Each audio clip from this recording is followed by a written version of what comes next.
just happened to... It's happened to come up every time. So, couple things. Kitty's kind of like on the want to be a lawyer but don't want to be a lawyer thing, so I think she's trying to hop over to clerk, but I don't think anyone's around that can hire her for that, so she's down there kind of, you know, being Kitty. And then there's this new guy that just got examined by Judge Faley. He looked kind of like a cowboy. I texted you, but I don't know if it went through because my phone don't work that well. He's like an old cowboy auctioneer looking guy. Okay. He seemed nice. He's from Dallas. Oh, what? So, I know for a amount of Southern lawyers. So. Yeah. So, well, let's go find him. Keys. All right. Where'd he go? I think they might have all gone to the PDO office. I know your keys. You just got them too. It's gonna be okay. It's gonna be very, very annoying about them. All right. What? You started to get a little power, and now it got taken away from you. They actually did remove me. What was it that there's too many people, you said? I guess? I don't really know for sure.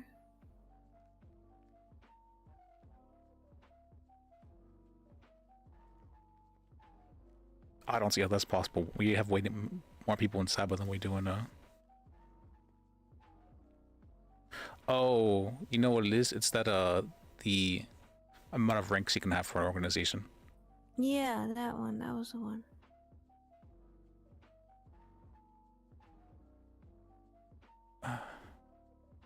They have that many ranks? What do they have that many ranks for in the...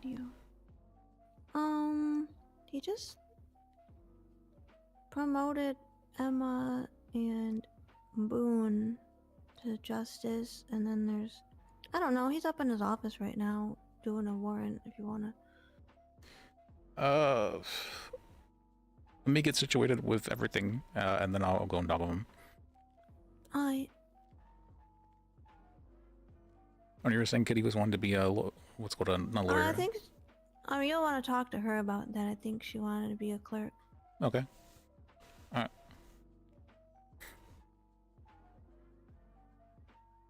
Is she not working at the hospital anymore? Right, I guess I can stalk her, but...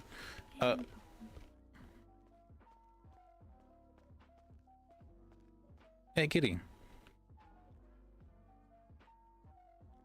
Yes? Evelyn was saying that you wanted to be a court clerk? Yep. Okay. Are you still... what's going on? Are you Liz. still... Hey. Hey, give me my bar, bro. I'm a paralegal. Hey.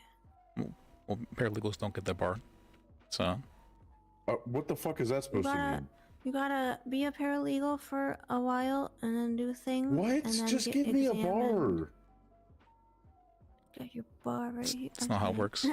What do you mean that's not how it works? We can give you the bar exam. Okay, yeah, obviously. Let me hold a bar, bro. Okay.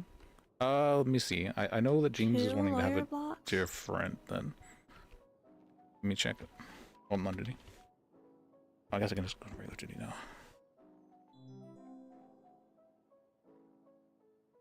What's good, dog luck?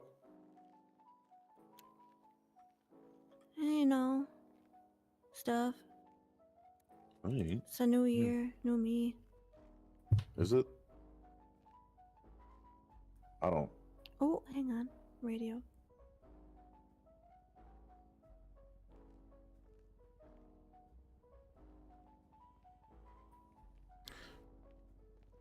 And who made you paralegal? Siobhan? Oh, okay. Did she give you everything you need to know? What you mean by that? Well, okay, this sounds like a no. There are hiring procedures that we do have. So, let me see, do I have your number? Probably not. Oh, whoops. Let me type. Oh, hey, Your Honor. What am I doing? Wait, I might click this for me. Let's see. Do you have an MDT? I'm good to see you, Falcon. Yeah, I got an MDT, bro. Alright, check this shit out. Do you know where to see the reference guides and all that? The what? Okay. If you go to the Department of Justice and go to docket, you see DOJ reference guides there? Yeah. That is going to have most of the things you will need to know to pass the bar.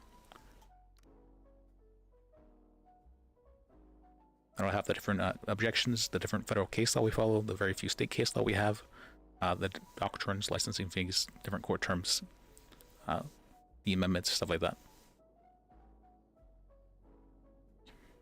Damn, son. Now, this I recommend using it as a reference guide, meaning that like don't just like memorize everything. I would say just hang out with lawyers, shadow them, get a feel for how things go, rather than just rote memorization. But you can also feel free to do rote memorization as well if you'd like. Hey Evelyn, do you have a car? Bruh. Not that I'm driving. Not. No. Alright. Also, I need to give you the SOPs. Let me do that. Oops. This thing noise. You think I'm gonna let him borrow my car?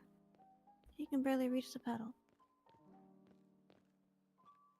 Okay.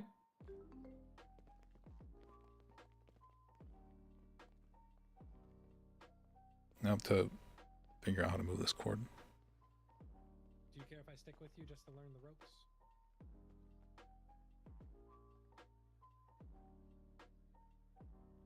I'm grumpy.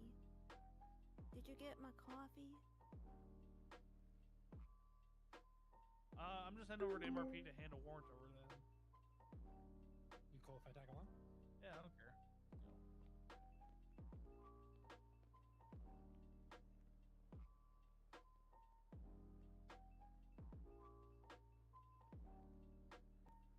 Bruh. This shit is what do I even do with this on my phone? Oh, just copy that down and like put it on your tablet so you can read it much easier.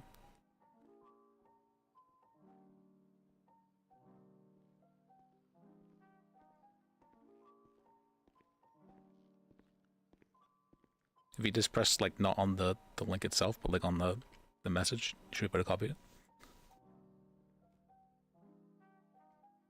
Yeah, I got it, bro. Let me see. I have so many. Oh my! I didn't mean to be gone for so long. It's my bad. Whoops. Wait, would I have it? Oh, okay. I have the limit set to this. Let me fix that as well.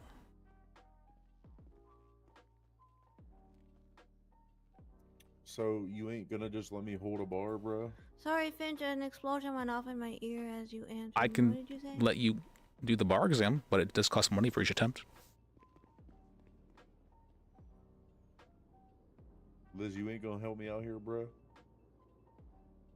I mean, what's the bar exam like? Like, what in the like? Do you just stand there and ask me questions? Yeah, and I try and teach people as well for the stuff they don't know, because so there's different levels of passing for the bar exam. There is you are fully competent, you know your stuff, you are good to go, you can act on your own. And then there is you're still learning a bit, and you're probably going to make some mistakes along the way. So you would be recognized as an associate attorney, which means that you have to act with other attorneys when doing stuff. You're associating with them. It's the associate attorney. All right, hard.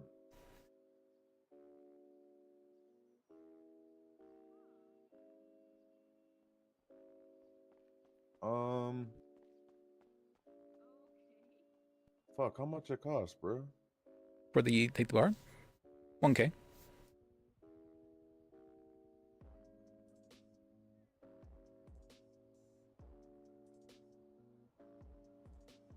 Well, are you wanting to be a public defender, or are you wanting to be a private attorney?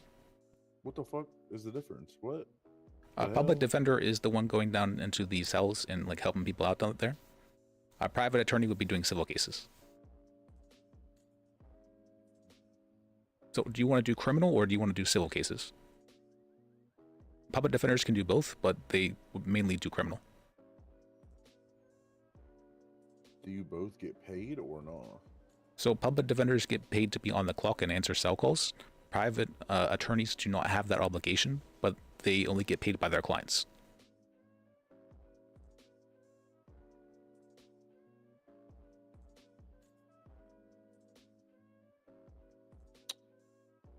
Um.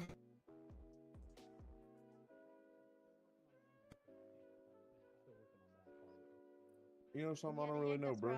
Awful, but the mime Okay. showed me where those were immediately. Yeah. That's right. why. Hi, Liz. Hey, good to see you. Hey, clone. Hello, clone chill. All right. For that's why I recommend being a paralegal for a bit. Get a feel for like how things are run and what you want to do. I would say that's probably the best way to go about things. Like, how long have you been a paralegal for? A day. Yeah, you know, take a bit. Get a feel for things. If you'd like, you but here's can. the thing, Liz. Any day now, I'm gonna become a felon, and then I won't be able to be a lawyer anymore. You won't be able to. So that has changed. Dan said that he doesn't want any felon lawyers. That's exactly. Oh, so you just want to like get the trial period for a lawyer? That's what you're saying? Wait, what? What are you saying? Dan is saying that if you get a felony, he doesn't want lawyers having felonies. Okay, Liz, I think Is we're saying the same is thing. the clerk on right now? On duty? Yes, Evelyn should be around. Okay. Okay, all right.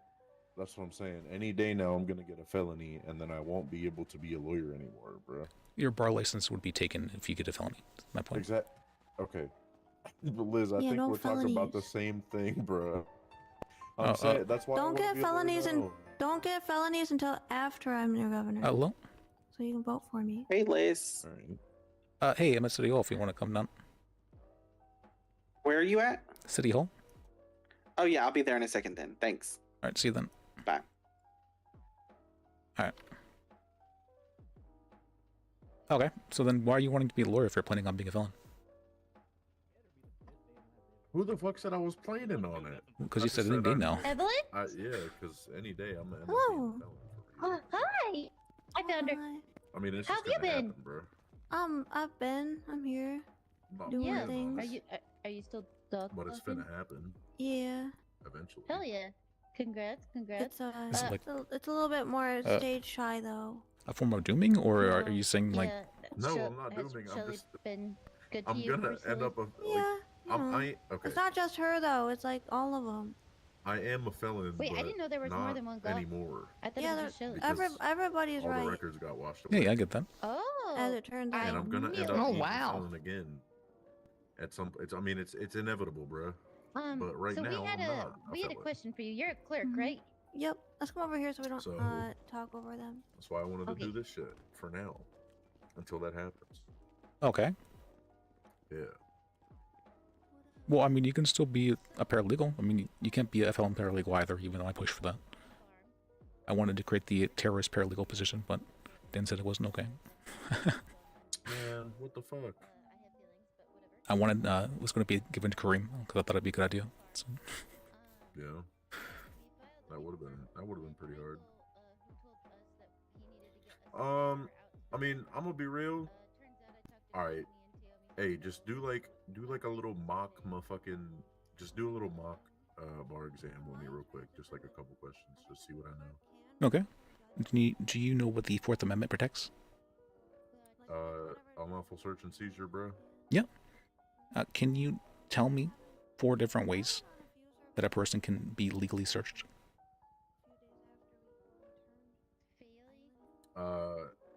Consent, exigency,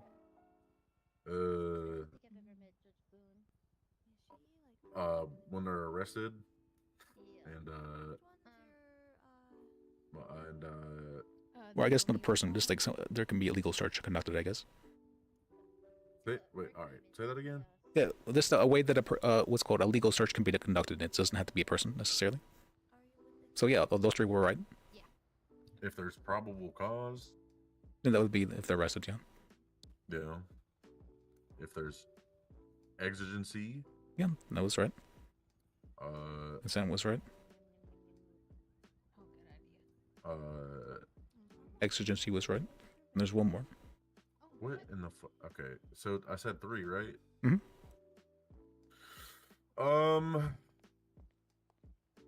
Oh, I know this too, bro. I'm sure you do. That's interesting. Nobody called. All right, what I say already? I said consent, Exigency, PC, consent, exigency, and if they're arrested. Yeah, so that would be just PC, right? Mhm. All right.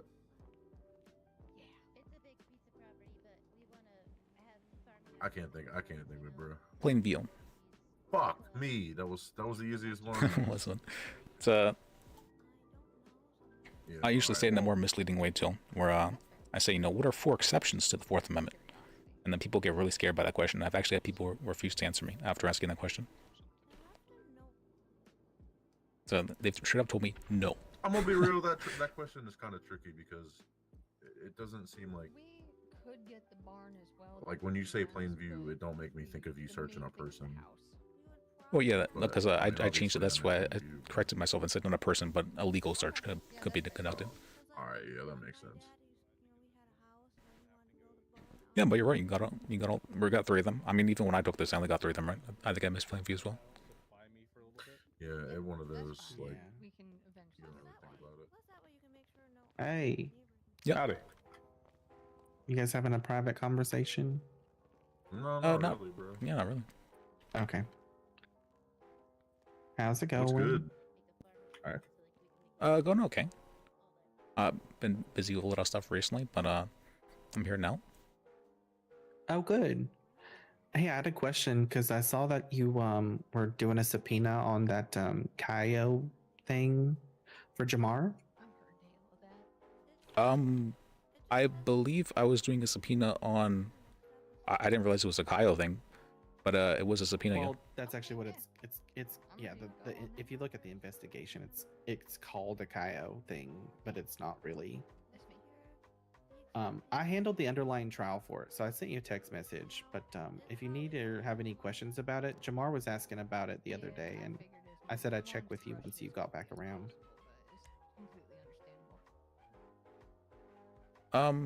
What's the investigation number? Is it 100? or hello? Hey Liz, how you? Doing okay. I'm Where you in at? City Hall right now. If you want to come down. Okay, I got a whole gaggle of people with me, and I don't know if you heard. I can give out bar exams. Yeah, that was intended. Okay. I got somebody. Is there a judge down there? I can have him switch over. Yes, there is judge. Okay, cool. Yeah, we're headed that way. All right, see you then. Yeah, see.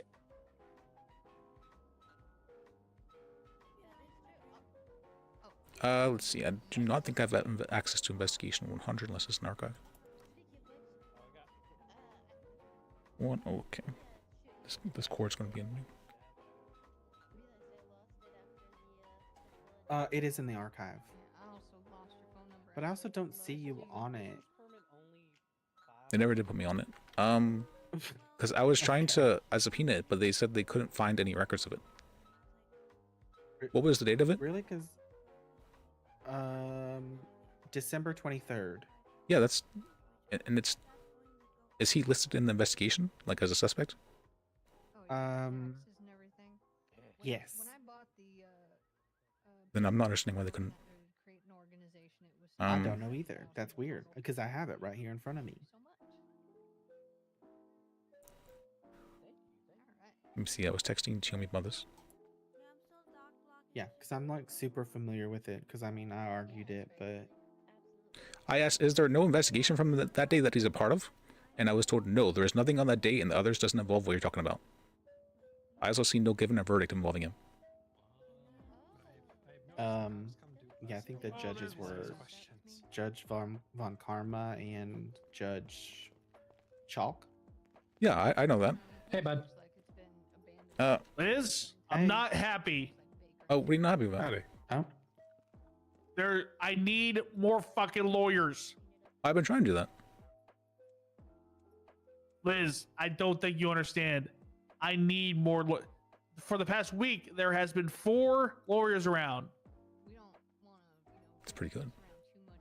Did Hopefully you I'll just be say one that's soon. pretty good? That's pretty good. We don't normally have that many. 4? We were. Oh my! We have so many lawyers right now. That's incredible. Yeah, and there's none of only them are 9. around. Do you mean like 4 altogether, or like 4 at once? No, like 4 throughout the entire day. That's all. Oh well. Okay. That might. Okay. It's the same fucking 4 people collecting paychecks. They also don't answer the phone a lot. Which lawyers? They also don't answer the phone a lot. Right. Okay, I have a lot to say about that. I won't inundate everyone all at They're once. though. probably not answering the phone because they're so swamped because they're the only ones around. Which lawyers? Hey, that's right. It's very possible. The Jacob Gimple, Jacob Kimple. Kitty Lynn.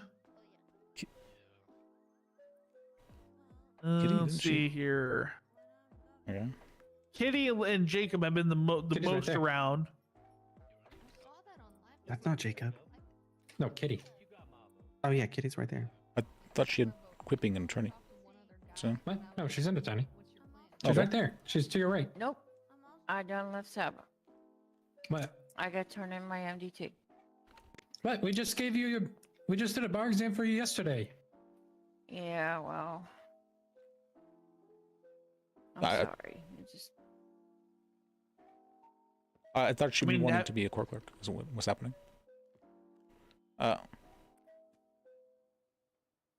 Kitty, have you been doing any cell reps or anything? No, she quit being an attorney. When did you quit?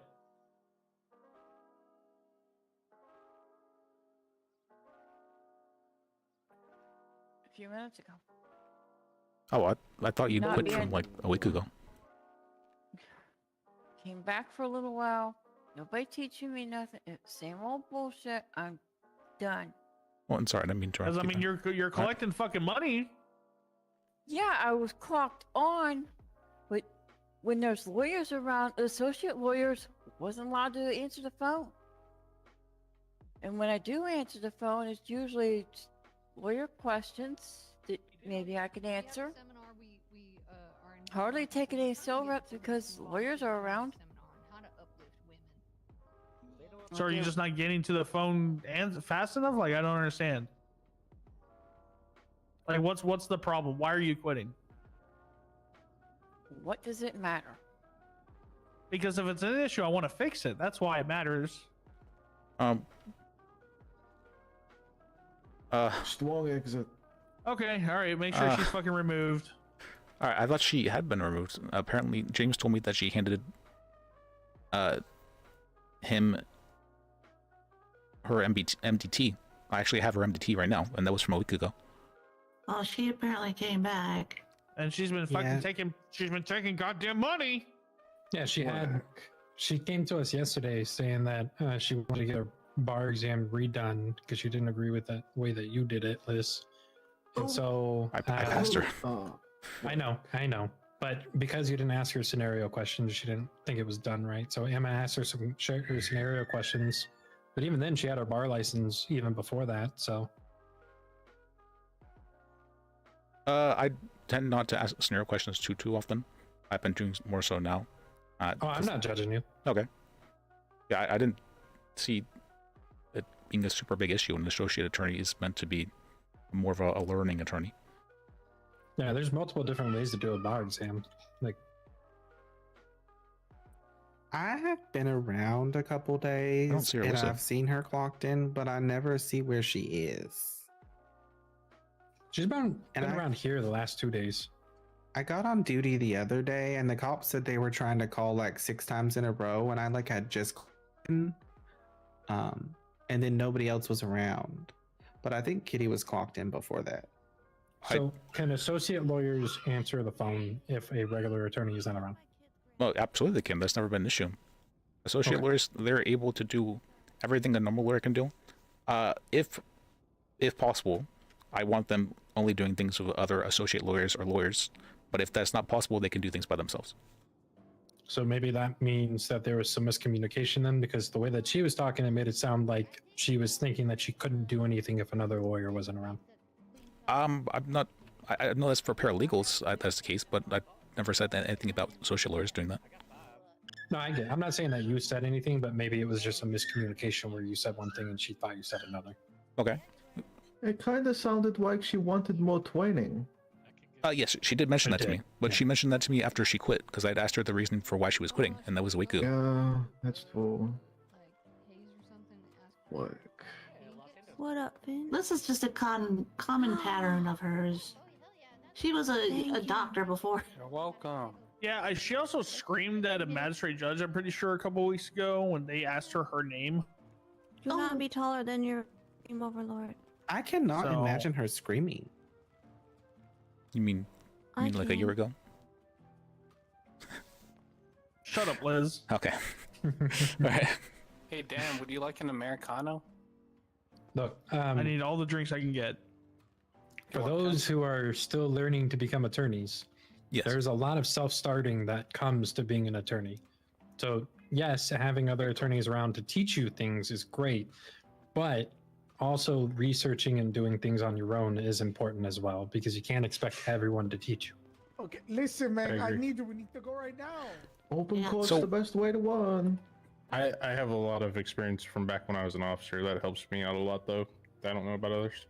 No, The that's fair. best lesson I find is a good mistake. Hello. The way I learned, I started taking cases when a client brought something up to me that I didn't know how to handle. I would tell them directly, I've never handled a situation like this. If you would like, I will do my best to research it, figure out how to handle it. But if you are more comfortable going with somebody who's experienced in that aspect of the law, by all means. Great way Yeah, I to think do that's it. super reasonable. Yeah, and then I would go through, I would spend a few days researching it, learning what I can, figuring out relevant case law and things like that. And I would come back and tell them, this is what I'm understanding from this. This is my plan of attack. Do you want to continue forward? 9 times out of 10, they would say yes. And it gives me that opportunity to learn on my own. Nice. Speaking of new lawyers, how'd your bar exam go? Where? Well, congrats. How are you doing? Not. You? Welcome. Yeah, I passed. I passed. Oh my Hello, God, I'm you're Kinsley always Murphy. surprised. Nice to meet you. Nice to meet you. Hey, Woody. Hey, I let's said see. Woody this time and not Hardy. Hey. I am one of your new associate lawyers for PDO. Nice to meet you. I think we met last night, actually. Look at Yes, that, Liz. you and I did. You're doing your job without even being here. You're doing exactly what Faley wanted. That's good. Have you been given the SOPs? No, I just Let not me yet. do that now. I wanted to bring, yeah. One more time, what was your name again? I apologize. Kinsley Murphy. All right. She apparently used to be a judge. I was, yes. Keep in mind, this is still work in progress. I still need to work on it, but I still need to work on everything else as well. So, all right. Wait, you have a new If SOP, you don't need you? help with that or anything like that, I don't think I because got it. I've actually written SOPs before, I'm more than happy to assist you. Well, I would gladly like your help then for that. If you have anything that you'd like to see. I originally had comment privileges given to people who'd want to see it, but I seen a bunch of people had been accidentally commenting all over the place. So I'm like, all right, let me re-add that. No worries. Yeah, but I am more than happy to assist you. I've written a lot of SOPs. I've done a lot of used to be part of the penal code, where I've written penal code. I've done all of that. Yeah, I used to be a judge, so Okay, what's your favorite case law? my favorite case law, I don't have one. You don't have a favorite Supreme Court case law? I sure in hells don't. Oh, are we Fair talking enough. about the Supreme Court? I love the Supreme Court. The reason behind it is because all of them are adequate and all of them are good. They all needed to be that. Now, if you ask me my favorite canon, I could tell you it's rehabilitation. That is my favorite canon. Okay, all right. Tennessee v. Gardner. What? Do you like stare decisis? Hey, what'd you say? Nothing on nothing. Fucking bug. Damn it, Blake. But yes, I passed. She did very, very well, Liz. That's good. Yeah. Are you a faith in her? Absolutely. Oh yeah. I mean, Hello, Chief I brought Justice. her on the other day. I mean, Hello. she's Guess very what? knowledgeable. What? Just doing what I you asked. passed my bar. Sweet. Do I have Another Falcone's lawyer. number? Hire more, Liz. Do you mind doing my best to. signing her bar? Who, me? Well, I can ask another judge. You got I it. can do it. What's your full name? Do I have Falcone's Kinsley number? Murphy. Let's see. Appreciate Dang, that, the sir. Supreme Justice himself. He's the actually, you have him to thank for me being here. So, Well, thank you, sir. He's pretty great. She's Wait, awesome. who? Wait, what? I said they have you to thank on me being here. Oh, right. Yes, because you told No. me to go this direction. Oh, that's right. Yes. Mm-hmm. Yes, we need more lawyers. Liz, hire more. I'm doing my best still. All right. That's not good enough. Do even better. Would you like to be a lawyer? Insert some joke about smiting all lawyers. I don't know. I'm a magistrate. I know. I was trying to see if it post you from the magistrates. I got 5 paralegals right now. We're working on it. We're moving. Make those paralegals lawyers. Moving and Liz, I've grooving, been baby. trying to become a judge for a year and a half now. I know you have. Nothing is going to make me quit this. I'll get there back up to being a judge eventually, but right now, my focus right now is to assist the PDO. So, All right. Well, excellent. I will Kinda where I'm at, gladly too. appreciate any help I can get. So I appreciate you. oh, no, Hire no people, worries at all. baby. Hire more people, Liz. I've been trying my best to. I woke up today and I got 27 missed phone calls and 23 missed messages. All right. Still working on those digital posters. We can boot up. Where's my Can't see, DAs by the at? way, Why is there no you were DAs attached. here? I think they're all. Woody, if you At want help with PD. that, I Oh I my, do have there's so many. graphics design experience. Cool. Yeah, I need business Tomorrow. cards too. All right. Tony. We got Oh, I need. Hit me up on email.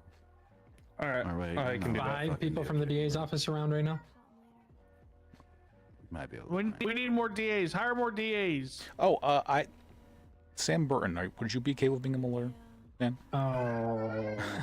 Mm, Oh boy. Falcone Here we go. knows. Yeah. Here we go, baby. I had a discussion with Wagon because he came up asking me, and I said I need Wagon's blessing because it sounds like you guys had a I'm pretty rocky sure past. Emma's exact words was never again. No, I asked her Okay. and she gave permission. Oh. Let's see, what did you say exactly? If Emma says no, that is the law of the land. Apparently she gave permission, so Sam is a good attorney. He just needs to keep his head on right. Hey, Elwood, what's your email? Yeah. She told me last I saw he was still a perv, but it's up to you. What? I'll text you. Okay. Wait, who is this? Sam Burton. Yeah, he was before your time, Dan. He was a very Burton, isn't well that a recognizable cop? attorney for a long time. He handled a lot of cases. Jack Burton is a cop. Yes, Sam Burton is Oh. different. He's definitely different, all right. $815. He's a very good attorney, but he's here we go. very fighting Drunk in guy's the back. cells. He likes to argue. Who does? Sam Burton. And hey, Ricky. That's not Ricky, is it? Hello, Mr. Fromage. Hey, Liz, I need to talk to you. Okay. Alone.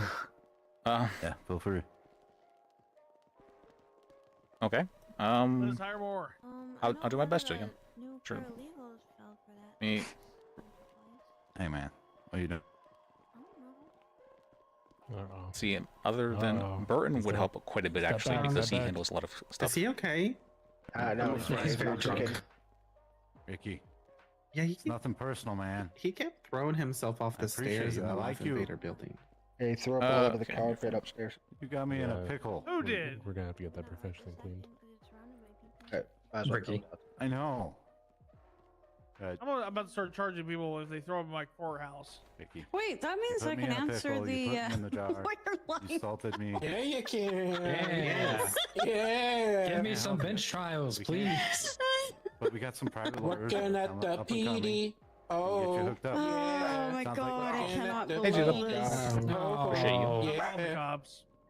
Good thing I don't drink, otherwise I'd be going out for a glass Did he of just wine. vomit on Woody? God damn it. Probably. Oh my! yeah. Everybody needs me for everything. Oh, by the way, Liz, Oh, nothing. that is a singing case that and a bad? half. Oh, we need more people in the DA's office too. They just took Yeah. a tumble. Dan was telling Theo to hire more Hello, as this is well. Morgan. How can I help you? I Well, need to to be meet fair, with you I urgently did at the actually PDO apply for office, the DA's please. office first. So Any chance you can come down to City Hall? Yes, I can do that if we have somewhere private we can talk. Things aren't working. Okay. Okay. Get this shit off my Yeah, sounds good. Alright, I will see you Well, shortly. Half of our See you then. department's been taken to be magistrates. Holy, so everybody we needs me. don't actually need people in the DA's office. Yeah. We You guys usually have have- around 3 All right, let me give you my number, Ricky. I'm gonna. Yeah, you I have a four lot of right people now, needing me but for two everything of right them now. are junior So assistant can I? DAs, and then what's a DA admin assistant?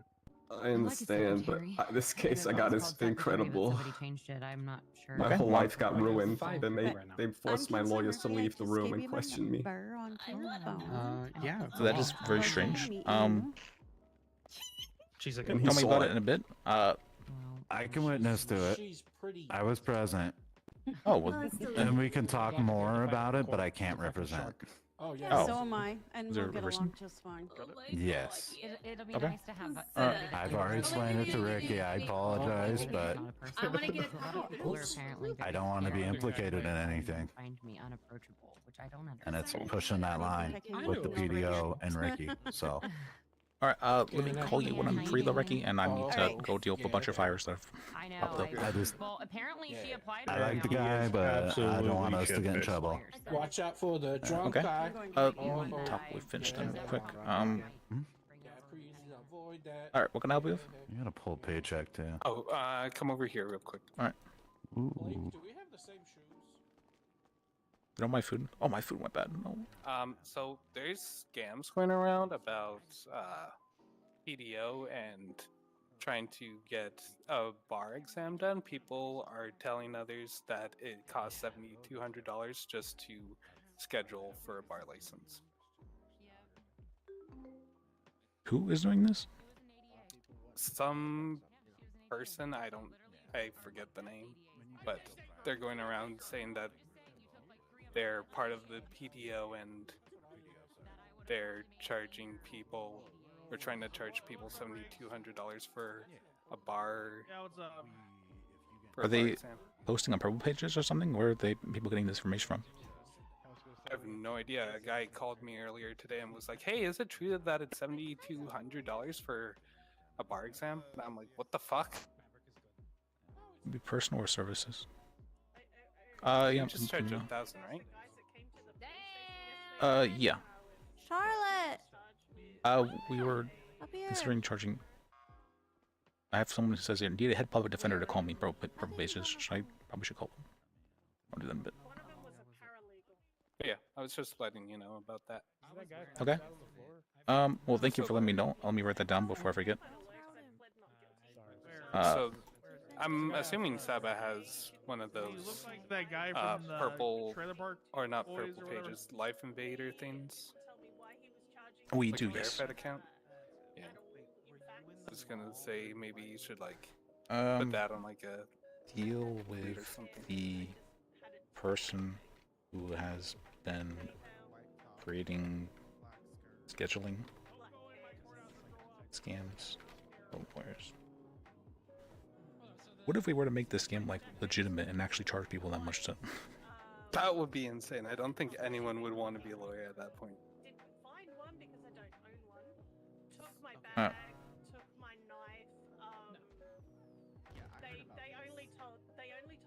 Did you give your people a pay increase? a pay increase? Yeah, because of inflation. Oh, that just I believe the what do you call that? The Dolores over there calculates all that. I just does that for us. Oh. Yeah, because I don't control anything involving pay. I thought you would have, because PDO lead. So I have been told that people get paid more based on like the rank they are. I am not sure how true that is. I think that might just be like fake information. No, I was told that's how it is in DOJ as well. Really? Okay. Yep. How much are you getting paid currently? I have no idea. Almost 900 an hour. What? That's so much. Well, no, sorry, 400 an hour, and like for almost 2, it's 900. For what do you mean almost to it's 900? Like the tops of the DJ? Oh no. Like for an hour's worth of pay, it's like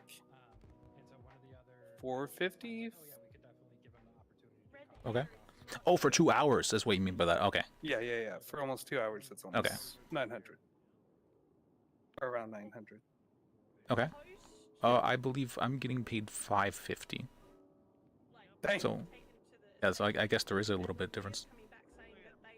I'd heard other lawyers were getting paid around that much too, though. So. At least I'm not a paralegal. And paralegals don't get paid again.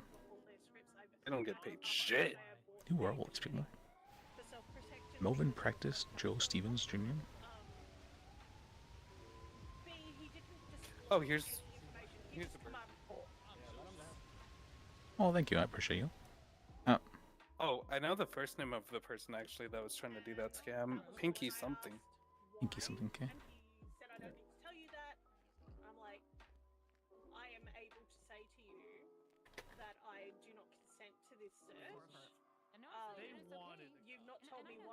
Honestly, I'm surprised it's not a Ricky scam. It feels like something you do.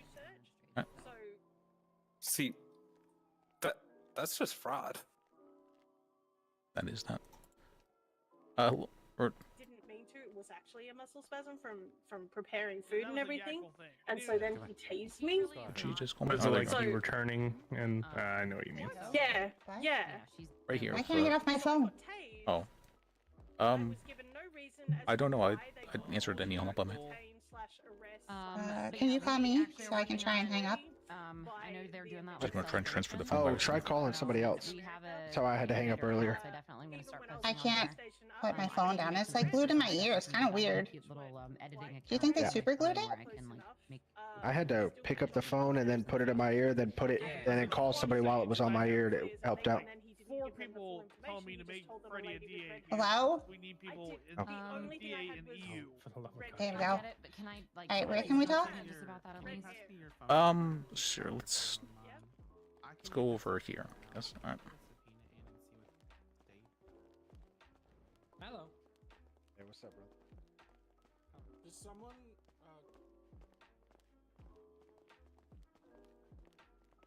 Alright, let me whisper. Mel and I just had a very terrible experience in a cell call. Okay. Our client, we were called there and warned that he was going to be charged with 2 hot charges. We then, they didn't have the charges ready for us when we got there, and it took them an additional, 30 minutes to get them together. During that time, I spoke with my client. I warned him that he'll probably have a hot charge. And I told him that we can do a PC hearing on a hot charge.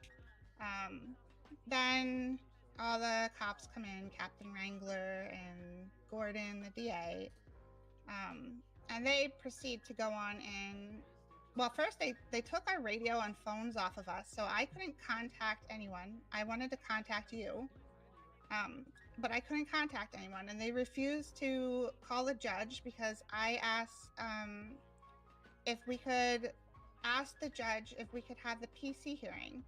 And they were like, no, we don't do PC hearings. Like, there are no preliminary hearings here. And I was like, yeah, there is. I just had one the other day. They do PC hearings for hot charges. But they kept telling me that I was crazy. I was called an idiot. And they were like, no, like, that doesn't exist. And they refused to call a judge for me on the radio. Then they went on. Come get bar exams. Then they went on and helping someone with something, but yeah, in a second. So. Sorry. Yeah. Go ahead. Let me get my thoughts together. But yeah, so they had our phones. They wouldn't call the judge for us. They told us there is no such thing as a PC hearing, so I wasn't allowed to request for one. They were waiting on a warrant to be signed, and we had to stay there while they were waiting for that to be signed. Then they made us stay in the cells while the warrant was served. So we weren't allowed to leave. We were being detained there. And yeah, they wouldn't give us back our phones until we exited the building altogether. What else happened? Fuck, this is There's a little part where Wrangler was trying to tell you that you don't know the law. You may think you know the law, but I know the law, not you. Then when and that the little warrant, they wouldn't let me explain the warrant to my client. The DA took the warrant back and wouldn't let me see it. The client tried to hand it to me, and the DA took it and walked out with it. So he didn't even get to see his warrant or what the warrant said. Neither one of us did. Yeah, and then Gordon, the little DA man, decided he was going to go up and kept trying to antagonize the client, so that basically hoping that he would say something so that they can have more reason to try to do things. So I mean, it was a fucking shit show. And like I said, we even said that we were trying to leave, and they said, no, you can't leave until we serve this warrant. So literally detained us in the cells like we were arrested. So it was a search warrant? It was a search warrant. So they found drugs on our client, and I guess he was selling drugs on his block, whatever. And they saw him selling the drugs, passing the drugs off. Then they said that they had exigent circumstances to search his vehicle, even though they didn't know if there were any drugs in that vehicle. So they went ahead and took it upon themselves to not only search that vehicle, but all of his vehicles without a search warrant. And then this search warrant was for his hotel room. That's the one that the judge signed. Why did they claim they had exigency? You said to... They said that if they didn't do it right there and then, if they didn't search the car, then his boys, because he's a baller, his boys were going to move in and take the car. Just so you're clear, the wording, I feel, I'm sorry, I don't mean to interrupt, but No, I feel you're the fine. wording is important on that. He did not say his boys would. They said there's a chance that his boys may, once they find out that he's arrested, touch the evidence, essentially, or move the cars. That they didn't even know was in there. Yeah, that they don't even know was in there. And so they're using exigency completely incorrectly and deciding that because there is a sliver of a chance that his boys may find out that he's been arrested, that they get the automatic right to search all of his vehicles, is basically what they said. Was that Wrangler? No. Was Wrangler?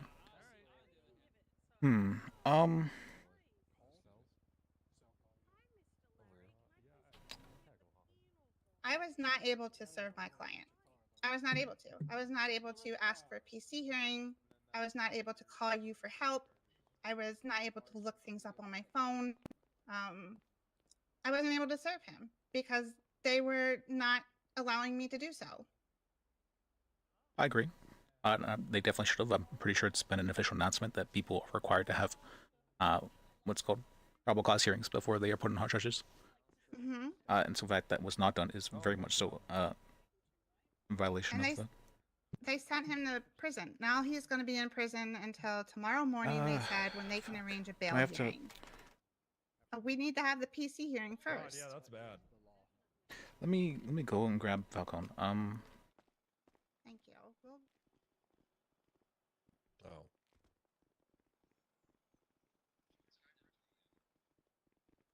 Why can't I Are you guys still on this radio? I'm hearing. Can I get invited to the emails? Oh, sure. Can I find you pretty easily? Are you in the government area at all? Yes. Oh, I don't know much about anything anymore.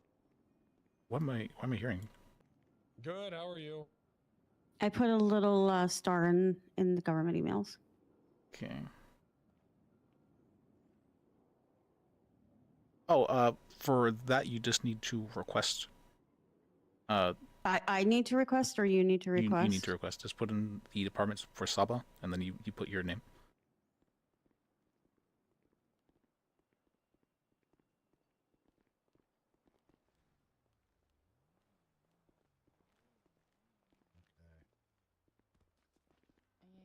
I would give you those things if I could, but I don't have the.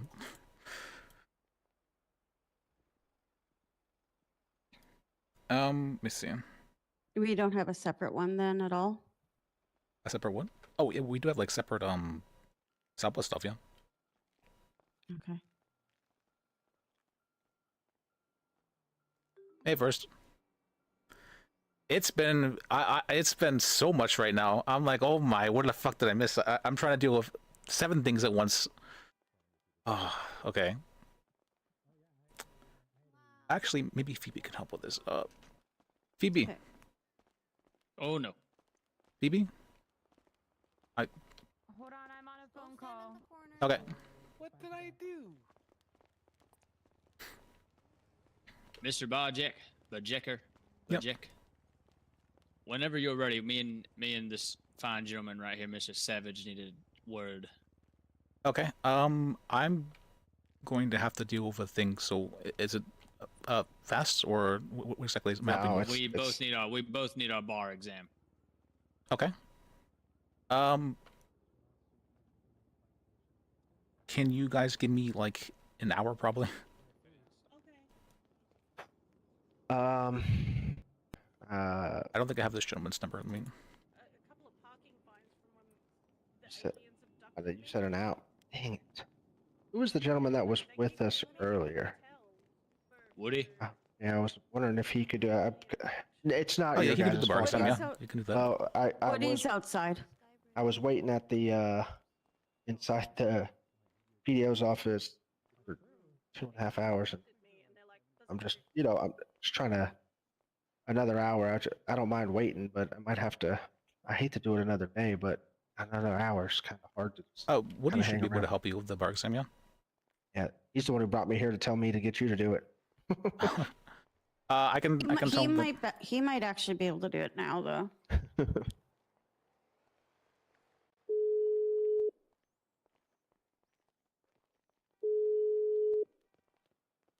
Hey, Liz. Okay. Hey, can you do the bar exam? I'm dealing with Does anyone need to do a an bank issue at the run? moment. Yeah. All right, thank you. I appreciate you. I got 2 guys wanting bar exams, so I just gave one. I could try to do another one. Well, thank you. Sorry, I'm dealing with a bunch of I get stuff it. here. I get it. I know you're busy. Yeah, that's why I'm doing them. Thanks. You guys are extremely busy. It's crazy. I haven't been around a little bit, so. You guys are crazy busy. Oh, where did I get these grilled cheese sandwiches? So Woody can give it to us, or? Yes, Woody can give it to you guys. Oh, well. Okay. Oh, there he is. Yeah, he's right behind you. Thank you. You're welcome.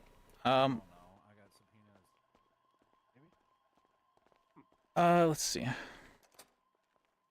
So, I believe I would like to talk with the DA regarding this. I'd like you to there as well, because this does sound like very much so a mistake by the officer. I do not know why the DA present did not inform anybody of that. It's their job to make sure officers are not overreaching, and it sounds like this was an overreach.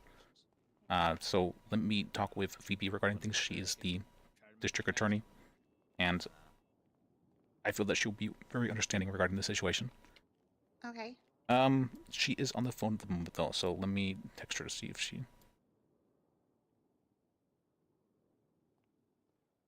Yeah, the DA who was there, he was very much following Wrangler's lead. Everything Wrangler said, he was sitting there grinning and nodding. So he kind of left his authority at the door.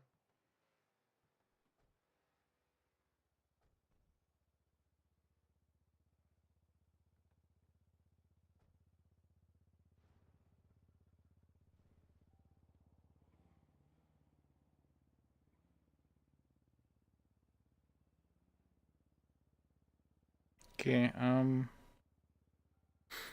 But regarding that, I am forcing you to be in the cells. So there's a bunch of different stuff here. I'm not sure if they can just take your phones. I know they have in the past. Certain what's called certain cops have, but I'm not sure that's something that we are wanting to do here. But I need to check with certain people about that. Let me try and call Valconis again. So, with Dan about it, but I don't know the outcome. why can't I? Is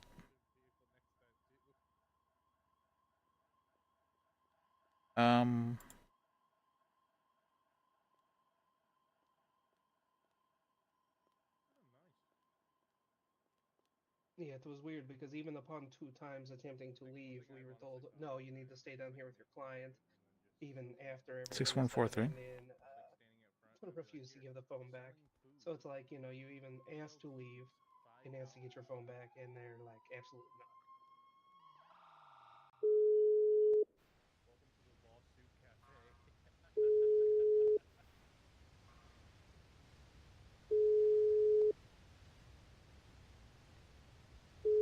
okay? Answering. Man, there's a lot. Okay. Hey, Phoebe. Let's see. Maybe we might want to. Would you guys like to talk in the DA's office, or actually, is that still your guys' office? Or? We don't have a DA's office yet. Yeah, we still have no office. Is talking here fine, or would you like to do a Life Invader building? All right. I'm fine with talking over here. All right. I think as long as we're, talking quietly, it should be fine. Okay. They have explained to me a situation where apparently a person was put up for 2 hot charges, and they had requested a PC hearing, and Wrangler had said that's not something we do here, and chose not to call a judge to give it to them. When did that happen? Like 20 minutes ago. I mean, we've been down there. We've been held down there in this house for an hour and a half, an hour? At least an hour. Yeah. They wouldn't let us leave. They took our phones, so I could not call any other lawyer. I could not call Liz. I asked them to call for a judge because they kept saying a PC hearing wasn't a thing. Both the DA, Gordon, ADA, and Penta, oh my god, and Wrangler, -1, -1. both said that they weren't going to contact a judge for me, and that wasn't something they were willing to do. I didn't need to talk to a judge. Yeah, they wouldn't let us go. They made us stay there the whole time they were serving a warrant. And then my client was given the warrant, and he tried to hand it to me to let me review it and explain it to him.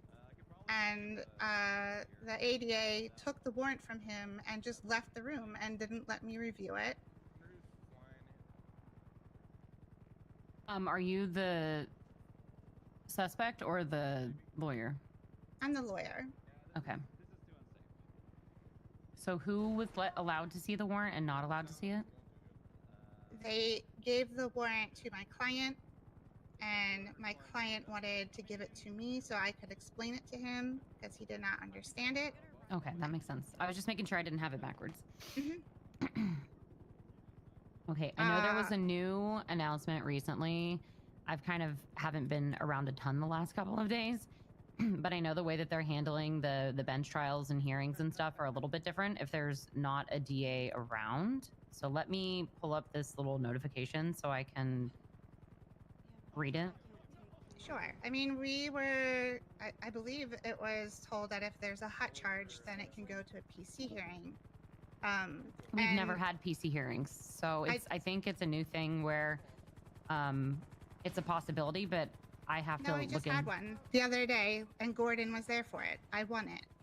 I believe that Dan made a notice of this. It was in That's what I'm trying to look for. Okay. Just to see what the parameters are of it. So yeah, he was aware that PC hearings were a thing, and just kept telling me that they weren't one. Please, courthouse, please send units. Oh my god. Let me see.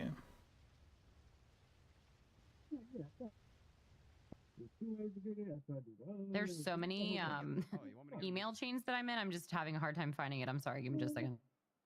That's okay. Can I go with an associate lawyer to stuff? Okay. Okay. It was in the DOJ announcements, right? Wrong about that. So if there is no DA I believe it was. and a person requests a bench trial, I'm reading exactly what it says. If there is no DA and a person requests a bench trial, they'll be able to do a probable cause hearing. So it's kind of like a bench trial, but without objections. So that's only a probable cause hearing is only if there's no DA. I believe it was like an official DOJ announcement. I mean, the PC hearing I had with the Chief Justice, there were 2 DAs there for it. I'm telling you, I'm reading from what it says in our announcements. It's referring to a different. I understand. That's why I wanted them to reach out to a judge and have it clarified so that I could, know what to do next. And they took your phone as the lawyer? This is the second time this has happened, that they've confiscated our phone and our radio today as well. They refused to give them back to me when I told them I needed to call another lawyer and I would was it not the case like where to bring this past a judge. I'm looking right now? They wouldn't do it. I was not able to serve my client well. I just wasn't. Like, I don't feel like I was given the opportunity to represent him to the best of my ability because of what they were doing. Okay. I don't want to take this directly to Dan if I don't have to, because I know there's a lot going on right now. Let me see. Is there Emma Dracos Nikema is around? I'm going to talk to her and see if I can get some clarification. But your main points of issue, obviously, are that you wanted to speak with the judge. You were denied that. You had your phone and radio taken, and then you also were not allowed to see the warrant that your client was seen, and it was over an hour that you were in the cells. Anything else specific you want to make sure that I bring up? No, that's it. I know that First Temple has already brought up the phone thing to Dan Fairley. This is unfortunately the first I've heard of it, and that's a little crazy to me. Yeah, so I know it's on his radar. I wouldn't. Yeah, I'm speechless, honestly. Okay. In all my time of being a lawyer, like, this was so out of pocket. I'm sorry that it happened. It definitely doesn't sound like a pleasant experience. I don't know that there's a lot that I can do, but I do try to help connect people. And I'm a district attorney, so it's not really my office or place. And there has been some tension between the DOJ as a whole and the PD. So I'll do my best, but. Are you able to speak with Gordon? But because he was completely unprofessional. Yeah, I can speak with Gordon. So what was his behavior like? He was being condescending. They're out behind. He was telling me, again, he was one of the ones that denied me Where did I hear about that? being able to contact a judge and said that I don't need to contact a judge. He's the one that said there were no such thing as PC hearings, even though he was literally in the PC hearing. Well, at the end of it, he was there. I can't find him in here. Yeah, And the people he's are saying that just they're outside. honestly, People I are saying feel they're like I'm being gaslit every time I'm around him. Like, he's trying to tell me things that I know are wrong, and he is just pressing them on me to be right, and they're not. There And I was get also- completely sorry. shut down. No, go ahead. I'm sorry. There was also with Gordon 2 moments where whenever our client was being told that he was getting hot charges, Gordon was going out of his way to like get up close to the bars and look like basically he had the biggest, excuse my language, crap eating grin on his face like he was taunting, and then he went up and actually started verbally taunting the client like he was hoping that the client would say something to him, that way he could What was he saying verbally to the client that you felt was taunting? well, he was basically, I'm trying to remember the exact words, I'm sorry, it was a very long night. Basically he was essentially taunting his appearance and saying, oh, well, I'm not the one going on a hut, you're the one going up there, and I've got the nice orange jumpsuit for you, it'll look good instead of that purple. And he's like, oh, you're gonna look real good in a nice orange jumpsuit. And it was insane. It was basically like a criminal talking to another criminal. I've never heard someone from the district attorney's pressuring my client office. to give them permission to enter his house. even though I told them a couple of times, he's not. I giving did us misunderstand that. permission. They Okay, just I thought kept they're on at okay. it. Yes, sir. Yeah, they said you can wait even longer if you don't want to give us permission to go in. You could just wait here.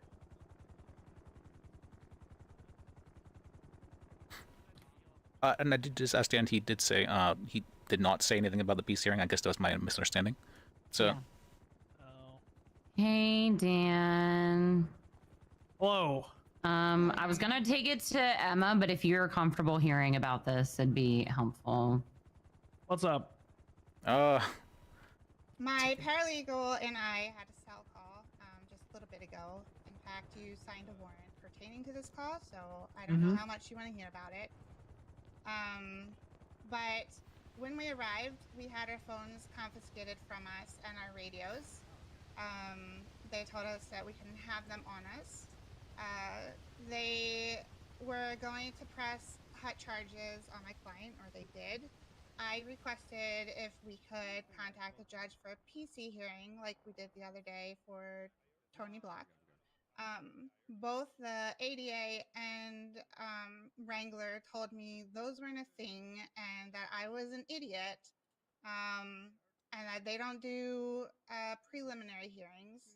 And when I pointed out that wasn't true, they weren't hearing it from me. What else? They then. Can I summarize for you since you kind of? Yeah, yes. So she said they were down there for over an hour. Their phones and radios were taken. They weren't allowed to contact anybody.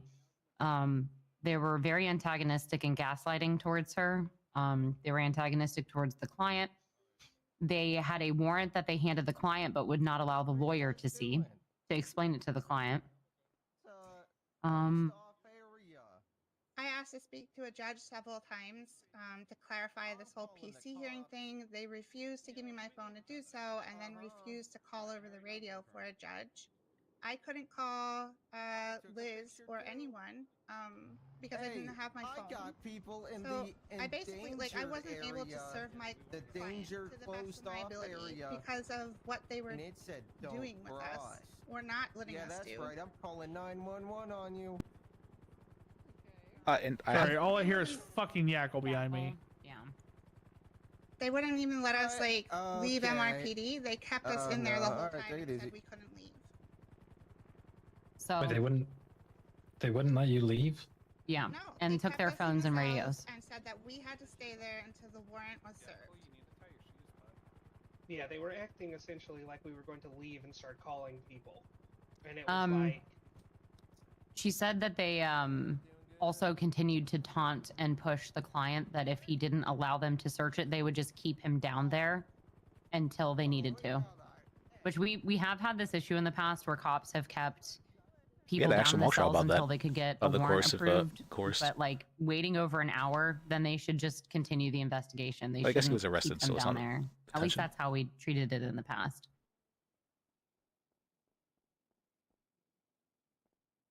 I don't know. I know the procedures from Onyx.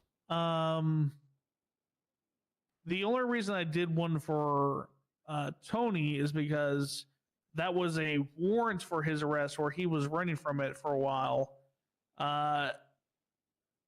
And I was going to go ahead and put into place that PC hearings and bail hearings cannot be like instantaneous. Because it's stupid for somebody to be like, I was just arrested 30 seconds ago. I want an instant bail hearing.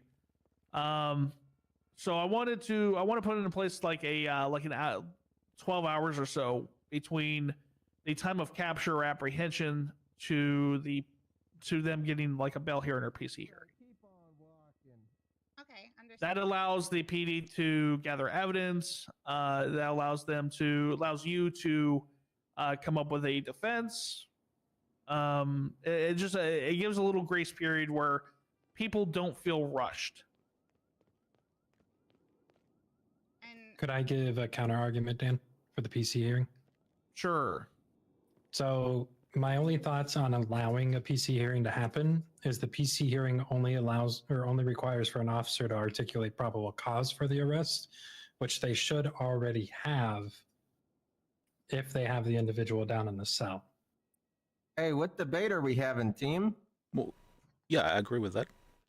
But there's also outstanding search warrants and things happening. I'm not going Yeah. to rush cops to do a PC hearing No, when I they're agree. still If there's investigating. if there is a search warrant that needs to be handed in, then that individual is going to have to wait until after that search warrant and everything else. But so do we should have a limit though of how long they're allowed to be kept in the cells for things like that though.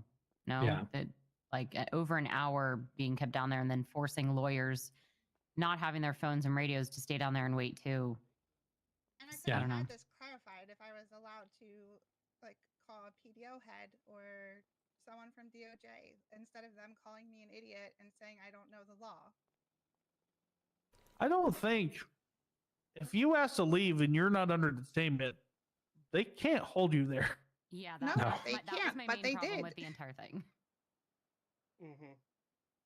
We were falsely detained and we were not allowed to leave even though we asked Uh, to leave, and they took our phones and we asked for our phones back and they wouldn't give those back. So the phone and Yeah, radio I've had- thing, it's a secured facility. They can dictate who they let down with phones or not. So there's I've had experience unfortunately being nothing we can do about that. trapped for 4 So hours. I can even speak to that as well. More than likely, that's if there is a situation with search warrants and things like that, they don't want people notifying people. They don't want you notifying people on the behalf of your client and things like that. So it's a And unfortunately, it has happened. Already? But they should be able to then reach out on my behalf, right? Like, why didn't they radio someone to clarify? No, that I mean, if you asked for them, so that is the hard part, Dan. They refused and said no judge is needed, that they didn't need to contact a judge for her. So if she just wanted to clarify a question, if it wasn't about the case and nobody was being conflicted, I don't see Because the that would be issue with obstruction getting of a hold justice, of a right? judge. I will say something that could fix this when it comes to warrants is an injunction hearing. I think these are also kind of rare situations. They don't happen super often. It's still good to have something in place, but Yeah. we have had some issues in the past with people holding people for a really long time in the cells. Yeah, because I think Phoebe, you were a part of it when I did that injunction on a Yeah. search warrant for one of my clients. And the way that we handled it is the judge came down to the cell. The PD said, this is why we got the warrant. I argued against it for other reasons. And during that injunction, it was found that the evidence PD had given was not actually correct. And so the judge struck down the search warrant. Right, And I it took didn't have an like 20 opportunity minutes. to, like step in about this search warrant. I didn't have any. I couldn't do anything. So I'm sure Phoebe can help you further with you being held here. I would assume Phoebe. But as far as the judiciary right now, nothing. I'm not going to make any like rash decisions or rulings, from the bench here. I think she okay. just I think more that's good. wanted it clarified about how PC hearings and that stuff worked. I only had the one email from you that you'd mentioned. I didn't have like an official announcement, so that I just wanted like what you came over here and immediately told us that that's kind of just what I wanted clarified about the like 12-hour hold thing and the investigating stuff. Right. But you know what? I'm not going to say anything further. If you have legal routes you can take if you felt like you were held against your will without a proper detainment, I guess. Okay. Yep, sounds good to me. All right. Cool. Yeah, I gotta go. go team. There was a warrant that was just submitted, so we probably. Okay, thanks. Thanks, Dan. Appreciate you. Yep. So as the Would that be cool? DA, are you able to press charges on behalf of the state? Yeah, so depending on what it is, we can start an investigation. I don't want to like immediately press charges. Obviously, I would need like kind of like if you could write me a statement, like witness statement, like both of you, and then we can exchange numbers and everything. Sure. And then I'd obviously have to hear the other side of things. Right. Yeah, since it wouldn't fall in my wheelhouse anyways, I can't be conflicted out of it. I would recommend, like what Dan was saying, have your client take it to court, fight the warrant on how it is and how it was served, because you are supposed to be given a copy of that warrant. Oh, Either well, legal representation. this is definitely going to court. Like, Oh yeah. yeah. Hard charges require And that. then, like, obviously, I know Phoebe will do everything she can to help you guys with the whole you being held inside there.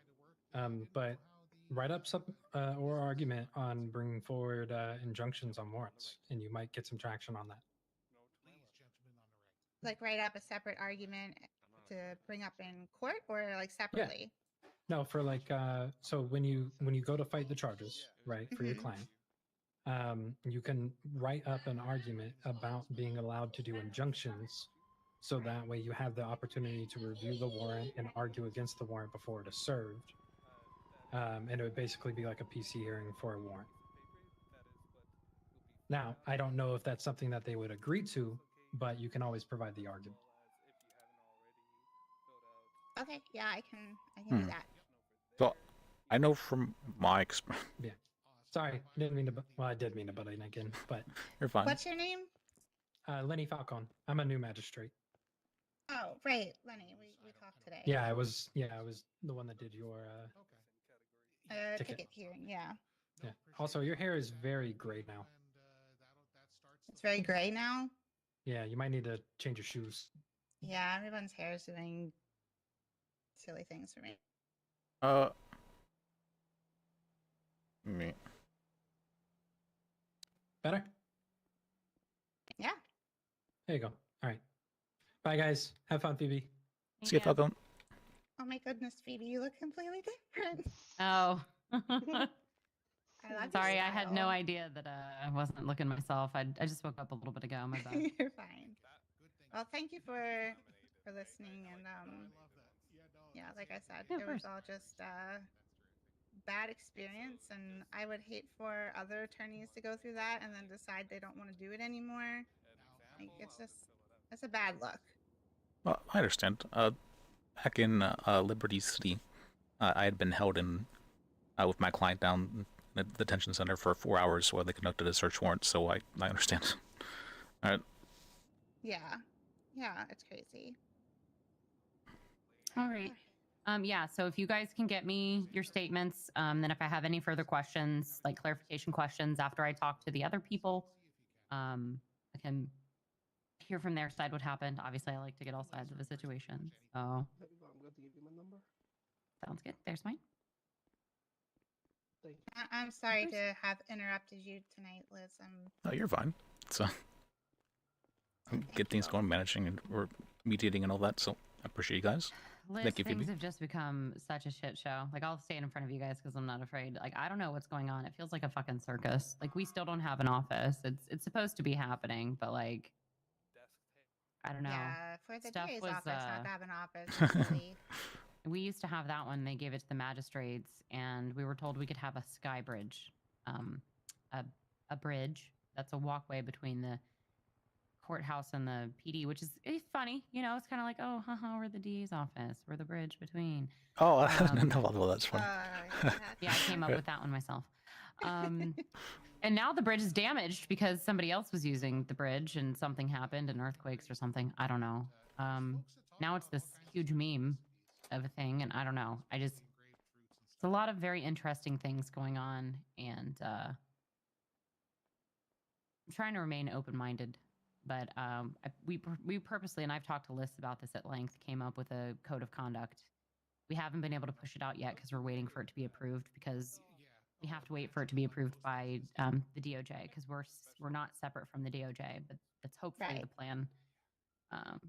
We're not ran like a typical DA's office. Liz actually used to be a part, so he knows how things went. We're trying to essentially unfuck ourselves from the way that the system used to be.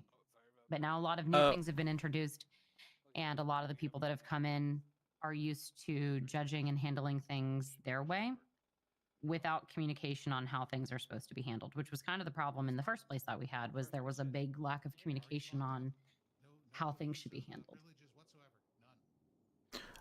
Speaking of communication, I was hoping to have one of the big meetings for DOJ and Saba on Friday or Saturday. Would you think that's a good idea, or would you be able to make that? What day? It's Friday or Saturday. Which one would be better?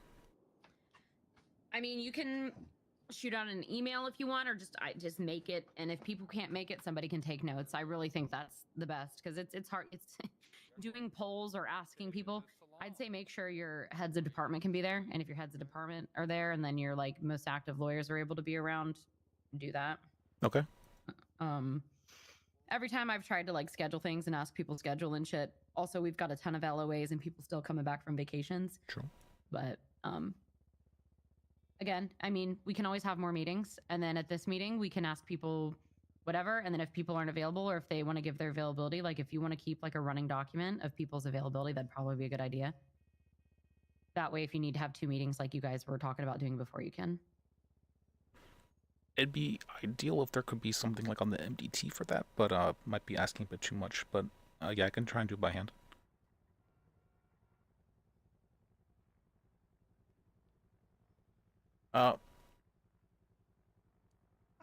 Do you guys need anything else from us? Are you still in the the bar exam, or was somebody else doing that?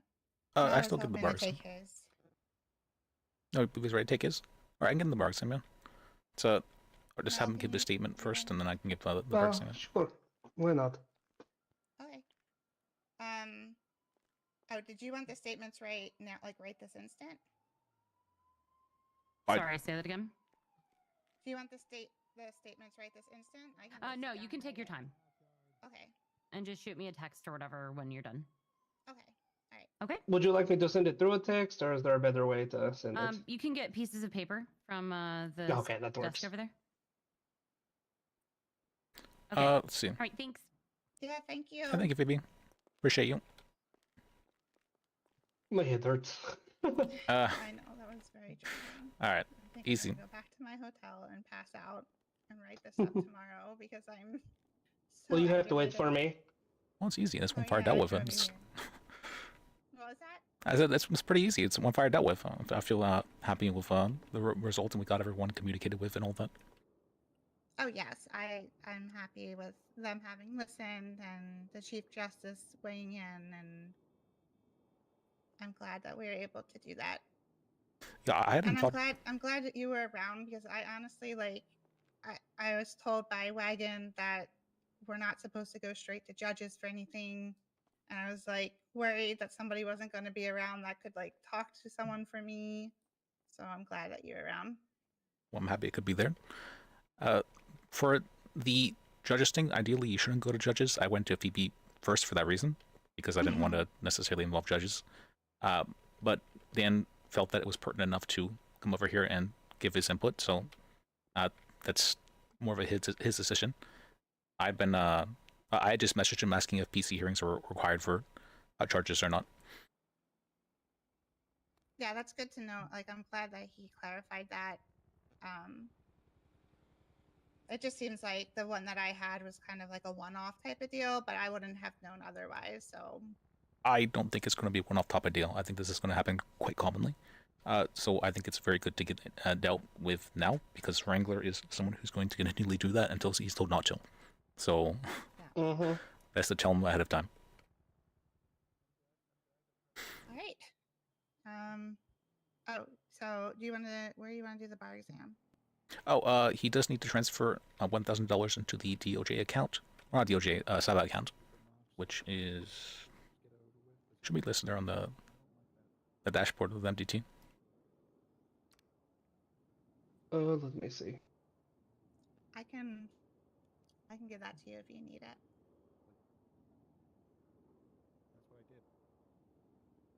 Okay, I have to do that at the bank, so I would need to go to the bank first. There's an ATM, like for a transfer. Oh, can you transfer in an ATM? You cannot. It has to be the bank. Oh, no, I lied. Okay, we can go to the bank. There, just out of curiosity, there are two numbers here. For the Saba bank account, there's the one with a bunch of zeros and a 7, and then there's the that's a phone number. Never mind. Yeah, someone in the bar. I'm having a stroke. Sorry. You're fine. I get it. Oh. All right, let's go to the bank real quick. Yeah, go do your thing. I'm going to use the restroom real quick, and yeah, let me know when you're. Thank you. All right. Do you want us to meet you here or at the PDO? Sure. I can go to the Life Invader building. Okay. Or the PDO office. Something. So. Yeah, no, I got you.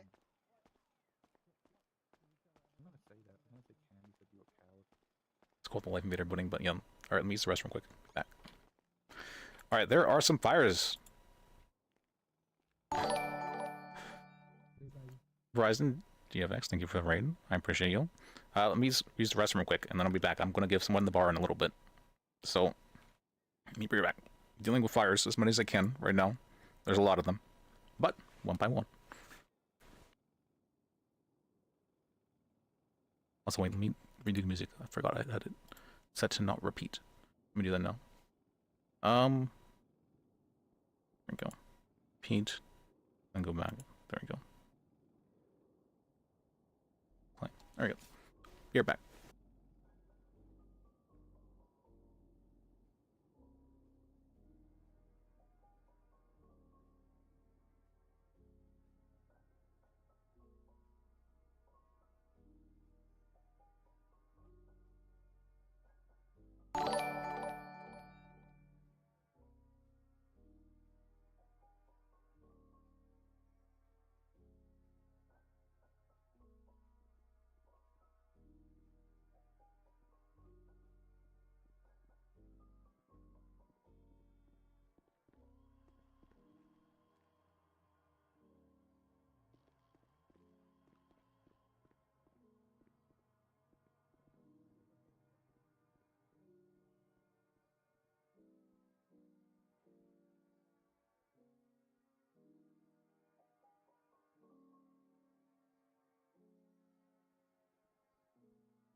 Oh, you're Joe. Oh, yeah.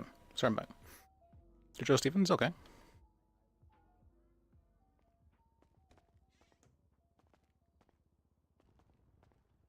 Have I met Joe Stevens? I don't think I've met Joe Stevens, have I?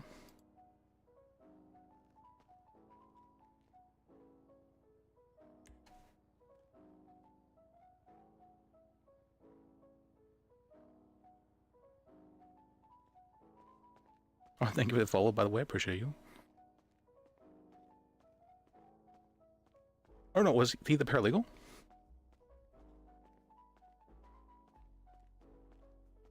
I mean... Do I have water? I have water, King. Oh, I don't have keys. Oh, I'm cringing. Alright.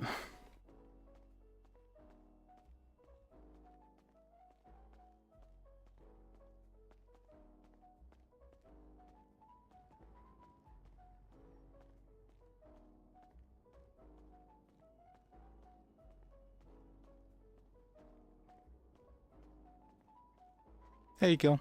How you doing? How's it going, boss? About to give someone the bar exam, so I'm gonna head to the Limvator building, or the PD Ooh. office. Can I come along? Sure. Fantastic. You have your You car have a here? vehicle with you? I do not know. If you want to go up to the garage, I got a new one. I think you'll like it. Sure. Oh yeah, we gotta run quick. I'm gonna get thirsty.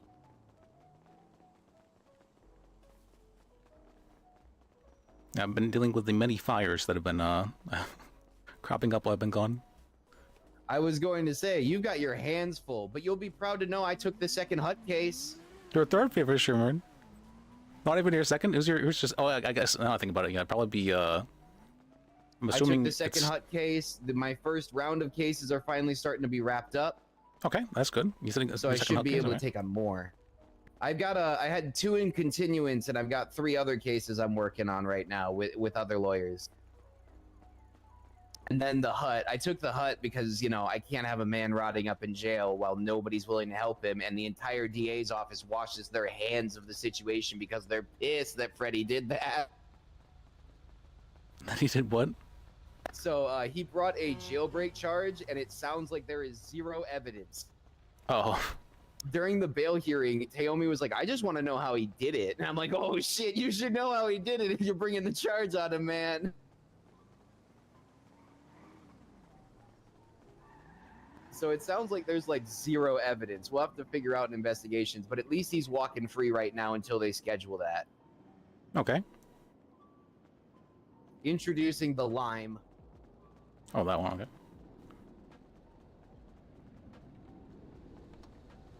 It's great. A Panto? Yep. Okay, I didn't think you were a Panto kind of guy. Like I said, I call it the lime. And I'm doing well. I did this because I feel like we have parking issues. That's also true. Okay, I see what you mean. If we got a squad of lawyers in these, not only would it be absolutely awesome, lawyer gang, but we'd be able to fit in so many fewer spots. Oh, did I? Okay. I'm I pretty also sure you just were on my thought it was recap too. fun. I was looking around for a Roosevelt, but I couldn't get one. And you know, beggars can't be choosers. I just wanted something that was better than the SUV for less practical things. I think it's a nice little car. I do want to get an engine swap. Oh. I had, what was it called? I forget the name of it. Sort of one kind of like this, but it was also small like this, but 2-door as well. But it had like the X top. Oh, nice, nice. Oh, Mr. Elwood's here. By the way, I want you to know, first of all, Mr. Moore apparently is doing great. I've heard some feedback from his clients, and he's doing very well. I was supposed to tell you your time. I am currently Can I do keeping that? my eye Let's look on it up. Miss Murphy. I think she's our most promising candidate currently. For a lawyer beyond, she has amazing skills, experience, and conducts herself exceptionally well. I will report that you need to keep an eye on Morton. Morton, okay. Morton, he is going alone as an associate lawyer when there are 4 other lawyers on duty. I have scolded him about this, like, you know, been like, hey, you can't be doing that. There are plenty of lawyers available. You need to reach out to every single one of them before you're taking these calls. If you want to be taking calls, you should be operating in a pair or finding a lawyer to work alongside with. Penta, I think. I've seen him conduct himself in court, and he definitely needs the assistance. You know, if he was able to conduct himself fine, I'd be walking up to you right now and saying vouch. But instead, I'm saying he needs more time to cook, and he needs to be held accountable for holding up for at least 2 associates, right? Because I also see him doing civil filings alone. Okay. So you might just want to keep an eye on that. Okay. Well, thank you for letting me know. I'll write that down. Talk about that. Yeah. Like I said, Murphy and Moore doing great. Morton needs a little bit of an eye kept on him just because he's trying to operate on his own when he shouldn't. Okay. That's like the basics there. I'm going to be finishing up my proposal today, ideally for law kebabs. I think I'm going to ask for 50K, get us 3 vans, get the kitchen reset over there, and get all the business permits worked out. Was it opportunity not to? I think what we should do is we should bring in an influx of promising paralegals, even if the bars are dropped by about 10%. We keep them working there, and we make sure that they all understand the procedures there, because then if there are no lawyers available, or if we're in a major meeting, they still have work that they can do and money that they can make and food they can eat. Okay. If you want to, once I finish the proposal, you can look it over as well before I push it up the ladder. Sure, I'd like to see it. Fantastic. All right. Waiting for bar exam. Yeah, sorry. I just wanted to make sure, like you said, you're catching up, so I wanted to give you the catch-up info. Yeah, thank you. I appreciate you. Yeah, I got you. I've been holding it down for you, boss. Well, thank you. Let's see. Lobby car. What? All right. Lobby car. Oh, I didn't even notice. Shit happens. Oh, okay. Oh, is that why the no parking sign? Okay. All right. Hello. Yeah, what's up? Can I ask you a question? Sure, what's up? How do I go about You by chance serving able to- witnesses? I'm waiting on Woody's doing a bar exam for him right now, Like, but I you're know you said serving in them an to hour. appear You in have court? the time, or I was about to give the bar exam to this gentleman here. I mean, I'm not Alright. gonna lie. I've never Say had again? to serve I was about to give them. the Normally, bar I'm exam just to like, this hey, gentleman here. You're a He witness just. to your friends. In Did you deep pay the trouble. We DOJ need account, to show or up and what's called the decide. sub account, by the way? I've already paid. Okay. Anything for my Yeah, he fee. just paid and asked me to do it, and so I was about to had to give it to him real quick. I mean, will you just be available after him, or whoever one of y'all finishes up first? Gotcha. Whichever one of us finishes So, up no, first. you're Yeah. good. You're good. That's So- that's a Alright. better question. That makes more sense in my brain. Okay, sorry. Okay. What I would do then in that situation is you write documentation. I think you that, write on a piece of paper, you know, you've got it saying you are being served. This is the court That they date, were this is wanting why, to be in for the bar exam as well. the appearing. Let's see. were they? And then Okay. you do it in Unless front you're of them in not a okay with public that, you place. wanting to do it alone, or? Get yourself one or Oh, two I mean, it witnesses. doesn't matter It's to me. easier for I you. have no idea. Because if How for it any normally reason they goes. don't show up, you can say, well, I did it in this public space with these definite witnesses and other Let me see. people. Somehow I have And more and more you just messages walk up to cropping the up police every. and say, here you are, you've been served. And as long as there's another lawyer around or something, that's usually Why good does it keep enough. saying empty for that though? Don't pull them Okay. off to the side. Do it publicly. That's the best piece of advice I have. And just provide them the piece of paper, say you've been served, and walk away while they're reading it. Okay, and if I am serving the entire I see what he means about give it to anyone I was in the PD, or I was does it watching have a to be command? I am normally under the the dictatorship. The dictatorship grows. Hey, boss, hypothetical. Yeah, go ahead. When serving the PD, you can serve any member of the PD as long as they're in uniform and on the clock, correct? Yes. Fantastic. Thank you. All right. Yeah, you don't need any documentation for that. Ideally, you bring a witness or two along with you. You hand it to the PD. You say you've been served, and you walk away. Correct? Yes. Yes. Fantastic. All right. Yep. That's what you need to know. All right, so I just write it on a piece of paper that they're being served. They're being served. You should give them the information for like at least a case ID, or a basic piece of information as to like you're being served by X person. Be there on this date at this time. It should be that piece of paper is all they need to walk into court, completely unprepared, but still be able to walk into court at the right time, at the right date, and know why they're there, or at least the basics. So they don't even need to know the right date. What it is that they need to be informed that they are being sued in the first place. It's up to them to then find out the information of. Speak up, bot. Okay. It's up to them to find out the information after that to figure out when they are, what's it called? Whenever they're supposed to show up for court and get everything scheduled as well, because there's going to be scheduling things, of course. Oh yeah, true. Okay, so just write on a piece of paper that they're being sued. By whom as well? I do it. Yeah. No. By whom as well? By whom? They have a right to know that. Okay. But yeah. I will do that. Thank you. You're welcome. Yes. Of course. Good luck. Don't give it to Ham. Or were you wanting to stay in for the bar exam? Like, there... Oh, I can you can sit watch if in. you want. So I wasn't sure if you're wanting to or not. Oh, him or me? All of us? Hugo was wanting to. I wasn't sure if you were wanting to as well. Okay. Mal, do you care? I don't care. It's okay. No words. Say that little bit amount. What's that pink thing? Oh, I think Hugo was, not Hugo. What am I saying? Elwood was already giving the bar exam, so maybe we should probably give it in the office over here. Yeah. Oh, sure. They do that. They do that here.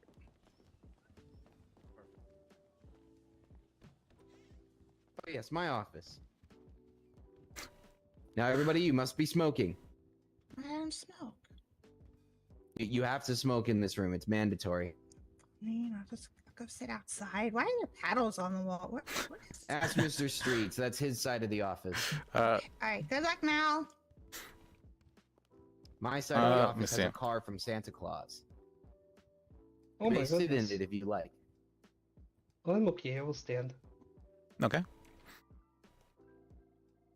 All right. Then, how long have you been in paralegal for?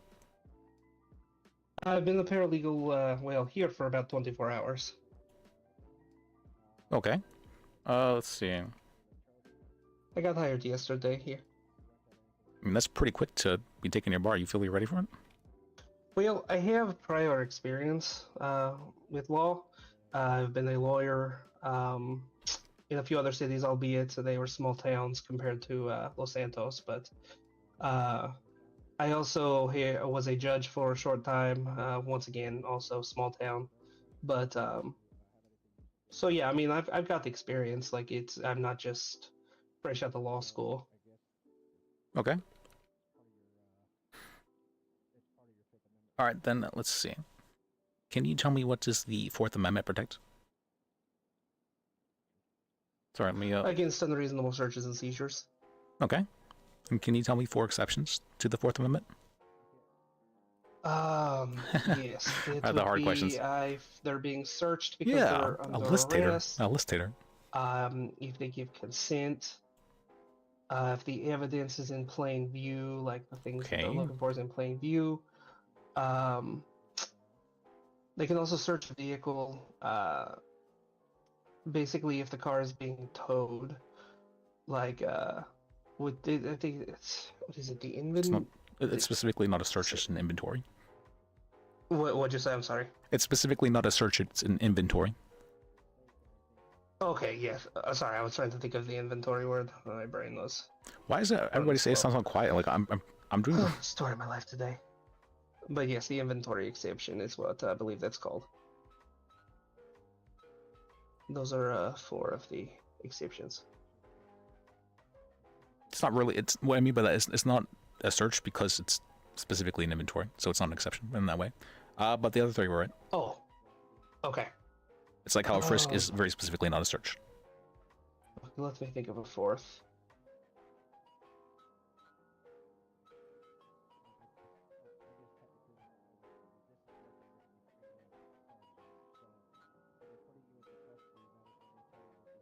This one, I can say you probably dealt with today. The last one.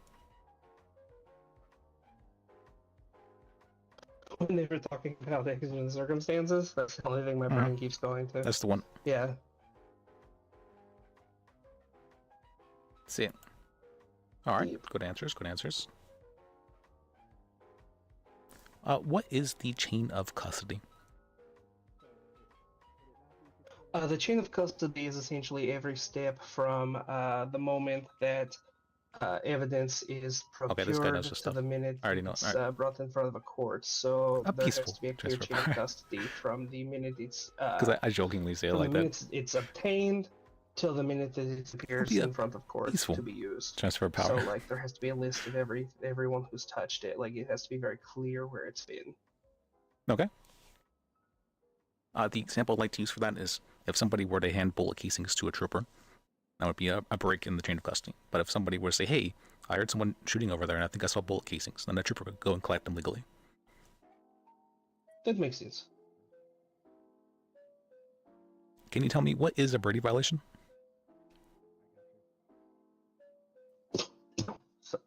Sorry.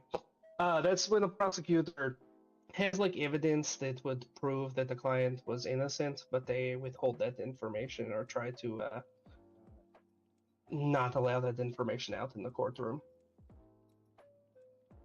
To be clear, it's to the guilt or innocence of a person, and it has to be like relevant information, so it has to be exculpatory in nature, meaning that it could change the verdict of a case.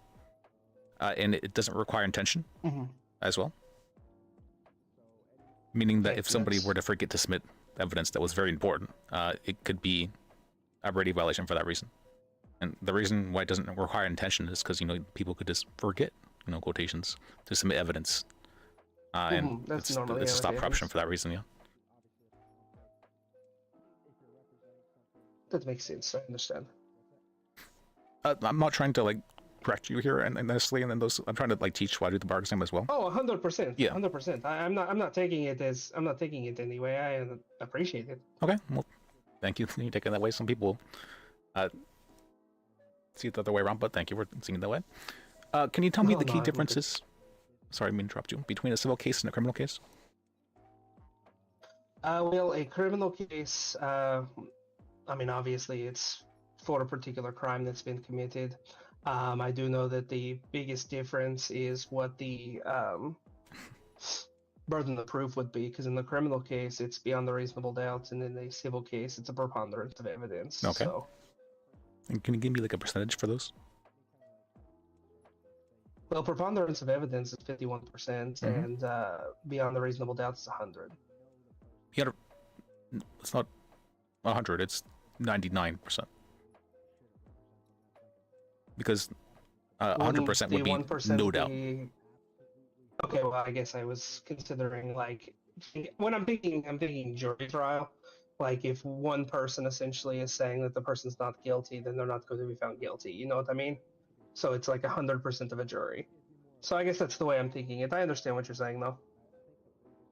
Yeah, for preponderance of evidence, more likely than not, so 51%. Also for probable cause, that amount. And then for, at the strictest form, beyond a reasonable doubt, it's 99%. In practice, it's more like 90%. Okay, that makes sense. Okay, let's see. What can you tell me about Terry v. Ohio?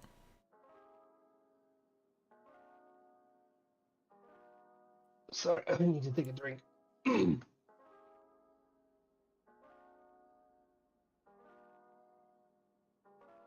It's funny, I see Emma looking over the bar exam right now as well. Is she giving the bar? Sorry about that. I've had a cold. Terry v. Ohio it's the case law that gives police officers the right to frisk an individual for their own safety if they believe that they may have a weapon on them. That's why it's called a Terry frisk. Okay. And there are two prongs to that. Can you tell me what those two prongs are? When you say prongs, I'm sorry, prongs refers to two, how would you refer to that as? Two things that have to be met for something to be able to be conducted. You said them both in the definition you just gave there. What? Well, it's officer safety. There has to be reasonable suspicion that they may have a weapon on them, and So just being armed is enough for someone to be frisked?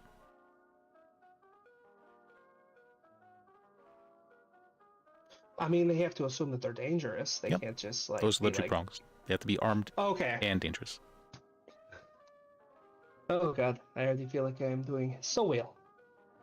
You're doing good. The reason Yeah, you actually are.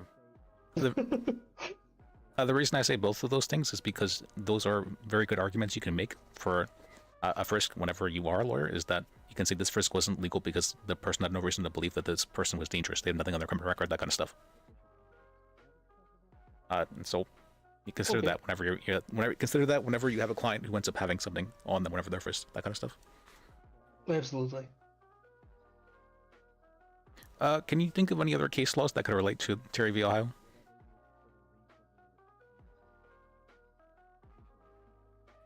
That could relate to.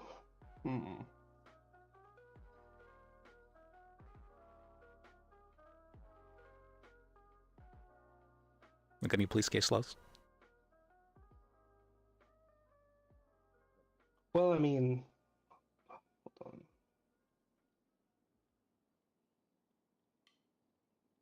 I'm gonna be honest with you right now. I'm absolutely blanking. Maybe something that could like lead up to a frisk?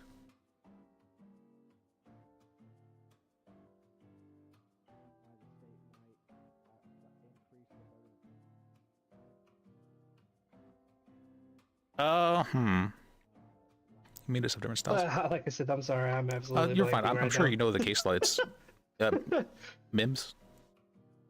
Oh, yeah, Pennsylvania MIMS. What's that case law?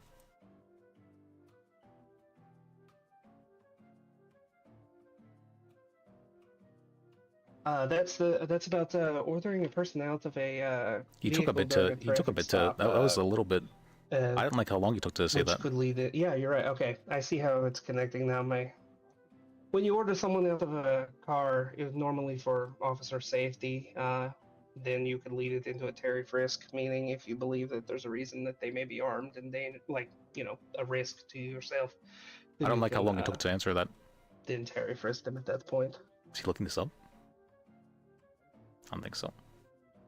What are the different classes of weapons? Oh my god, I almost answered that like when I was in Vice City. I actually asked Ms. Luna about that today. What did she tell me? I know class 1 is steel pistols. Class 2, this one I was insane. Okay, class 2, that's explosives and hunting rifles. I was very confused why they are together, but I guess that's not for me to question. It's shotguns and hunting, or shotguns and explosives. Shotguns and explosives? Oh, okay.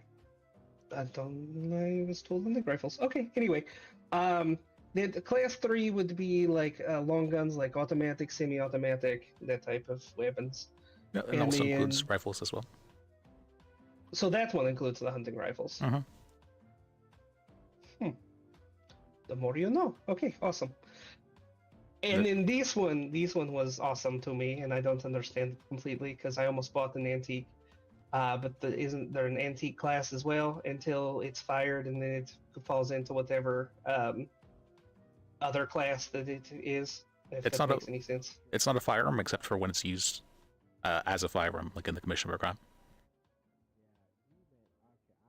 Okay, so let me ask you a question about that. Say I had bought an antique pistol, okay? Because, like I said, it was sold over at Ammunition. Say I had purchased one and then I had used it for self-defense. Is that illegal to have used that for self-defense? Because, I mean, it was sold at a weapons store. Well, I mean, you'd have to be committing a crime for it to be illegal. So I wouldn't say, yeah. The way that it was described earlier when I was talking to people, it made it sound like you could not use that as a firearm at all. Period. Point blank. Like it was a decoration. So self-defense, you can use an illegal weapon to self-defend yourself. Okay, but it has to be in the commission of a crime for it to be a issue. Okay. Yes. Now let me ask one more question. I'm sorry, I know you're the one asking the questions, but I do want to know about this because I am curious. No, you're fine. So with the classes, I was looking at the penal code, okay, because like where I'm from, I'm used to there being different charges for different classes of weapons, right? But there is, obviously there's the illegal weapon charge, But what's the purpose of having the classes if there's not different charges related to them? Is there not? I know there was. There's not like a class 1 firearm charge, class 2, class 3, and antique. There's literally just, yeah, there's nothing about the classes anywhere. That was honestly the reason why I asked Miss Luna. At least that I found.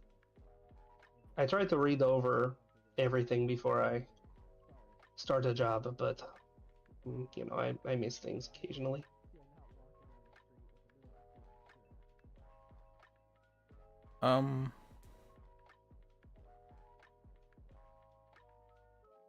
There was a charge for it. I'm not seeing it now. Did they give her the charge?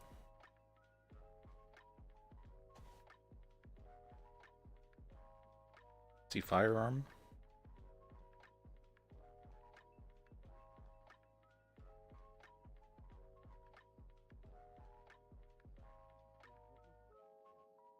I'm sorry, was that a question for me? I'm just looking it over right now. Okay, I'm sorry. I thought it sounded like you asked me a question, and I'm like, I don't know.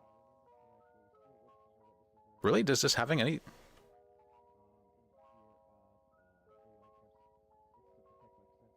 Really, it's just to determine which ones are like legal to own, for the most part. There had been, I think in the past were handguns. It was a separate charge for handguns considered, compared to if you had a, what's called something like an SMG. Okay. But I guess no longer. Okay. Yeah, that's why I asked. That was my confusion. Interesting. This is a phone. You have it. That's interesting. Okay, I'm not asking questions. Back to you. Okay. What is an appeal, and how long do you have to file one? Let me ask you, with that, is there a specific in-city time frame, or does it go to like a national time frame? Specific in-city time frame.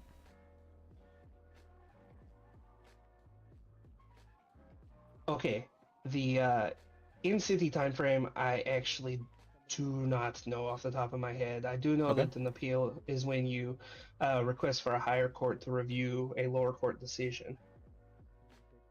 Okay. But the in-city time frame I do not know.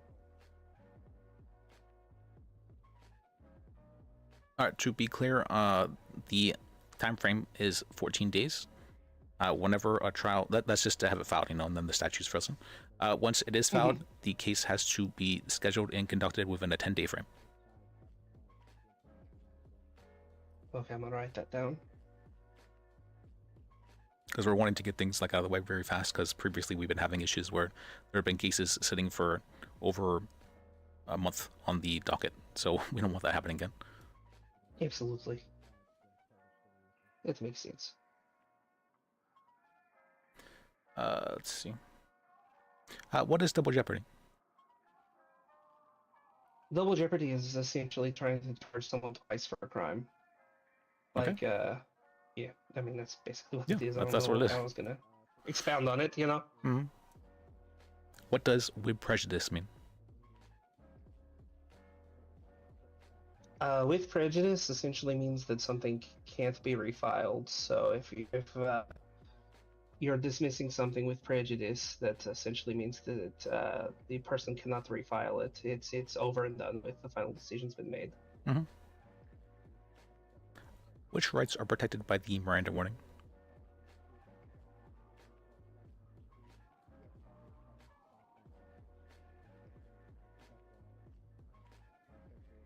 Well, if you're saying something, I cannot hear you. Oh, sorry. I said which rights are protected by the Miranda warning? Am I just really quiet? Why is it like it sounds perfectly fine on a stream? I don't understand why it sounds. Are you hearing me? Or... Oh, I can hear you now. I'm sorry. Okay. I'm sorry. Go ahead. No, I was saying which rights are protected by the Miranda warning? Oh, it's the Fifth Amendment and the Sixth Amendment. So the right against self-incrimination and counsel. Mm-hmm. And why is it important for the Miranda warning to be read? Well, if officers decide not to read the Miranda warning, first off, it does not give the suspect a chance to get a lawyer, because if they don't know that they can get a lawyer, then obviously they may not try to request one, which hurts that. Then anything that they use in the question, anything they try to use from the questioning would be thrown out of court because they did not give the Miranda warning. So if they were asking any questions and that person responded to those questions, any evidence obtained would be thrown out. Yes. Why is that important though for a person to know that? Like for a suspect to understand them? Yes. Well, because they have, with the Fifth Amendment, they have to know that they have the right to not incriminate themselves. They have the right to remain silent. Like if they don't understand that they have the right to remain silent, then they feel like they have to answer these questions. And they also, once again, do not understand that they have the right to counsel, which is the Sixth Amendment. So I mean, it's important that they know what their rights are, and that's for anything. But that's why it's important. One of the examples I'd like to give is that, and there are some other countries where it is required for people, legally required for people to answer the questions of law enforcement. And so sometimes people who are visiting here might not know that. And a lot of times people might think this, if a police officer is asking me a question, I have to answer these questions. And so for that reason, the Miranda warning exists. That makes sense. But that's a good example, honestly. I had not even thought about the visitors. Can you tell me in what ways a lawyer can be conflicted? In what ways a lawyer could be conflicted? I mean, like, are you talking like examples, or is there something specific that the question is supposed to be asking? Examples are fine, yeah.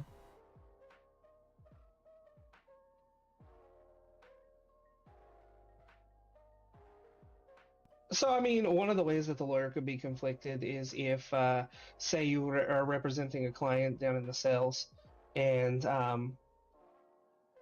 they were involved in a situation where they were arrested, and they said they were defending themselves against another individual, and then you don't realize it, but that other individual is coming up and trying to sue the person you just represented in the cells. That would be a conflict of interest, because you already represented one person, so therefore you'd be conflicted out of representing the other one. There's another one if it like affects your personal interests, like if you have a stake in something and you're suing on behalf of that, then essentially you would be conflicted as well. To be clear, for the first example, you're referring to former client. Let's go former client conflict. That only applies if the information you would gain from that client would be relevant at all to the other client you had suing them. Yeah, sorry, I was trying to make it clear that it's the exact same situation. It's just you represented one of them in the cells, and the other one's wanting to sue him for that. So you've heard the side of the story of the person that you're... Oh, okay. I've heard that. Okay, yeah, that makes sense. I'm sorry. I might have went around a huge circle. Oh, you're fine. Keep going. Yeah, you also can't like represent parties, like two opposing parties. That would not make sense to run back and forth from the table and be giving arguments against yourself. If you have a financial stake in the case, if there's like an ethical obligation, you could be conflicted out. Like if there's an ethical reason you can't do it. Can you give me like, what do you mean by that exactly?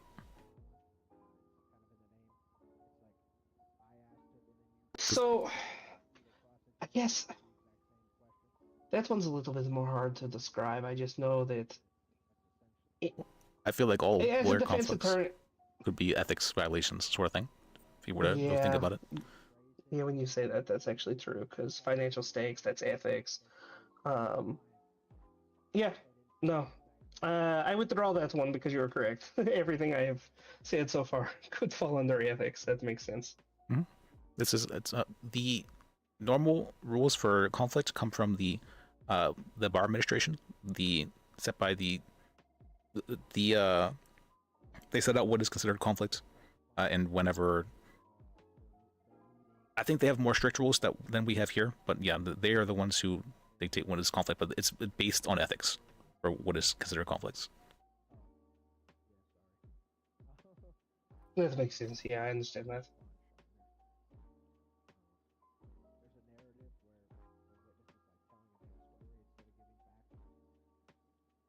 Well, like I think it's very important to like understand like the reason for why things are the way they are, not just to say this is just how it Absolutely. is. Yeah, and so I like to ask questions in that regard. Oh no, absolutely, I understand. Like I said, I promise anything you're saying I'm taking as constructive, not Okay. anything else. I love constructive criticism.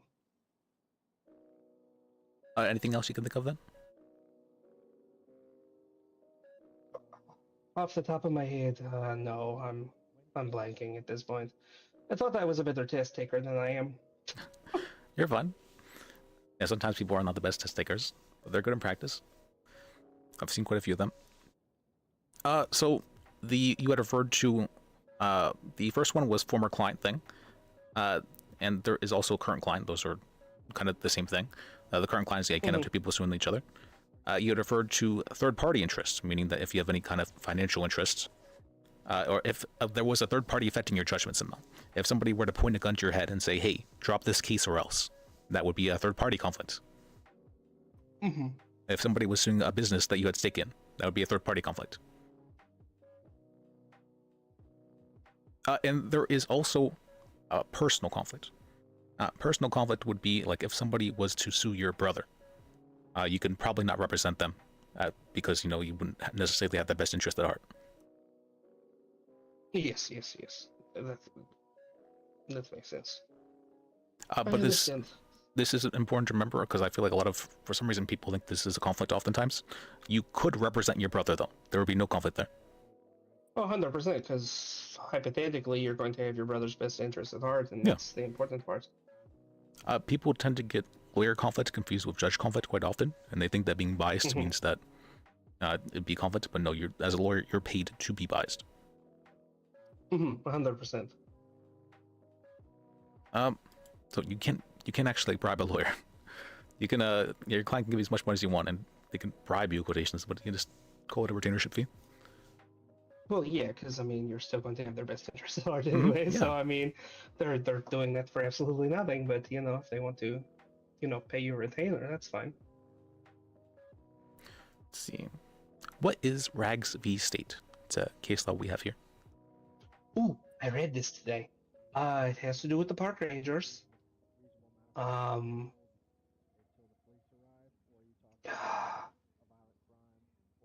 This is where if sorry, I'm trying to remember. This is with the park rangers that if they believe that someone has like gone fishing or hunting, they have the right to search the person, any like vehicles that are within the distance that the person has, or any like coolers or things to inspect like the haul that they have. Okay. Yeah, they just have any reason they have to believe that the person's hunting or fishing, and they can search everything in or around them. Mm-hmm. Yeah, I read the case laws. That's good. Easy. What is ex parte communication?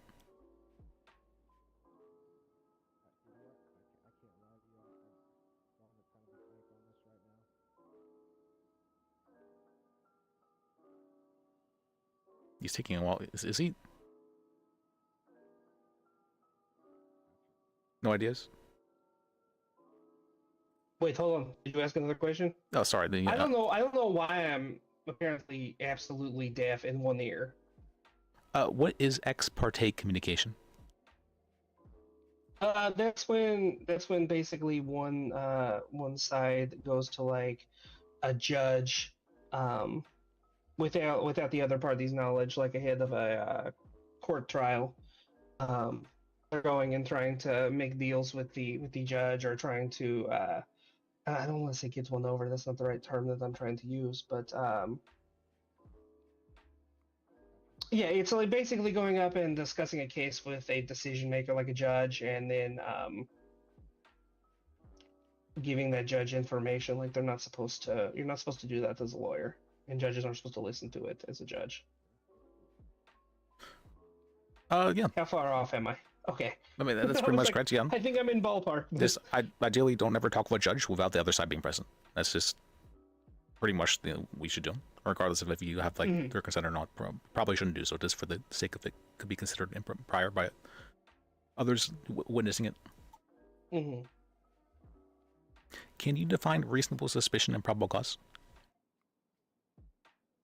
So, reasonable suspicion is when an officer believes that an individual has committed the crime, is about to commit the crime,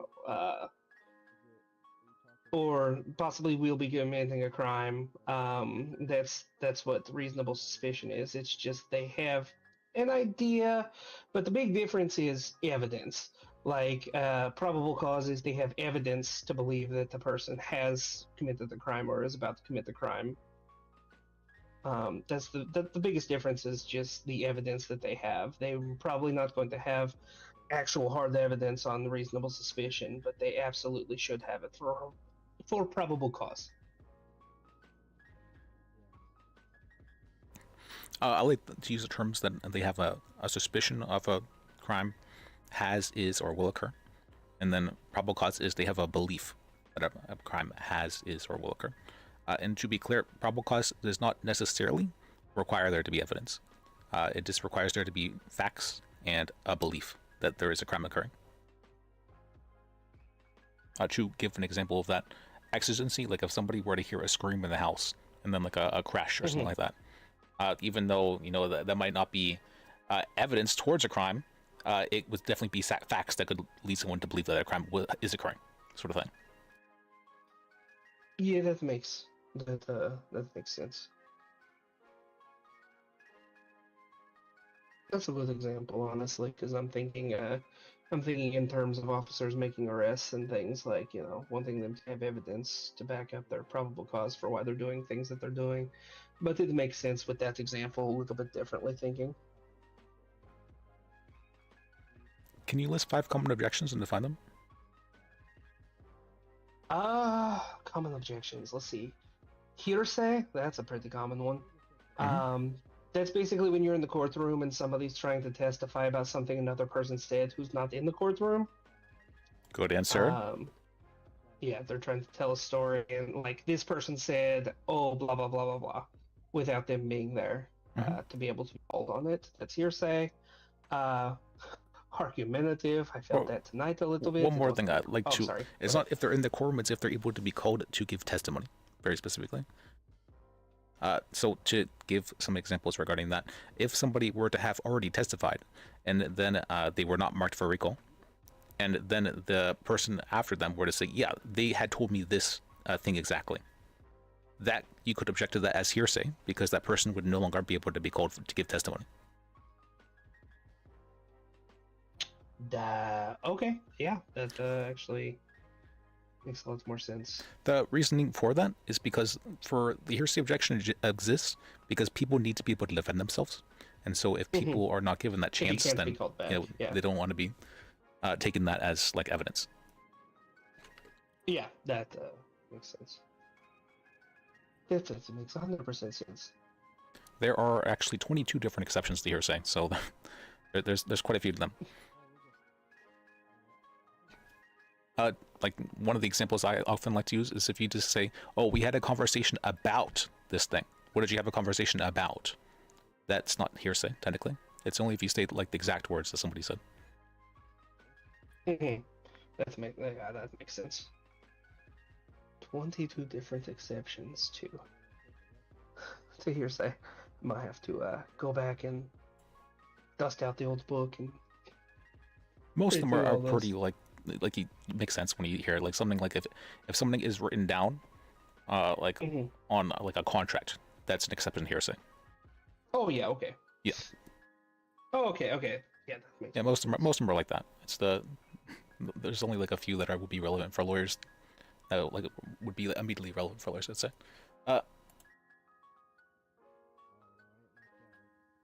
Then go on for the 4 other objections. Okay, so the next one would be calls for speculation. That's when someone's asking a question that would have a witness like guess or make an assumption. Jesus Christ, an assumption about a particular topic that like they don't have any professional knowledge of. Okay. That's true. Good answer.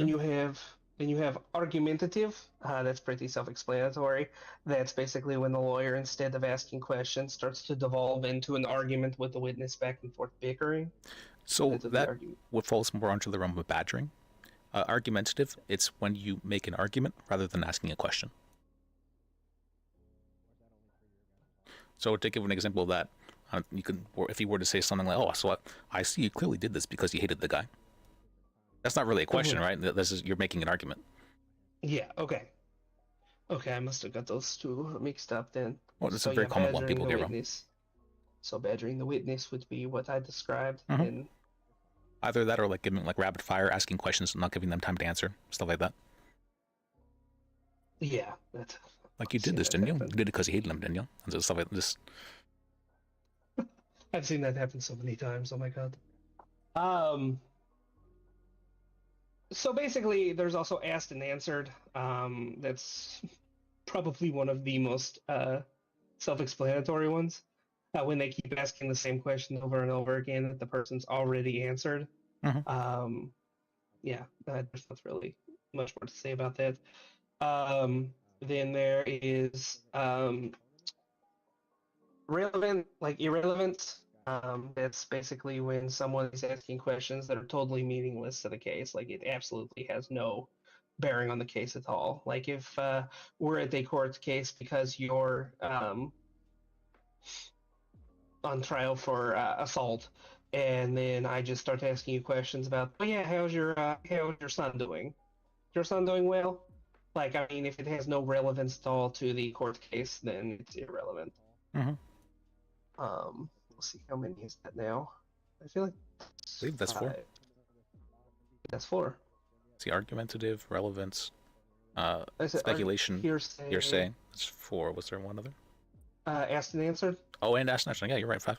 Right. Okay.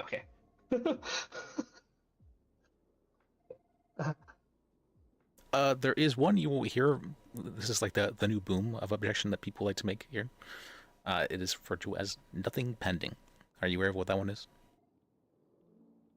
It's an uncommon one. Nothing pending? Yep. I mean, I could take a guess at what it means, but no, I don't.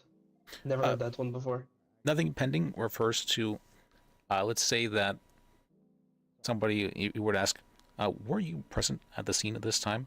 And someone says, oh yes, I was there because so-and-so told me about to go here this time. You could object to nothing pending and have everything after yes stricken from the record. Because you didn't ask, why they were there, you asked if they were there.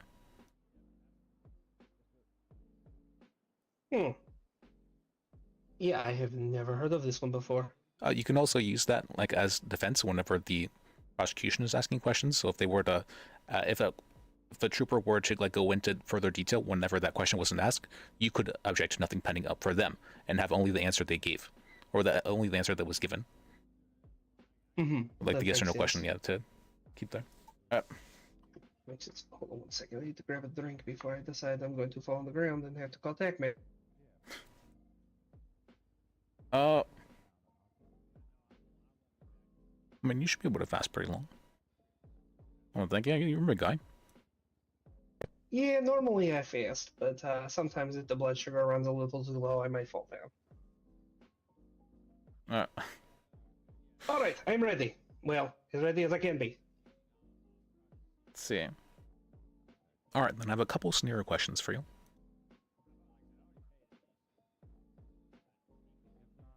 Oh, okay. You are the DA on a case. The police are attempting to push the charge of kidnapping against the defendant. You are presented with no testimony from the LEOs, no witness statements, and no evidence. The only evidence against the defendant is the victim statement. How do you prepare for this case?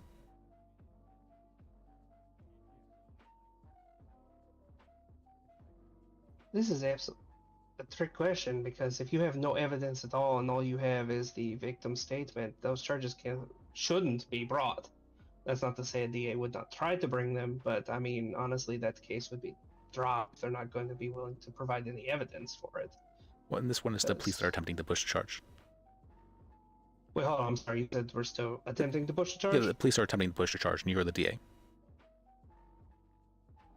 Are DAs in the city not allowed to drop charges? They are.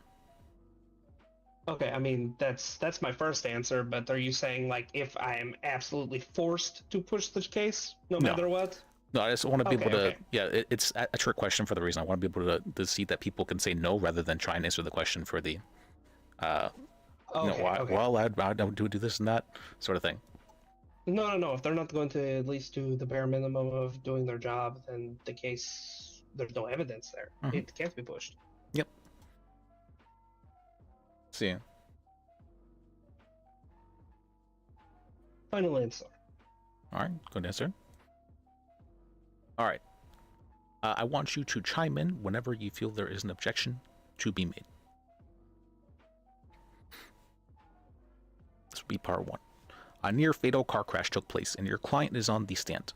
They are sworn in and prepared to answer honestly and fully. The DA begins their line of questioning with, "Is it true that you were once involved in a shoplifting incident roughly 20 years ago?" Objection. Relevance. That's correct. Yes, but what does that matter? I was a dumb kid. Ah, so you were a part of the shoplifting incident. Once again, did they not stop when I objected? It's still irrelevant. Objection. Irrelevant. Well, in this case, it'd be asked and answered because he, Okay. I yeah. mean, yeah, I could. Yeah, but I can see irrelevant, that so as it would well. also be I mean, fair, I'm yeah. s- yeah. Yeah. Like I just in my head, I'm just like that's still absolutely irrelevant. It's supposed to be like that, what's it called? Nobody's objecting here, but if you have the ability to, what would you object to, yeah? Oh, okay. Mhm. Okay. Mhm. I already said yes to that. Your Honor, I believe that this goes to show the character of the defendant. Clearly, they are a reckless person as they have a history of committing crimes.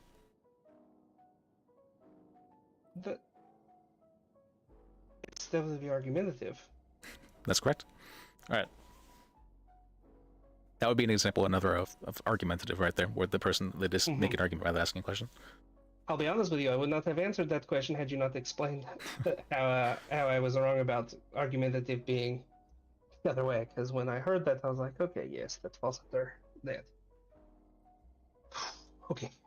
Part 2. Later in the case, a witness is brought to the stand. They are sworn in and prepared to answer truthfully. The DA begins their line of questioning. How fast was the defendant going? Objection calls for speculation. Mm-hmm. I'm not really sure. Oh, come on now. You must have a rough idea. I don't know. Maybe around 50 miles per hour? That's, I mean, they're still speculating, so. Mhm. Also, leaving out, I could see argue. Yeah. Oh, yeah, I could see that. Yeah, that makes sense. Yeah, saying, oh yeah, you could give a guess. Yeah, okay, that makes sense. Sorry, I'm trying to work through this in my head as we're No, you're going fine. and You're not saying things. You don't need to give like all of them, but just one. But I was saying that another one that could be made. Mm-hmm. You saw the accident take place in a zone where the speed limit is 35 miles per hour, correct? I think so. That one was definitely leading. On the last question yet. Okay, got it. Later in the case, it is time for cross-examination from the DA's office against your witness. Did you see the defendant's car go through a red light? That's... Yes. No further questions. There's no objection to that one. It's just to see that if you would object to it. Yeah, no, that's why I stopped. pattern, I was yeah. like, wait, what? Based Yeah, on the that's why pattern, I yeah. stopped. I was about to say it, but then I was like, wait, I don't hear anything wrong there. Okay, yeah. All right. You did good. You passed the bar exam. Congratulations. Oh, thank you. All right, you did very well, actually. Let's see. I appreciate it. I did not feel like I did, but I appreciate it. I would feel probably confident enough to make you a full lawyer, but I feel like you don't know enough necessarily about the way things are run here regarding the city stuff exactly. So I would like you to be an associate lawyer for a little bit before that. You okay with that? Yeah, I mean, I'm obviously not going to say no. Okay. All right. Let's see. Have you ever, just out of curiosity, have you ever said that and had somebody say absolutely not? Yes. Back when I Holy made shit. back when I made the associate lawyer rank, and there wasn't an associate lawyer rank previously, I was like, okay, anybody who's like passed the bar exam within the past week, I want them to get some experience being an associate lawyer because we've had some issues with attorneys fucking up on their own. So I'd like them to be together with someone else because that'll hopefully stop that from happening. And I had multiple people say, no, I don't like that. Make me a full lawyer. And I'm like, well, if they were already a full lawyer, I'm not going to like take that away from them. So I grandfathered them to that. But I did feel that a couple of those people should have had a little bit more time spent as associate lawyers. Yeah, I couldn't. I'll be honest with you. I couldn't agree more about your assessment of me there. So I'm happy being an associate lawyer. Okay. Let's see. I do not have the power to give you a bar license, but I can message somebody who does. Let me see. Okay. Yeah, it's because it requires you to see the profile and all that, and I do not have the capabilities to do that.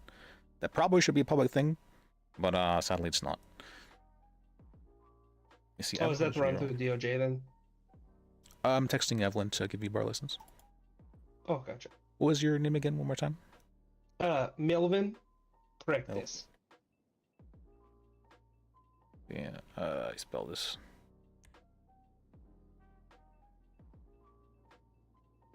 How do you spell your last name? Prectiss. Okay.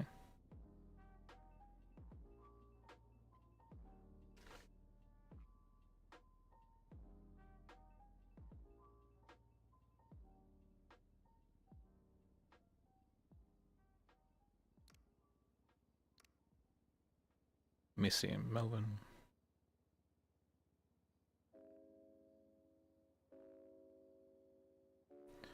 Melvin Practice. There you are. Alright, you are now an associate lawyer if you want to go off the D on duty real quick.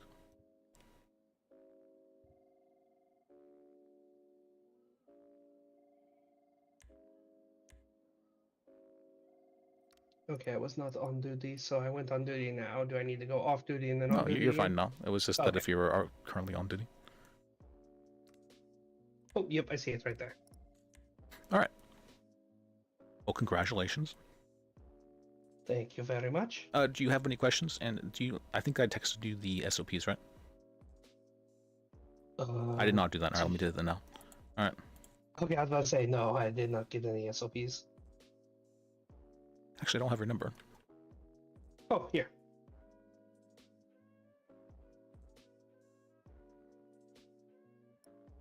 There you go.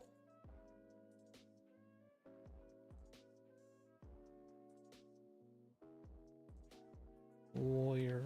Okay. He's very competent, actually. I see why she thought to get a lot of confidence in him. I'm pretty sure Miss Luna abandoned me. She was so ready to go to sleep.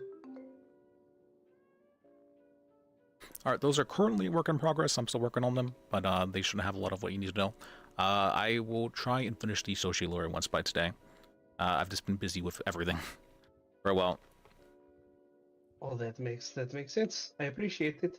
Yeah. Let me know do you have any questions I can answer now, or let me in the future is fine as well. I have absolutely no questions at all. Thank you so much. Alright, so so for associate lawyers, ideally I want them working with another associate lawyer or lawyer at all times for like any kind of case stuff or going down cells, that kind of stuff.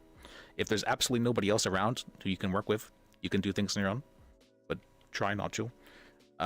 And if you have a hard charge, if you're called down for a hard charge, please try and make sure there's at least a lawyer present or like a lawyer mentor, just somebody who's more experienced regarding hard charges, because those are very serious charges. I haven't explained that to all the associate lawyers, but yeah, that's something I'd like that. Quick question on that. Yeah, go ahead. From tonight.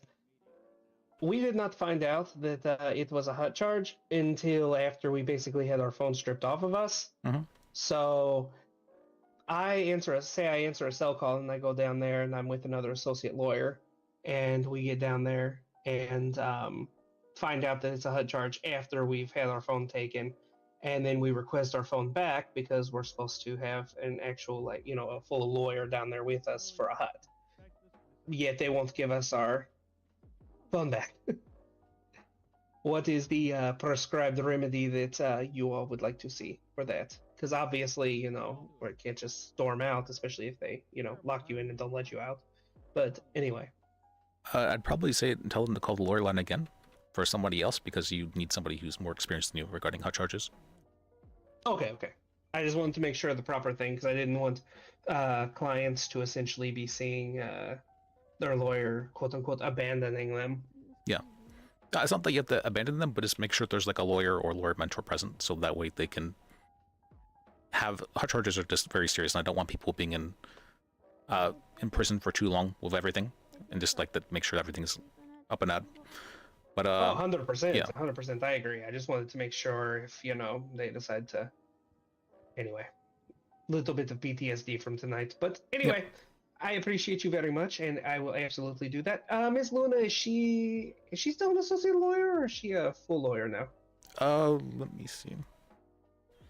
Pretty sure she is still an associate lawyer because the way to become a full lawyer is just to have somebody, a lawyer, say, hey, this guy knows what he's doing, and I believe that he's capable of doing things on his own. That's all that's required. Oh, okay. I was just curious because she's normally around the times that I come around, so I just figured I would ask to see. But awesome, I appreciate you. Yeah, glad I can help you out. Yeah, let me know if you have any questions. She said something about. I'm sorry. She said something about needing to get into the docket. Like once you become associate lawyer, is there? Oh yes, I need to go for that? email you that. Can I find you pretty easily in the emails? You should be able to, but I'll send you my email and a text message.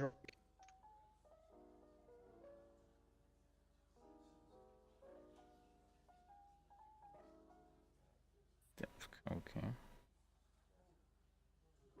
Was it Melvin something? Or Melvin Practice, but I don't see him listed there, so. There's the email. There it is.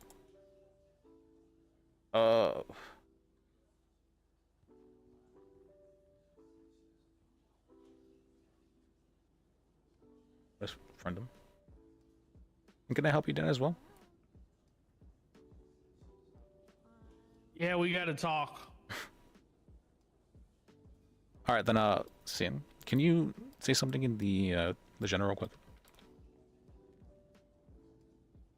Yes. I know a bunch of those cars got towed because just don't park back there. Alright? Learn your lessons, guys.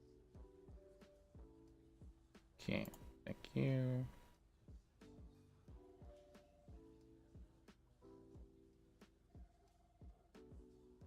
Which car is it? Let's see. And the thing I send to people is. There we go. Did you see that?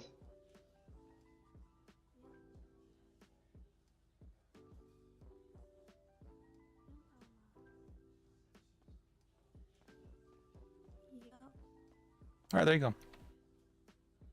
Awesome. Thank you so much. Yeah, glad I can help you out. All right. Have a great day. You too. All right, got another lawyer for us. He's a good one too. Yeah, I give this guy made him a paralegal earlier because no PDO was around. Okay.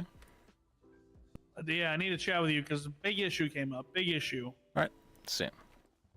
This room soundproof? Not especially, but enough. Whatever, it works. Yep. All right. We have an issue. What's that? Somebody gave somebody with a felony on the record made him a paralegal. Is it Relic? Well, now Relic does because Relic just shot cop. Oh, okay. But the other one was, let's see here, Benjamin Bronco.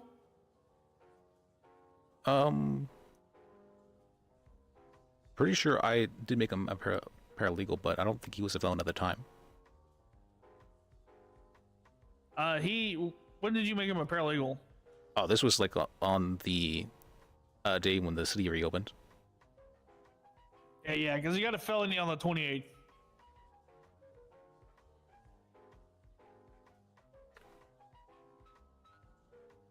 On the 28th? Yeah, I made him paralegal much earlier than that, so. All right, well, you got to remove both of those. Yeah, no. I hadn't seen him on duty though, or like messaged me about anything, so I'd forgotten about him honestly. But I guess he wasn't interested in it. He was very, very interested though, before the flood and all that.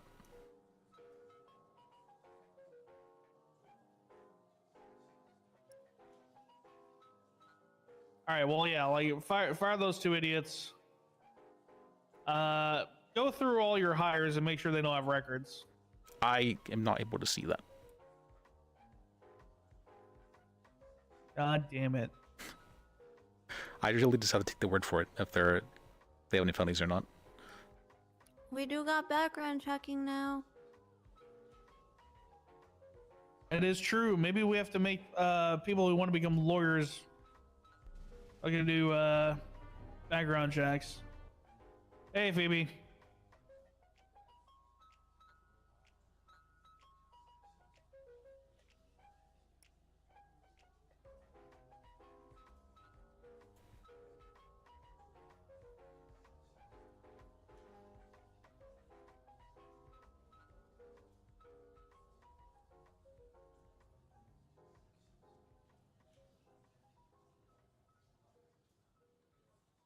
Let's see here.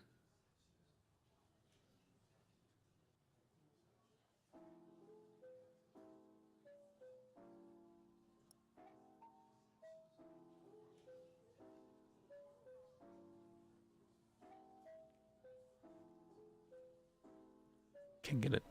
This.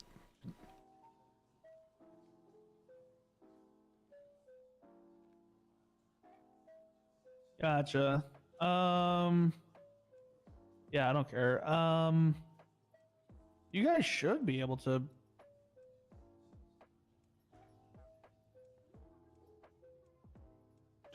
Trying to.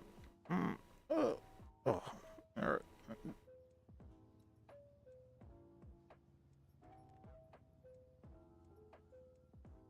Just go over.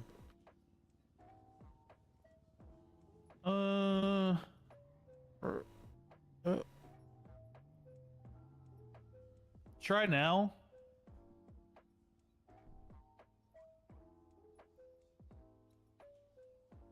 Oh my, this bug. All right.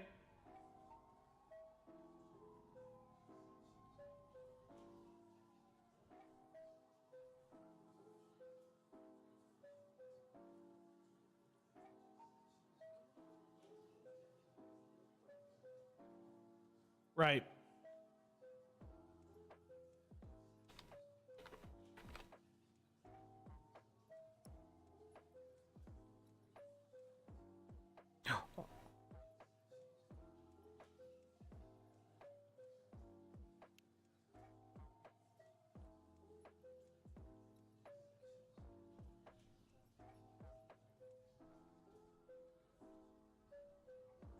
I mean, I don't mind giving them some money as long as it's reasonable. Oh yeah, that's very reasonable. But don't tell him that if he don't come to us.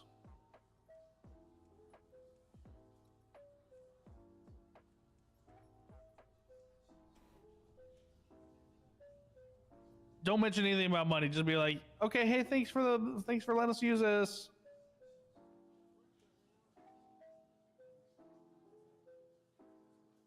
Well, wait, hold on. Did he say that you have to talk to me about? I thought you said he doesn't know if he charged you guys.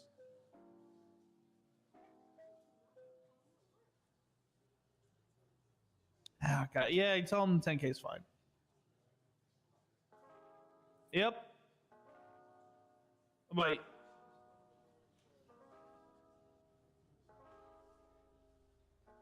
All right. Yeah, maybe we should start making paralegals.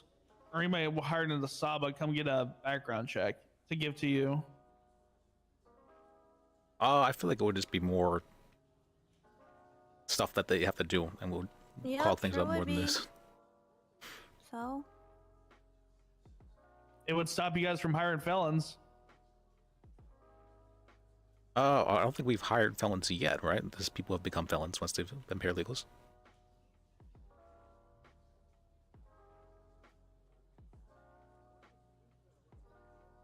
How do you know?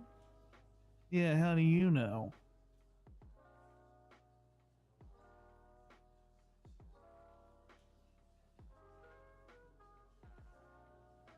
Yeah, I mean, it's $1,000 to get a background check. Oh, okay. So we made them. Okay, so we made them pay for it to get money for the.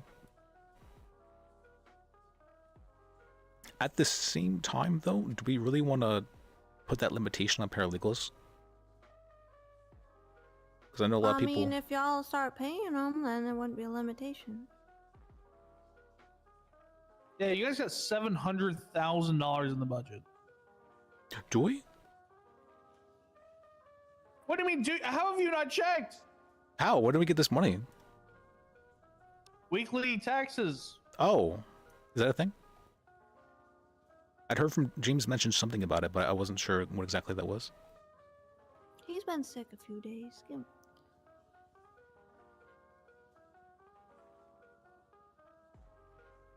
You guys gotta start putting that budget to use. Do hiring events, job fairs. Buy cars for all the lawyers. Hey, I got a festival coming up. Hey, she has a festival coming up. That'd be a good time for a job fair, like a little booth. I'm just amazed to see that we're in the green still. Not only that, you guys have the most money out of every government organization. Even the hospital? Yes. Wow.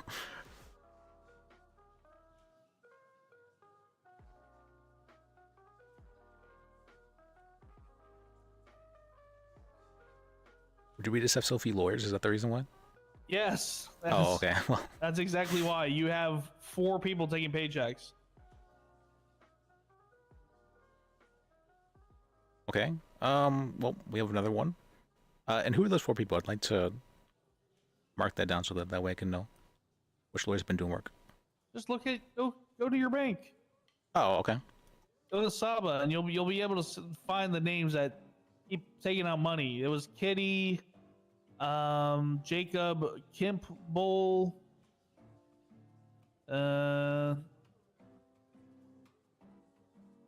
those are the 2 names that just... Some of them just don't take their paychecks, though, for some reason.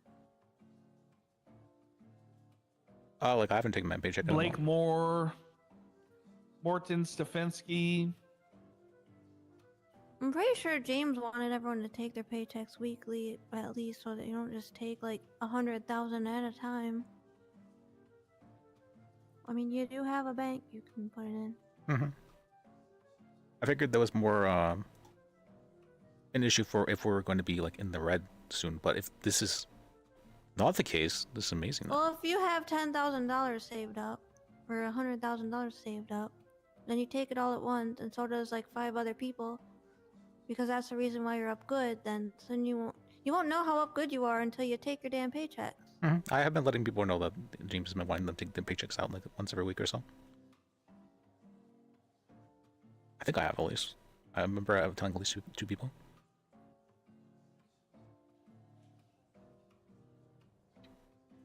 Yeah, First has been doing great. Morgan Luna. She's been doing a lot today. I wasn't sure if she's been around, but she's been doing good. Well, I see Lars is trying to poach more from this PDO. Poach more from the... Oh, is he? Hey, He did just your posted a big old email in the Saba saying, "Hey, we're hiring for DAs." Hmm. Yeah, because nobody has submitted any notification form yet. Eagle's been doing great though. I was wondering about making him a lawyer mentor. What do you think about that? I think it would be a good idea. He's got to see if he's confident enough in it. I think he's been doing great. He has been doing very good. I feel that as a person, he probably would be able to do it, but I'm not sure he has the experience. Is the thing. Like he definitely He has. needs to grab. He needs to start grabbing trials. Like, he needs to start getting, like, Mhm. trial experience. Like, that one, he should have took control over that one. I would like to see him do more. I think he can do it, he just maybe doesn't believe he can do it yet. Well, I know he's been coming to me with complaints about certain people as well, and I'd like for him to be in a position where he can handle those sorts of things when he feels that it's necessary. Fills it out. It just needs to be filled out because we need to know that people get sent up on huts. You know, we had a case of somebody. Yeah. He's been saying there had been some issues with. A cop sent somebody up for a hut. Nobody knew about it for like. Thank you. 12 hours. Almost call. Hello. Hi, Liz. Are you busy? Not especially, no. Just in the Life Invader building. There's a gentleman at City Hall wanting to potentially become a lawyer. Can you send him to the Life Invader building? And I am talking with Dan at the moment. Yeah, I can do that. All right. All right. Bye. See the. All right. That's another person who's wanting to be a lawyer. Good. Use that, like I said, use that budget. Start putting together events and then like signing bonuses and shit. Okay. We need lawyers. We need lawyers desperately. Oh, we were doing. Buy a booth. We're doing Buy the a opposite. booth. We've been charging for the bar exam. I know, but like buy a booth from her. Have hiring events. Okay. Do you know about Evelyn's event coming up? I have not heard of it, no. Evelyn, come Wow. do your spiel. Alright, I'm just gonna Life Invader this whole poster so you can see it. Oh, no, I do remember. Yeah, that's right. You had an email about it. I do remember that. I didn't realize you were talking about that. Yeah, so it's a festival I'm doing. It's at the Prosperity Street Promenade between Burger Shop Main Building and Bahama Mamas. A booth is $1,000. You get to decorate it however you want. I think Hugo wants to do law kebabs for it. I just need him to buy the thing. I don't know why he's trying to do this big grand business proposal, and I'm like, just make the business. But yeah, I mean, I feel like that kind of represents who Hugo is, though, a little bit. yeah. I just need people to sign up, you know? Okay. And then I can start getting, you know, maybe I can find some John Canada to help me put up flags or something. Well, I think it's just like it's pretty far away, so people are not super thinking it has to be now thing. It's not that far. This time goes by so fast. That is true. That is New Year.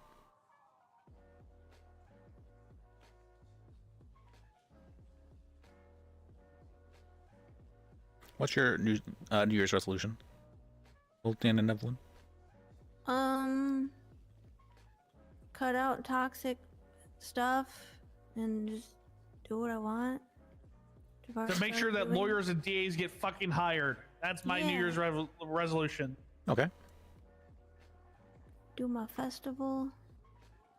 All right, let's head back to the courthouse. Hi. Have you already fired those two, by the way? Yeah, I just fired them. All right. I'd like the DA's office to also like help out with training people if possible, but I know they're very training people. Well, if they're gonna poach from Saba, they should be training. They don't hire on paralegals unless they have a bar license, and I feel like maybe that's kind of a high requirement for people that should be being trained. If they're gonna keep taking PDO people, That's going to be a conversation. I'm sorry to interrupt you, Evelyn. I'm so sorry. It's okay. I just think they benefit a lot from their hard work training everyone. They should give a little back. That's going to be a conversation that you three need to have with them three. Okay. All right. Work together. Work together. Stop making me do everything. Okay. I've been talking about like the hang around position for them, but Your Majesty. Yes. Here.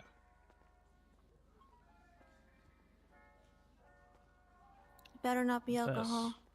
It's not. After talking to a lot of people around here. What is this, a virus? No, it's not a virus. I don't even know Jesus. how. I didn't use it on a What is it? computer. I wrote it down.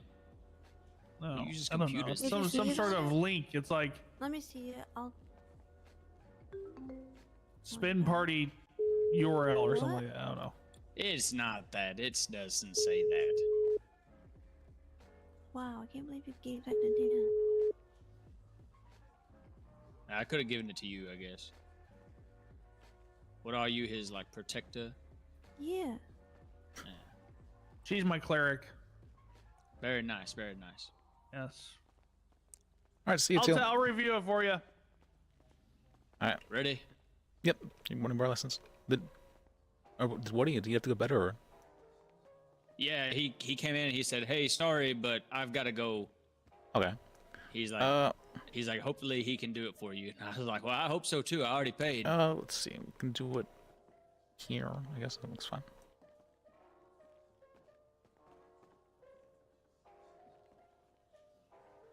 Oh, bar exams, no. Alright. I'm pretty sure I recognize this guy. So, let's see. Pretty sure I know him. Alright, can you tell me what the Fourth Amendment protects? Yeah, it's the protection of unreasonable searches and seizures. And can you give me 4 exceptions to the Fourth Amendment? 4 exceptions? Mm-hmm. I believe one of them is if it's anything in regards to a terroristic act. No. No, not that one. Okay. I gotta think about it for. I mean, exceptions. I mean, like, what are ways that people could be legally searched? Oh, yeah. So if the police actively see them committing the crime, if it violates a case law. If it violates a case law, what would?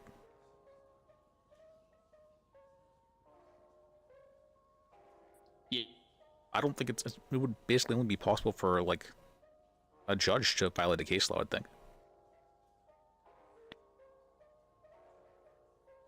Well, no, a judge couldn't violate a case law. Well, they could rule against the case law, is what I mean by that. Violating case law, I mean, case laws give like stuff the police can do legally, but they can't really like. All right, I guess I'm saying it wrong. Like okay, the case law for what is it, Pennsylvania and Mims, where a officer. 1 second. Yep, go ahead. Can I help you, sir? Hello, I was told to come here because I was interested in becoming a paralegal. Oh, okay. Sure. Can you tell me your state ID? Yes, I can. In just 1 second. It is 102871. 102871. And do you have any felonies? Any what? Felonies? No, clean record.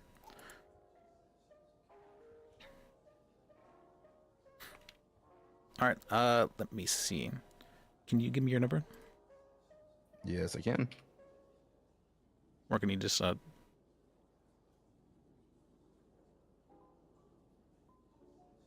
your phone to mine? Touch tips. Oh yeah. Let me get that for you. There you go. All right. Okay. Dog.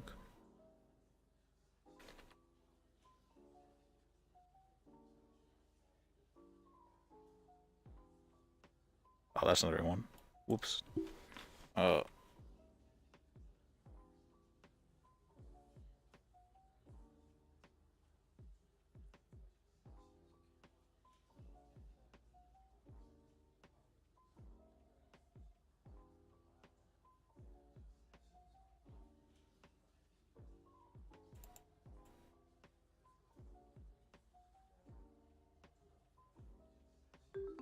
Okay, these are the SOPs. It's still work in progress, but this will have a lot of what you need to know for the what's it called, for the bar exam. Why are all these dots here? Gotcha.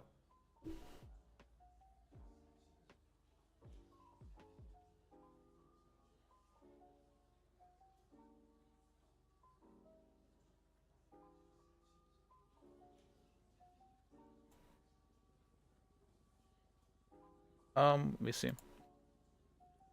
Let me give you an MDT. I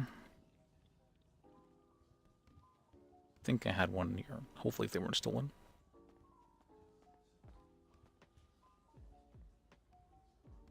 They weren't. Where did somebody get the MDT from then? That's really weird.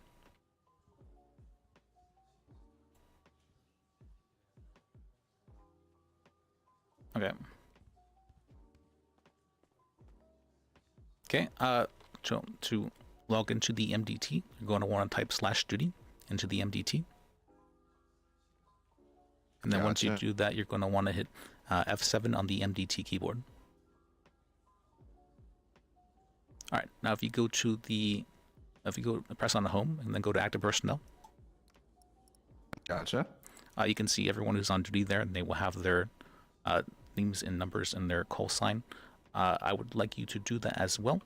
Can you go to the organizations you're part of?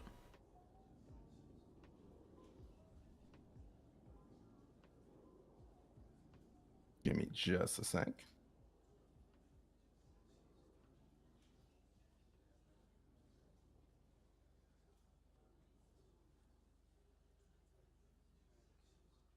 How do I do that? I believe it is F3 on the MDT. You might have to put it down for a second, though. Gotcha. All right, then you want to go to your personal profile.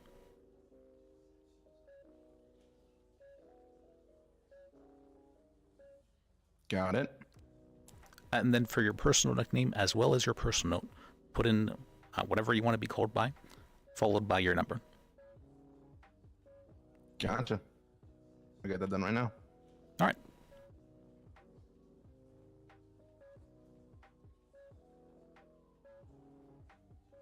Let's see.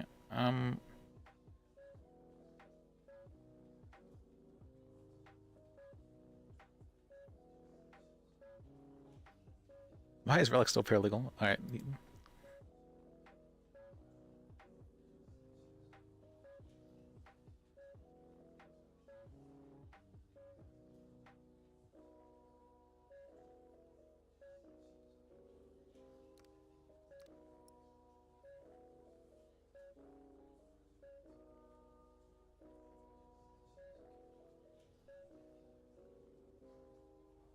All right.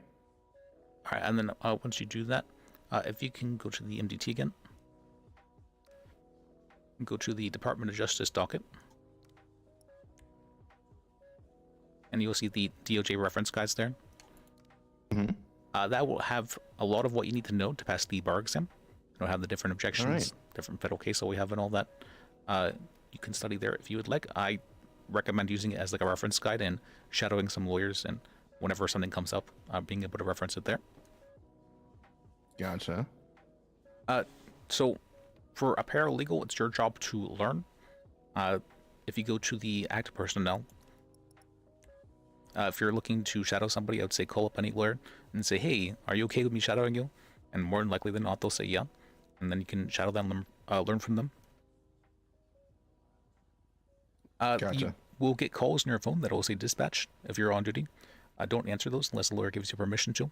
Those are people asking for legal advice or for police asking for people down in the cells, lawyers down in the cells. Gotcha.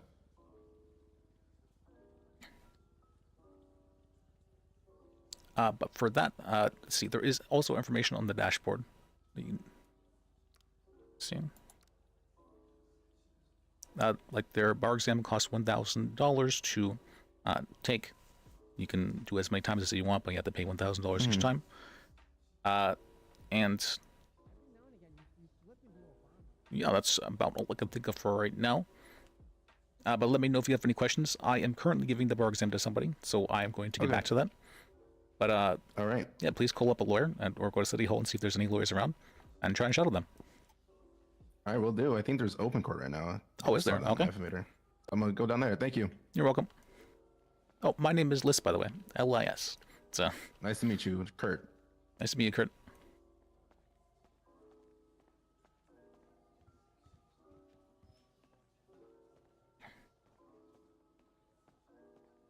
Oh, okay. You're fine, Mocha. Appreciate you. There is quite a few new people. Alright, sorry for the interruption there. Let's see. You'll have to ask the question again. I forgot it. Oh, what are the 4 exceptions to the Fourth Amendment? Like, what are ways searches could be legally conducted? So, if someone's like arrested, and the police have the evidence to show why they would need to be arrested, if you have a warrant, like if a judge signs a warrant, I'd say. So while that is a way that can be legally searched, it's specifically stipulated in the Fourth Amendment, so it's not an exception. Oh. One other way I would think would be like if you think that evidence, I guess, could be like hidden or destroyed, like the police think that could happen, then they could, you know, search a person or a place or their vehicle. Okay, it's referred to as exigency. That's right. Yeah. And then like if what's it called? What I was bringing in reference to the case law was like, you know, there's Pennsylvania and NIMS, how like, you know, police can pat someone down. And I'm pretty sure, I can't remember what it's called, but I know there's a case law in regard that, you know, it gives the right that police can search a vehicle and it doesn't violate the Fourth Amendment. Just like fuck that guy? Okay. So for MIMS or the patting one, the person down, that is very specifically not a search, it's a frisk. And it's... Yeah. No. I wasn't saying like Pennsylvania NIMS is an exception. I'm saying I know there is a case law, I just don't know the name of it. That gives, you know, like police can search a vehicle and it doesn't fall under the Fourth Amendment. It doesn't violate the Fourth Amendment, right? That is also not a search, that's an inventory. That, because if the vehicle is being towed, they're allowed to inventory it. But searching a vehicle, they can if they're arrested, because it's also considered in the person's things, and the person has access to it, they can search the person's vehicle, but that would fall under the if the person's arrested thing. All right. And then I'd probably say just if someone consents to it. Yep. Consents to a search. How is it 3 or I need 4? That's How many? 3. One more. All right. I'm sure you know. I just want to see where to get there.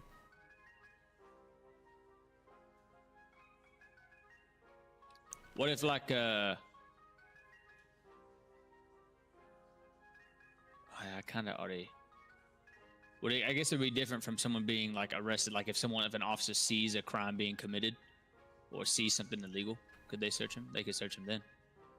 Oh, well, that violate would, that would still be the, it's referred to as incident to arrest. So yeah, if they're arrested, if they have probable cause to arrest a person, then they could search them. Well, they have to be arresting the person very clearly. Like they can't just arrest somebody to search them. No, yeah. I'm saying like if I was a cop and I saw something like I saw what would be something illegal. Like if I saw cocaine in someone's cup holder of their car, then I could search them and their vehicle. Okay, that was the last one I was looking for. That is referred to as plain view. Plain view. Okay. If something's in plain view, yeah, that can be a legal search.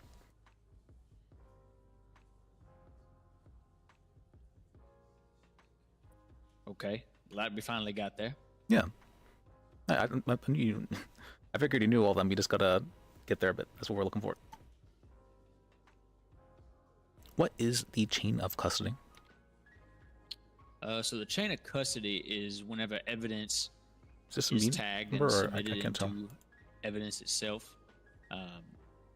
It's then like a what's the word? Like a tracker or like a written documentation that shows where the custody is going. So, or not the custody, the evidence is going and who holds on to it. So then it would understand, you know, if the evidence would be tampered with, and it's also a way to ensure that evidence can't be tampered with. So it's basically like, you know, I pick up a bullet casing at a crime scene, I'd tag it and I'd put it in a bag and label it and everything, and I would write down that I myself handed it off to a crime scene tech, and then the crime scene tech handed it off to a lab tech. Okay.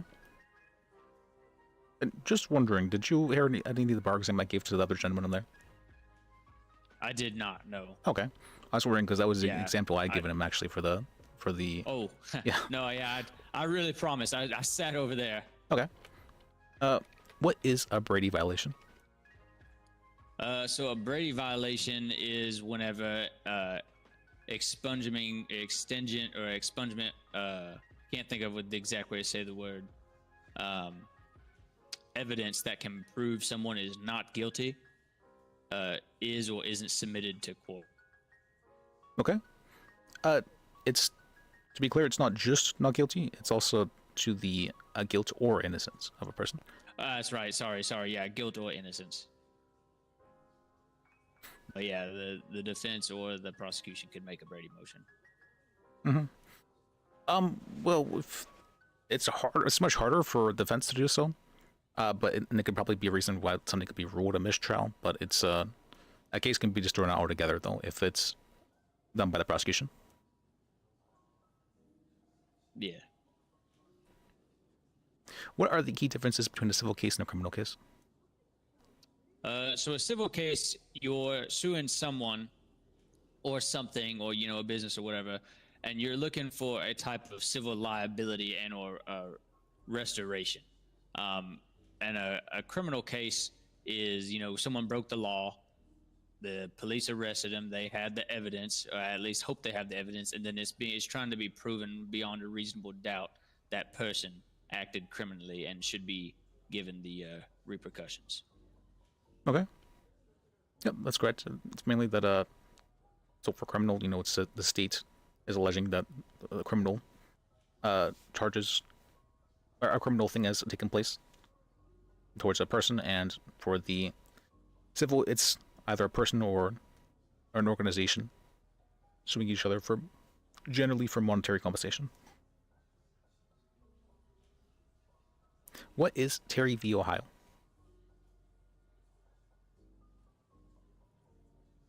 Say it again, sorry. What is Terry v. Ohio? It's a case law. Good gosh. I mean, look, It has I know you know something to all do the. with, like frisking, I think. 1 second. Yep. Hello. Hey, boss, where are you at right now? I'm giving the bar exam to an individual. Okay. As soon as you are done with that, we need to fire a paralegal, like yesterday, like right now, like ASAP, because. Which one? His name is 1 second. Relic. He's already been fired. Relic Bedlam has been fired. Mhm. Fantastic. Thank you. You're welcome. That is all we needed to know. You have a great day now. You too. Sorry, there was a paralegal who'd gone to felony recently, so. Ooh. Yeah. It has something to do with, I don't know like the correct verbiage, but it's a case law in regards to where like officers, if they have the reasonable suspicion that someone's committing a crime, or reasonable suspicion where a crime could be committed, or couldn't, has, there, will, do, now, whatever, that they can like pat them down for weapons only. They can't do an actual search, but I think it's like they can pat them down only. Looking for, I think it's only weapons only though. No, nothing else. There is specifically 2 prongs for a Terry frisk. Well, I guess technically 3. It's probably so. You got the first one; they have to be detained. What would be the other 2? If they committed a crime. Well, that's what there has to be a belief that there's, or a suspicion at least, that there's been a crime committed. So that's they're detained. Yeah.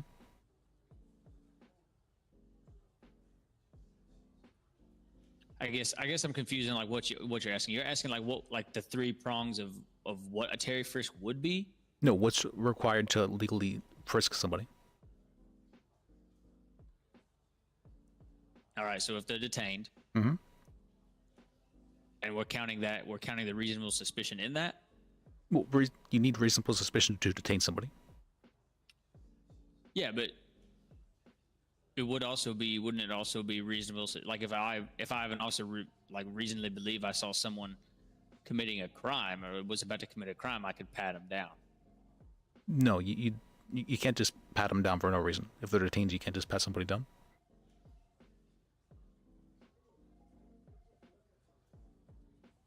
That's why I was saying that there's 3 prongs for that. To be detained, 1, and then there's 2 others.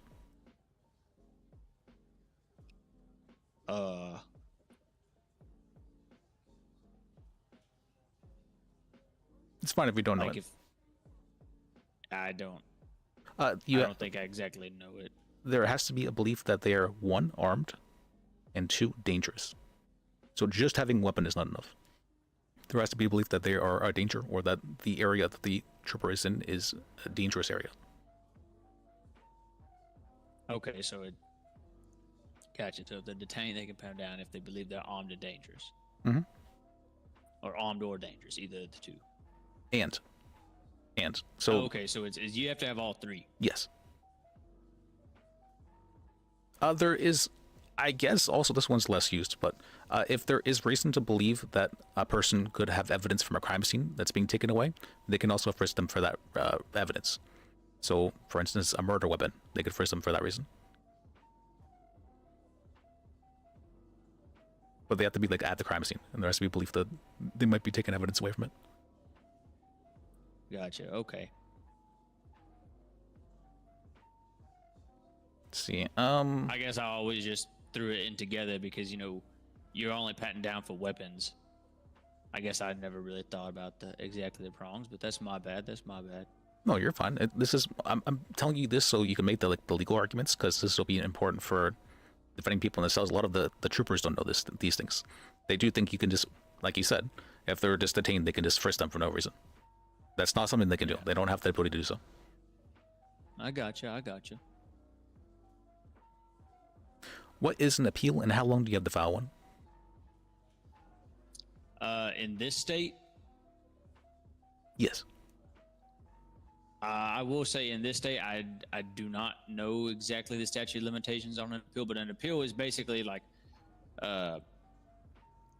you don't believe, or your attorneys don't believe, that whatever charges you were given and charged on by a judge and you were, the gavel was banged is correct. You can then appeal to a higher court, a higher circuit court.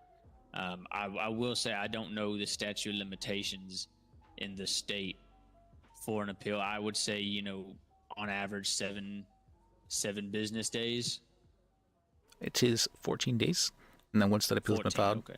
The statute of limitations is frozen, and the case has to be scheduled and what's called gone to within a 10-day period after it's been filed. Gotcha. Okay, so it's 14-day statute of limitations. Mm-hmm. And the reason for the 10-day thing is because we've had stuff in the past. We don't want stuff clogging up the docket for too long, and so stuff has to be scheduled within 10 days. All right. Yeah, I gotcha. Understood. Makes sense. You don't need 4 appeals right on the docket as soon as they get overturned or judged on. Let's see. What does with prejudice mean? So that basically means like, do you want the actual definition of with prejudice, or like when it would be used? When it would be used. So it'd be like, I sued you, okay? Because your dog pooped in my yard, okay? I sued you for $500. The judge decides, well, that doesn't make no sense because it's a dog shitting in the yard. They can be cleaned up. If you or your attorney wanted to, you could ask that the case be dismissed with prejudice, which would basically mean that I can't sue you for something like that again, because it would mean that I've got something against you. I'm gonna try to keep suing you. I'll try to just find a different curveball, another way around it. So it would basically be that you can't be sued for the same thing like that, or you can't be convicted or tried for the same thing again like that. To be clear, it's ruled on with prejudice, and what that means is that it can't be appealed. That's basically what it means. Or it can't be like refiled. Okay. Yeah. So if something I've always really used it with civil cases. It exists for both, and it can be appealed, but there has to be like very good reason to have the appeal. Like there has to be like something very blatantly that went wrong. Gotcha. Something, you know, super extended. Mm-hmm. Like there's exceptions, small exceptions, but it's pretty rarely is it ever appealed. Gotcha. Would the appeal go straight to the what is it, the 13th Circuit? So the way we do judicial appeals is that if it goes to a justice to rule on, and then if a justice rules on it and it wants to be that people still believe it needs to be appealed again, and then it goes to the Supreme Overlord Dan Valley. Gotcha. If a justice were to have ruled on the case in the first place, though, then it has to go straight to the Supreme Overlord. So we have magistrates, judges, justices, and then the Supreme Overlord. And that is his official title. Alright. Okay. What are the... which rights are protected by the Miranda warning? Like the Miranda law, the Miranda rights? Mm-hmm. Alright, it's been a while since I've heard the...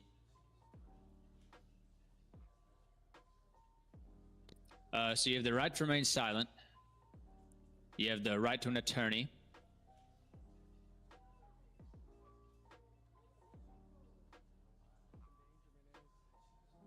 Okay. And which rights would you say those, like which amendments would you say those fall under? The First Amendment. Sir, this is not the Life Invader building. Yeah, so the First Amendment would be, you know, your right to remain silent. That's not correct. I know it was a speedy trial, and I'm trying to think of what the amendment is for that one.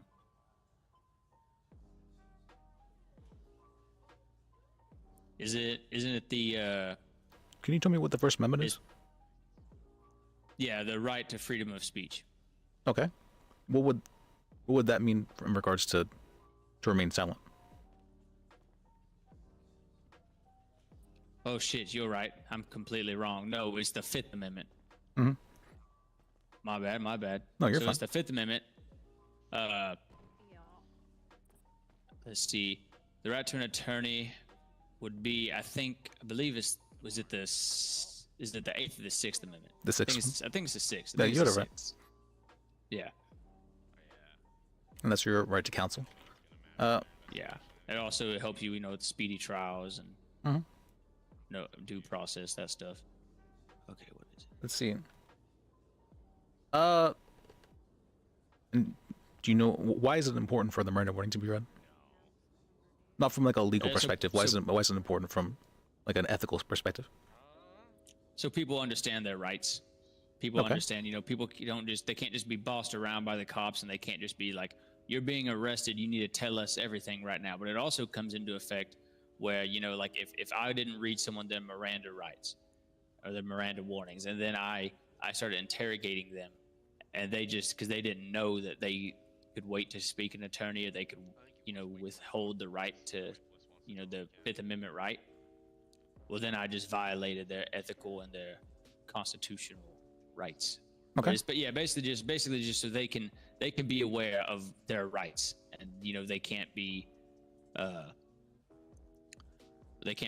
what's it called, entrapped. So I like to give the example of there are some countries where people are legally required to answer law enforcement when they ask them questions. It's illegal not to. And so sometimes, you know, those people might be visiting here and they might not understand that. Or people might just think, you know, if it's a cop asking me these questions, I have to answer these questions. And so for that reason, the Miranda warnings exist.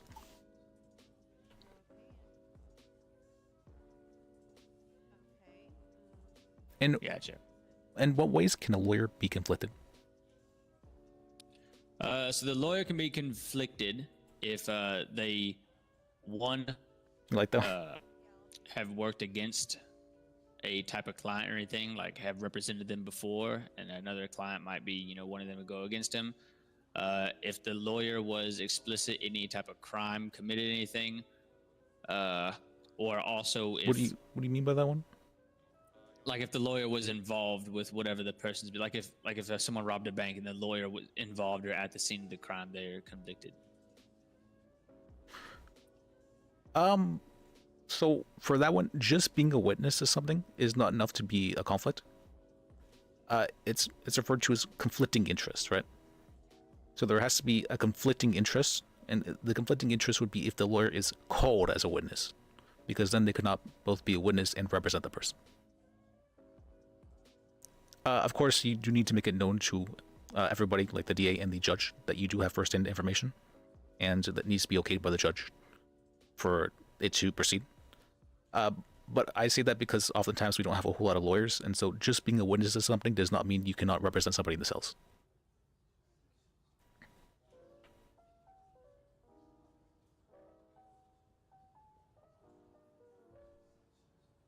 And then, you know, if like the person would told the lawyer they're about to commit a crime. That falls under client attorney privilege, where like that's that's not covered under that. That would be an exception to client attorney privilege, but that wouldn't be a conflict.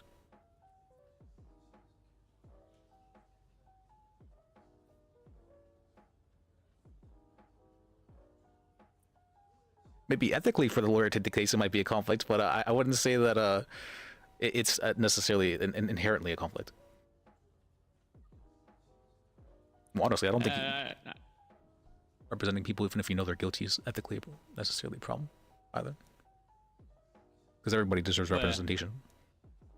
Well, yeah, no, you're not wrong. I mean, it'd just be ethically, because you technically, as a lawyer, you have to, you know, if a client tells me he's about to go kill a person, he's about to rob someone, I have to report that. You do not. We do not have a duty to report, but it is not. We don't. No, we do not. But if you were to be called to give testimony, you would have to answer that question. I gotcha. It's normally you can object to it under like as privileged information, that's client attorney privilege, but it would not be privileged information if they say I'm going to commit this crime. Gotcha. If you were on the stand for it.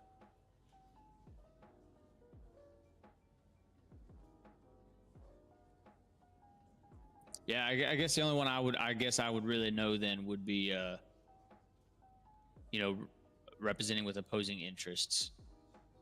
Okay. You know, a client or a subsidy. So I like to use the first one, the former client interest. So you have client A suing somebody, and client A doesn't like how you're doing on the case, so they fire you. And then the person they're suing is like, hey, you know, you want to be my lawyer? That would be a conflict because you would have privileged information from client A, and you could not use that to represent the person being sued. And then if you were to be retained under client A and retained under client B, client A is suing client B, you cannot represent both of their best interests. And so for that reason, that'd be a conflict. Yeah, I'd have to abstain from representing either. I believe the one you had just been talking about was if, like you said, opposing interest. Opposing interest? Well, I mean, that's just all conflict of interest, really. But I think I know where you're getting at. So for instance, if you were to, if somebody, or if you were to have like stock in a business, and so you have a client wanting to sue that business, that would be a conflict because, you know, you would have vested interest in the business not being, or like in winning, because you have stock in the business. Another example of that would be if somebody were to come to you and hold a gun to your head, say, hey, drop this case or else. That would be an example of a third-party conflict because, you know, another third party is influencing your judgment. There is also the personal conflict. So, for instance, if you had a client and they're wanting to sue your brother, you probably could not represent that client to the best of their interest because, you know, it's your brother being sued. I'm sorry for interrupting. Hugo, I need you. Okay, give me one moment, sir. I'm writing some stuff right now on this table. And to be clear, you could represent your brother, and that would not be a conflict. A lot of people seem to get that confused. You know, just being related to somebody does not mean you cannot represent them, because you would absolutely have the best interest of the person you're related to in mind. Yeah, I couldn't represent against my brother because I would have the personal relationship with him. Yeah. Because as a lawyer, you are paid to be biased. That's your job. So. Yeah. What I mean by like opposing interest is like I guess the best example I could think of would be like two people that committed getting charged for the same crime. I technically I could represent both of them, but it would be hard because then I'd have to be going after both of their interests, and their interests would be different. Because if one person actually did, but the other person was just a what's the word, an accomplice. I'd have to pick because technically you can't really what's it called, represent the two people. But that's what I mean by that. But I understand what you're saying in the other ways, personal vendettas, third party injunction. So to be clear for that example you just gave, unless they have defenses that go contrary to each other, there's no reason why you couldn't represent both of them. And you will oftentimes have groups of people that you will have to represent who were involved in the same crime. So, for instance, unless like you had client A saying, client B told me to do this, they held a gun to my head, that would be the only time when you would couldn't represent both their best interests in that case. Yeah, they can still request maybe to have their own trial because they might believe that their case is different enough to be that they want it to be seen personally. That doesn't mean it has to be that way, and oftentimes, even if you were to ask that, it'll be denied. But if they ask you to do that, you can still you can still ask for that to happen. But what you referred to is called you can ask for the defendants to be severed, and the biggest reason you could ask for that to happen would be if they have what's called defense that goes contrary to each other.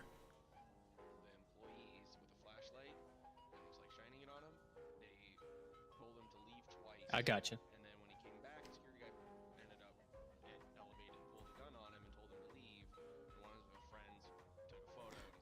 Let's see. What is ex parte communication? So it's like talking outside with the other party not being involved. So the best example I could say was, there's a criminal trial going on. So it's me. Each party is myself, the defendants, the prosecution, and then there's the judiciary.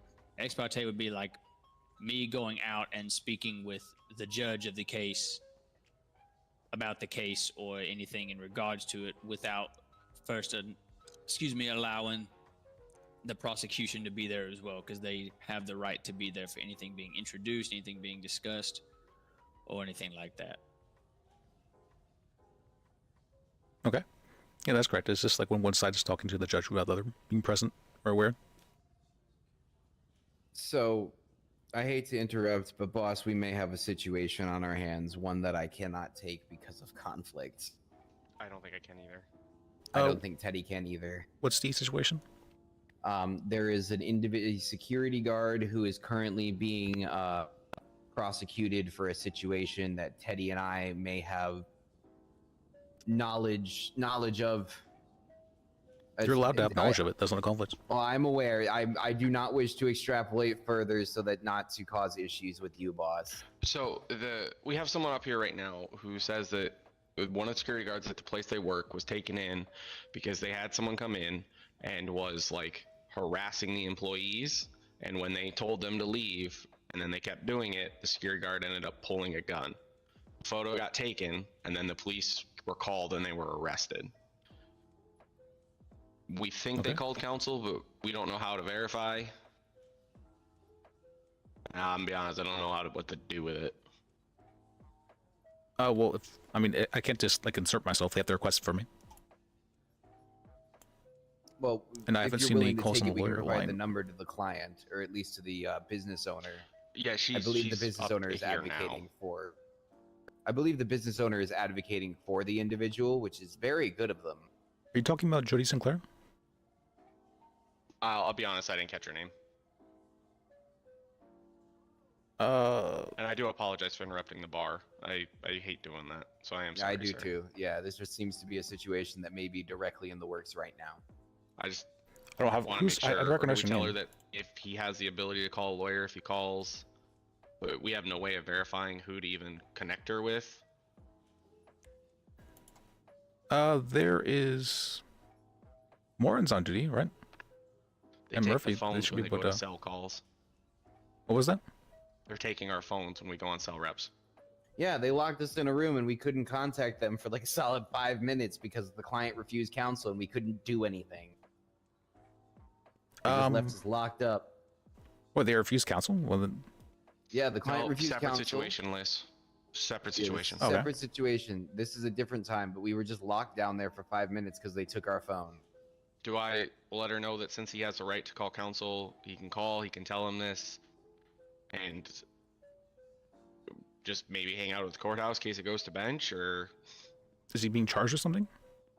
they're charging him with, I think, aggravated battery. Yeah, but like, is he arrested right now? Yes, it was like 15-20 minutes ago. Oh, okay. Well then, why wouldn't he have? Or what's it called? They asked for an attorney, or I'm not understanding. What's the? The business owner wants a lawyer for her client, for her. Hold on. employee. So we had someone stop in, and they said that someone that works for them or works at the same place was just arrested. They think he may have asked for a lawyer, but they're not sure.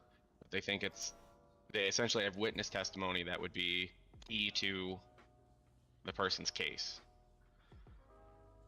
What do we do with that? Because we can't contact their lawyer.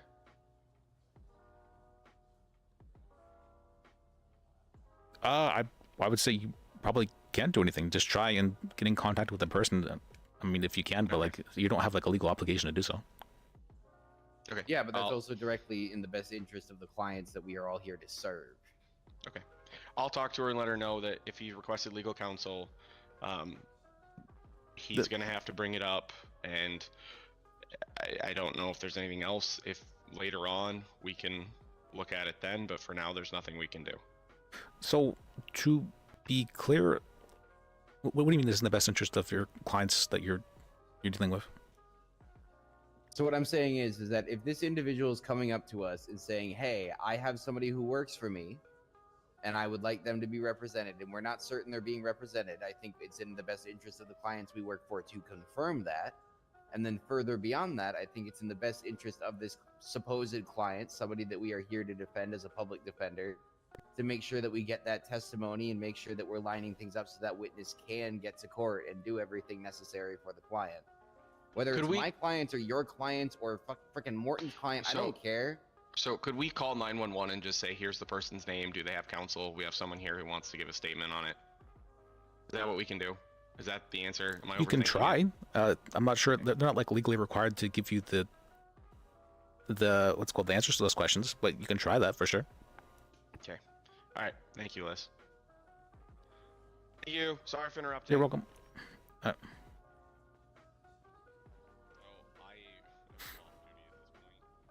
Sorry, that's very common. People are like freaking out. I'm like, what do I do? And I'm like, well, you can just do the thing you're thinking of.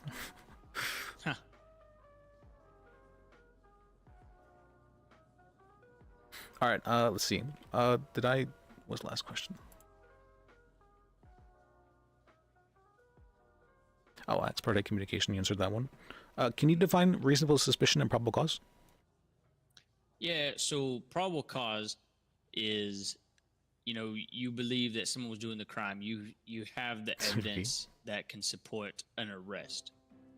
So you either explicitly witness them doing the crime, they had whatever on them. There's evidentiary enough to back up an arrest, which can then be sent into a hearing or a probable cause hearing if they have it. Reasonable suspicion is the suspicion that a reasonable person could understand that a crime will be, has been, or is, or has already been committed.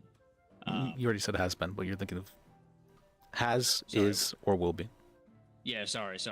Has, was, or will be. My bad. I didn't realize I said has. Has, is, or will be. So currently, former, What in am the I future. saying? Yeah. Yeah. Past, present, and future. Mm-hmm. Yeah. Sorry. I don't know. I was mixing myself up using all the different ises and wases and hows and. You're fine. but the cops have to, you know, reasonably articulate that it was happening. So like, you know, they have to see, you know, they have to respond to a bank robbery, and you know they have to see people in a mask in a car with crowbars. You know, it has to be reasonable enough. It can't just be, you know, a bank robbery happened and then someone walking by in the front of the bank with a hoodie on. You know, they can't just stop them. It has to reasonably believe that, you know, past, present, and future. I would say that for the example you just gave there, that would be probable cause. The one in the what's called the holding crowbar and not a bank robbery, that would absolutely be probable cause, I'd feel. Yeah. That's what I'm saying. I'm not saying it would. I'm saying like it wouldn't be reasonable suspicion to detain, or it wouldn't be probable cause to arrest. You know, if someone was just walking past and they were like, "Hey, they have a hoodie on," and then you know they try to do it to search it. Sorry. Hello. Hey, just so you're aware,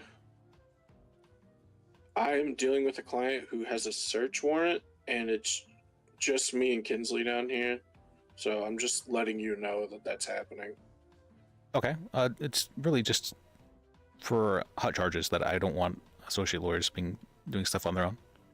Okay, yeah, because it sounds like they might want to turn it into that. Let me know if that's the case. I'm currently giving someone the bar exam, and if that's the case, then I'll head down. All right, sounds good. I'll talk. All right. All right. Let's see. Sorry, what was where were we? Oh yes.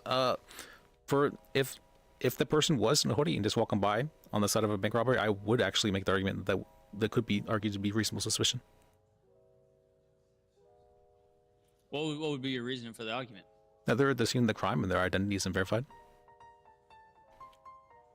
Hello?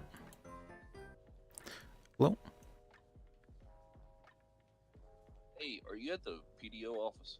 Yes, I'm currently giving someone the bar exam. Okay, sorry about that. When you get done, can I get about 10 minutes of your time? Sure, I'll let you know. Awesome, thanks. All right, see you then. See, I can see you. I can see what you're saying. You know, like they're in the area, they haven't been identified. But I wouldn't go as far as much as they could say they could be arrested or anything for. They could simply have their ID checked, and as long as everything's fine, you know, they. But I wouldn't say it would go far enough to assert a search or anything farther than just a simple verification. Yeah. You could say it as a detainment, but What reasonable suspicion? You need reasonable suspicion for detainment. So yeah, if they believe there's a chance, if that person's at the scene of a crime, you can just pretty much detain somebody. If they're at the scene of the crime, you can just detain them, period. I will say that.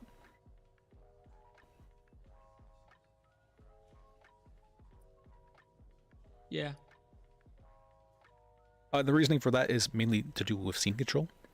So if there's currently an active crime taking place, you know, people probably need to be taken away from there in some form. Or like to stop any kind of further chaos from happening, they could just be detained for that reason.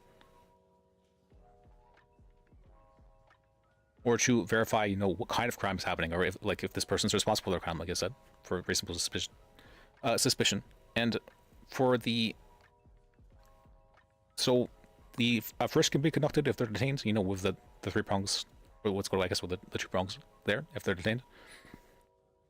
And the identify thing, I don't think we actually have a law against... Yeah, we don't actually have a charge for failure to identify, so I don't think they legally have to identify themselves. I was talking to a guy earlier, said he was arrested for failure to obey because he said he didn't identify to an officer. That's an interesting way of going about it. Is it? Would it be a lawful order for someone to order somebody to identify themselves?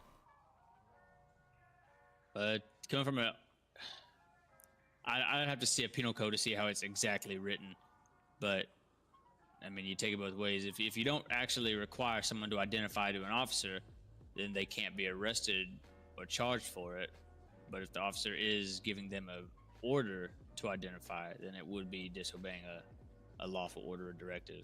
Well, I'm thinking whether or not the order is lawful in that case, whether or not they can legally ask for someone's. I'd say if they had a reasonable, or order somebody. reason. Yeah. Yeah, they'd have to have a reason for it. It couldn't just be just off the street. It again, reasonable suspicion. They'd have to think that they were committing a crime. They'd need to have a reason for them to identify. Okay. Well, it's because I don't think we follow stop and identify laws here. I'm pretty confident of that. I might be wrong about that, but I do know like it's different state by state, because I do know like in Texas they require you to give your full legal name, your phone number, your place of residence, your job. They require all that. But in other states they just require you to give your first name or an alias you're known by. So I'm not sure how it is here currently. I haven't had an issue with it yet. Yeah, like I said, that's what he was the guy that I talked to. He said that the officer pulled him over. So I mean, you technically could, I guess, then move it into what he was charged with was failure to obey a lawful order, because he was pulled over, so there was a reason for that, and then he was asked for identification. So that would be a lawful order, but that would seem a little tricky. That I could see that arguing well, if we don't have an identification law in the state, something get the brain moving around. Well, to go back to the bar exam, this is an interesting topic though. What are 5 common objections, and can you define them? So probably one of the first ones would be like hearsay. Okay. So hearsay would just be well, a good example would be like, I'm on the stand and I'm testifying, and it would be like me saying that someone else said this, but it can't be proven through evidence or present. I wasn't witness to them saying it. I just say they said it or heard that they had said it. To be clear, it's that even if you had heard them say it directly, or what would you say that if you I didn't hear them say it directly. Even if they said it directly, it would still be hearsay. Well, not if I was a witness. If you were a witness, yeah, it would still be hearsay. Are you saying that like if you said something specifically? No. If I say something, if someone says something to me, and then I go onto the stand, it's not hearsay because I witnessed it. I was a first-hand witness. It would still be hearsay. The reasoning for that would be that they have to be present to be able to give testimony. They don't have to give testimony, but they have to be able to be called for testimony to be able to defend themselves. They could say, no, I actually didn't say that. That's not what I said at all. They need to be there to be able to give a defense. Okay, so only hearsay if they don't. If they're not present to be called for testimony. Yeah. There's like 22 different exceptions to hearsay. I don't think that's an exception per se. Like that's just like what hearsay exists for, is because people need to be able to defend themselves. There's a whole bunch of exceptions to hearsay though, so it's pretty easy to go about like maneuvering around it. Like to be clear, like if you were to say, oh, we had a conversation about this thing, that wouldn't be hearsay. Because it's specifically the individual words. Like if they said this thing exactly, then that would be hearsay. Okay, yeah, I can understand. I see it. Yeah, just out of court statement has to be there to prove it. If they can't be there to prove it, it's hearsay. Not even necessarily to prove it. They just need to be called to, or be able to be called to give testimony, so that they can defend themselves if they need to. Yeah. All right.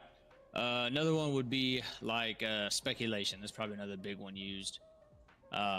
It's basically, like a question or a statement that someone is guessing, estimating, or like assuming something. Like, well, I guess he did it because he doesn't have a lot of money. It'd be speculation because they can't prove that. They're Okay. making a guess and assumption and stuff like that. That's correct. Relevance, I know, would be one. It would be like if we're going on about something and it's not what it needs to be relevant to that case. Whatever is happening on testimony, evidence being submitted isn't relevant to the case at hand. Okay. I know another one would be like leading, and it's basically like I'm trying to get someone to say yes or no. I'm trying to lead them towards an answer. Can you be a bit more? I give you some leeway with like having relevance in like the definition, but for leading, that's not as explanatory.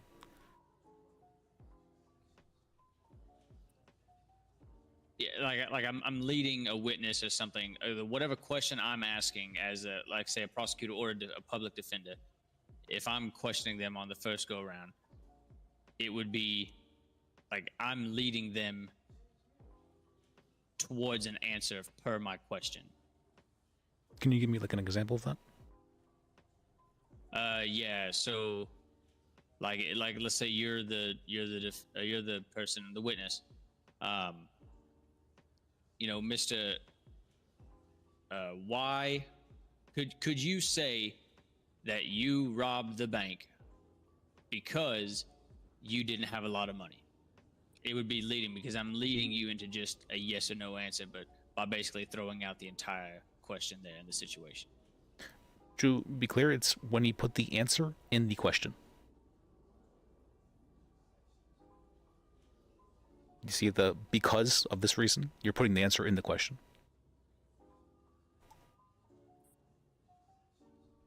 No, did Okay. you shoot that person because you feared for their life? I mean, leading question. Yeah, so you put the answer to the question in it. Mhm.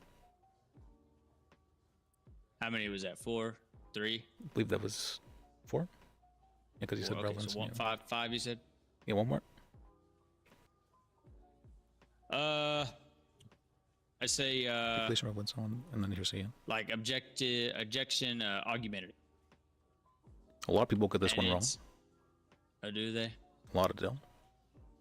It's more rare that they get it right, honestly.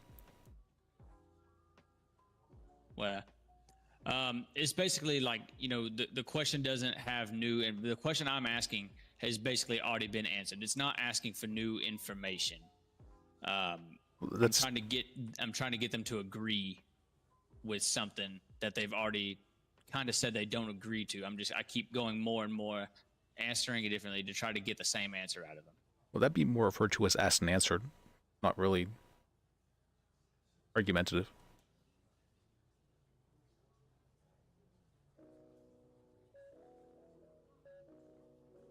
Asked and answered if, like, I asked him, hey, did you kill this person? No. Hey, and then I asked again, hey, did you kill this person with a knife? They've already said they haven't killed him, so it's asked and answered there.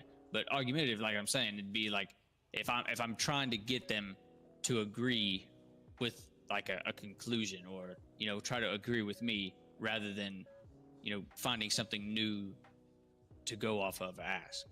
Not really. Argumentative, it's when you make an argument rather than asking a question.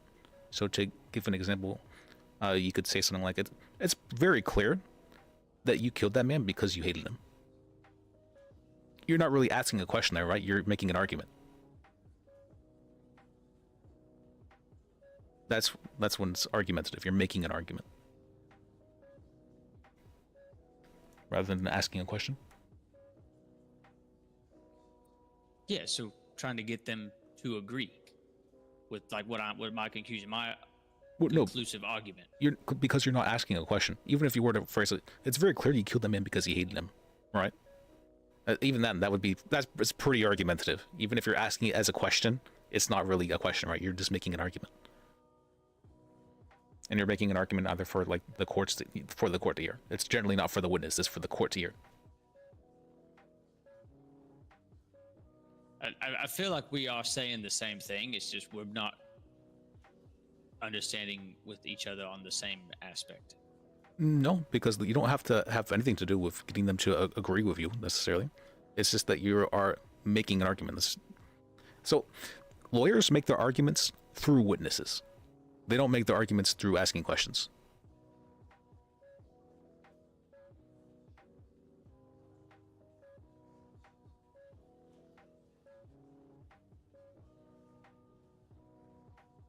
Do you see what I mean? Like, you can't just have a lawyer saying, you know, this, I believe this person did such and such.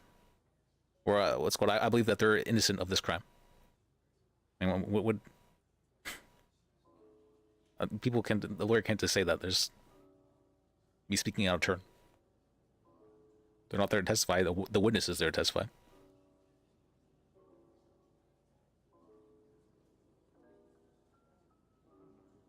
Yes. You know, I can't just, you know, walk up and say, hey, you killed this guy. You know, that's more of a... I feel like that'd be... would that be argumentative? It feels like something else. Like, yeah, that'd be more testifying, but yeah.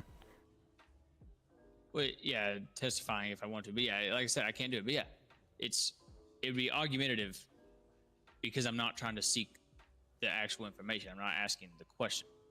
Well, you don't need to seek information. There's nothing about seeking information that has to be for argumentative.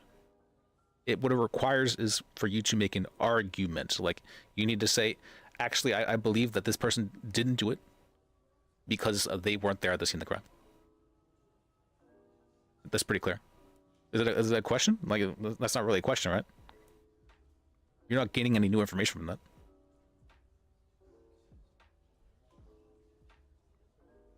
Yeah, so it's not seeking new information. Oh, is that what you mean by that? Yes. Okay, sorry. I think I do see what you mean. I think I was confused. Sorry, you might be right about that. Yeah, I feel like we're saying the same thing here. Yeah, I think I was stuck on something for some reason. All right, you're right. My bad. I apologize. At least we're on the same track now.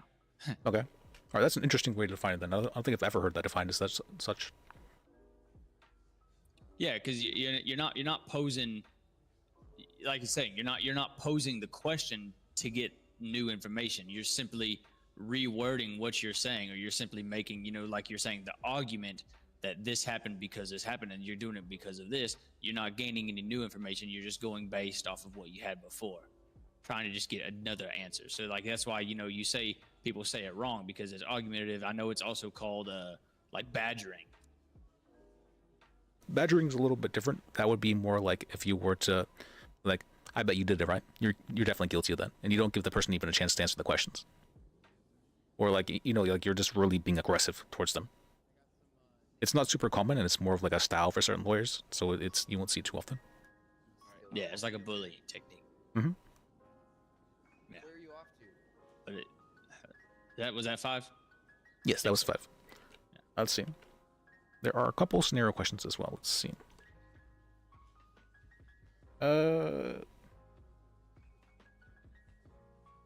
You are the DA on a case. The police are attempting to push the charge of kidnapping against the defendant. You are presented with no testimony from the LEOs, no witness statements, and no evidence. The only evidence against the defendant is the victim statement. How do you prepare for this case?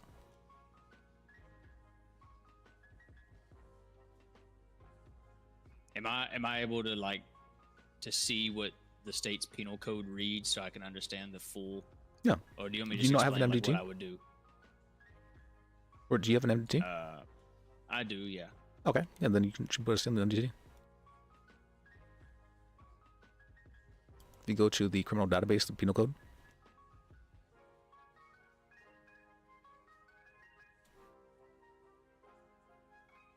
And you said I'm the DA? Yes. I have no officer testimony, have no evidentiary facts, pictures, anything like that. I just simply have the statement from the witness. Yes, the victim statement.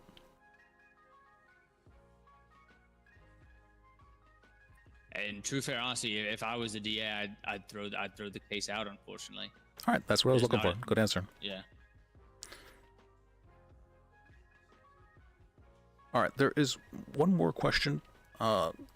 But let me use the bathroom. My apologies. I've been holding in. All right. You're good.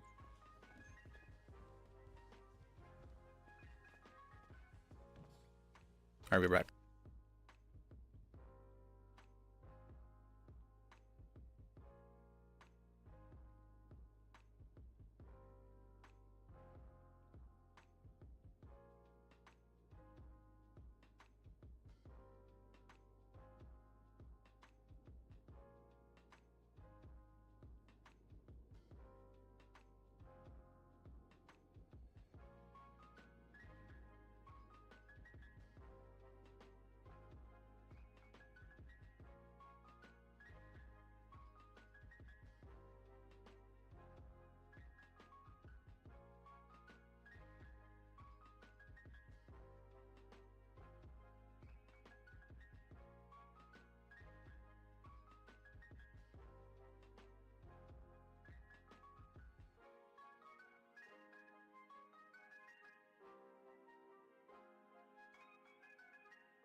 Okay. Sorry. I very much need to go there.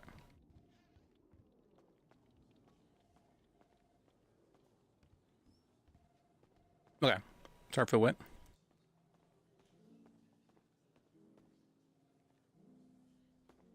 You're good. You're good. Okay. Then for the final question. A big kahuna. Please chime in whenever you feel there is an objection to be made. Part 1. All right.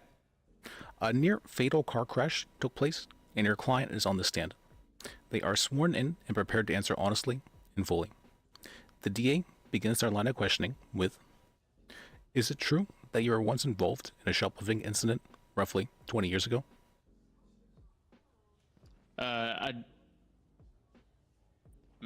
Oh.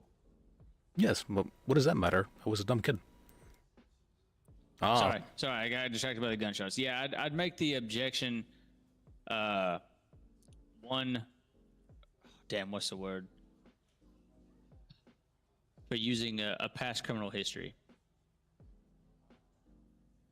Is there an objection for that? I think so. I can't think of what it's called.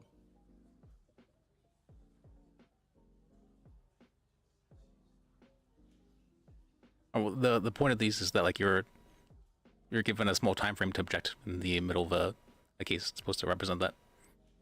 So the objection there would be relevance. Oh yeah, that's right. What did you say the charge was for again? Let's see. There's nothing in about what's called the charge. I read to you about the charge. Oh, they haven't said a charge? Hmm. Okay, yeah, so then relevance, I guess, yeah. Continue, my apologies. Oh yeah, that is actually no, a fatal car crash took place, but they didn't say anything necessarily about what they're being charged with, the client. Gotcha, yeah. I just remember, but my apologies, continue. Okay. So you were part of the shoplifting incident. I already said yes to that. He asked and answered there. Yeah. Your Honor, I believe this goes to show the character of the defendant. Clearly, they are a reckless person as they have a history of committing crimes. I object to testifying. Well, they aren't actually saying anything took place. They are making an argument. Yeah, but he's explicitly testifying towards the judge. Yeah, but he's not giving testimony. He's not actually saying that something happened during the case.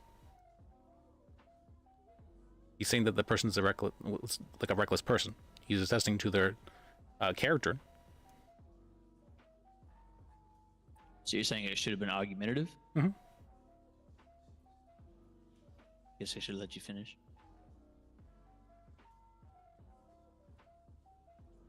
That's what I mean by argumentative, is that you're making an argument rather than asking a question. Testifying more would be a good example of testifying.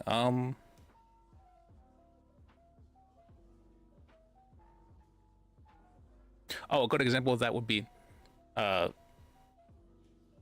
called would be something like someone were to say like there's very clearly evidence of you being at the situation.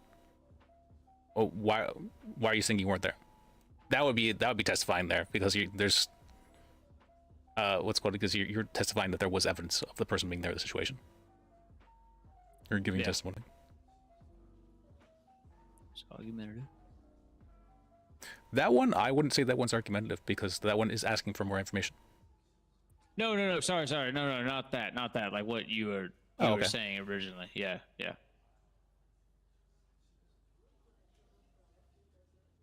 All right, part 2. Later in the case, a witness is brought to the stand. They are sworn in and prepared to answer truthfully. The DA begins their line of questioning.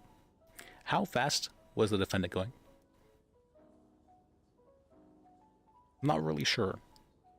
Objection there was speculation. Oh, come now. What? You must have a rough idea. Hold on, I have a question. How would that be speculation? How fast the person was going? Yeah, because the DA asked how fast they were going. The person said not sure. There was no Yes. speculatory remarks. It would be, so for that, that's calls for speculation. So there's the objection calls for speculation and then speculation. They're often used interchangeably. So asking for a speculatory answer, or if the witness were to give a speculatory answer, you can object to the. I would argue that it wouldn't be cause for speculation either, though, because the person could know how fast they were going. I mean, that would be a very good rebuttal to make to that objection. But yeah, I mean, if I was the DA, but because I wouldn't see now if the witness would have answered, well, I think they were going 90. Well, then yeah, that's speculation. But the DA asking the question, I wouldn't say it would be cause for speculation either, especially with the answer the witness gave. I don't know. Yeah, I mean, they're asking for a speculatory answer, and he's saying, I don't know, because he doesn't know. What are you misunderstanding? You're saying that No, I'm saying like that's a hard one to say how it would be a speculatory answer. Because he's asking to make a guess. What was the exact word? He said, how fast was the defendant going? Yes. Right? Yeah, so the person could easily have known how fast they were going. Now, unless they weren't in the vehicle, which we wouldn't know unless they were, from the court case to begin with. If they weren't in the vehicle, then yes, I could understand it would be cause for speculation. But if the person was in the vehicle, they quite possibly could have known, could have known how fast they were going. If they were like looking at the speedometer or something, maybe that's possible. Yeah. So I'd say I understand it. Yes, if they weren't in the vehicle, but I will say it's kind of a weird one to look at it, not knowing like full substantiality of a case. Mm-hmm. I understand what you're saying. Why it would be it calls for a speculatory answer. Yeah, I see what you mean. That you could, if the defendant actually know. No, I might need to. Okay, you make a good point. I might need to change the example of this one for the objection. Create a new one, because you were right about that actually. Okay. Oh, come now. You must have a rough idea. I don't know. Maybe around 50? Yeah, so then that would be speculation. Mm-hmm. You could probably also argue leading there. Yeah. You could also then just throw in also ask and answer too, because they're just still trying to find the same information. Witness already said they don't know. Asking again could be asked and answered. I understand what you're saying though. Could be leading because you're trying to lead again to the answer. You can ask people to clarify for a bit, like to maybe give an example of that. I actually had a case recently where there was a person who I said, so you'd had no conversations with the defendant. He's like, no, I didn't have any conversations.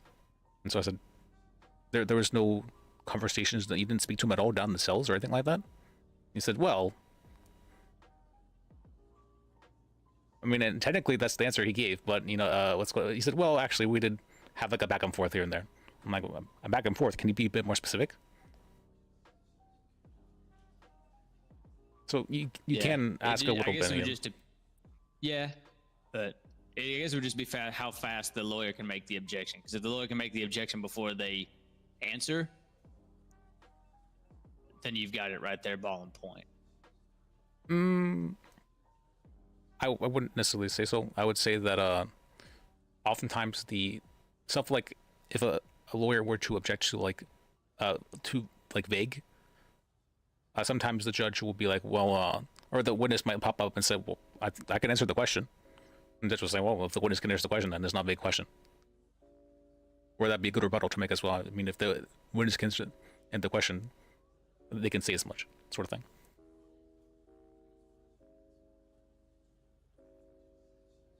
Yeah. So what were you saying your objection would have been? Well, I think it could be argued to be leading. I do agree that let's call it speculation, and asked and answered could maybe be, like you said, that could also be argued. There's a lot here. It's not a good question to ask in the first place. It's very clearly that person pushing. Yeah. You saw the accident take place in a zone where the speed limit is 35 miles per hour, correct? I think so. That one was super leading. That was super leading.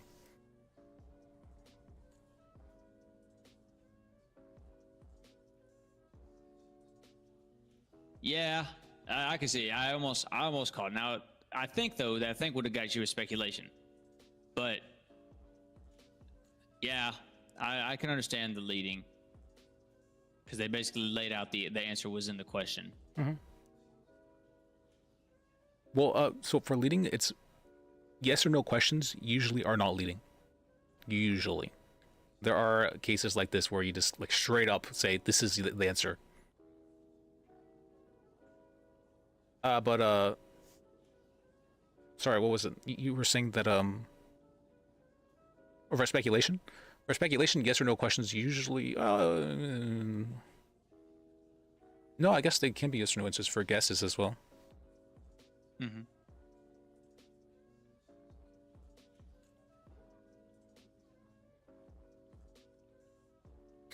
But in this case, you're not asking them, to guess. You're asking them, is this correct? So it's not a speculatory comment. Well, I mean, it's something that a normal person could know, so it's not speculation. So one of the things is, like, there are times when speculation is allowed. Are you aware of when that is? It would be in just like, you know, a reasonable aspect, right? Like you wouldn't have to. It's a knowledgeable thing to know. Like, okay, some people don't. Go ahead. That's correct. So to be clear, it's like that you have to have a, well, let me think about how to word this. You have to be able to have a professional opinion about it. Like, you need to be experienced in it.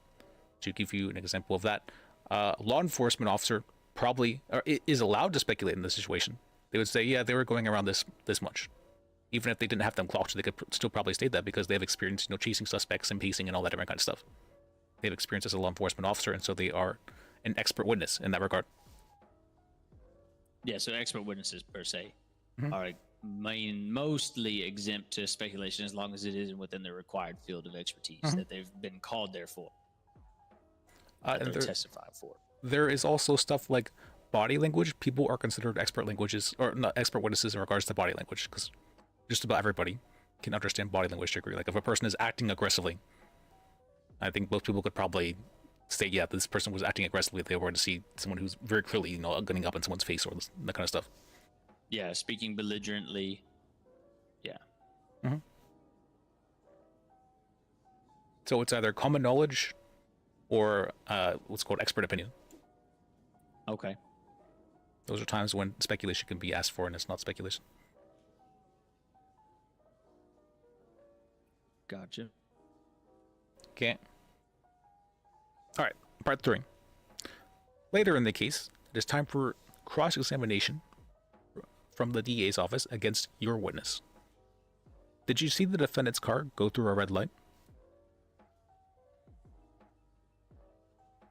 So, okay, hold on. The DA is cross-examining now? Yes, you put your witness on the stand. Okay.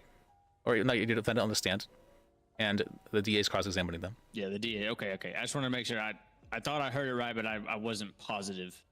Okay. Yeah, the question was, did you see the defendant's car go through a red light? Yes. No further questions. That one was to see if you would object or not. To see if you pick up on the pattern and object, regardless of if you knew the answer or not. Well, there'd be no objection. Yeah, there's no objection. That's the point. Okay. Yeah, for everything else, there was an objection, so the last one, there isn't. To try and... Oh, yeah. I see. Yeah, I see what you did. Trickery. Because sometimes people will pick up on the pattern without actually understanding necessarily the objections. They just think they have to object. Mm-hmm. I got you. All right. Well, you passed the bar. Congratulations. see, do I have your number? I'm pretty sure I do. Maybe we'll just try again. We'll just in case. Let me see. James Grisham. I have it. Oh, I have your number 3 times. Okay, so yeah, I definitely have your number. Oh, very nice, All right. very nice. Well, hopefully you find me. Did I give you the SOPs? I do not believe so. No.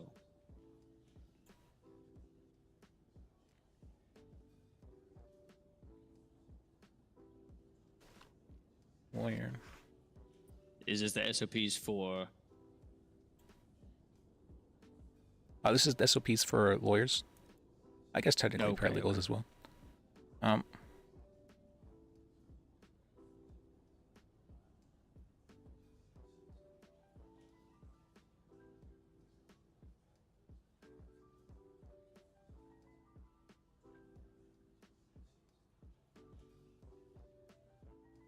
right, that'll be the SOPs there. So you just copy that and like look at it on your tablet.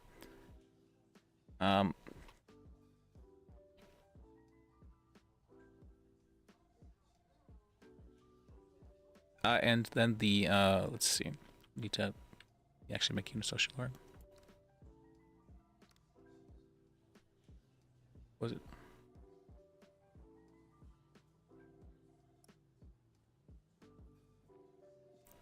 Can Say it again. Sorry. I was saying this major rank and associate lawyer.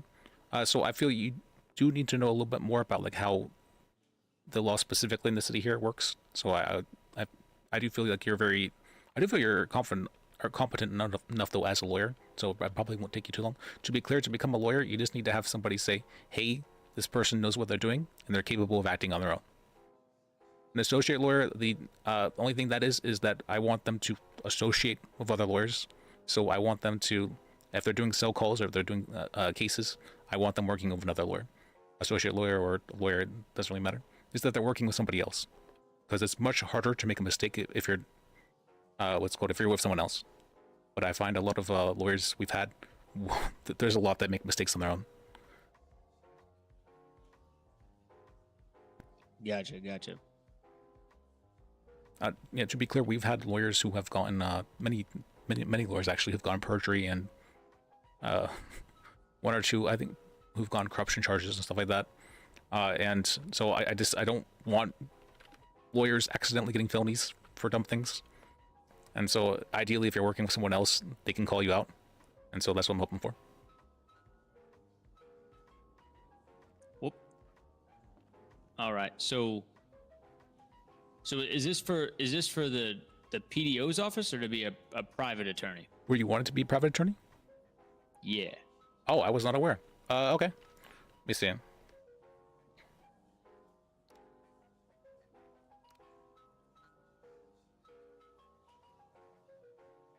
To be clear, you can still take cases as a public defender.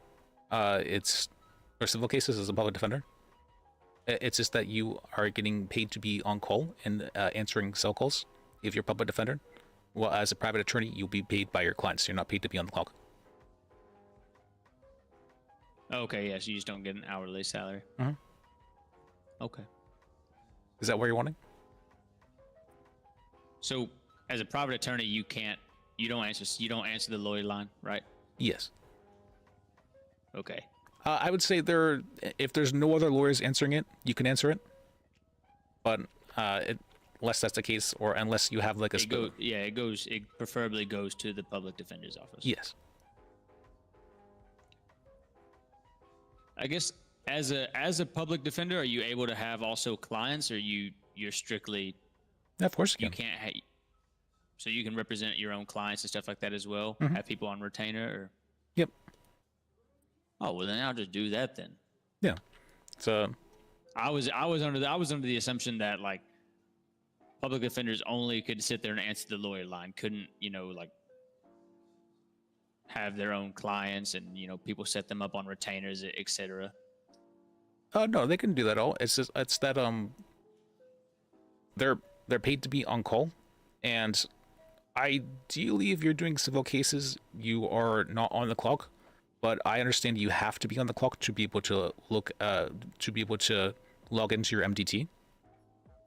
And so for that reason, it's not a super big issue if you're on the clock while doing civil cases. I got you. Yeah. I don't think it's really an issue. It hasn't been an issue yet, and so until it becomes an issue, it's Yeah, not an issue. I don't seem to make it an issue. I just don't want. My thing is, I just didn't, want to simply just be there to answer cell reps and do criminal cases. Like I like to do civil cases and stuff like that as well. And so that's Thank you. We need more lawyers like you, honestly, because we have most of the lawyers who just like want to answer cell calls. So thank you. Yeah, no, I'm fine doing it. That's why I was like referring as a private practice attorney, because I was like, I don't want to just sit up here and answer cell calls and then go to sleep. I wanted to, do civil cases, write litigation, write wills, etc. All the stuff that, an actual lawyer does. No, you can still do that. Yeah. Okay. Yeah. Then I'm fine staying with Sabbath. I'm sure y'all could use, whatever people you need. Yeah. So I follow attorneys around. I can't do anything on my own yet, though. If there's no other lawyers available to be able to do that with, you can do stuff on your own. But please try and work with somebody else if you are taking cell calls or doing any kind of civil cases or otherwise. Gotcha. Okay. Yeah, that's understandable. And I think I mentioned, the way to become a normal lawyer is just to have a lawyer say, hey, this person knows their stuff and they're capable of acting on their own. That's it. Oh, gotcha. Okay. Well, thank you mighty kindly. Glad I can help you out. I think you'll be a very good addition to the team. So look forward to working with you. Yeah, no, for sure. Yeah. Sorry, I know I was probably choppy. It's been, in true honesty, it's been probably a little over a year since I've practiced. That's fine. That's why I try and teach whenever I'm given the bar exam as well. And I think you did very well, actually. I had some people who have just refused to answer certain questions. They should have told me no. Oh, well. So see, I almost got scammed because I had a person, I put a thing on the purple pages. I was like, hey, I was told I need a PDO leader or whatever to get in touch with me. I had this person call. They're like, blah, blah, blah. This is what you need. This is how you do it. And they like gave me a test over the phone, and they're like, all right, so we'll pass you. And you need to pay your fee of $7,200. And I was like, what? They're like, yeah. And so I was like, well, you don't have to. I was like, I'll get the money later. And they're like, okay. And then they're like, just call when you have the money. And I was like, oh, okay. And I called someone else, and they're like, no, you don't need money to. You don't have to pay $7,200 at least to take your bar exam. Can you tell me that person's number? Oh gosh, a number might be hard. Or do you know their name? Pinky Chanel. Pinky Chanel. Okay. Let me see if I can find a number. I'll try. It was today. I got the call today.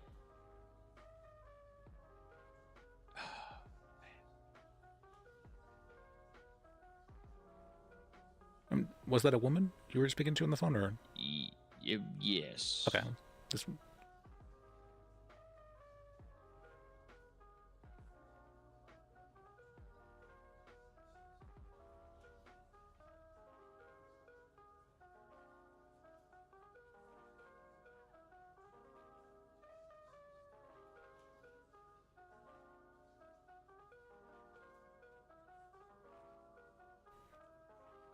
Okay.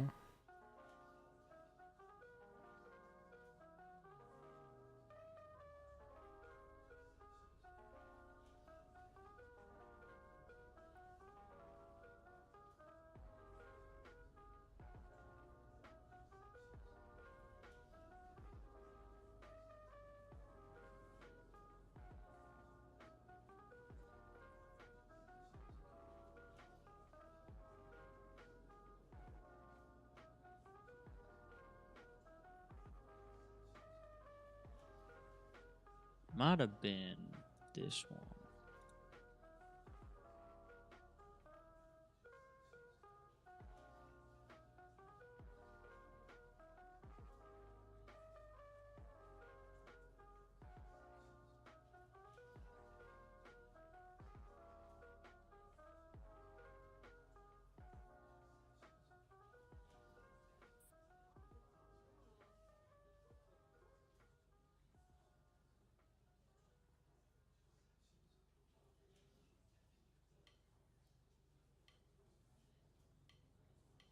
Hello? Yes. Oh, okay. I assume you're in the sales? Oh, okay. Okay, sounds good. Well, didn't mean to answer that. Or you got to your first call? I didn't mean to. I thought it was I just called a number. I thought it was a number to call me back. It was someone, I need a lawyer, and I was like, okay, they weren't in the sales. They were just they're heading to City Hall. Okay. Oh, would you like to head to City Hall and help them out? I would not. I need to go. Oh, you had to bed? I need All to right, go to you're bed. fine if you're at bed. Yeah, I did. Like I said, I didn't mean to answer the phone. I thought it was a number I just called. Sorry, I thought you were like, all right, let's get into it. I'm like, okay, yeah, we'll hit the ground running. if I generally if I had the time I would, but no, you're fine. The bar license took into that. All right, yeah. Let me know if you have any questions, and have a good night. Yep. You too. You too. Let's see. You said you want to talk? Yeah. All right. Let's see.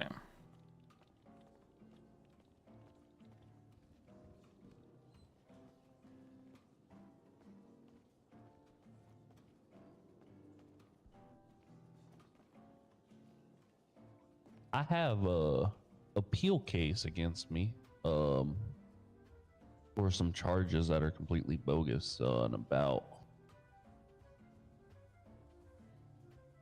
I think it's like in an hour and a half. Okay. I was wondering if you would be a part of it. During the trial, the officer that is acting as the DA for the case, she and the DA came up to me and told me to plead guilty or my bar would be, they were threatening my bar unless I pled guilty to their charges. What did they say exactly? Let me pull up my submission here.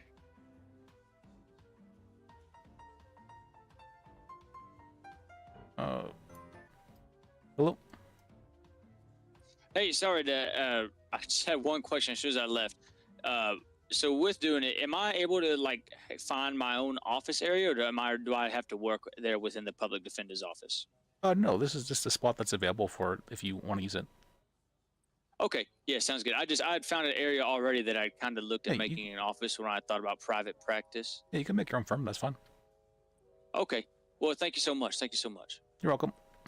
You have a good. Yeah, you too. So during the trial, Wade Maverick, representing the state, asked the judge for a moment to speak with me, the defendant. He explained that if he were attached from the beginning, he would be pushing felonious trespassing charges. The case it involved with was me serving papers for first to the dam's overseer. And they got very upset and said I violated HIPAA by taking their picture. The judge ruled that it's public property and I had every right to be there. Okay. And that my removal was unlawful. Before I fought it on bench, by myself, by the way, the DA there, Wade Maverick, came up to me and said that I'm facing a serious offense and that if I do not plead guilty, that my bar would, your bar license is in dispute at the moment. If you do not plead guilty, it's in your best interest to not fight this. By pleading guilty, you show your willingness to cooperate and demonstrate that you want to continue practicing law.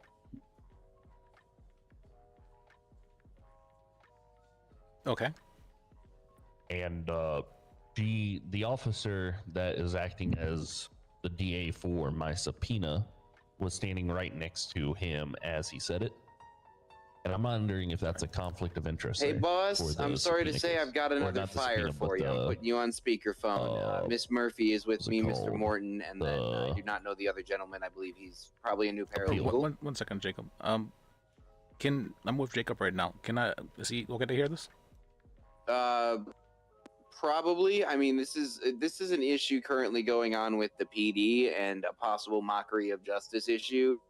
The thing is that one of the things I did not get the opportunity to inform you of was that some troopers have been imposing time limits on how long we have to like speak with our clients. And I mean by that, not like, 20 minutes or anything like, they're like, oh, it's been a while, we need to talk. It's more like they walk us in, 2 minutes later, they walk in with charges and say, you have 4 minutes, go.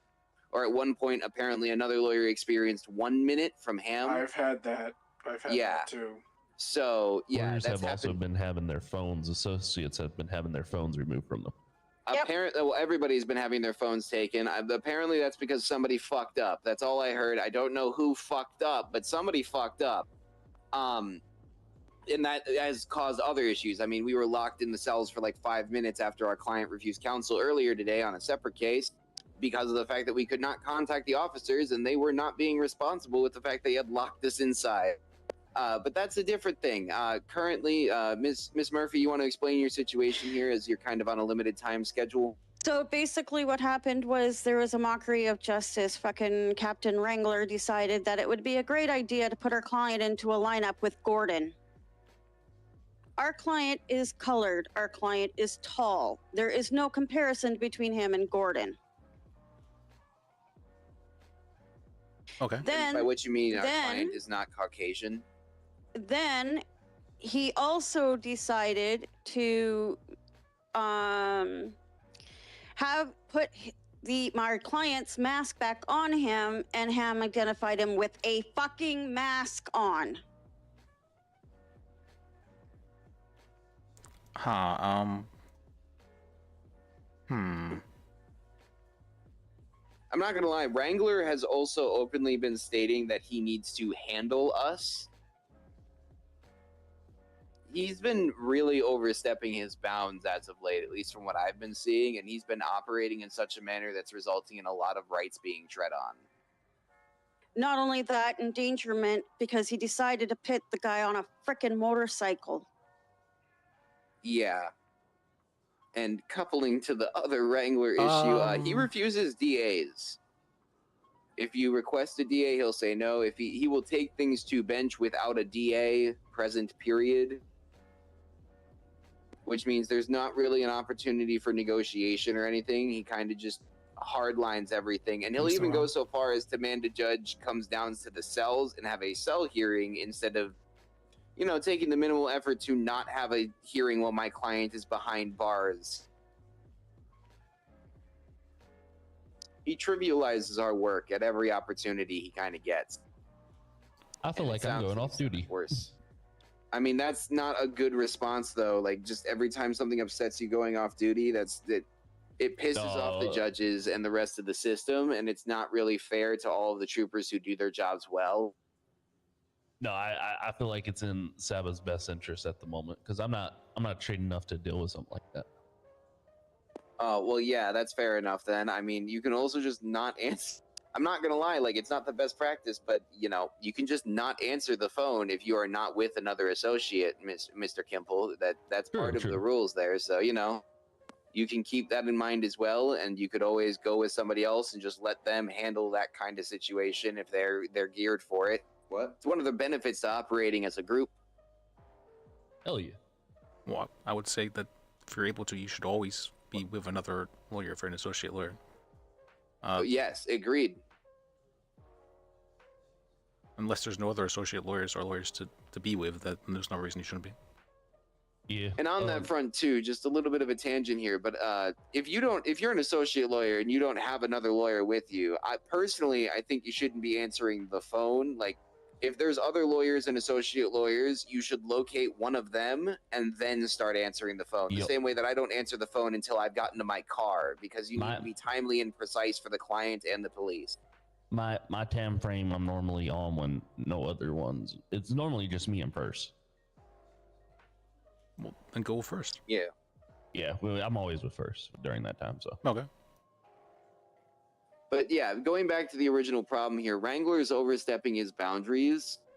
I think there needs to be a little bit of a conversation about that. Also, I know that you have a conversation, or have had conversations with the chief, yeah? The chief was there. He assisted in the fucking raid. Oh, Coster, you mean? Mm-hmm. Because Okay, I was so- gonna say, they're very adamant that we shouldn't be moving in groups. They ask us if we're allergic to working alone and stuff like that. And it seems like they just don't understand that associate lawyers should be working in groups and that other groups have other reasons to. Paralegals need to be following people, and lawyers, have an interest in teaching. Lawyer mentors even more so. Yes, Tom. That's But okay. The warrant is also fucking shit too, which they executed. So And that sounds like something you can fight then too. But it sounds like Wrangler is up to some nonsense, and he needs to be fought in and out of the courtroom right now because he needs to be corrected or checked in some way. 'Cause it's just so overreaching. Okay, so your main complaints were that he said he put him on a motorcycle. I'm not sure.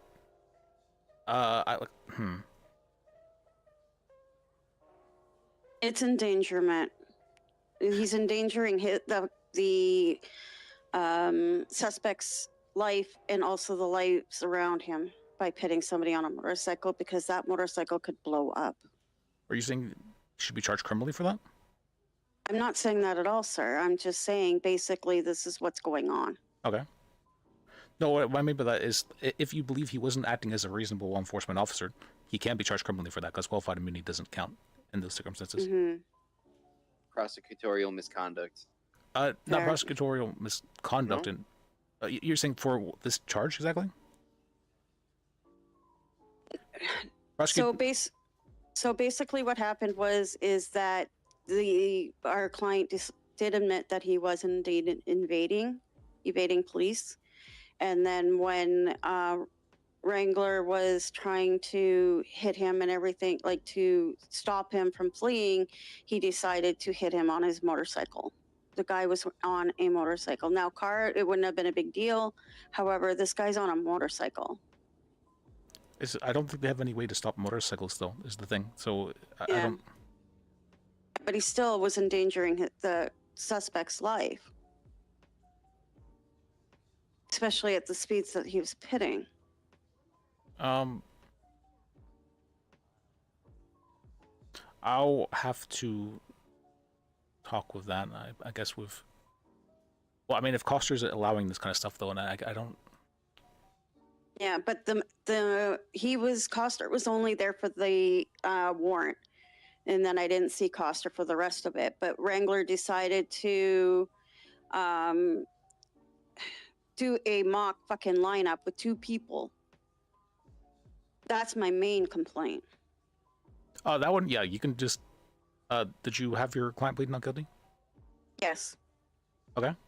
Did you take it to bench, or are you doing the? No, we're gonna do long because it's late. I'm tired, and I want to make sure that this guy gets the best fucking possible defense. Okay. All right. Then I think you did good there. Then I would say, once you get the case filed, make a motion asking for the case to be dismissed with prejudice, as the way the person was identified was through the lineup, like you said, with their mask on. No, their mask wasn't on in the lineup. The mask was on as soon as they took him out of the lineup and put him in the cell. But he still wasn't identified in the lineup either. Okay. Yeah. Put all that down in the motion to dismiss. And, Okay. Yeah, and have it dismissed. Should be a very easy Okay. case. I think All you did right. good there, yeah. Thank As you. for if Coster's allowing it, I'm not sure how much I can do, though, because if it's like. Well, I want to point out that depending on what exactly we're talking about, if you're talking specifically about this one that's going on here right now, yeah, I can see that. I would say as a whole, though, some things need to be reined in a little bit more. Like there might need to be a discussion with Coster about the other stuff going on too, because Wrangler's really getting outside of his purview. Like he's under the impression that he needs to handle us, boss. Like he thinks that we're like, I don't know, dogs that need to be leashed. It's bad that I think that a little bit At as least well. that's the way I interpret Well, his I'm like, behavior. can and you the hit way each he other? speaks. Like that's what the. I'm also aware of him going through people's houses and searching them without probable cause, and him stating he had no probable cause. Yeah, he needs to be checked on some of this, and there are lines for this. I will say that Shaban already is extremely inflamed with the time limit stuff. We had a discussion with her about it. but I feel like it's just going to be one brick after another, which is why I want you to be informed so that, Okay. you know, as things build, you are aware of the foundation of it. It started with, you know, XYZ, and now we're on to everything fucking else. Because if it's not checked, it probably will continue or get worse. No, thank you for letting me know. I'm trying to think of possible solutions there. I was thinking what would be a reasonable time frame. So something like a time frame is only going to stop if there's a reasonable time frame given for lawyers to be down there. And so I would have to say that. Can I give you a pitch here? Sure, let's hear it. Generally, because I've thought this out a lot. Generally, you get down there, you get 3 to 5 minutes to have a conversation about, you know, their side of the story, their perspective, all that stuff. And then you get 3 to 5 minutes roughly to, you know, actually discuss strategies, you know, where they want to take things, how the plan's going to go. That's an ideal cell rep, you know, 6 to 10 minutes roughly in total. And that's that. If it goes to bench, it goes to bench after that. Going beyond like 20, that's where things get a little bit hairy. But like I said, we walk down, we get 2 minutes to talk to the client, we get charges, and then they put us on a 4-minute timer. That doesn't give me enough time to actually fully grasp the situation. And I need to be able to actually grasp it so that I can advise my client properly. Otherwise, I might make an improper call. And I tried to check Wrangler on that down there. I, you know, confronted him and was like, can you give me the explanation or articulation for why you're doing this? Because it's going, and he said, they're simple charges. You don't need more time than that. Well, the first one, I had fucking 7 charges brought against my client. And the second one was Arthur the paralegal. And he needed to have a discussion about the actual, you know, he understands the law better than the common. And he understands, you know, enough that I wish to actually give him time to articulate.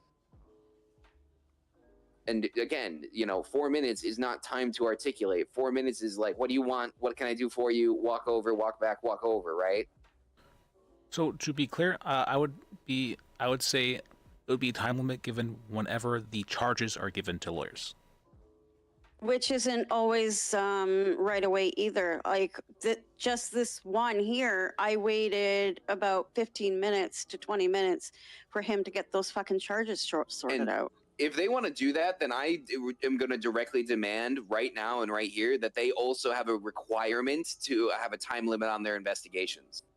Because we'll call bench and they will take 25 minutes to get their investigations together. They might not even contact a judge immediately. And they'll say that it's for the judge's time, but then they'll sit down there for 20 fucking minutes getting every single statement they can. And if they get to do that, then why the hell are they imposing 4 minutes on us?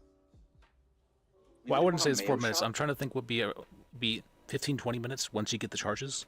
Would that be? Yeah, like I think that that's fair and reasonable, but also there's going to be extenuating circumstances. You know, if they start stacking shit, then there needs, and that's why there should just be a common courtesy both ways. It needs to be understood that we are both just doing our best to do our job. So they need to stop. Yeah, not impose a rigid line, but just, you know, have some fucking decency. It's just really hard when there's one bad actor. That's what I mean by that. So. Well, it's also Ham. It's Ham and Wrangler, and that might be why you need to just have a discussion with the chief and say, hey, a large portion of the PDO is having a specific problem with these. And, you know, I've had some possibility of hearing that the people no longer will answer their calls because of how, you know, directly violating of rights that they operate under. It's just not, it's untenable. How about I just have a conversation with Wrangler and him about it? I mean, you can try to, but good luck. Yeah, good luck.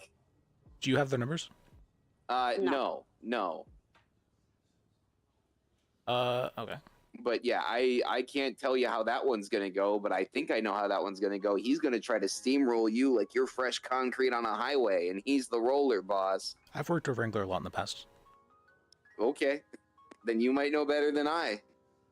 Oh, I believe that he's capable of understanding reason, so I'd like to hear his reasoning for why he believes that allowing this a little time is ever okay. Well, and it's the little comments too, like, oh, great, you guys are just going to waste my time. I need to get back on the street. My budget, my budget. Well, and then he'll like bitch and whine about how we sit on our asses all day in front of a judge on my 5th cell rep back to back, and this is, you know, my 2nd bench of the day. He's so disrespectful. He called my client a dumbass and an idiot in front of the judge. And that was Arthur, the fellow paralegal. That man does not deserve such disrespect. I agree. I mean, I feel like that maybe the judge should warn him and maybe possibly give him contempt for doing such things. And The judge was a magistrate. They weren't very familiar. They didn't even understand why there wasn't a DA there, and they didn't understand that he never called one. Which trivializes the DA's work as well. They're meant to be a check in the system, and he just bypasses them completely. Okay.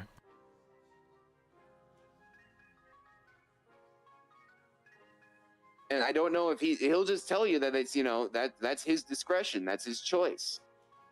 That's what he holds to, is that he doesn't need a DA. He's willing to articulate the charges, but he seems willing to articulate all and every charge ever. If he feels that way, he should really become a DA. So you're saying he's taking their job, basically? Yes. I mean, to a degree he is. He's not allowing them to actually execute their function because he doesn't want them to check his work. I was actually shocked that there was 2 down there tonight because with him, honestly. That was the first I've seen any DA with him. So like I said, I've requested DAs and he says no. I know from the DA side of things, they have been having like issues, a lot of issues with that, and I don't want to step in and say like this is how it should be handled. So I will let Phoebe know and ask her how she wants to deal with that, because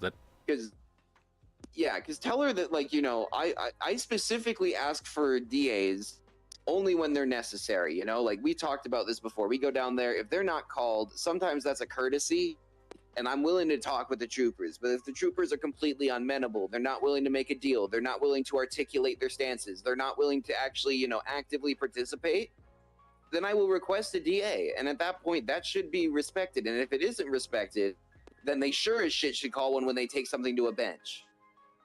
Okay. Like that just seems simple. That just seems like straightforward as all hell. And I think that's one of the reasons why he pushed it for a cell trial. I've never seen such a thing. And I think he did that specifically to try and keep it like, DL, so that the DAs didn't find out about it. Or did it quick enough that he didn't have to deal with them. So I know from what I've heard for the DAs, some of the DAs have been retaliating for not being called down themselves.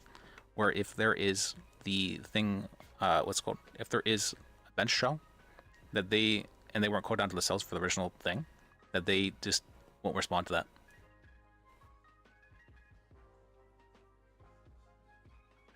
Well, then they should be calling them down for the original thing. That sounds like the DAs are more in alignment with us than, I originally said.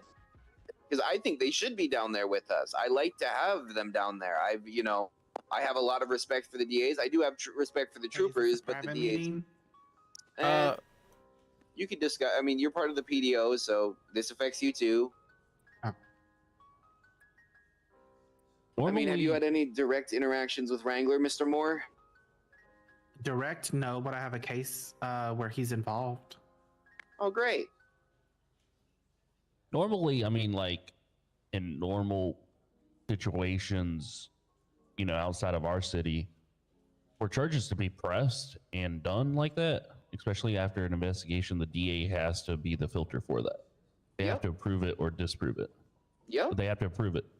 And without that, those charges can't go through. I mean, that's how we have that within America as our check and balance. So it's a check in the system. So it sounds like if this ever tries to happen again, we just motion for, I don't know what we would motion for, but dismissal. Yeah. Total With dismissal. prejudice. Yeah. A violation of their rights under the 6th Amendment. Okay. Yeah, does that sound right to you, boss? Yeah, I would say so. I think it's a good enough reason as any, yeah. Cool. It's either that or, we postpone the trial and we schedule it to an actual hearing. Continuance. Yeah. And we do that, and it's just going to flood the system. Yeah. But if they're not willing to act, because the thing is that I also hear troopers, and this is more than just Wrangler and Ham, complaining about having to show up to court. They complain about not being on the streets and how they want to, like, I think what did they say yesterday, Murphy? It was something very graphic or like very unsettling that they would rather do to themselves than be in the courtroom. Rip their eyes out of their skulls? Something like that. Yeah, they said that they'd rather do something like mutilation. Mutilate, yeah, that's yeah, self-mutilate rather than, you know, do our fucking jobs. And I get that that might be a third, or, you know, for really bad troopers, half of their jobs. That's our whole job. And I took offense to that statement. I said I don't find that to be very respectful of the court or the jobs that we lead, you know? Because if the troopers aren't willing to do that, then they shouldn't be pressing the fucking charges. So that might be an overarching issue too, especially since we know that they're going through a hiring flux. That might be something that needs to be dealt at a higher level to make it clear that, you know, the scales of justice exist for a fucking reason, and it takes a second for them to settle. You can't just throw your hand on it and expect it to calm down. Well, they're literally acting as prosecutor and arrestor. Yep. Why not just make them judge? Judge, jury, and executioner at that point. Well, that's kind of the issue here. And like, even in one of the trials I was dealing with Wrangler, one of the things I kept on running into is that he was testifying during his prosecution, but he's also the star witness. And then if I tried to say anything on behalf of my client, he would hit me with defense is testifying. So what the fuck is that? That's such a gray area, and he knows it, and he's specifically playing into it. It gives him an advantage, because then he can just about say whatever the fuck he wants wherever he's standing, and he has to hold me within the guardrails of an actual court case.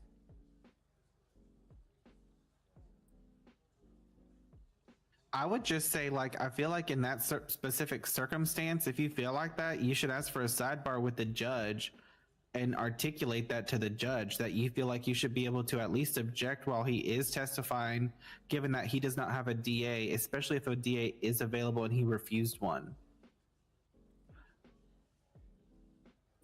Like, just because he's obviating the fact that a lawyer is not present doesn't mean that he should get special treatment. I mean, especially because his whole job is to articulate the charges in the first place. I mean, at the end of the trial, the judge was going to let my client walk, and Wrangler literally kept us all there and threw a hissy fit until they sent him up for 1 fucking month. He just wanted to inconvenience my client and throw a fit, and he literally threw a fit for minutes. And at the end of it, I was like, you threw a fit until you got your way. That's not court, that's kindergarten. And he's like, that's court. So he has no respect for the process either, obviously, because he interprets it as a bunch of people whining and crying, because that's what he literally did. And when I noted it, he said that's what he's supposed to fucking do. There's no mistake there. My mentor is Australian, and I know kangaroo court when I see it. And that's kangaroo court. If a judge is allowing that to happen in their court, then I think you should take that up with Faley. Because a judge should not be allowing that type of behavior in the courtroom. Like I said, it was a cell trial with a magistrate, and I think that's why he got away with it. He specifically forced it outside of the courtroom, and he got himself the babiest of baby judges who didn't even know why the DA wasn't there. He's gaming shit, and that's why I'm trying to take it to higher management too, specifically up to you folks, so that you can, you know, if you need to carry information over to the PD, and I'm talking to Liz specifically and the other PDO heads, obviously, but if you need to take information over to the PD or the justices, you know, those channels will be much stronger if they're utilized properly, instead of just Hugo walking up again with a new thing, or Murphy or anybody else who does, you know, isn't even, you know, you don't want that to be their first time having to deal with the Supreme Overlord. I don't want that for them. I would like it to be much more jubilant. The kicker is the Supreme Overlord is fucking signing these bogus warrants. Like I said, I think he's overworked as shit. Mm-hmm. I think we need 2 Supreme Overlords, maybe 3. I don't think you'll ever give up the power. I'm going to be honest with you. The associate justices or the justices themselves should be signing the warrants. Yep.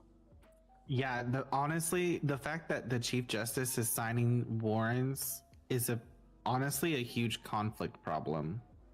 He signed another bogus one again, more. So yeah, that needs to be handled. But yeah, I think that's pretty much all of it out on the table for you, boss. I don't want to keep Miss Murphy. She said she's had a very, very long day, but I wanted to make sure it was all articulated from her mouth so that we weren't playing the telephone game.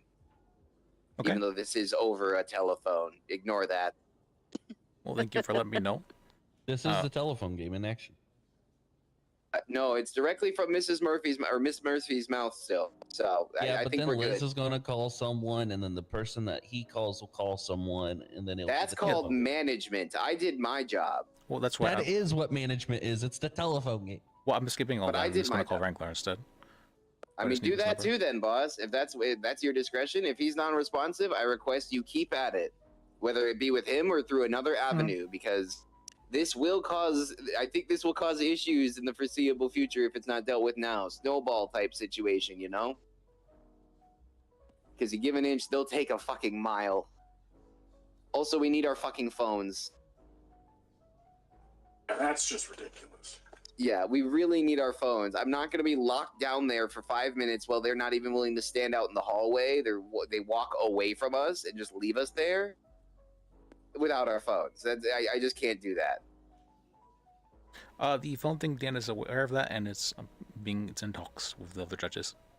Okay, good. Because I'm not going to lie. At this point, if I go down there again, I'm just going to explain to a trooper, hey, I don't want to be locked down there if you're gone or something.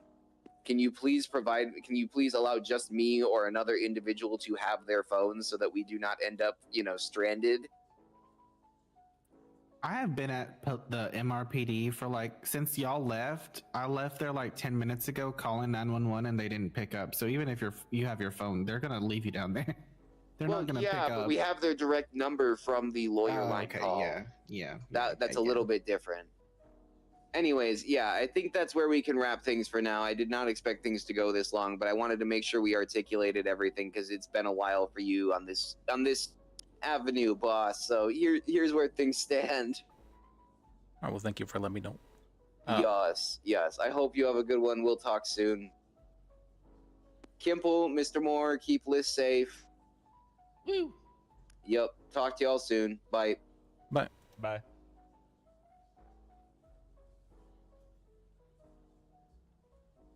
Okay. That sounded like a fun call. Certainly an interesting one. Let's see. Let me use the restroom quick, and then we can get back to the thing. All right. Were you guys talking about something? Yeah, I'm talking to him about my appeal. All right. I'll be right back. Oh, you're criminal thing? Yeah, I had charges against me. I got the main charges fought in court, but during me doing, essentially before my before my plea, a DA walked up with me with a trooper and stated, let me pull that up real quick. I have it written down in my notes here.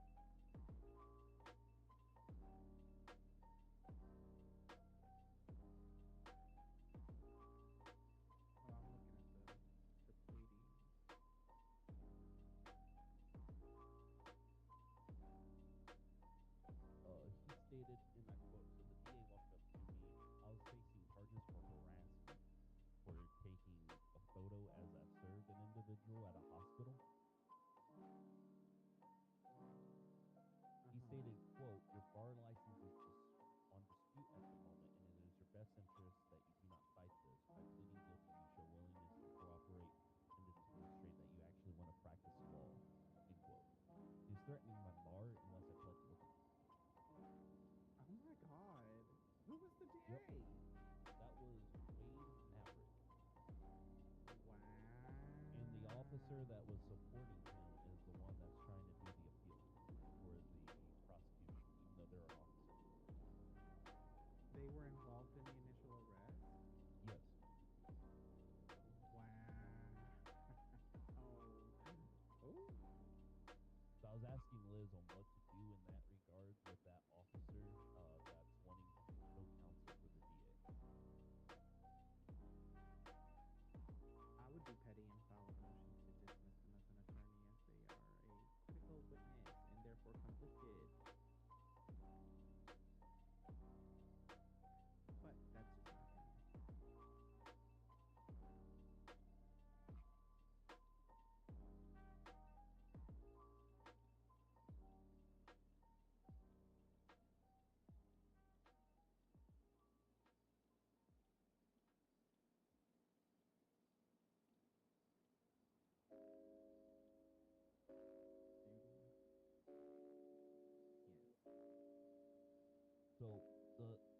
funny thing is, during my quote unquote,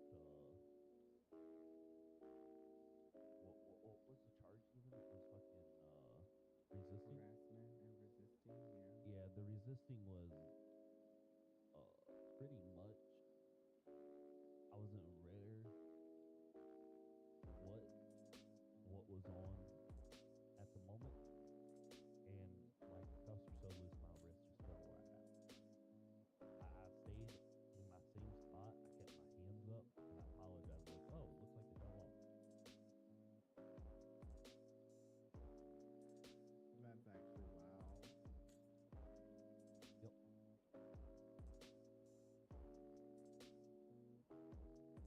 By the way, I just spoke with the judge, and as far as service of process goes, you might be able to get away with serving the DA in most cases. As far as the hospital goes, I would ask them. But like as far as the PD goes, I was just told that I could serve command, PD command, or a VA. Awesome. I'll keep that in mind when I put in my lawsuit against the San Andreas State Police for false imprisonment. Yeah, because I couldn't. Wait. What do you have on false imprisonment? I had every legal right to be within a building, and they arrested me for it. Oh, okay. This is related to your criminal case. Yep. Yeah.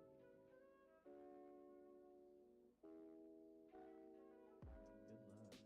Yep. I'm also going to see what can be done with the overseer that called the police for my arrest, even though I was in a publicly accessible area, because she was upset that I filed her lawsuit.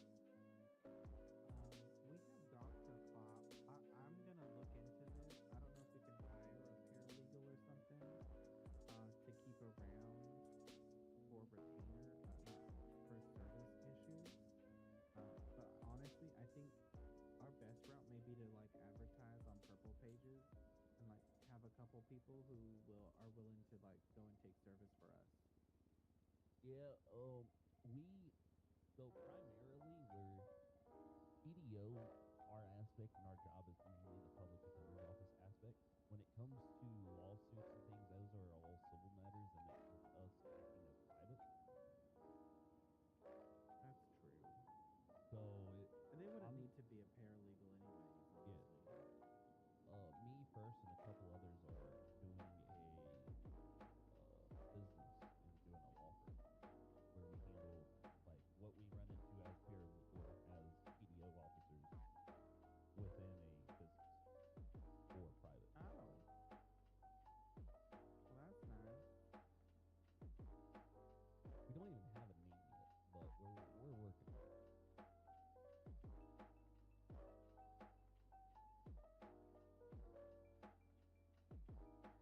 Well, I wasn't invited, so. You are. You invite me. Oh, okay. If you're interested, if not, it's up to you. I'll have to think about it now. I'm fielding offers. Yeah. First is managing the entirety of it. We're looking at first Morgan, you. We're looking at really competent people, and then there would be me. That's essentially the catcher. I just run around and do things, paperwork and shit until I learn. Yeah. Who's more? Oh, Morgan Luna? Yeah, he's really fucking good. Oh, yeah. I just never see first. I saw him the other day for 2 seconds. He was in and out. Yeah, he's more he normally flies in like an hour, and then until about 12 p.m. Eastern. Yeah. But that's because of that. He has to fly in from Australia, so it's a long journey. Yeah.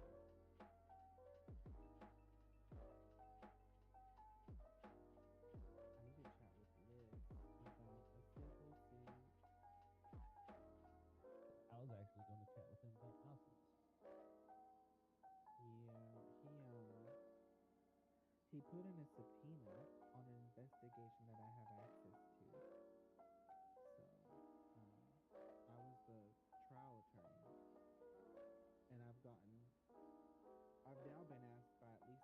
the four initial arrestees to assist or represent them. Oh. But I think Jamar reached out to Liz first, and if Liz wants it, I don't mind being co-counsel with him. All right, sorry for what. But it's the Saints and the Marabouts, so My aspect of it, especially with like they try to say it was harassment for me taking their photos while serving them, and then they called the PD to have me arrested. I will also tell you that the judges also stated if I had someone serve process on someone, that a photo of the individual served would suffice. So that is definitely not harassment. Oh yeah. I mean, obviously you're found not guilty of it, but like, oh yeah, you're just performing your court duties. I'm trying to make an argument because of Fruit of Poisonous Tree that my resisting where the cuffs just fell off, that and there was no intent there, is enough for the appeal.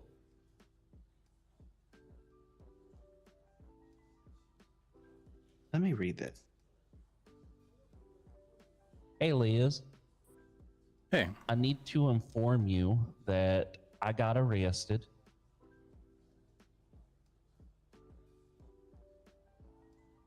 What for exactly? I went into Pillbox and I served Brittany Hilton and Sam's a civil case notice. I was serving them papers on the civil case.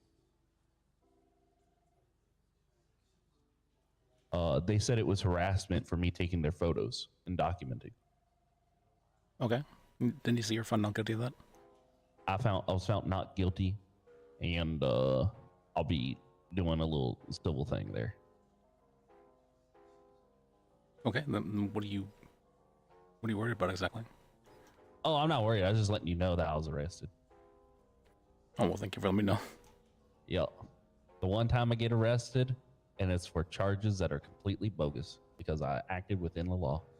How much time has changed since, what, a year and a half now? Yep, it's been a bit. Yep. I'm learning. I'm definitely learning. And can I help you with something else? It's not more. Yeah. What is it? The or I meant the appeal over there. Oh, okay. Oh, Blakemore. That's right. Sorry. Oh yeah. I was at the courthouse today and got a call from Enzo Madrago.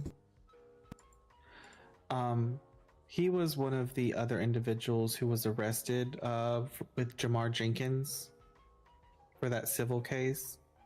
Okay. He is interested, as well as the name is escaping me. Reyes, maybe.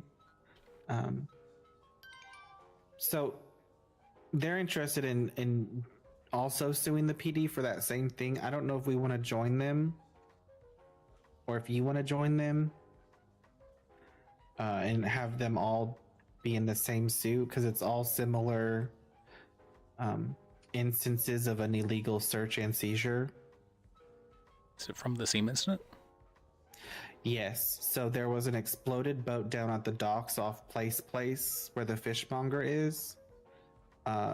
3 individuals were downed in the water, and one individual, I think his name is Reyes, was not injured.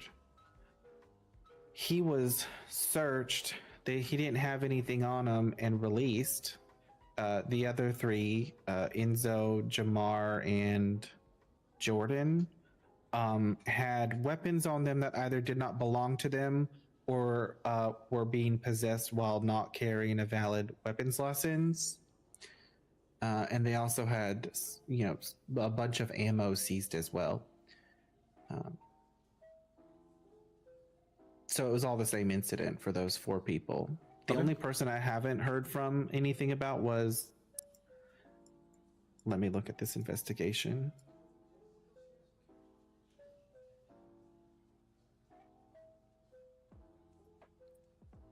Was Jackson Kalinsky. But yes, they were all found not guilty based off the fact that there was not reasonable suspicion to have searched them in the first place. Okay. Well, if that's the case, then yeah, you should be able to have them all together as plaintiffs. Exactly. Do you want me to like prepare a civil filing and send it to you, or have you started work on that, or? Sure. You wanting so? From I'm very busy with a lot, so I'd like to help as your co-counsel. What exactly are you wanting help with regarding the case? Well, I saw that you had filed it, or had filed the subpoena, so I didn't know if, like, you had been involved or anything. So I got zero information back regarding that. So okay, yep. I had Sergeant Finar, what was his name? Jamar, not our Sergeant Finar. Jamar. Yeah, Jamar. I had talked with him, and he had given me the information like about the trial and whatnot. I had then asked for that information, and I was told there was no investigations that he was a part of for that day. Yeah, that's not true. But okay. I mean, honestly, if you want to be co-counsel, I can run with it. I don't have a problem with that, and I'll reach out to you. The only question that I will have is I'm not comfortable with assessing damages. For this one, what would you recommend? So they were all found not guilty, so they weren't charged, so there's not really any compensatory damages other than the seizure of their items, which were all illegal. So I don't think we're gonna get, the only thing we may do is be able to get value of their ammo back, perhaps. Yeah, I would say so. And then I don't know, like, do you have a recommendation for like punitive damages for a rats violation? For someone who was searched unlawfully, I'd probably say in the realm of about 10K for each person. That's what I thought. That's what I have been doing pretty much. Okay, I can run with that. That sounds good to me. I'll prepare that. I'll float it by you just to kind of get your idea, because I feel comfortable enough drafting something like that. I would just like to have an extra set of eyes. Okay. Yeah, feel free to let me know. I've done a fair amount of civil cases myself. Perfect. Let's see. For that, let's see. Do you usually prepare questions? For civil? Yeah. I would prepare questions. I wouldn't walk in there with nothing prepared. Okay. Because I know sometimes people do the, and I'm like, that's for a civil case, probably no. No, not for a civil. Like, I would, at a minimum, depending on what kind of civil case, I would maybe have like bullet points. But honestly, for this one, it's honestly not that simple either. Because they're each gonna get up and just state basically that they were searched. Because we already have the not guilty verdict. One wasn't even charged. Because he had nothing on him. So I can run that by you as well once I get that done. I'm not even sure they need to testify, because if you already have the evidence you could submit of the court ruling that says that they were searched unlawfully. Ooh, so the judges did not they did not post anything to this. So that's why it wasn't found. Okay, that makes a little more sense though. I could, can I just request a written verdict from them or something? Yeah, I guess I get a statement from them or something written down for that. Yeah, you definitely want to have that and submit that as evidence. Okay, I'll do that. Yeah, because then could I just file for a motion for summary judgment, honestly? Well, I would say probably discuss with the with the DA's office first before doing that? To see one of the Okay. DA's office wants to, what's it called? Well, no, because you are suing the state, so yeah, whether or not the DA's office wants to protect the troopers that did that, whether or not they want to, or recuse themselves and have the troopers take full responsibility. Okay. I will do that. Yeah, I mean, I've presented some things to the DA before I filed a suit just to tell them, you know, like, hey, this is a heads up to see if they make any movement. And honestly, they have not, I've not found like a reasonable DA to date. So, like, just for like, in regards to what perspective, I have a civil suit where my client was basically, he's stating that he had requested a bench trial multiple times. He had engaged counsel, and I have to talk to someone. I think it was either Clark or Kent here. It was someone in a cowboy hat.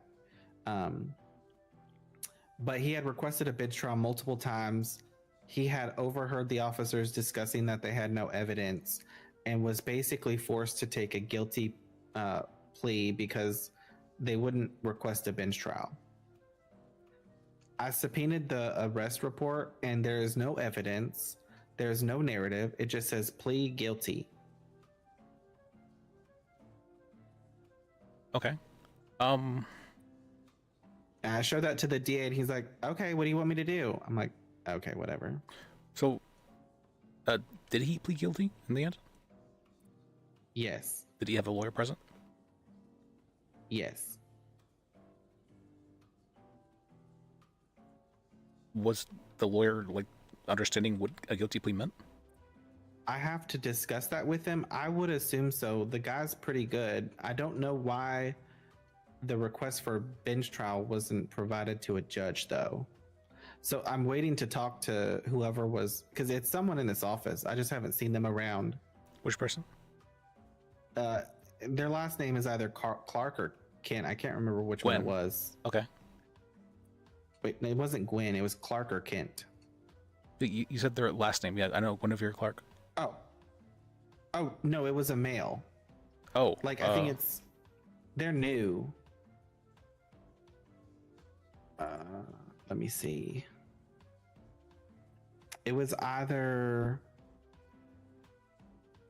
Wesley Kent or maybe it was just Wesley Kent.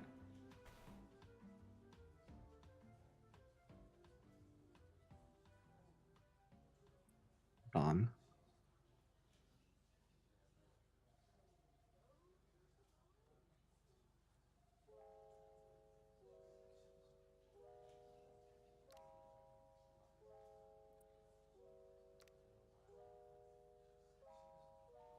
Oh, yeah. So, okay. It was actually Wesley Kent. Such good mileage.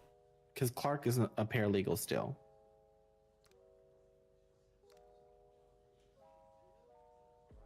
Wesley. Yeah, I put text. I sent text messages to them, but they haven't responded. I don't think I've met the person. I don't think.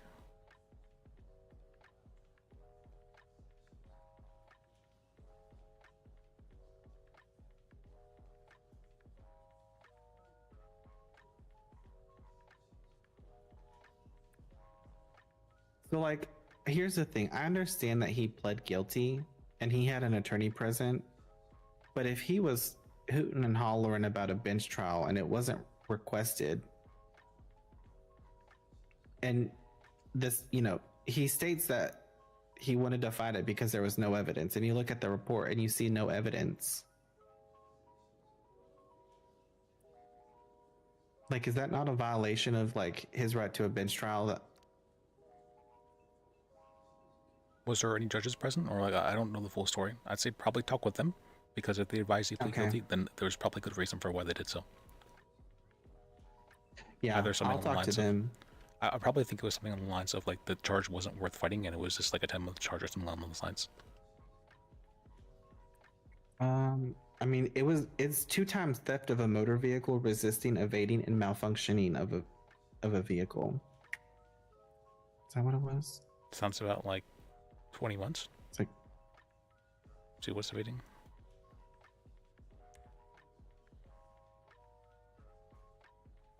Yeah, sounds about 20 months.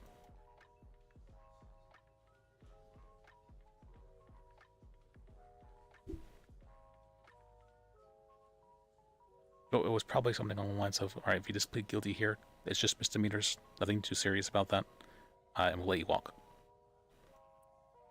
oh yeah, I mean, he was down there for like an hour and a half after he was shot. There's also an excessive force part of this. Or what's that? Like, there's an excessive force piece of this as well. Even if you plead guilty, you can still civilly sue over it. Yeah. So, yeah, because we're not appealing the criminal part of it at all. Okay, what's the issue? Oh, nothing. I was just running it by you. Okay. Because I think, honestly, I forgot. It's really late. I'm about to pass out. But like, I mean, like, that's a valid like case, right? I'm not crazy. What are you wanting to sue over? So the case is a violation of his Sixth Amendment to a bench trial, excessive force, and prosecutorial misconduct. So if he had pled not guilty, I could see the reasoning there. Because regardless, but if he ended up pleading guilty in the end, I'm assuming he had a good reason to do so, and I'm assuming that reason was that he didn't think the charges were worth fighting after his attorneys had spoken with him. You said there was... Is it possible that the plea was given under duress? It's always possible. Like, is that not an argument around that? That's always possible, but you have to... It's a high burden of proof. Well, is the person saying that there was given under duress? I mean, I would have to look at the elements of duress to make sure I could make that argument, but I'm pretty sure, like, he's basically telling me that, like, he was forced to, like, he would not have been able to leave if he did not plead guilty. Like, he was being refused, like, he wanted to go to a bench trial and would not be able to get one, and was being forced by everyone there to plead guilty. The only thing I can think of for that one would be that they were mistaking that no contest, what's it called, or that not guilty meant required a bench trial. No like yeah. Oh yeah, I don't know. Yeah, I need to talk with Kent. Okay, that sounds good. Okay. I got a question. I'm passing out. Y'all have a good one. You too. Yeah, you too. Hi, Mr. Moore. Have a good one. So, first, could I claim that my guilty plea for my case was done under distress because the DA was saying either I plead guilty or he was going to go for my bar?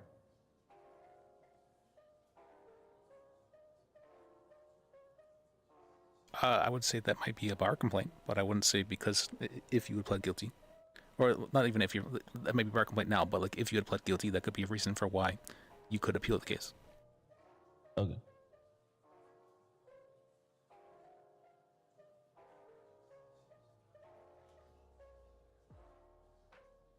I got the majority of the paperwork up for it.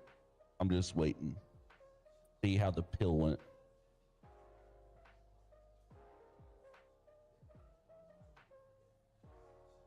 I was also supposed to speak with you about a couple of things.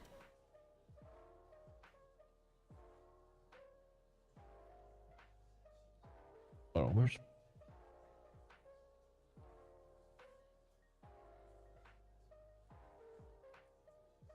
Do you have Blake's number? You should still be on duty, right? Oh, no, off duty. It should be on the organization list. Okay. I wanted to catch him before he went to sleep. That was just who we were speaking with. I know.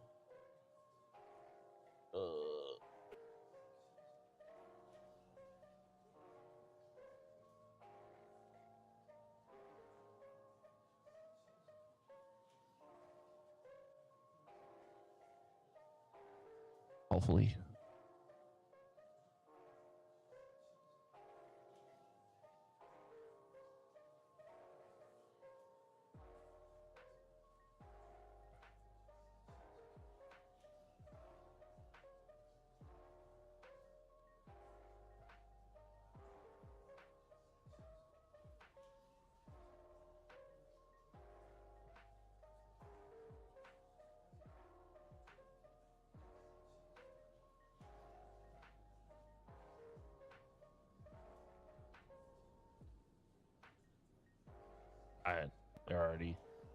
They're already passed out.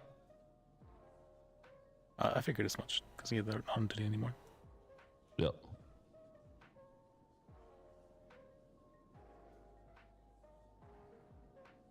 Let's see. Actually, what was that you would like to speak about? Give me 1 second. Let's see. Okay.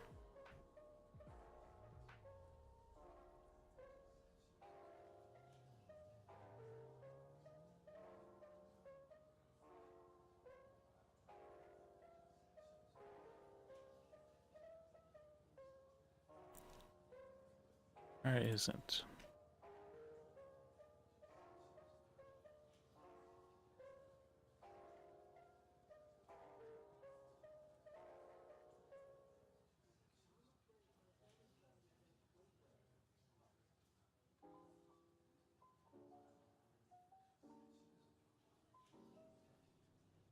Okay, apparently, so you've been getting some complaints from people. The main issues had been complaining about were that you were debating people at basically every opportunity. That you had been calling people nonstop, and after they don't answer once. Okay. That you had not been listening to others, just like at all. Listening how? Like if they were to give you any kind of advice, you just wouldn't hear it or wouldn't follow it. I don't know. I mean, there was one instance with Hugo in which Hugo demanded I get in his car and I wanted to drive my own vehicle, which I'm within my rights to drive my own vehicle. Apparently it was along the lines of something about the you being down in the cells and him saying not to argue with the trooper over something like that, and you continued to do so even after he had told you. I have no idea what that's in reference of. He's still on duty. He is still on Is duty. there a specific case? I can ask him about it. The other thing though was so I do know about the calling thing. Like if someone doesn't answer the phone for you, you tend to call them like a good 3-4 times after that. If they don't answer the phone once, I would say wait at least an hour before calling them again. Okay. All right. That's primarily me checking to see if someone's awake. You can just text them, right? Oh. Yeah. Yeah, text is like a more polite way of doing that. So that way the person can respond to it whenever they're free.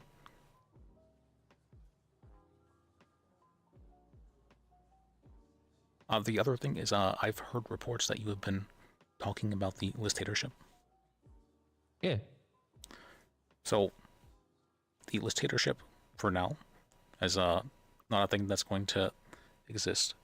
Now I have spoken with some people, some possible past governors, about maybe running in the future. And for then, I might spread the idea of the listatorship. But for now, I think it's I don't want to spread it around too much. Okay. Let's see. Other than that, Hugo. It's really was just Hugo was complaining about you a ton. So let me call Hugo and get an understanding of what. Yeah, like I can send you the text messages.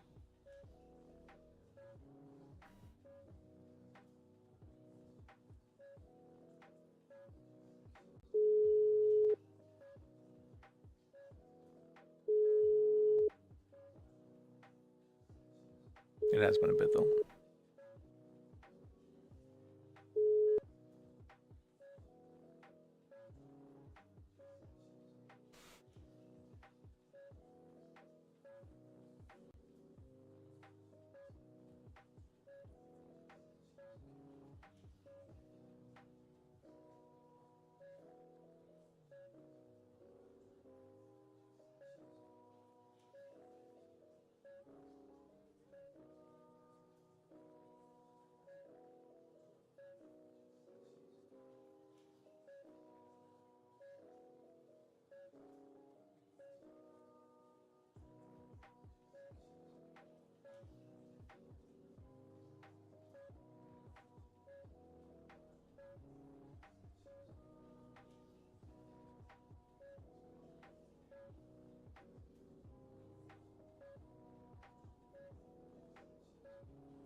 That reminds me, I probably should.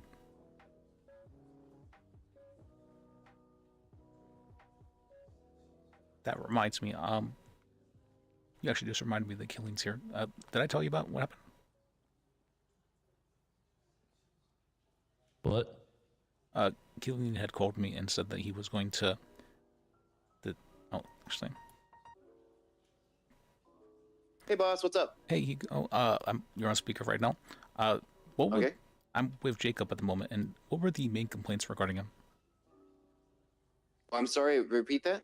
What were the main complaints regarding him? Because I talked to him about everything, and he seemed to agree to everything pretty readily, so I'm trying to think if there's anything I missed. Thank you so much, man. Much appreciated. All right. Sorry, I was just finishing something up there. So we were dealing with the time constraints, his general disrespect and unprofessionalism towards the lawyers and the clients, the fact that he wouldn't call DAs, the fact that he refused DAs.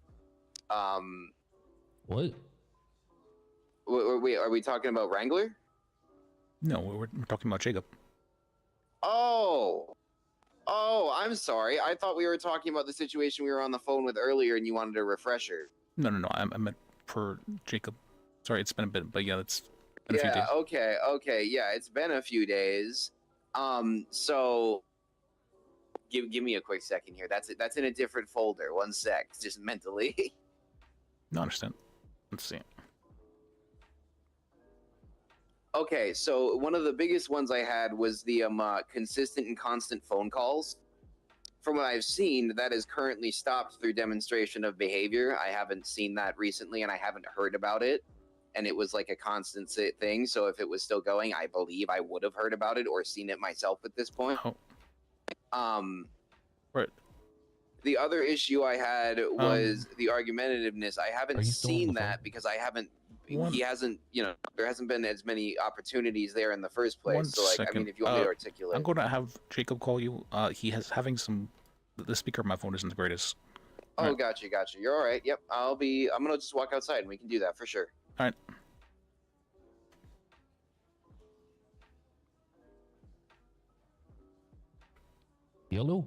Hello. You hear me all right? Yep. Put you on. Stepped outside for better signal for you.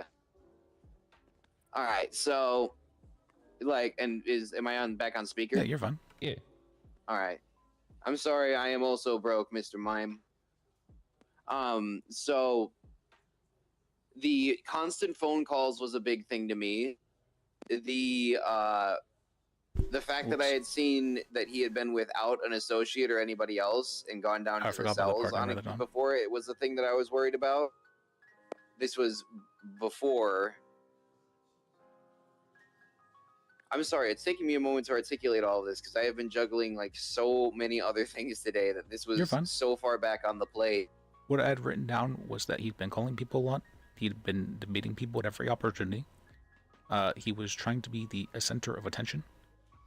Yes, that is correct too. Well, that was one of the big things I had was that and I mean, you can probably attest to this, Mr. Kimple. When we went down to cell reps, that time when we're walking down there, you would engage into conversation about yourself with the trooper and us. That's time really that should be dedicated to focusing on the client. And the behavior you exhibited, especially on that attempted fishing trip with the other paralegals, really diminished their ability to actually, appreciate the trip. That's one of the reasons why we opted to go to a different location. What behavior? So your refusal to just hop in the car, getting a second car, the brake checking, as well as the slamming into my vehicle, it upset them as well as me. What do you mean brake checking? So there was multiple times where we were in the middle of the road and your car just completely stopped, brake lights on, and then we pulled all the way up to you. And then, there were at some points you did it to us when you were so close to us that it caused impact. That's what I mean by brake checking. Like, I'm not talking about lights. For you guys to catch up. I would not interpret it that way because we were never even out of sight, let alone like more than 200 yards behind you at any given point, at least from my perspective. Okay, and then because my vehicle is far faster than yours. Also, we requested the location from you many a time, and it seemed very obvious that you were withholding it because you knew that if we knew where we were going, we would not be tailing you at such a rate because it would cause damage to my brand new car. Hold on, I don't know the city that great. I go based upon memory, and I drive there until I find it. Okay, well, generally overall, the much better method is to at least be able to provide a general location, and then, you meet there. Because the issue there, too, is that there were 4 seats in my car. 3 were occupied. You were the 4th seat, and you voluntarily got out and got another car. I wanted my own car. What's the issue there? Well, to be 100% honest, it wasn't efficient. It wasn't beneficial. And like I said, it caused damage to mine.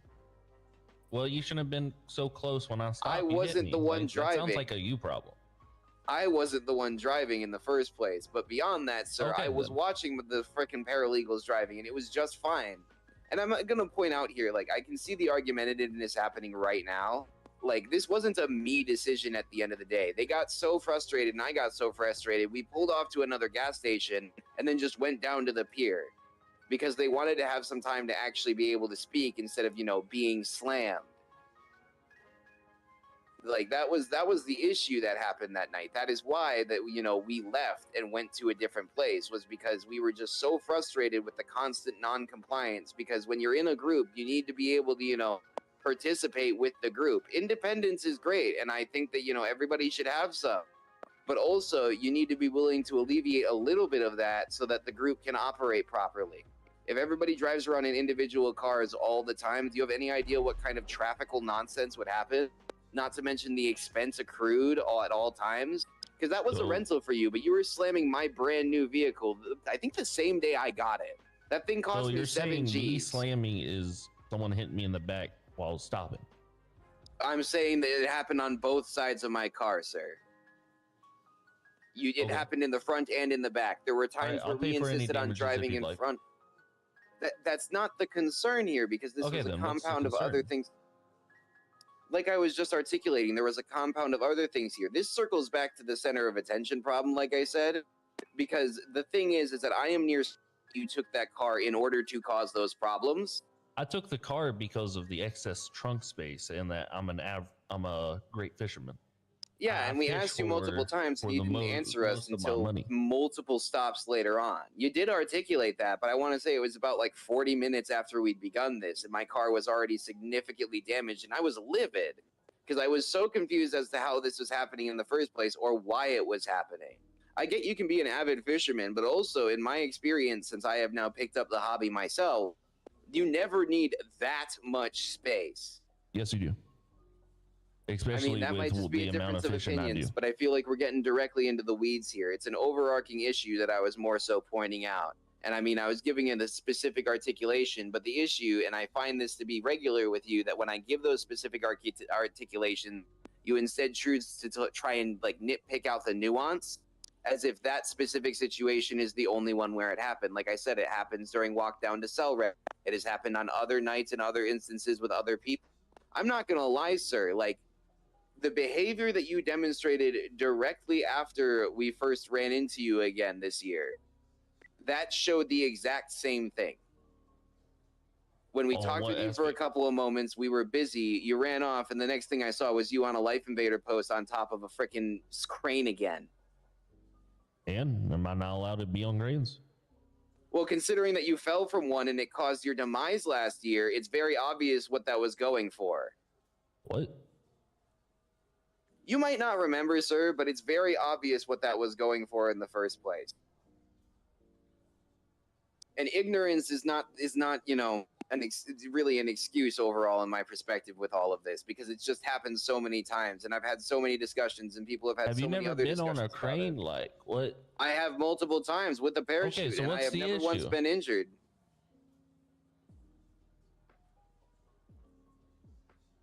I don't understand what the issue is. I mean, like, okay, I'm a bad driver, so be it. But how can I give you a location when I don't know the exact location? You knew where we were going because we ended up there up until a certain point. You even argued that you had just gotten above there Mirror when my Park. car was running on fumes. So yeah, you could have just articulated that. You literally gave nothing. There was no good faith attempt there. There wasn't any explanation of, oh, I know it, but I don't know exactly where it is, because then we would ask, okay, Then don't go with take me. a look It's at your that phone. simple. I mean, that's kind of what I've done up until now. That's Okay, kind of what then. I've done. It's that simple. I was man. voicing concerns, though, about your capacity as a lawyer as well. Some that I still actually pertain and persist on. But, you know, On I feel what like this aspect? conversation isn't going anywhere, and I have work to be done. So, you know, you can continue that conversation without me. You have a great day, sir. Okay.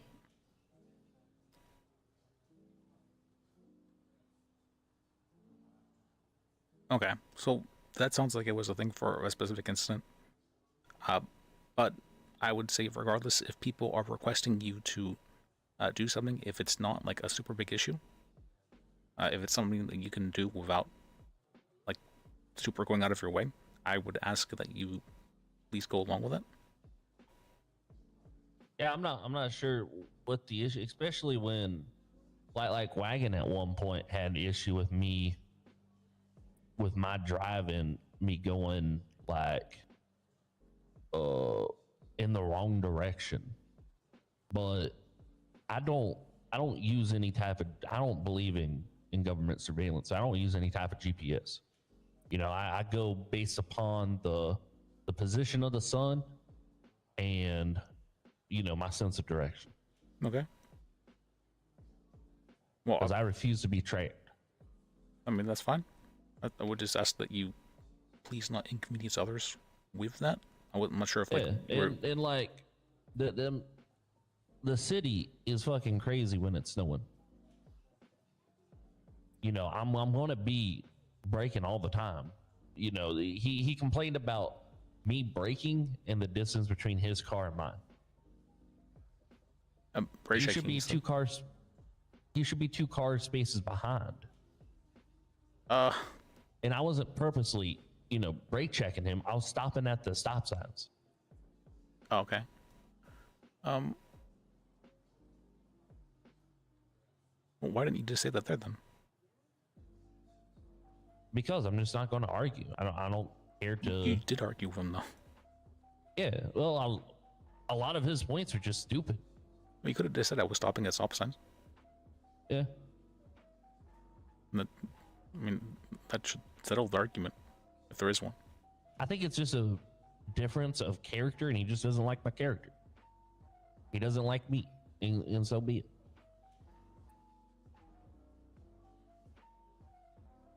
Since the last time I sent him a text message, which was it was 12/25 of last year. The only time I have sent him a message was yesterday, and that was because there was a danger at the PDO with Cillian threatening to stab people. He threatened my life as well. Yep.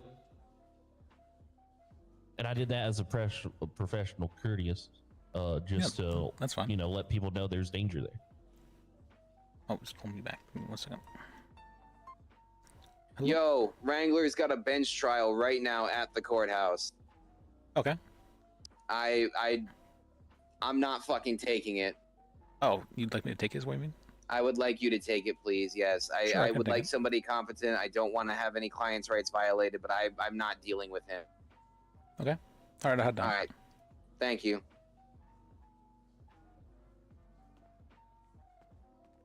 All right. Let's see. I'm getting a bench trial apparently for a Wrangler. I need help with him as well after this. You want to come? Sure. Do you have a car? Yeah, yeah. Can you drive me back, please? Yeah, sure. Thank you.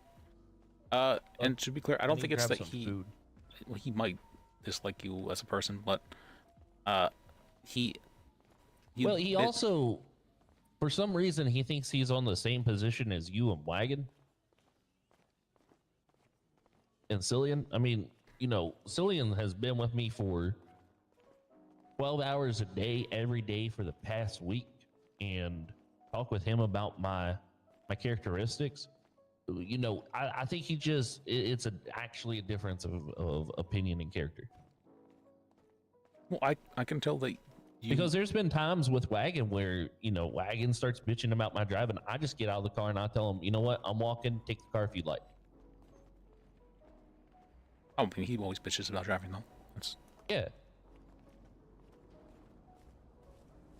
My car is going to be, I need to get something to drink real quick. Hold on. Do you have a drink on you, just so I can quickly run? No, it's not. Let me grab some. My car's over on the other parking lot. Okay. This one was full when I got it.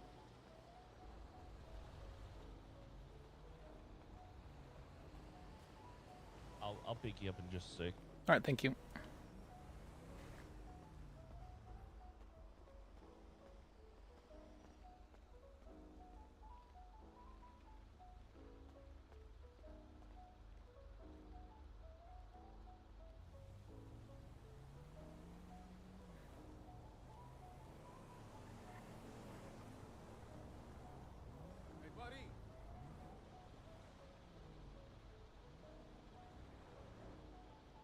That was weird. Sound like a person.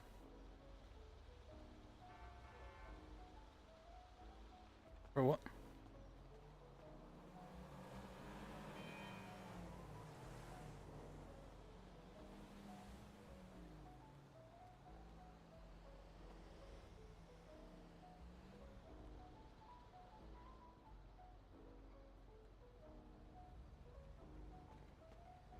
What happened? You never called back.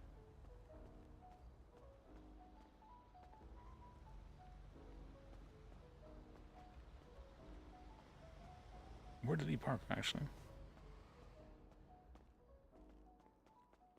Let me go get some water myself. Where are the fridges? They're there.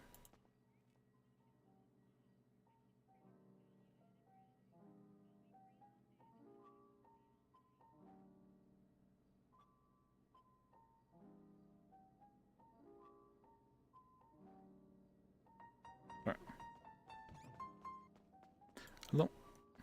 Hey, I'm at the door at our parking lot. Sorry, I was checking to see if there was any water for myself. All right. Okay. All right.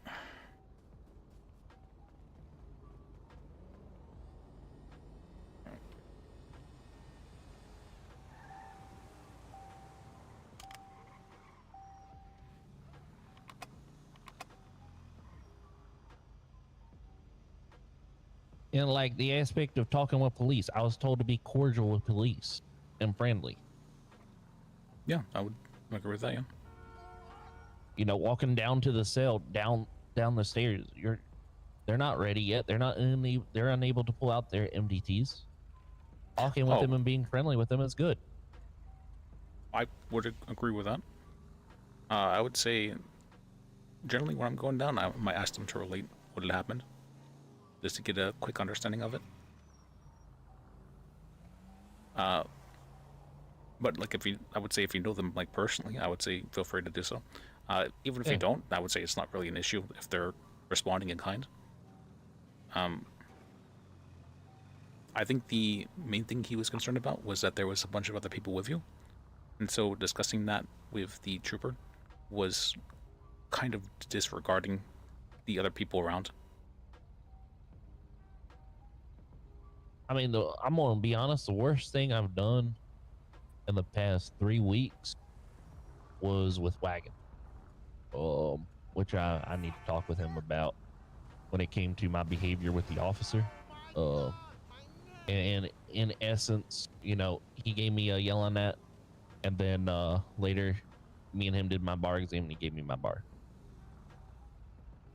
But I think, all in all, that situation had been solved with the officer, and that's where I was calling an officer a piggy when he was giving me a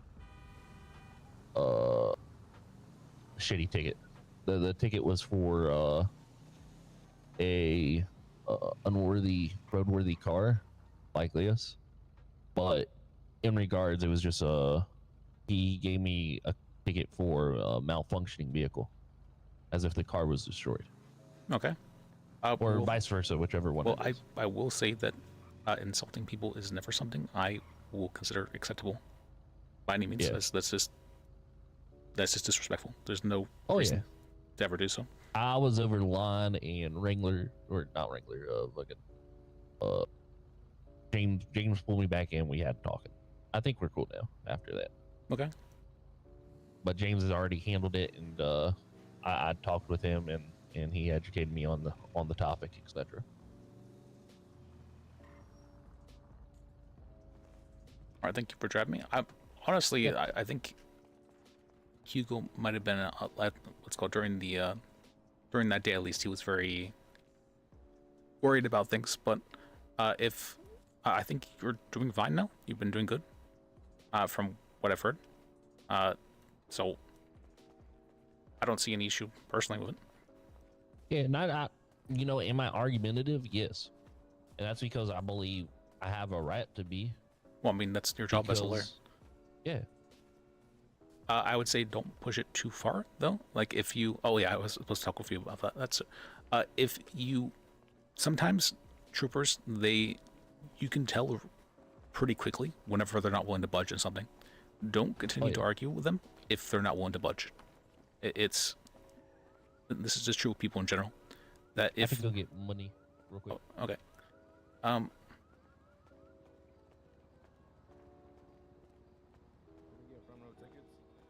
You get a little bit further back. That way they can't hear you as you discuss. Be respectful of the court and a learning opportunity. Hey, boss. There's your client. All right. Cool.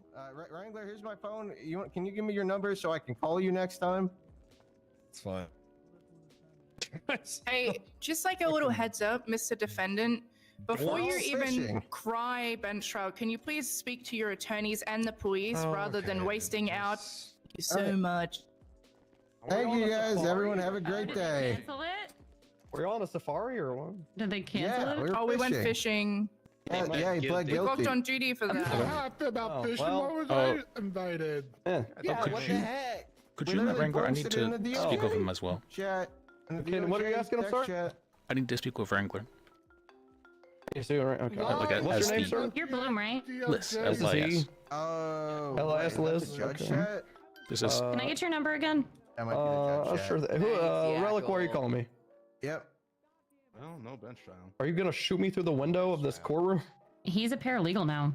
No, he's not. He's a 2 times violent felon now. Oh, good. Yeah, he was a paralegal. Well, he was. No, this woman just sorry, not this woman. Miss Finch just said that you were a paralegal, and I said not anymore, and then here we are. What do you call it? Is it? I'm in court. All right. Okay, you're on speaker. All right, hey Phoebe. Hey, Okay, tell I'm going to bed. this motherfucker. Wait, if real? cops shoot me first, I'm really finna shoot back. I'm a bus. Who? Who am I telling? Why do you need me to say anything about that? What do I have to do with That's this? why he lost I it, just want because you to be aware because he was beating a woman, a cop, and then she pulled a gun because she felt like her life was in danger. Yeah, and I punched someone then he 3 shot times, her. and then they just start shooting me, bro. So yeah, I'm a. What I'm They're finna like do? shooting Just let her kill me? Hell no! I'm not gonna let her just kill me. Relic, because it's heating up. I don't have time for this. Okay, bye. I'll let him know this. Well, Thank that you. was short-lived. What did I say, Taomi? What did I say? Let them boss. do it themselves. Yep. We hire people. While you're here, I give need you them to look at chances, something. And if they fuck it up, it's on them. All right, what's that? This. Yep. Okay.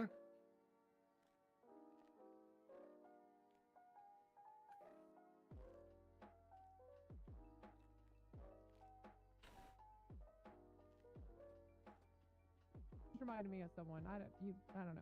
Joe, Jesus. Where's Wrangler? He's probably at the fucking RPD cells. Oh yeah, that is where you go. Yeah, that's where you go. All right. I don't have keys anymore. It's cringe.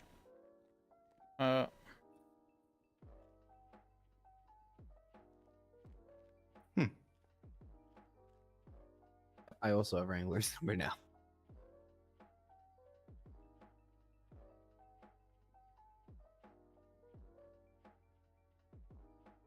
So that problem just solved itself. Thank you for that, boss. I just didn't want to, disadvantage anybody because of the fact that I didn't want to dip into that right now. I appreciate you. Thank you. Also, what did you think of the proposal? I'm looking at it right now. Okay. Also, I need to talk with you, VP, as well about what did I need to talk with you about? Let me check my notes. Say that again. I needed to talk with you about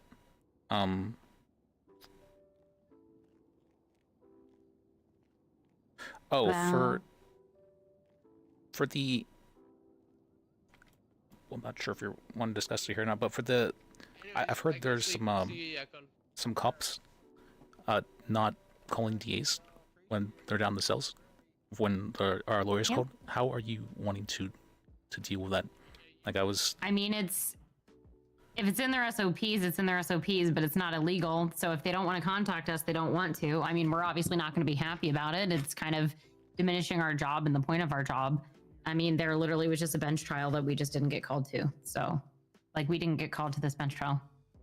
Yeah, I had some complaints from multiple lawyers about DAs not being called down because they felt that they were much easier to communicate with than some of the troopers.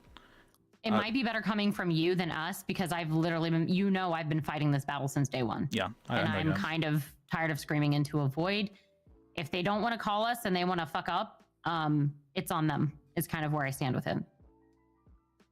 I understand that, but I also understand from a perspective of it's easier to work with people who weren't necessarily like emotionally involved in what had happened at the time. I mean, I agree with that, but I mean, I literally can't control people or force them to call us. Like I've tried everything, and it really, if it comes from you, if you let the police know, it's helpful. But coming from us, I mean, we are consistently telling them that we're not being called, and I don't know how else to bring it up. Well, I think for anything, Coster would probably have to be on board. Have you tried discussing it with him? Mm-hmm. What was his response, if I might ask? I will make sure they do that. And then it still doesn't happen. Okay. Was it just like an impassing thing, or did he just not care? No, I mean, it seems like he cares, but there are different people within the department. Holly, I can call Holly and tell her. Holly is usually the best person for me to communicate with.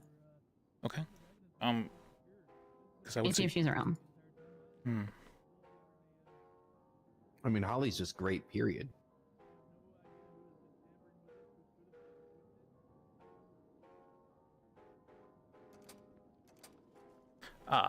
Yes. Where's Liz Bajek? That's me. I was looking to speak with you. Let's see. Can we speak in here? Actually, let's talk. Yeah, let's talk back. Okay.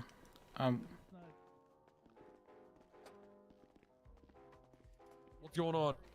So I've had complaints from quite a few lawyers about you, and I'm just wanting to iron things out to make sure this is all correct. One guy with the ponytail?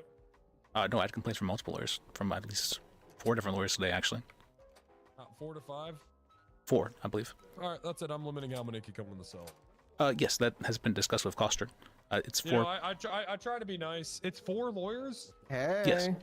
Per one client?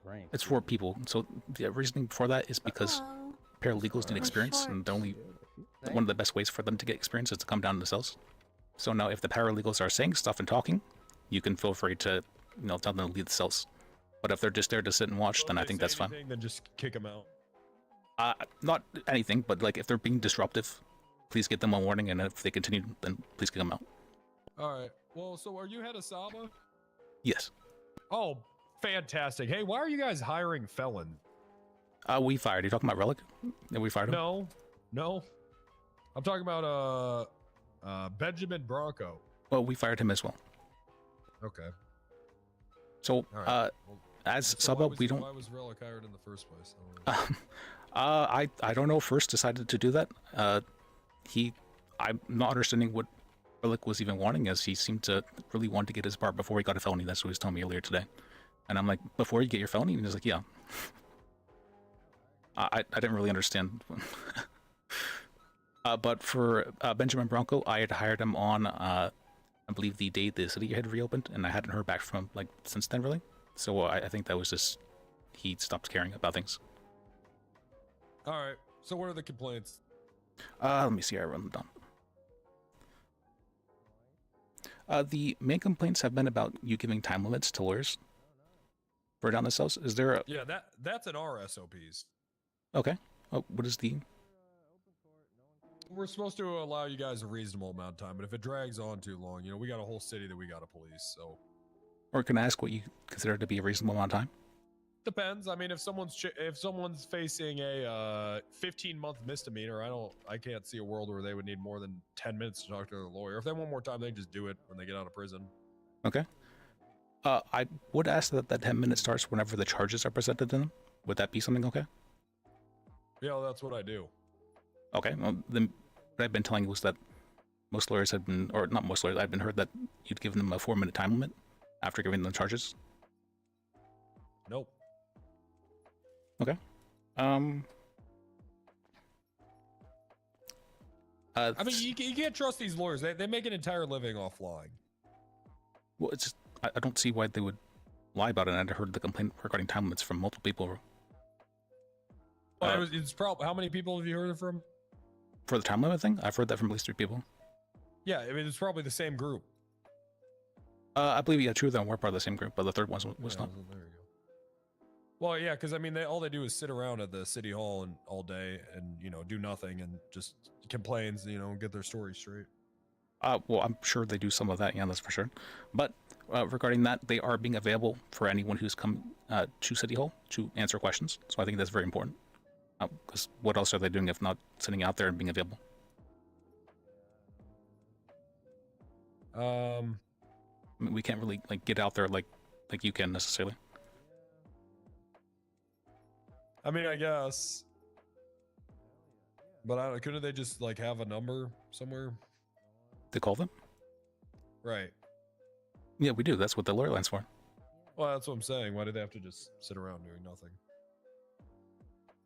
Are you saying the fact that they're not like taking advantage of their downtime is the issue? No, I don't. I mean, this is the whole thing I'm trying to work out with Dan, but we're trying to make it to where you guys get paid by case, not by hour. Okay.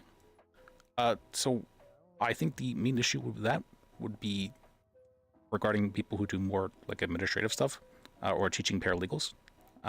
As the higher ranks, we have mainly teaching others rather than necessarily going to sell reps and whatnot. Yeah, teachers typically don't like their pay. Welcome to America, Liz. I can understand that, but I don't think we necessarily have to have the state like that here. Yeah, you know, we'll see. We'll see in a month which organization is $500,000 in debt. Oh, well, we're actually, from my understanding, we're the most, we're the government organization with the most amount of money right now, actually. How much do you have? 700K. Let me check exactly. Why the fuck do you guys need 700K? 728K, yeah. Why do you need that much money? Because we're probably going to blow through it fairly fast, but I guess not fast enough for them have the most amount. Or what's the PD yet? We're doing fine. Or can I ask? What? Yeah, we're doing well. Okay, so you're in the green? Yeah, we're doing just fine. That didn't sound like you're... We're fine, we're fine. So, don't you guys actually like make money though from like charging people? I'm not understanding the word. We're doing fine. I mean, we literally just take money as lawyers, so I'm not understanding why. Do you got anything else, or can I go? Okay, yeah. Let me see what else.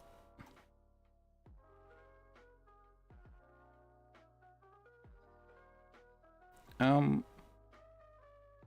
are the police not profitable? All right. Oh, the thing with you not calling DAs down, is there a reason for that? Yeah, I just don't want to. I can understand, like, they can be difficult to deal with sometimes, but I feel like you're being very dismissive towards their jobs. Right, okay. So, I'm not gonna...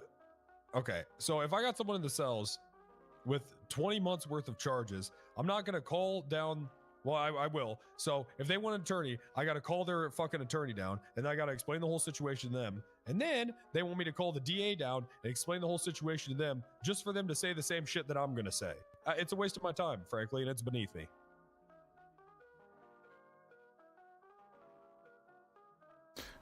So, the main issue you have is with dictating the things to the DA during the time? Listen, wouldn't you guys prefer as defense attorneys that the DA isn't involved anyway? I would think that, but I actually had complaints from lawyers asking for the DAs to be brought down. That's ridiculous. The main issue they seemed to have was that some of the troopers they believed were very difficult to deal with, and they believed might be emotional regarding being actually part of the situation. And so they felt What do you mean emotional? What do you mean emotional? Like if they'd been shot at, they might charge the person harsher. Okay, well what the hell? Like Well, charging them with like attempted murder their rather job. than. Right, okay, so that's their job to make sure the charges are correct. Who, the It's literally lawyers? their job. Yeah, Yes. yeah, right.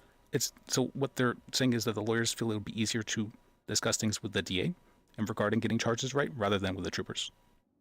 All right, I mean, listen, they can feel however they want, but I'm a captain. I don't need to call the DA down for every goddamn little. I mean, in the last 6 months probably have more court experience than the entirety of the DA threefold. I can agree with that, but I do feel that they need to get some experience if they're able to get to a proper level, right? Well, they're not going to get it from me. Is there a reason you're so adamant about this? Yeah, because I don't want to waste my time. Why do you believe training others is a waste of your time? Why do I believe training the DA's office is a waste of my time? Yes. All right, because half of these people sign up for the DA's office, and in 3 weeks, I'll never fucking see their name again. Okay, that is fair. Okay.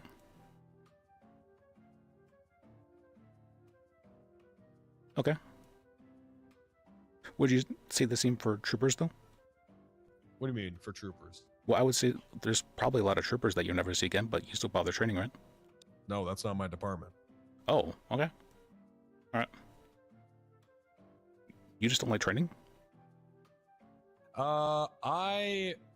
If I see potential in somebody, I'll go out of my way, but You like mentoring, otherwise- okay.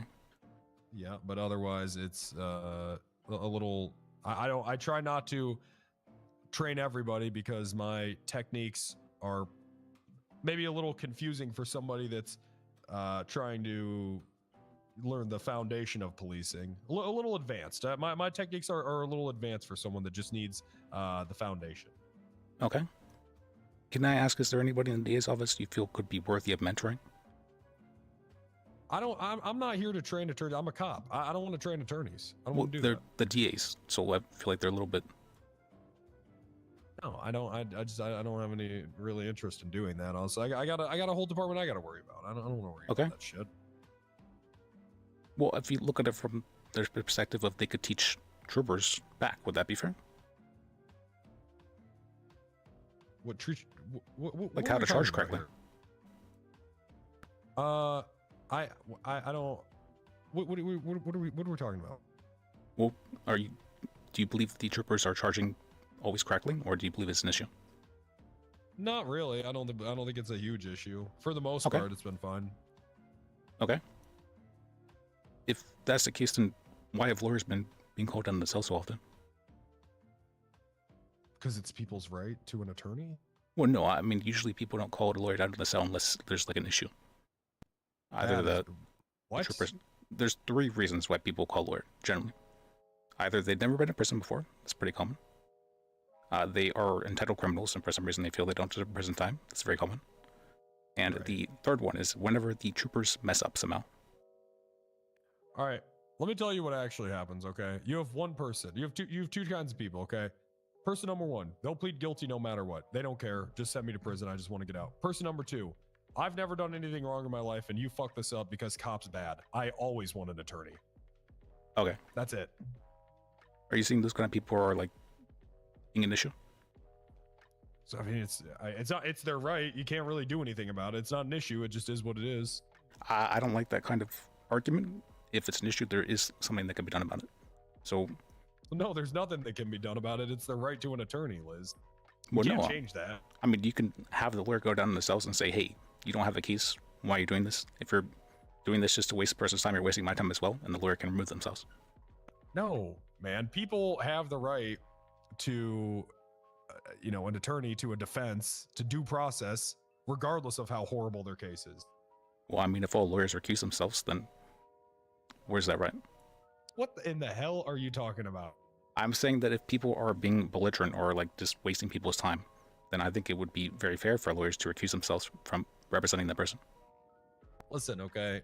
I don't think that's the opposite of fair, okay? No matter how batshit schizo somebody is, okay? It doesn't matter. It's America. They have the right to due process.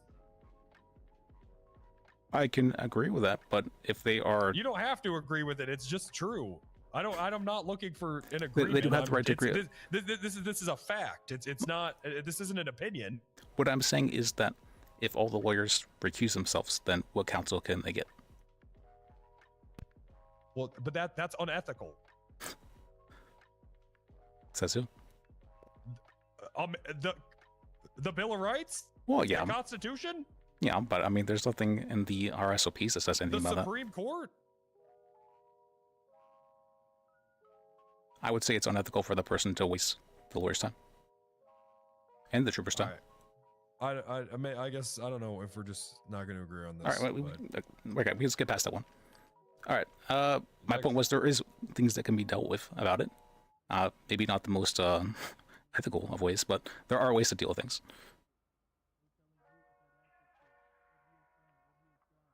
Let's see. Something about you having had a guy with a lineup with Gordon and having him like identified after having put on a mask. Okay. Did that happen? What's the complaint exactly? I don't understand. Well, that he was identified with a mask on. Right. The suspect was wearing a mask in the picture that we had. Okay. Was he wearing the same clothes? What in the fuck? This all sounds like this would be good for the court case. Okay. All right, that's fine. I can skip past it then. Apparently you've been claiming exigency and just searching people's cars a lot. Okay. Is there actually exigency? What do you believe in, or what do you believe in the exigency is? This is the Supreme Court that says this, not me. But if you believe, and if you have RS to believe that there is evidence in a car, it being in a car it inherently gives you exigency. Well, don't you have to have probable cause for? No. I mean, I guess like you have to have a level of probable cause. Yeah, but I mean, again, this sounds like this would be better heard in front of a judge.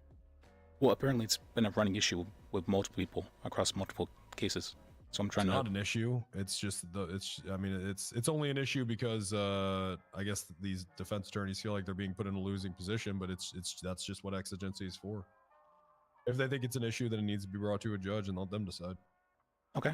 Well, I thought I would at least discuss it with you before having something like this brought to a judge or something It's like that. fine. I have no problem sitting down your attorneys and explaining to them what exigency is, but you should probably do that. I mean, Okay. if something we could learn together if you want, but if something is in a place where it can be readily moved, tampered with, or destroyed, then exigency does exist. Yes, but there has to be good reason to believe that. And that's be more likely than not that something is there to be tampered with or destroyed. Sure. Yeah, I can agree with that. Okay. What I've mainly been hearing is that you've been arresting people for drugs and then just searching all their vehicles. If they have a felony amount of drugs on them, and in their vehicle, if they have a vehicle that has a felony amount of drugs inside of it, then yes, you would have probable cause to believe that there is drugs inside their other vehicles. I would agree with that. Then why not ask for a warrant? Because there's exigency. What's even the point of warrants then? The point of warrants are so that searches can be conducted lawfully and a judge can decide if there's probable cause. exigency gets to skip that portion so that evidence can't be destroyed or tampered with. I understand that. What I'm saying is, why not just request a search warrant if you believe there's probable cause? So that it's not tampered with. Yeah, what's giving you reason to believe it's going to be tampered with? If a car is sitting in a public parking garage and this person, it's in a place that anyone has access to, then it's reasonable to assume that it could be destroyed or tampered with. Okay, yeah, if it's out, then I would agree with that. Yeah. But if what do you mean out? Well, I would say that if a person has it parked on their property, it's not really out, right? Within a garage. Parked on their? What do you mean parked on? Like in their property. In their property? Yeah, in their property. People have garages and all that.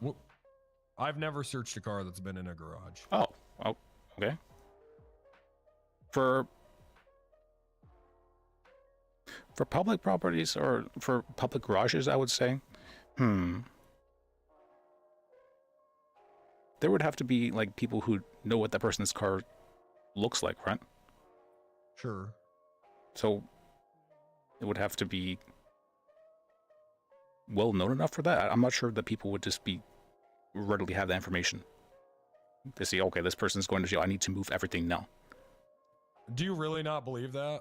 I can see it happen for sure, but until it becomes an issue, I don't think it's really an issue. Well, that's why we have the exigency exception, because it's to prevent it becoming an issue. Once it becomes an issue, it's too late.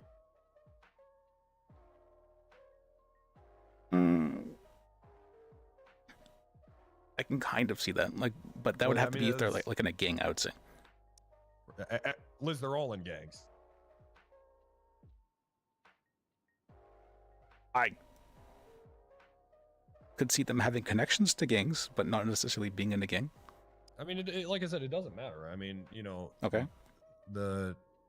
Searching a car, you get a lot more leeway between searching a house, right? It's just how it is. You're able to articulate exigency a lot easier in a readily, available vehicle. Okay. So you haven't been claiming exigency to search their hotel room or anything like that? No. Okay. All right. Then I see what you mean. I can agree with that. All right. Then the other issue that was being talked about was that you had been going to Dan for him to sign warrants. Who would even know that? I don't know. That was brought up though. And the main issue with that is that, if he's the one signing off on warrants, that means that he is conflicted regarding anything that happens afterwards. And because he's the supreme overlord, we can't really have him being conflicted. Who told you that? Who told me this specifically? I believe it was Hugo, I think. Hugo? Yes, I believe so. Either that or the person he was with. What was her name?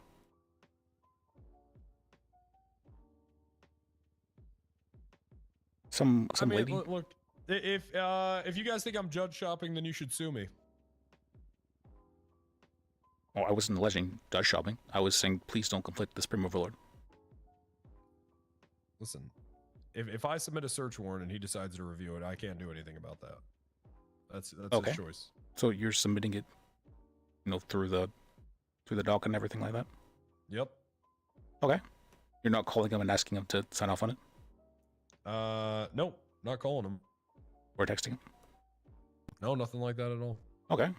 All right, if you're not doing that, that's fine then. Yeah. So, although, your tone of voice makes me think otherwise, but. Well, it doesn't matter. It doesn't matter. I can call a judge and ask them to review a search warrant. Who gives a shit? It's just that it's Dan, so there's no one who can be above him. Who cares? I would say that for having any kind of cases regarding if there was a wrongful signing of the warrant, or if something fell outside of that, Dan would be conflicted for everything, and nobody can be above him regarding their decisions. Sure. No, I don't think that's how it's set up at all. That is how it's set up. You're wrong about that. So the way it works is if there is an appeal that happens, it goes to justices, and if a justice was the one or decision being appealed, then it goes to Dan. and nobody can appeal anything from Dan. I am fairly confident that you're wrong about that, but if that's the case, it's also not my problem. Okay, I can understand your reasoning a bit, but it is causing problems. So I would ask it. So take it up with Dan. Okay, I can talk to him about What it. the hell does that have to do with me? Well, because you're apparently the one calling him. Who gives a shit? Just take it up with Dan then. Okay, I'll talk to him about that. I was just making you aware that there was this complaint as well, and I was hoping that we could. Yeah, I'm not going to stop doing that. Okay. Then the other thing is apparently you've been taking people's phones and like detaining them in the cells, the lawyers. Yes, we take communication devices when they're in the cells.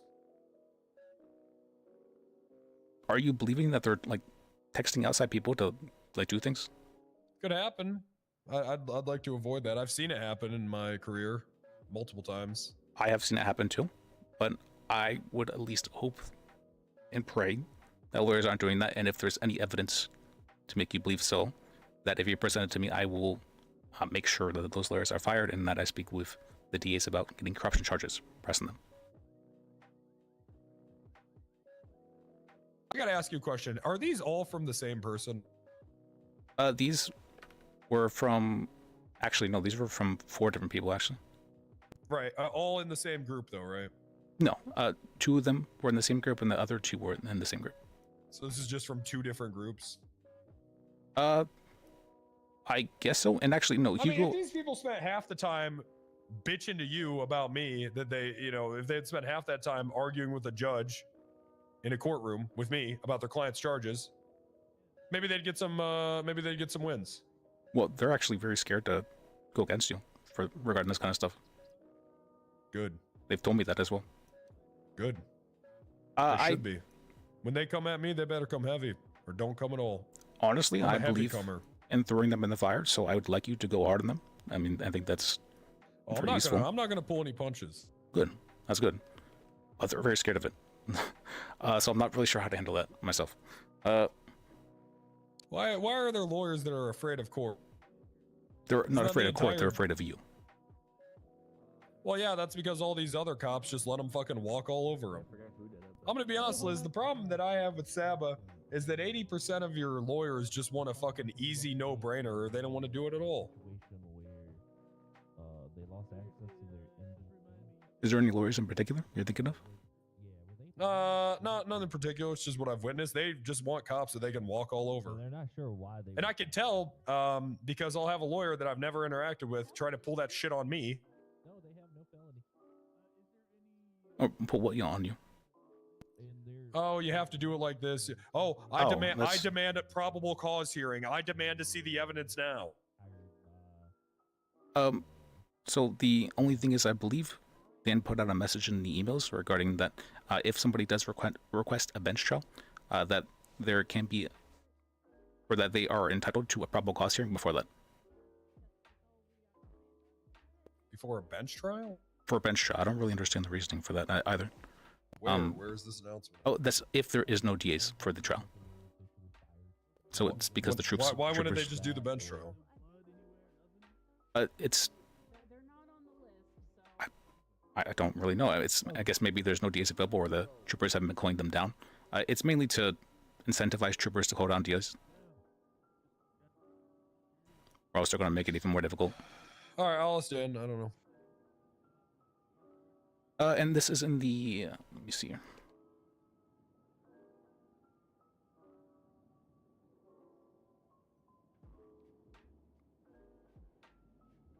This is in the.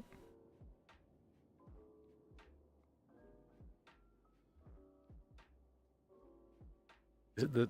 I don't think he'd have access to that one. Yeah, this is in the Saba news, so I don't know why he would expect you guys to have access to that.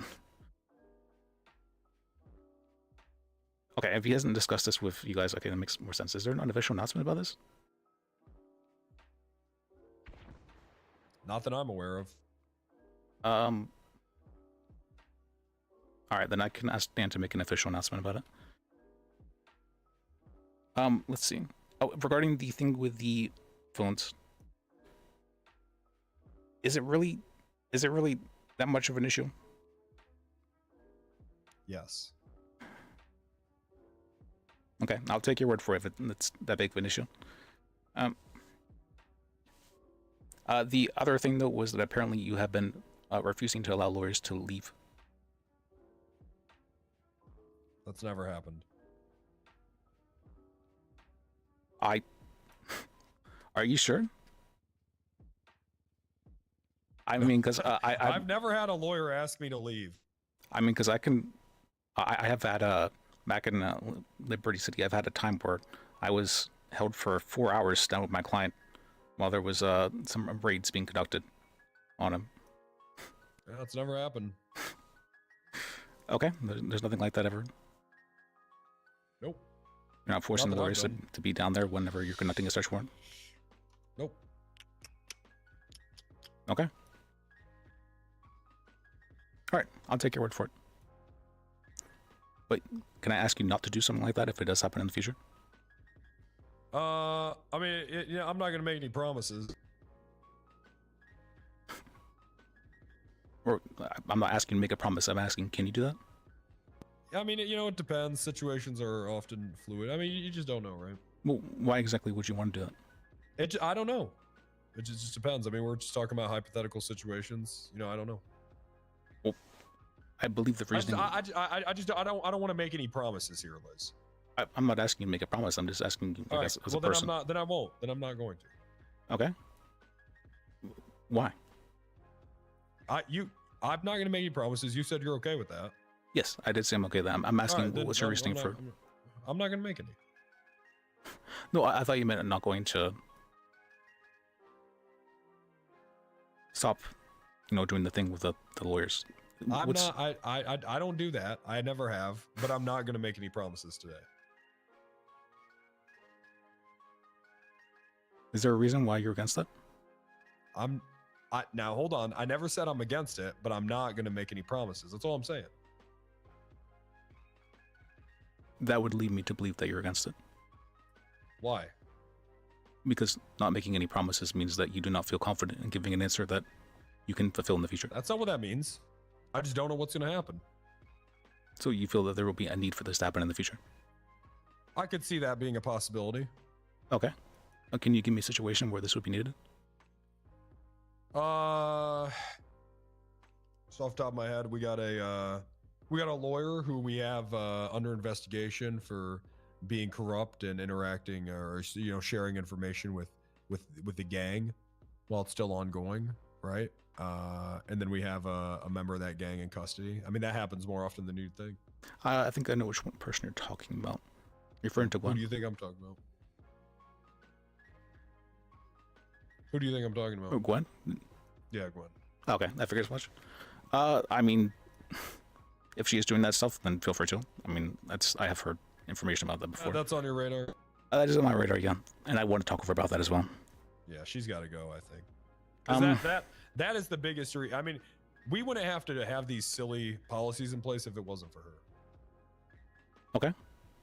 All right. If it's that much of an issue, I will talk with her about it. And if I find that she is doing something like that is criminally liable, then I will remove her from the organization. Okay. All right. Well, I appreciate that. Then then okay. Then yeah, we can easily talk about all that afterwards. Okay. All right. And I'll get on it. Thank you for discussing this with me. All right. I'll talk to you later, Liz. Appreciate you. This is good talk. Good talk. Oh, can I get your number as well? Sure, that's fine.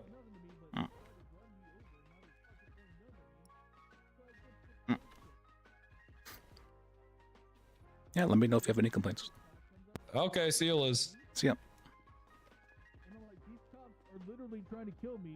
I don't know why. They're not saying shit to me. They're just saying, you're gonna go to jail. And then, Okay, that was easy enough to deal with. See, Wrangler is someone you can talk to. It's a little bit difficult, but you can talk to him. I don't know what to do here, and then I got shot.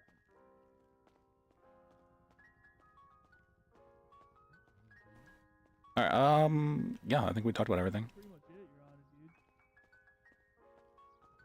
Wasn't cool. I'm gonna be completely honest with you. It was not cool. I'm pretty sure he's still going to do some of the stuff, but I see that he was thinking of this as being very sided at the very end there, so okay.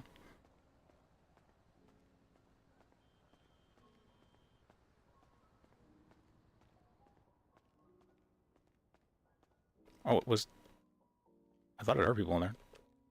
Where was I hearing stuff from?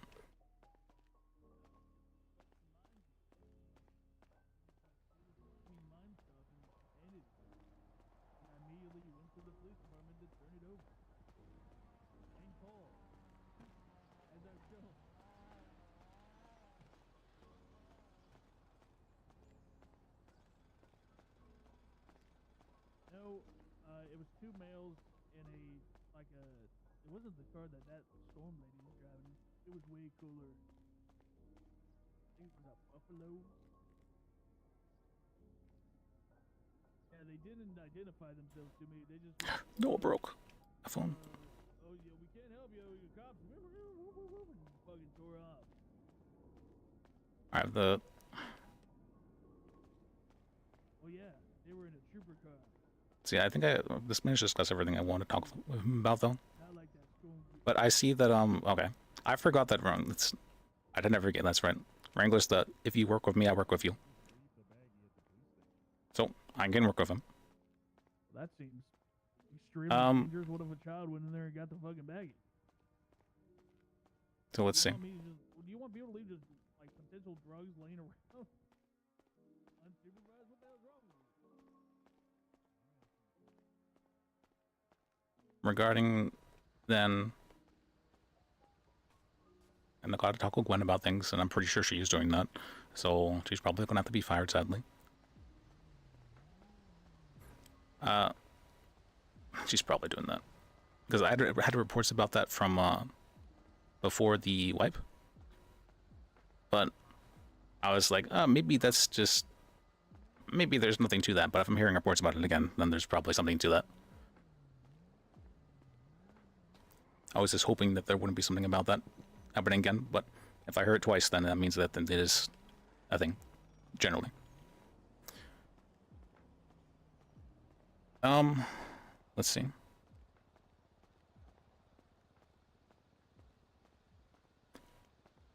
So, when can be dealt with, I guess. I can speak with the lawyers about trying to be more open to going to court or Wrangler or talking with them. I don't think we managed to get a clear... I didn't forget about that. We didn't manage to get a clear thing about having the DAs down the cells. But it feels awkward to discuss that because I'm not really a DA myself, and so to advocate on their behalf is difficult to do because I don't have that authority to do so necessarily. I can still try, but it's it has to be within reason.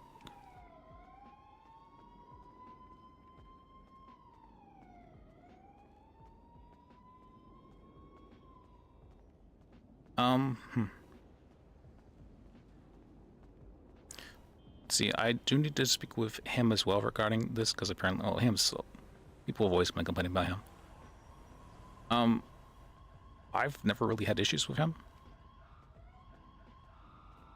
At most, I found her a little bit difficult to work with down in the cells, and that she's not willing to concede any charges generally.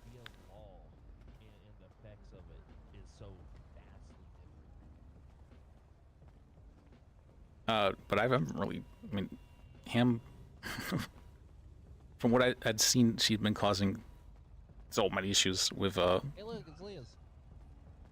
Oh, nice. Hi, Hey. Liz. Good to see you too. You like the new car? Yeah, it looks very nice. Yeah, I haven't I'm customized it yet. I'm currently writing up a writ of mandamus. Okay. I don't know what that is. It's a motion to compel a government officer official to do their job. And if they do not do it, then they can have corruption pushed on them. I have a case where a trooper called Missy Kelliott was crashed into in a chase. When I say crashed into, she crashed into my client. She then got out and shot him, got back in their vehicle and left the scene. with no rhyme or reason. It was observed by Officer Wrangler that she did say over the radio that she shots fired. She fired shots at the car who crashed into her. It was then also told that Officer Wrangler then went and collected the casing. No report was made. All of this was told by Officer Wrangler, I believe, to Freddie, the DA. He talked to the individuals who were marabuntas who were pretty upset, and I was there and confirmed all of this. No report has still been made. I did a motion on the subpoena to the DA's office to collect a report.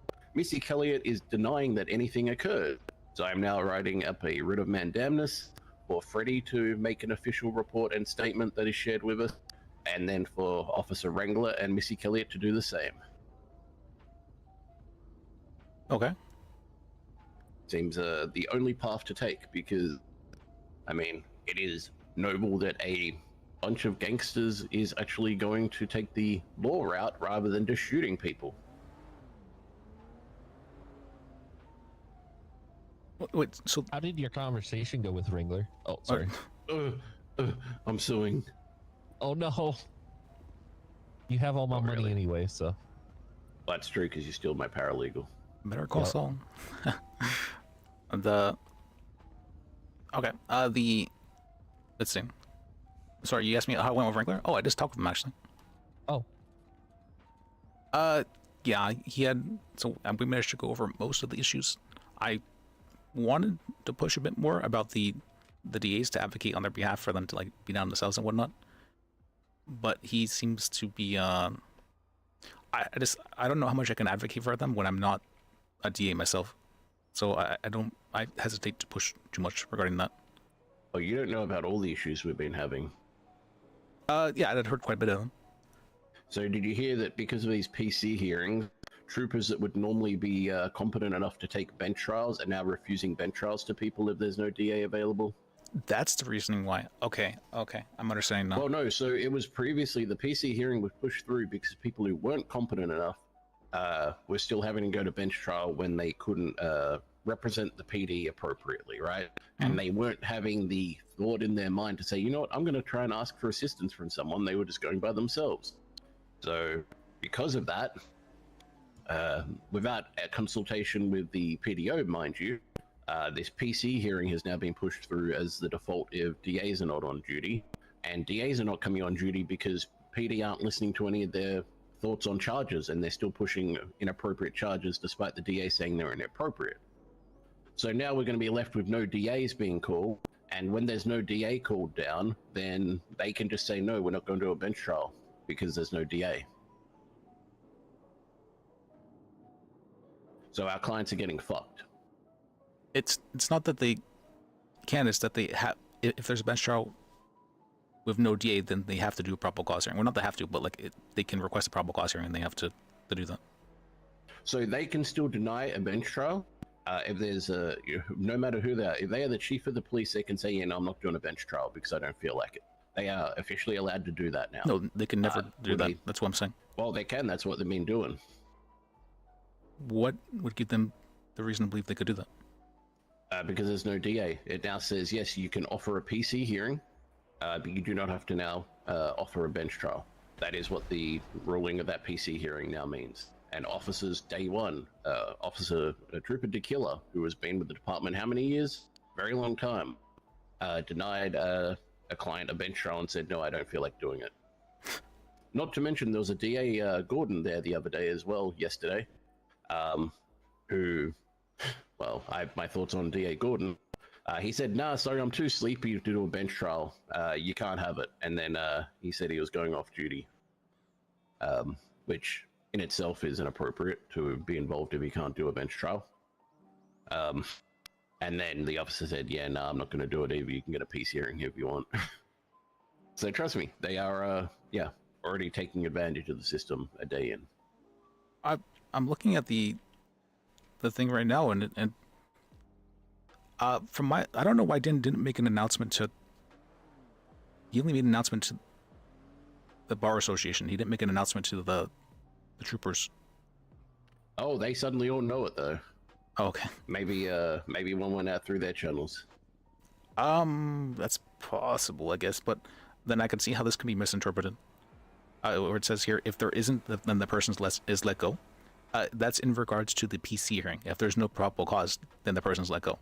But the way he had worded it could mean that if there's nobody available to, if there's no like DA available, then the person will be let go. Or, yeah, kind of. Or like has to not go to a bench trial, I guess. Like if you were to like interpret this very So then they let maliciously, the like you client could go. possibly do it. Like you'd have to be very bad faith to interpret this, but you could interpret it that way. Yeah, they are acting in extreme bad faith right now. Furthermore, now that they're also taking phones, they can simply say whatever they want and lawyers can't contest it. Because I can tell you, as an example, and you can talk to Judge Yackel about this because he ruled on the case. I had a case where they didn't call down a DA, they pushed the wrong charge. Then I said, okay, bench trial. They finally called down a DA. The DA was like, this is the wrong charge. This isn't going to stick in court. They tried to change the charge while going to the bench trial. I said, okay, let's call a judge. I don't think you can do that. They went out of the room and called Dan without me there. They said, no, Dan said this. So I pulled out my phone and put it on speaker and called Dan and said, hey, did you just say this? And he said, no, that's not what I said. So they were literally lying to me so that they didn't have to go a bench trial. So police are not acting in good faith, and we do need phones in the cells. I think it's coming to the point where, yeah, he was witness to that. Have you brought it up to Costa? I never see Costa. Okay. And quite frankly, he seems like a complete asshole. Well, regardless, if they are lying and speaking for the judge and completely lying about it, that's not something that's ever acceptable. They should probably be fired as a result. Yeah, they won't fire anyone. There's been 3 off-duty police officers now who have shot people down and had no charges pushed against them. I mean, that's a little bit different in the sense of like and they haven't investigated in any single one of them. In fact, they've on purpose not filed reports. In 2 out of 3. There's constant corruption in the PD right now that we just. I'm trying to battle my best to actually make it so these criminals do not just go out every day and shoot police officers. Okay. They are at least taking the legal route to say, hey, I was wrong. I need to be compensated in some way, shape, or form. I just need to have my day in court, and then for the court to find a yes or a no. So it's gonna hit the fan, man. So as I don't mean this necessarily in a bad way, but the civilians are not necessarily as important as government officials, and we are acting as government officials. And so for them to disregard government officials when we're acting in our proper duties, I feel is a very gross offense. And so I feel like that being brought up to Costa would actually inherit like some sort of action. Boss. Oh no, Emma, are you alright? My interactions that's different, fine. but hey, Emma. It's it is what Are you it is. okay? I will. Yeah, fine. I keep reporting stuff. I hate when people say that. It's not what it is. What it is. There are things that can be done about it. Sorry about the conversation earlier. I didn't know that was you. You're in What? incognito in a way. If I said anything that would, which reminds me, Associate lawyer, take it. So the DA's office. Hello, this is Jacob. I feel hesitant to step in on like because I don't want to like step on their tail. Actually, no, he did give me what was that? Can I get my proposal back? Oh, sorry, that's right. Thank you. Mr. Temple, you want to look at it? What is it? It is my proposal for law kebabs. Actually, Phoebe did give me permission. This will solve the PDO's financial issue. That's right. She did give me permission. I think about it. She gave me permission to speak to the This will troopers about solve it more. If that's the case, I guess I'll push harder. always be more. I forgot it. This feels strange to Also, advocate the for the DAs. paralegals will be more available to us and not doing crime and, be fed. I feel like there's. Thank you. I've got the document for that. I'll have them read over it. I actually just picked up 3 cutting boards just for that. Nice. Can we ensure that people won't steal them? Well, in the proposal, it requests specifically for us to be provided keys. Understood. Another great benefit to the proposal, I think. Because the idea here is that we would then be able to hire on more paralegals, and in time where there are less lawyers, or if there's less, calls in general, they would still have a source of revenue as well as, food that would not pull them so far away from the building so as they could not do their jobs if the phones picked back up again, or we decided to have a teaching moment or a lesson or anything like that. And if there's a limited number of lawyers and there are calls going in, then they can cycle the paralegals in and out of the kitchen, 2 or 3 at a time, depending on their rank, and just being sure to take, everybody for an equal opportunity. Now, I personally think that we should be making this so that the paralegals make money, but we break even. But the opportunity payout here is for us that we are introducing people to where we are working, and we have the opportunity to sell them on becoming paralegals. It's essentially us paying, we might even fund the law kebabs to an extent, because it is bringing people to our facility. So I just want to try and poach them, well, not poach, but I really just want to advocate for people. If there's issues, I'd like to help fix them. Yeah. Do special deals for the day, answer a law question. But in this case, I will advocate much more so for lawyers and DAs than I will for civilians. I gotta talk to you. Hey. Come here. Oh.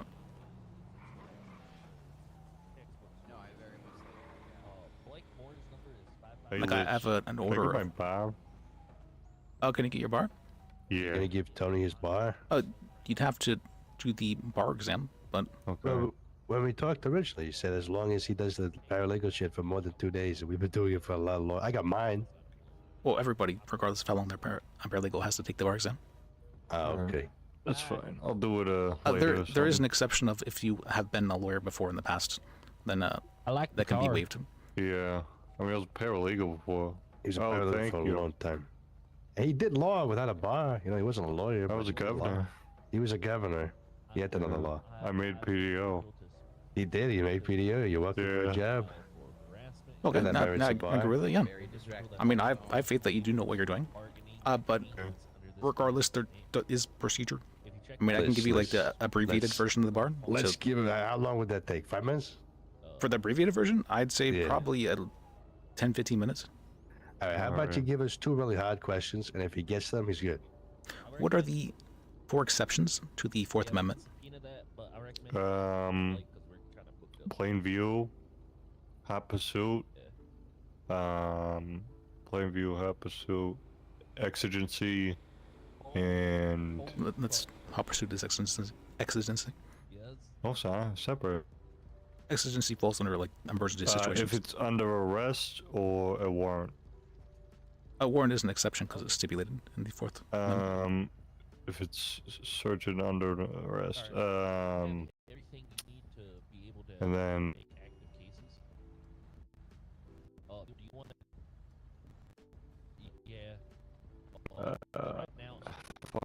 consent. That's correct. All right.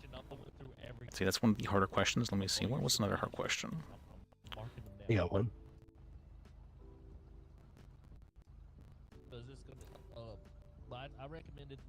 Can you give me 5 common objections and define them? Objection hearsay.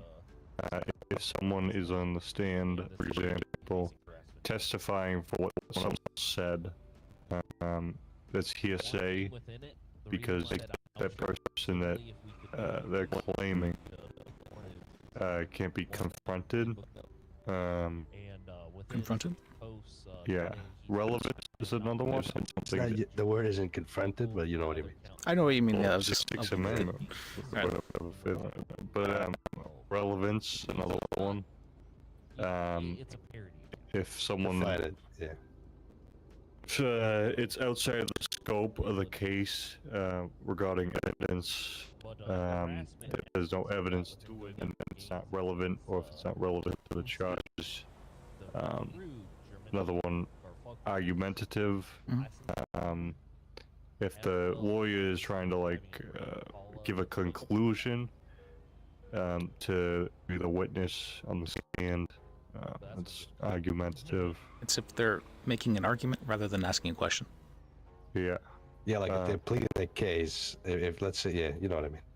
Like Tony's been in the cells and during court cases while I proceed. He knows most of the stuff. I'm sure he does. Leading is another one. Kind of like trying to lead the witness to an answer. It's similar. Not really similar, but define that without leading having them. leading in the answer. What? Can you define that without having leading in the answer? It's when a lawyer attempts to get a conclusion out of a witness that is speculated. It's whenever the answer is in the question. So, did you shoot that person because you feared for your life? It's kind of like giving him the answer. Yeah. Yeah. Okay. Speculations. I don't know if someone objects to speculation. If someone is like Jesus Christ, I was not kind of like making shit up. There's no way to confirm it. Yeah, no evidence behind it.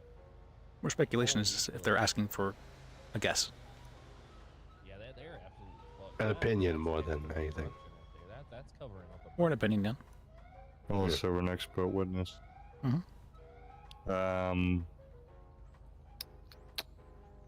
there's one more I'm missing. Yes.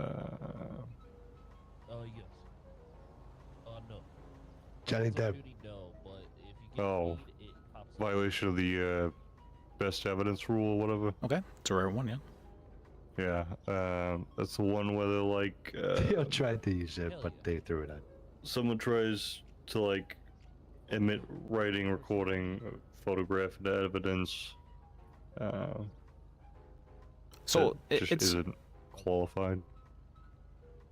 It's so to give you an example of this, if there was like an original document, an original contract that was written, the original would have to be presented rather than many copies of it. Contracts. Right. I love contracts. I always write contracts. Yeah. Maybe another example of that would be, let's say there is a video of an interrogation happening. If a transcript was to be provided, you could argue best evidence and say that the video should have been provided rather than the transcript. Right. Think Johnny Depp. What did the lawyer keep objecting? I don't remember Johnny Depp. Oh wait, I do remember Johnny Depp. So wait, hearsay? I already did that one. Did you do hearsay? Yeah. I'd like to advocate for everyone, but I would say that Liz also. We did like 7. Yeah. Liz has a rule that's a little bit different from mine. Okay. All right. So you guys bar? That's one more, because I always I want to make sure people don't mess up regarding this. In what ways can a lawyer be conflicted?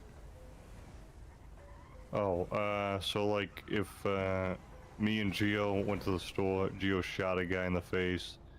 He got away with me as the driver, and then he has a case. I didn't get charged. I saw it happen, and I went and I represented him. Sometimes, for example, maybe like I don't think that would former necessarily clients, like if be- you were a defense attorney, you had a client attorney privilege, and then you became a prosecutor, and then you prosecuted them. That could be another example, maybe like regarding the same information.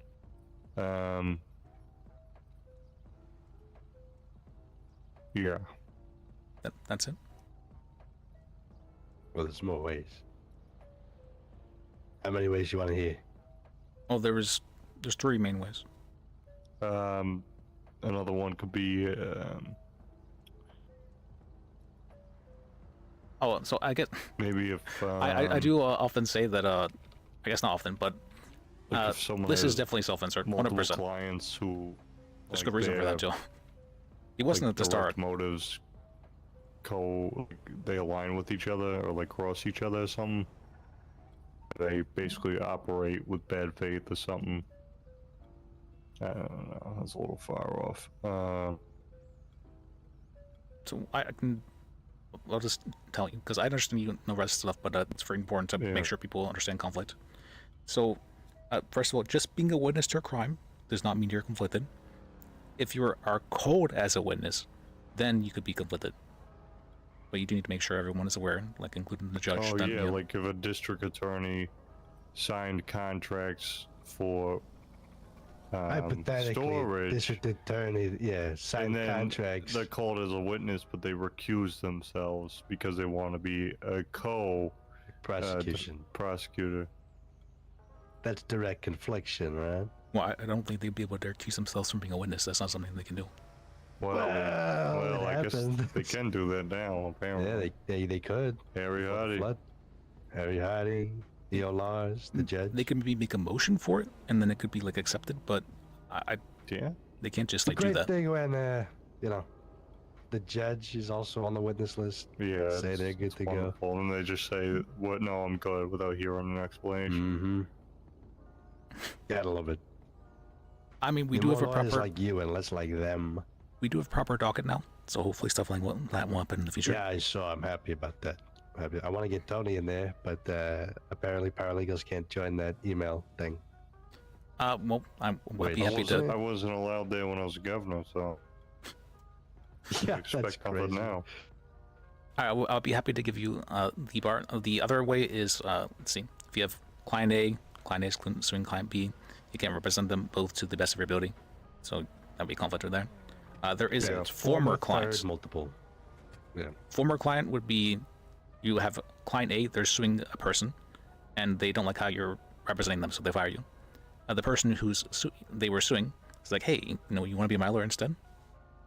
And you couldn't undo that because you'd have privileged information from client A. Yeah. It's referred to as former current client conflict.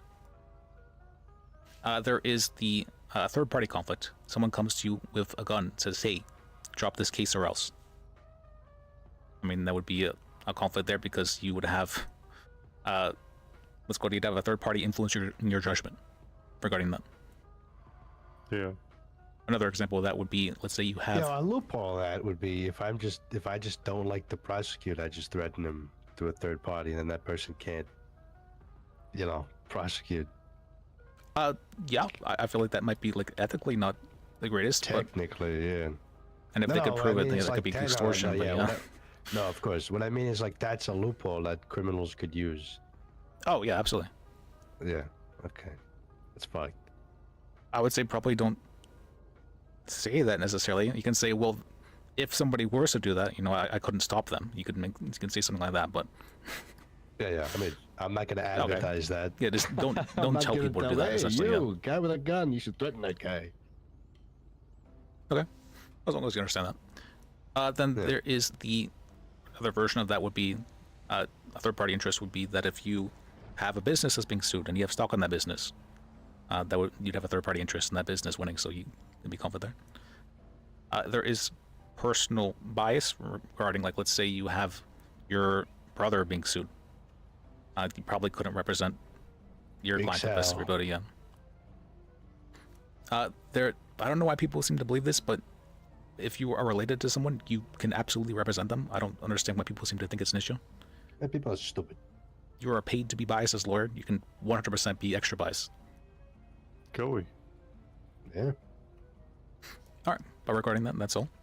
Let me see. Let me give you move you up as. Are you wanting to be a private attorney? I'll be I'll be public. Oh, I forgot to. I was supposed to. For anybody getting the bar, they have to pay $1,000 to the sub account. What? Fuck yourself. What the hell is? That's why. That's just how we're trying to get money for What sub. if I give you a Fat Tony training card? It's worth more than 1,000. I mean, you can read it on the dashboard for the MDT right now, actually. Wait, I can put a Fat Tony trading card? Oh, I mean, yeah, you can do that if you'd like. I don't care what you make. But I was saying on the dashboard for the MDT, it says right there. Do you want it now, or do I have to transfer? He paid Yackle. The Fat Tony. Check the accounts. He paid Yackle. Oh, sure. If you give it to me, I'll pay the $1,000 for you. Okay, let me see. You got $1,000 on you? I got $42. Oh, I actually do have the 1,000. Yeah. Unless you want a Fat Tony trading card, probably worth more than 1,000. It is worth more. Okay. Yeah, I'll take that. Instead of the 1,000. Yeah, instead of 1,000. Yeah. Yeah, it's worth more. They're not loading on my thing here. Here you go. This is a Fat Tony. I made this. I signed it. Oh, here you go. This is worth more than 1,000. And a Anthony Corretto silver watch.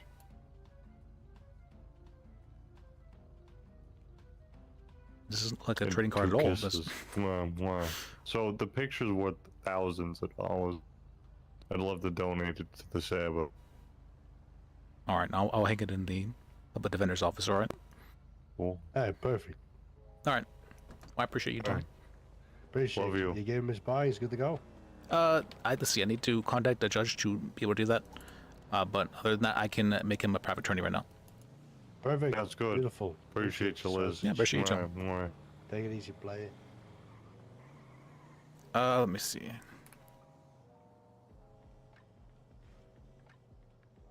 What I was saying before. So with Liz previously, I had him be like a more character. But a lot of people really disliked Liz when I did that, and eventually it got to the point where I was having some days where it was like hard to keep up the character, and I found out Jesse Gallagher reroll. The name sounds really familiar. I don't think I've met that person though. But yeah, name sounds incredibly. Is that someone from Monix? Did I see it? Let me see. Jesse Gallagher.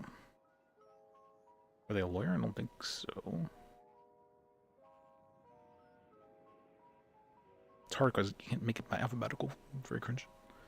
There is Andy Criddle.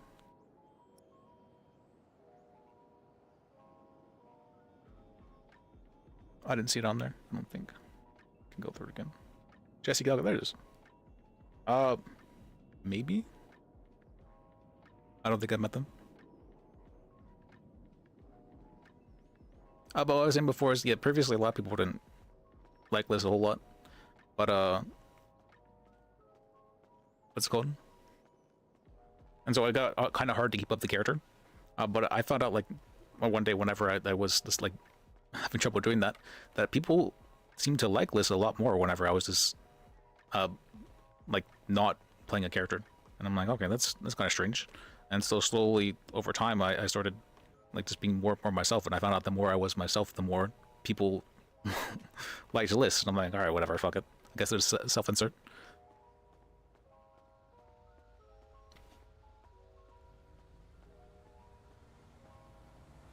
But he does have his. I do have his core rules though from whenever I originally made him. There was 2 core rules I originally made him with. That was that he has to. What's it called? He's a pacifist, meaning he can't hurt people physically. And 2, he has to accept any reasonable request. Those are his 2 absolute rules. The first one is decently easy to follow. I mean, there are times when I'm like, that's kind of annoying. The second one, there's definitely times when I'm like, it's kind of annoying as well. But for the most part, I'm pretty okay with helping people. I mean, I think this is RP when you just say yes and, right? And that's what accepting requests is all about. I feel like that's what being a lawyer is.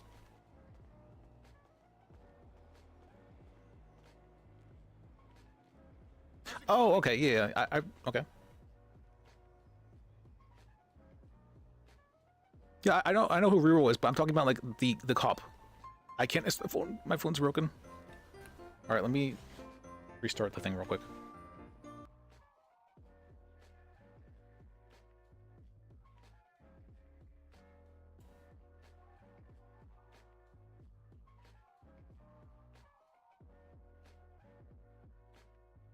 All right, and let me use the restroom real quick as well.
Okay, back.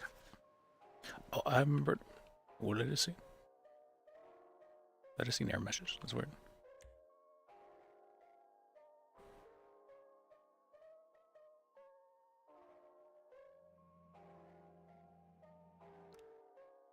And I made the rules back before I'd like really ever done roleplay. The first one, what was the reasoning for the first one?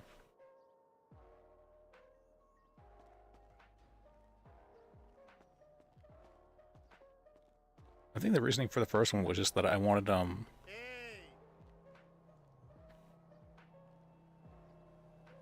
actually I do that his backstory was that he was just like really afraid of fighting for the most part, and he got freaked out by crime in general. But that ended up turning into more of a like pacifist role. It wasn't originally like a he didn't like the idea of violence, so it ended up turning into like more of a pacifist role, but it wasn't super originally like that. Was he? So I followed Penta for like a few years, but I'm not the. See, I started when I started watching Penta was back whenever John Cop. I was around the time when I first got introduced to Penta. Like, John Cop, this is awesome. This is a great character. And I love John Cop. Let me see. Let's go let Freedom Boy actually.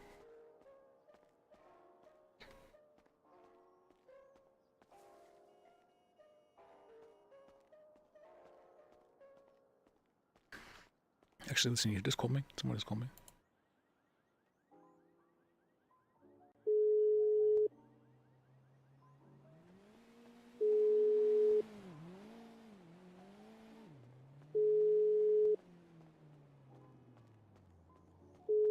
Okay, don't answer if you call me.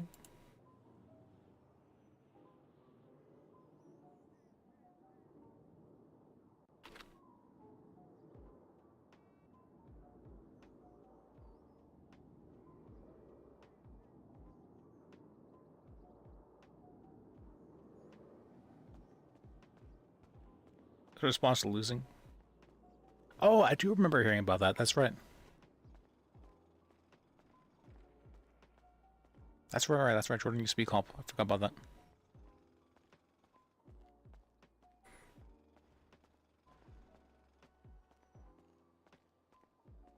What the fuck? That's weird. I mean, wrap up the story. It feels like a really strange thing. Why would I'm assuming like admins were saying that. It's very strange. But I mean, from what I've heard and from what I saw, the admins were very involved regarding roleplay on NoPixel.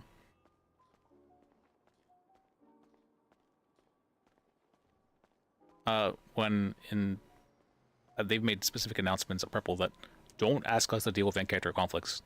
Deal with it yourselves.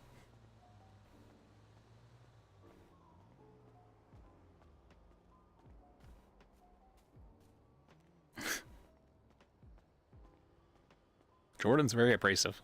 That's I'm not super surprised by that.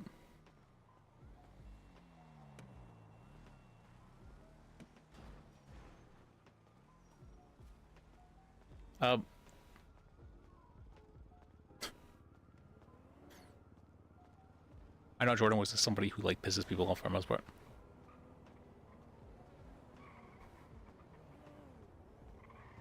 I don't think that's necessarily bad. I think I personally don't like insulting others. And I don't think it's ever like something that's. Wait, they use their turn signals? Since when? I don't think. I personally don't think insults are ever something that's acceptable. Like, banter is a little bit different than insulting. Insulting like is intended to hurt the other person.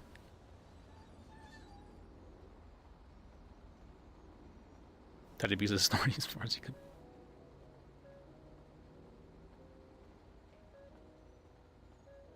Yeah, I can definitely see that. I mean, I can fully see that. I mean, there's definitely aspects of that with Aaron Wrangler, here and there. I mean, you can see that with Exigency, where he's just strictly skipping the process of getting a warrant.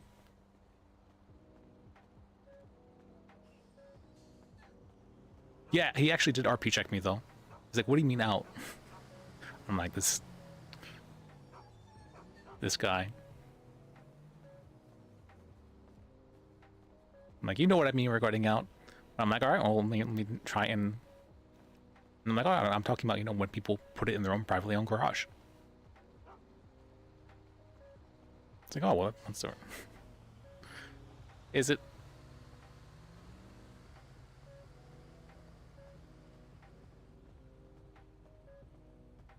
I mean, I can understand like realism, but for all intents and purposes, other people. Well, I guess there's the keys. There is the argument. Yeah, I guess now I think about it, even with then, if there's the keys, I was gonna say for like mechanical reasons that wouldn't be possible, but no, if other people have the keys and they can't take it out.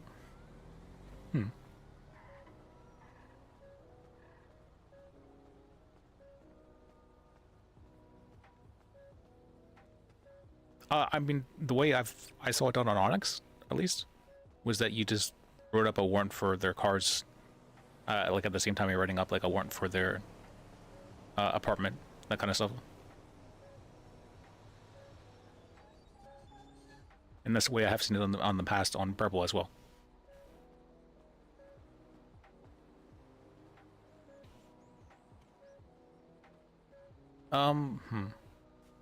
Yeah, but if the trooper believes they have probable cause that there is something there, they can request a warrant. But they would also have to believe it more likely than not that the evidence is going to be tampered with. So it's not just that probable cause for two different things. And I'm not sure he does have that probable cause for the let's go for the garage thing.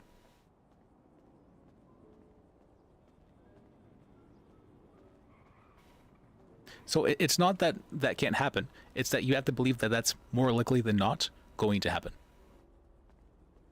You have to have probable cause. You know, like you have to have a good reason to believe that that's going to happen. You can't just say that's just going to happen.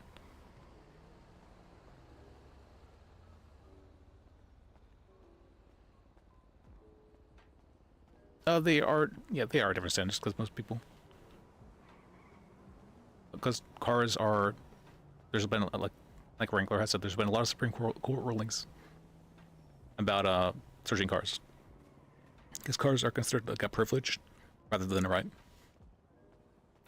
Property though, like hard property, there has been a lot of Supreme Court rulings about how what's allowed regarding searching those. So it's very difficult to search property. You need a warrant or else it's not happening, sort of thing.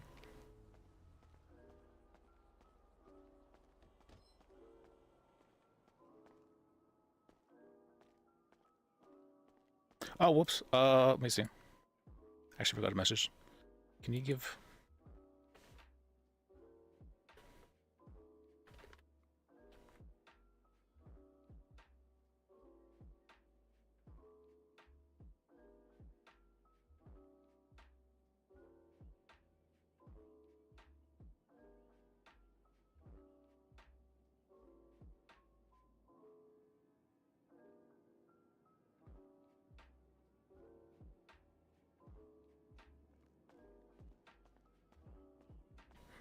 But yeah, I would agree that it's much easier to ask for a warrant for someone's vehicles than it is to search for their house. I think it's probably because of like the idea of privacy. The idea of privacy within your property is like very highly. I think like everybody could probably agree that like if you're on your property, there is some degree of privacy that's expected. But in your car, that's a little bit of a different story, you know.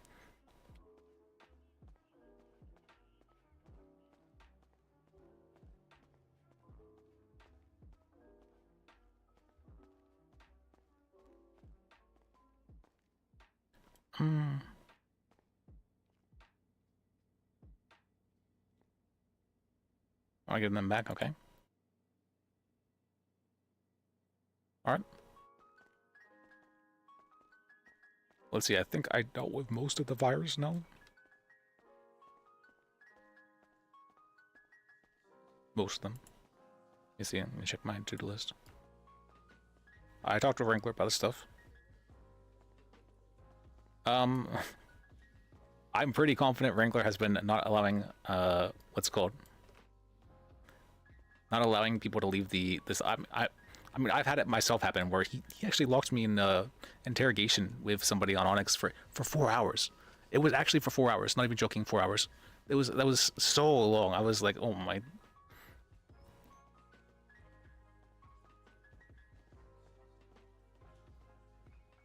A Wrangler doesn't remember what happened on Onyx. I'm like, you know what I mean.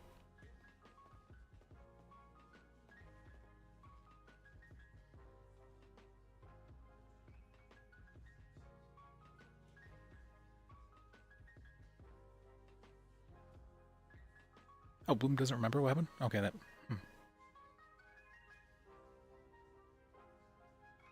Oh, is that why? Okay, I was wondering, I'm like, he should know this, right?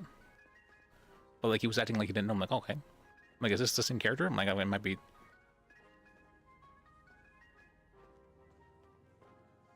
Okay. I didn't think... I thought Bloom... Actually, no, from what I remember... From what I remember on Onyx, there was so many people who had issues with Bloom. So I can see that, being... him maybe not wanting to remember all that.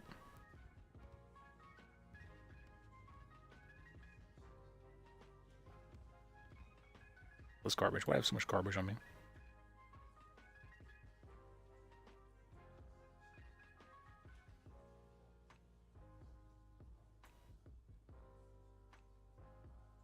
I probably can just get rid of all this. I'm not going to actually use it for anything, alright?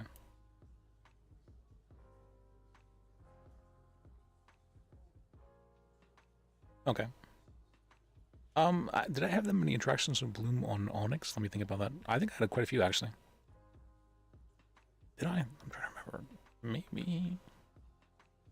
Not a whole lot. Oh, let me go and put in the 1K actually for bank account thing as well. Forgot about that. I'm gonna hang up Tony's thing as well.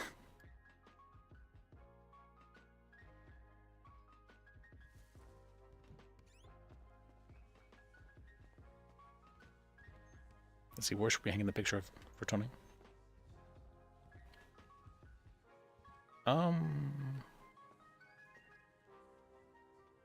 Maybe like right there, or maybe out here. Where would be a good place to hang Tony's thing?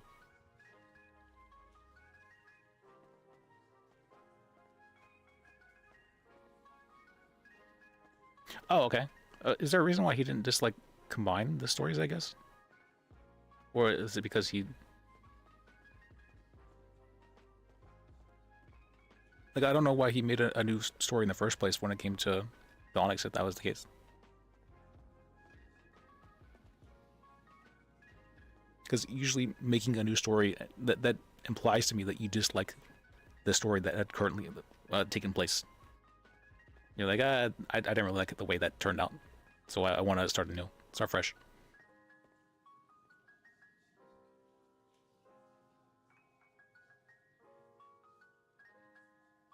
I mean, yeah, that's why you're not supposed to talk badly about other people's characters generally. I mean, as long as he's doing it in character, it's fine. But I know it is a rule break to out of character talk badly about other people's characters, I believe.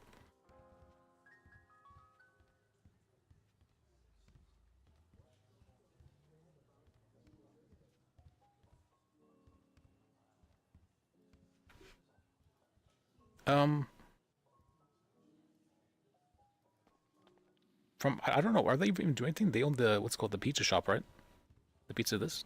Are they actually doing anything? I don't think so. I mean, they might be doing stuff on the side for sure.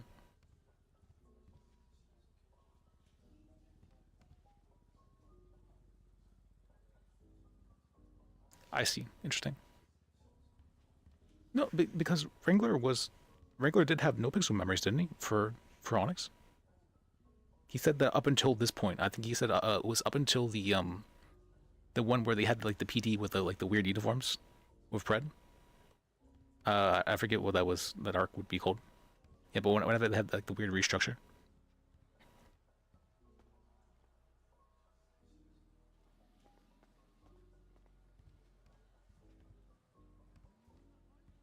Cerberus, yeah.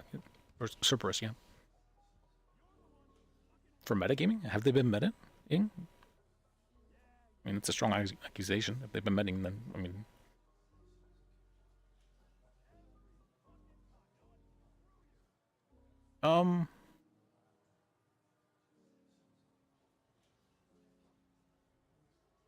I don't...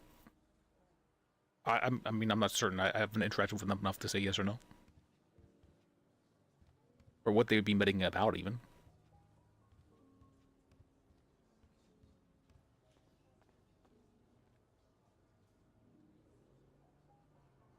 The most I've seen regarding questionable things of being meta have been about maybe one of the owners possibly having multiple high-level government positions and then making rulings on a judge character regarding how another character would or that would affect another character.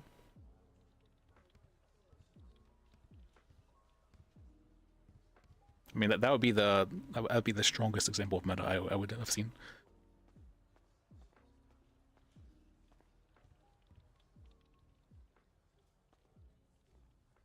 During the government corruption.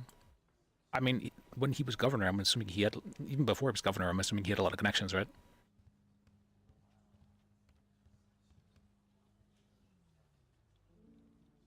Did they? On Onyx, I know, I heard the, what was it? The Italian lawyers had gotten banned on Onyx for, let me see, what was the reasoning behind it? Was it meta? I'm not sure if it was meta.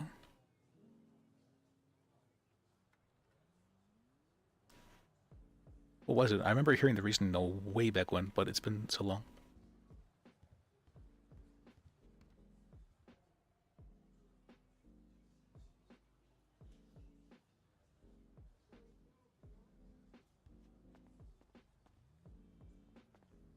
I didn't realize they were banned on Onyx though. Or at least Tony was. I've been wondering why I hadn't seen that much on Onyx at the time. Alright, that makes a lot more sense. What was it? It was something along the lines of, that's been so long.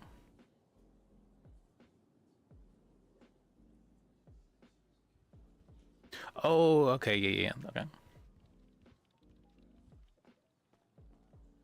It was Pentabad, huh? That's what I remember. It was Pentabad. I don't know how. It somehow people always on the Pentabad.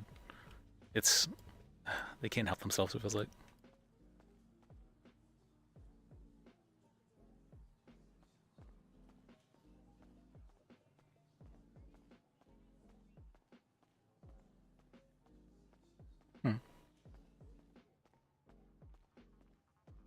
I remember they were trying to start the union, and they were wanting Liz to be the lawyer for that.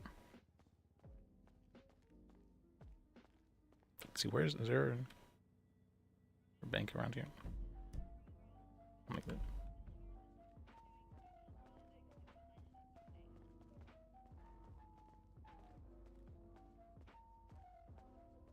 They were really wanting to do the mafia stuff. It's funny. Yeah, I represented Tony Ton down in on Onyx.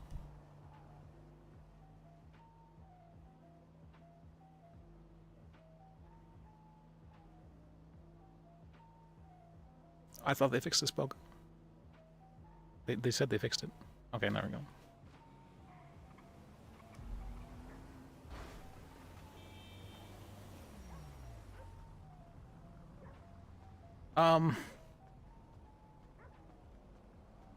I mean, I wasn't personally the biggest fan of RDM, but that's because she was just like very, very, very hostile. Very, very hostile towards Liz. Like,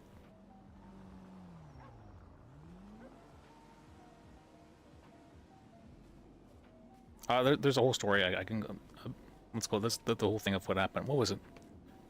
She lied to cops and convinced a cop that he had probable cause to arrest Liz for witness tampering and what was it?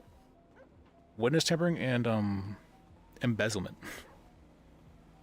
And she had said that I had influenced somebody to criminally threaten her. And there was zero evidence to support this. The evidence was that I had a client who called her and threatened her.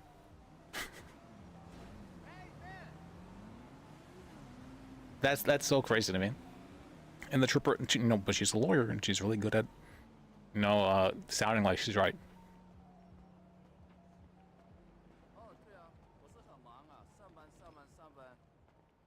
I wasn't aware that she was that involved with them. It's kind of surprising. Hey, how you doing?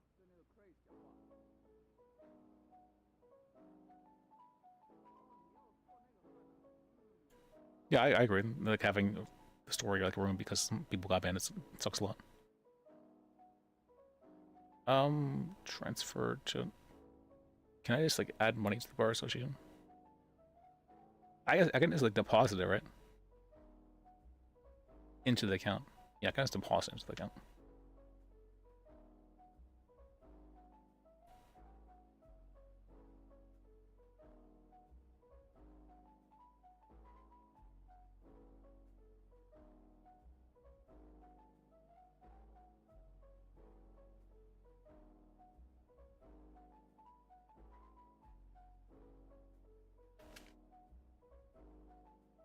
Wait, are we allowed to just waive the... Let me think about that. Are we allowed to, like, waive the fee? Probably. Oh, whatever. I'll just pay it anyways. Bar exam...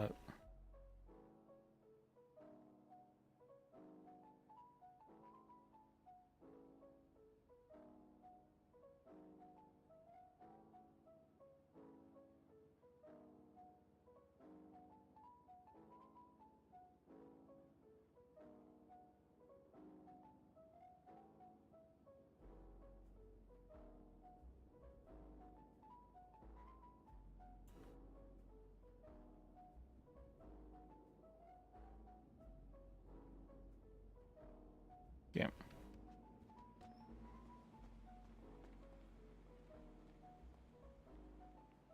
I had heard she was an IRL.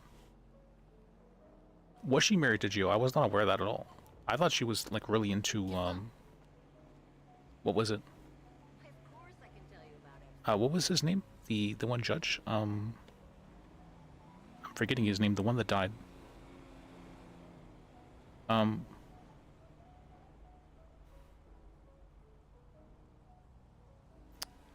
I'm forgetting the judge's name, but the one where it was like the block situation. One where the judge died during that. Because she seemed to be always be hanging out with one of them. I'm forgetting his name though. It's surprising. Yeah.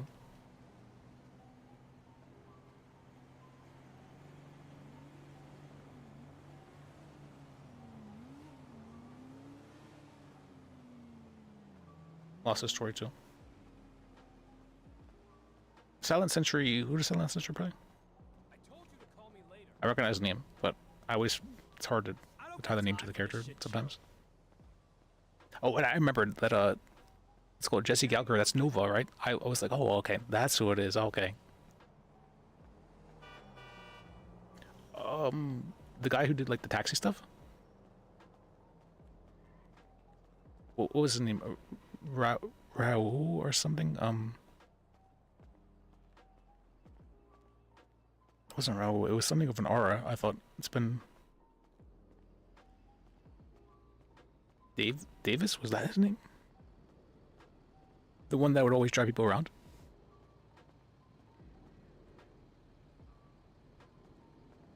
And was like Indian or something like that?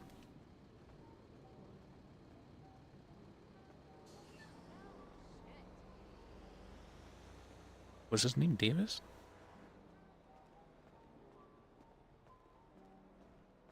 Oh, okay. No, I'm thinking of someone else entirely. Yeah, I don't know that person very well at all.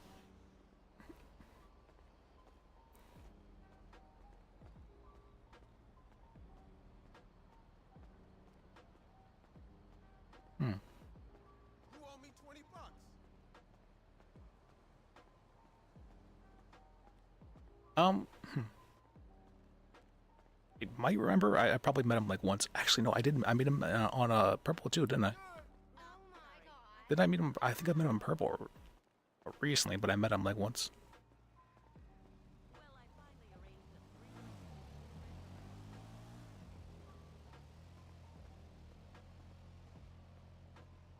Okay.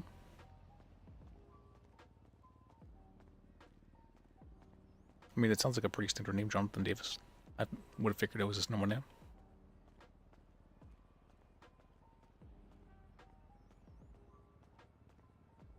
Okay. Yeah, I met him like once. That's what I mean by that. And it was like a while back.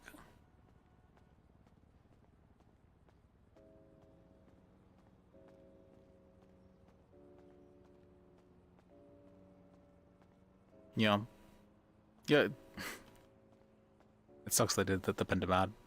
The meta stuff, I'm guessing there was good evidence to show that they meta. I don't know why they pented bad because of that, but it happens.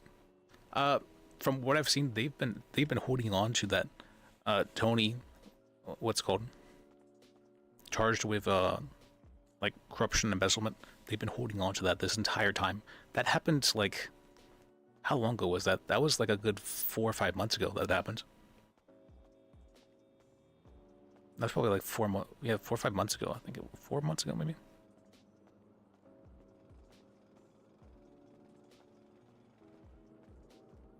Oh, I do remember that actually. I do remember being here too. That was a long time ago, huh?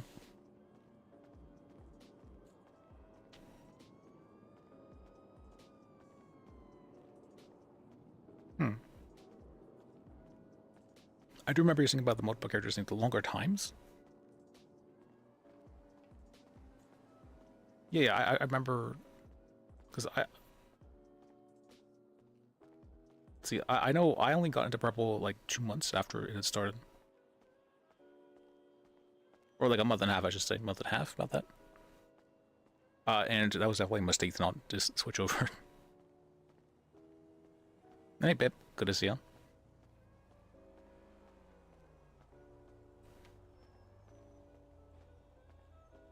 Because I thought that people would like appreciate lists on Onyx, and there people did, but it turned out the DOJ did not really appreciate them.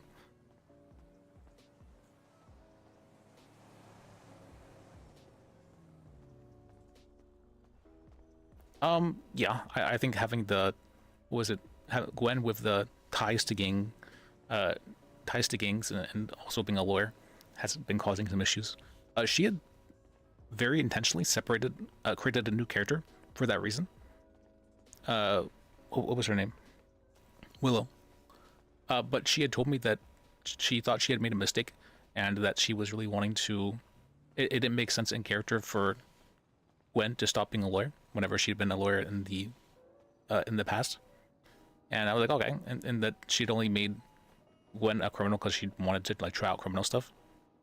I'm like, okay, that's reasonable. And so, what's it called? And she's like, is it okay if I just make Gwen the lawyer rather than Willow, and like Willow goes away? And I'm like, sure, that's fine.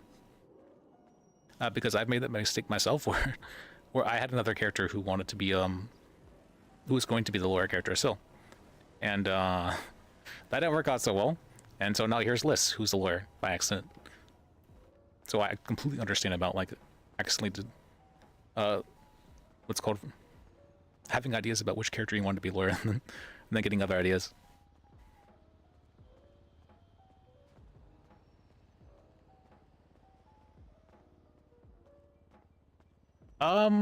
I guess he's trying to do a lot of stuff, isn't he? Actually, now that I think about it, those two had made separate characters, I'm pretty sure. They had made separate lawyer characters. And I liked them a lot. I thought they were great lawyer characters, actually. They were very funny. But,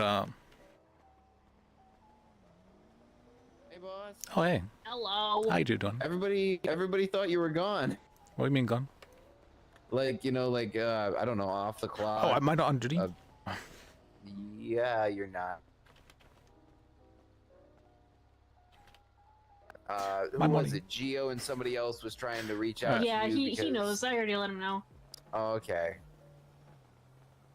I had to take a nap and then okay, I forgot to go back. Oh, guys, because they're like, we were just talking to him. I'm like, well, he's not on the roster. I don't know what to tell you. I know. I forgot to go back on duty. I don't know what you do in your off time, boss. Do you go like to the woods and hunt, or? Off time? Yeah, you know, like when I go out to the pier and go fishing for a little bit, or try out a base jump, or like I told you after a really stressful day, leaning back and having a little J was real nice back in the day. But we're gonna get there. We're gonna get there. I got 12,000 signatures already. I think Liz doesn't take time off. You should try it, boss. It makes Shaban happy.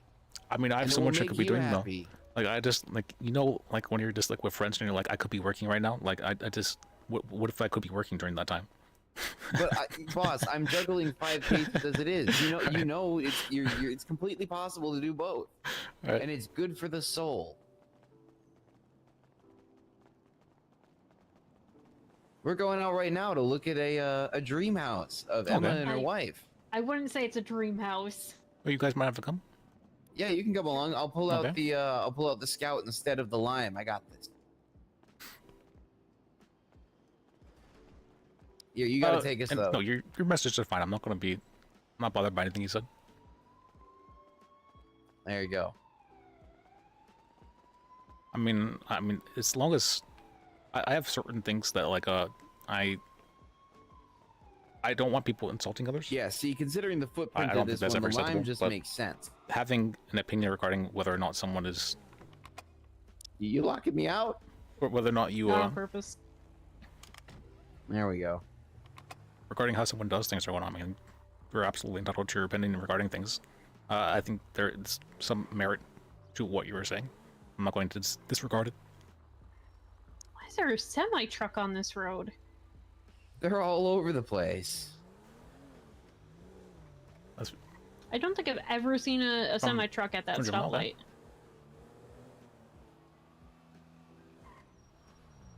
Did I give him money? I don't remember giving him money. Maybe.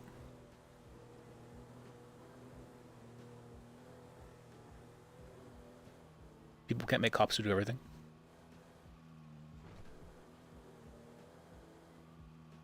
Yeah. I mean, I don't. I think probably those things should be separated quite a bit because, as So, Your Honor, I gotta ask. like having a private life is You have fine, a but lawyer having on retainer? having a private job though feels a little bit. Would you like to fix that? I don't know. I don't know if I need a lawyer. Well, it's better to have one and not need one than not have one when you need one. And I'm willing to give you a very, very competitive deal. Oh. $1. Oh my god. I would say actually making. What the fuck, Richard? I mean, they already have it so that like you can't be having It multiple took me way government too jobs, long right? to figure out what you were saying. They have that multiple government jobs Don't for have a the reason, right? truck. Because they don't want I crossover. know, but They do think people should just have a different character.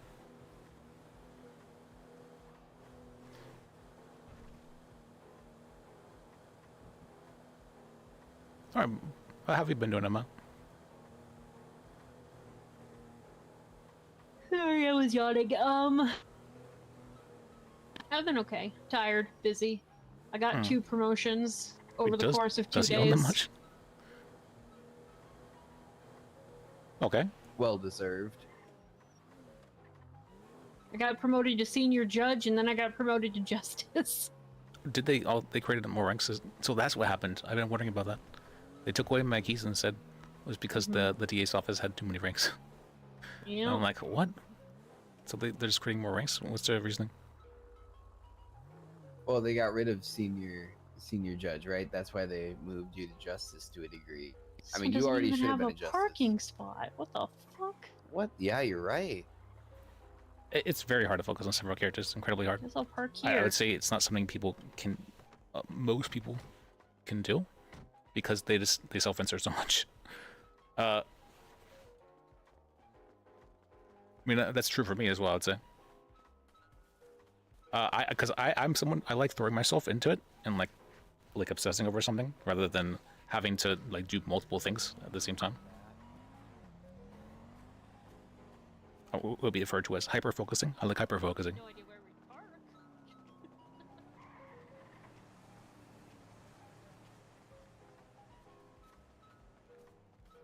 Knowledge is super. The one I mean, right you next shouldn't be door using has that one. information. Yeah. But that one's also fenced off.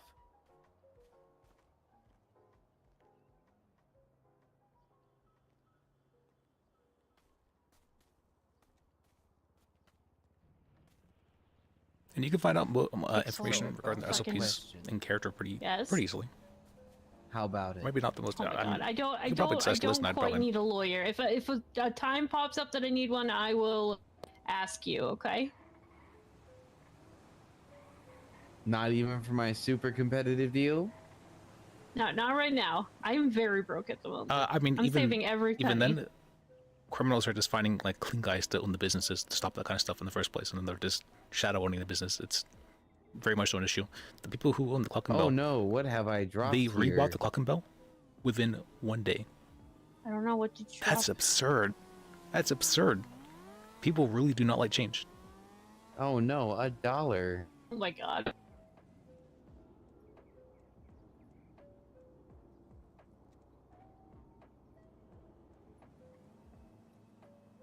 It's freaking Boulevard. I can't even see the dollar. I remember getting out of like a whole bunch of You know, yeah, tickets I for just like I think I Right. dropped it right next Liz. to your shoe. You might want to, you know, for saying different things. So it was funny. check. No, I can't see it. It's blending in with the grass. So what the incentive? What I've heard people saying at least was that like if people had a, sorry, if people had an incentive to or what's called, like have their account in the green, then there would be like good reason for criminals to pay back their debts, right? And for people to be civs in that sense, because they wouldn't have to constantly worry about, or because they could have the benefit of like requiring their account in the green Oh, for checking like out a second purchasing one? a property. Mhm. That'd probably be a very big Nice. one. Oh, This I've one's seen got this one. parking. Yeah, But this one's having got clean guy would parking. get around that still. Same cost, similar cost. You can see inside. Yeah, they're all around the same price. Ain't going like it.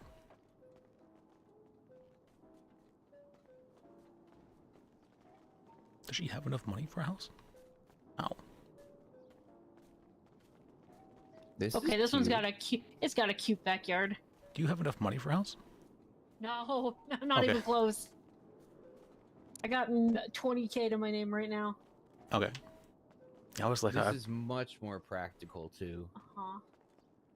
no, I know that I don't know how criminals are doing it, but they somehow managed to purchase Cluck and Bell within 1 day of the city being reopened. It's One because day. they're criminals.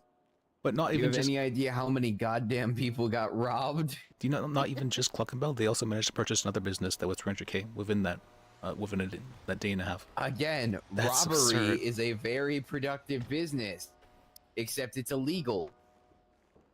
Who are they robbing for so much They've- money? Almost every single business in town has been purchased. That tracks. This one's for sale too. Have a long time still because Has an actual garage. oh yeah, long prison times. Okay.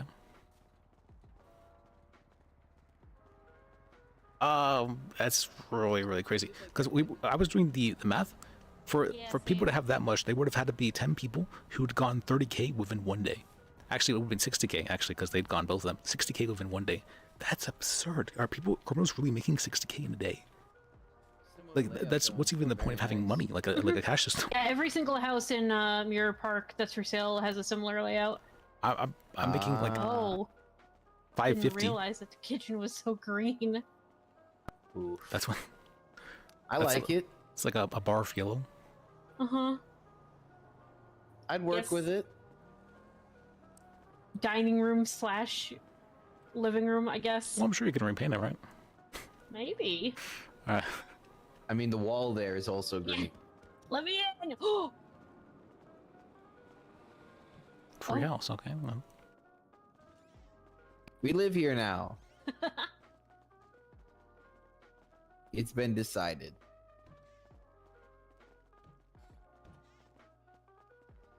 Oh, wow. I think that, like, there. I mean, I was hearing, who was it saying that if it's a silly crime, people probably shouldn't. Your bathroom is very pink. Who was saying that? why is that room so bright? The bathroom is very pink and dark. Oh my god, that, yeah. Okay. Oh, it's front door. Water strips. I guess this would be living. Where's the bedroom then? Is it this? Yeah. Ah. That would be power gaming, probably. Not supposed to be using the like ragdolling the stuff to get stuff that's already been. We've already said that on the announcements like multiple times. Yeah, it's very nice. Well, I got to see inside one of them. I didn't even think this was actually unlocked. Yeah, me neither. I don't know about the. Is there a back door? Yes.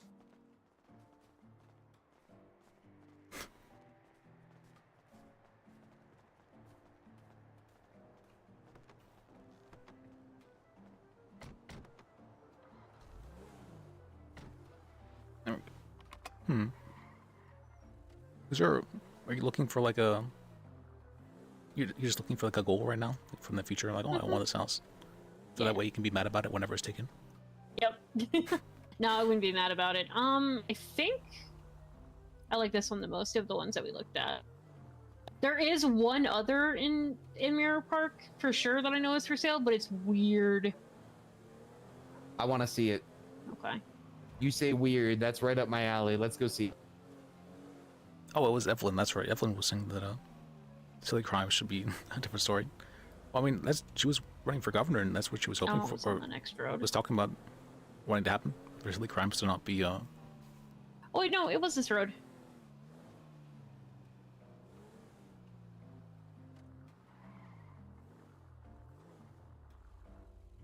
Whoops. Sorry. I mean, 300,000. That's a lot of money. That's absurd amount of money. Even after working for the entirety of 1,000 hours before the wipe, I had had 800K. Like, I honestly don't see how it'd be possible for civs to ever beat out crims and getting businesses if it's so fast to get money.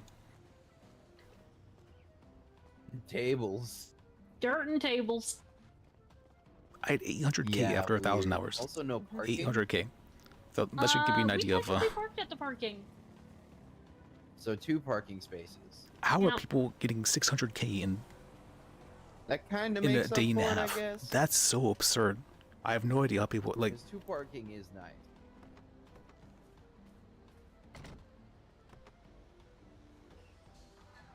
Even now, I'm getting what 550 an hour, so that would take me.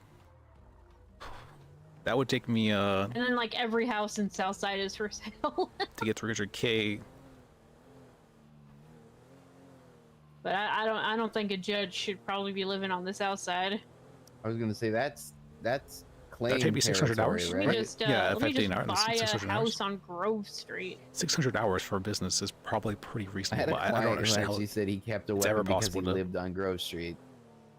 That was his justification that for reasonable. having I'm not a sure weapon. that's He's like, reasonable, I actually. live on Grove I don't Street. know It's how much for a business. dangerous. I mean, it's valid. Mirror Park's not that safe either, though. Marabunta and the Lost hang out there, and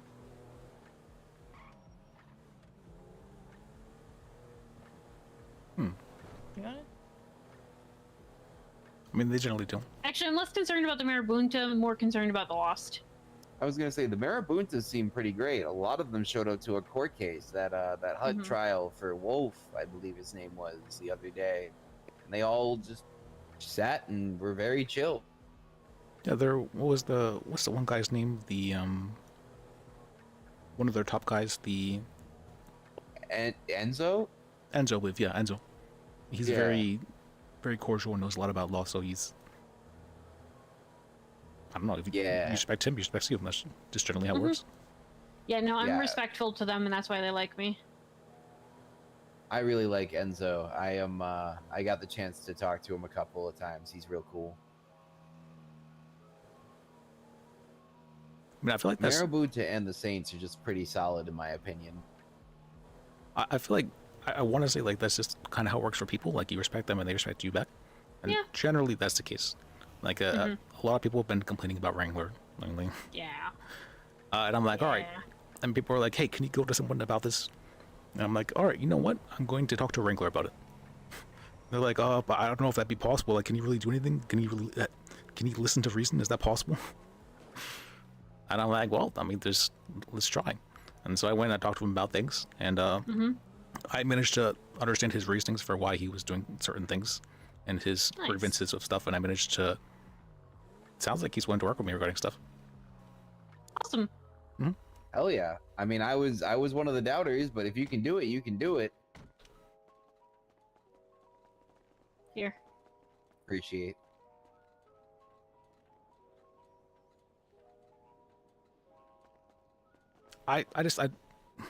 If it's that easy to get money, if it's like, it's not even like a 10 You know, times boss, we should number. really It's like get you a hobby. a hobby. Yeah. What about fishing? You like fishing? I used to fish, but it just I feel like it should be like relaxing, but it always feels like a really like intensive to go fishing for some reason. I mean, I can kind of see that. I'm not gonna lie. I got brought along by a bunch of people. Like Taomi fishes a lot, and there's a couple others, and it's a great opportunity to just keep your hands busy. I had yeah. I think my friend was saying something on those lines without saying it, but okay, it's possible. What was that? I was gonna say hunting's been There was weak, a- but I would actually more so argue, from what I understand from more experienced and seasoned hunters, it's just alleging that that one of the the owners prime may have- territories may have are helped. currently, Like I said, closed quotations for, helped. I think it's the rut or something. And apparently, according to them, like the rabbits and the coyotes are all hiding out there because of the fact that they know, they don't hear any shots. They know it's safe. Okay. So it's pretty sparse to the north. I mean, I used to go hunting in the past, but like where did you go? Up near. It was way back when, but it was up near Joshua Road around there. Okay, gotcha. See, I've normally been taken up by the sawmill and taken back to those trails, and I've traversed those trails for hours and hours. It's money and money. And it'd I be do remember rough. that. Yeah. Yep, I do remember him gifting cars and whatnot to people. I mean, that's one of the issues with having like admin I mean, characters to or be fair, owner though, we're characters. probably going to need a split of both for law kebab. Because I'm planning that we do I meat think and like people fish like kebab. Snow understand how to like not abuse the power because they have so much of it, but other people might not. Mr. Temple's so supportive of it. He's talking about putting money back into it as a community outreach program, which I Okay. like. I'm sorry, I've been 'Cause zoning out a that's- bit. Let's. Law kebabs. Oh yeah, the law Talking kebabs. about Yeah, fish all that. and meat. Yeah, and he's talking about putting money into it, and Do you know so what that happened here, we by can the way? keep it as- No, it wasn't. What? Like all this construction and stuff. What happened? Oh no! What the hell? I did hear that there was stuff Mm-hmm. taken out of the Sky Bridge. Yeah, apparently the DAs were supposed to be given the Sky Bridge to like as an office, but then there was like an explosion that damaged it or something. What the hell? If it's such a danger, why haven't they Ha. closed off the road? That's a good That question. doesn't look very secure. Yeah, it kind of feels like they're planning to construct something under the bridge here. Wait, what the hell? I mean, or is that just gravel that's fallen off from broken stuff? I mean, you see the cracks in these pillars. I mean, well, like, those what the hell? palace cinder blocks make me think otherwise. That's I mean, that's true. But they haven't even laid anything down yet. Yeah, I don't know why it would feel that way, but I feel like for some reason, I don't know, maybe like Soggle like cast a curse on the bridge, and like she's trying to like get her home down here now.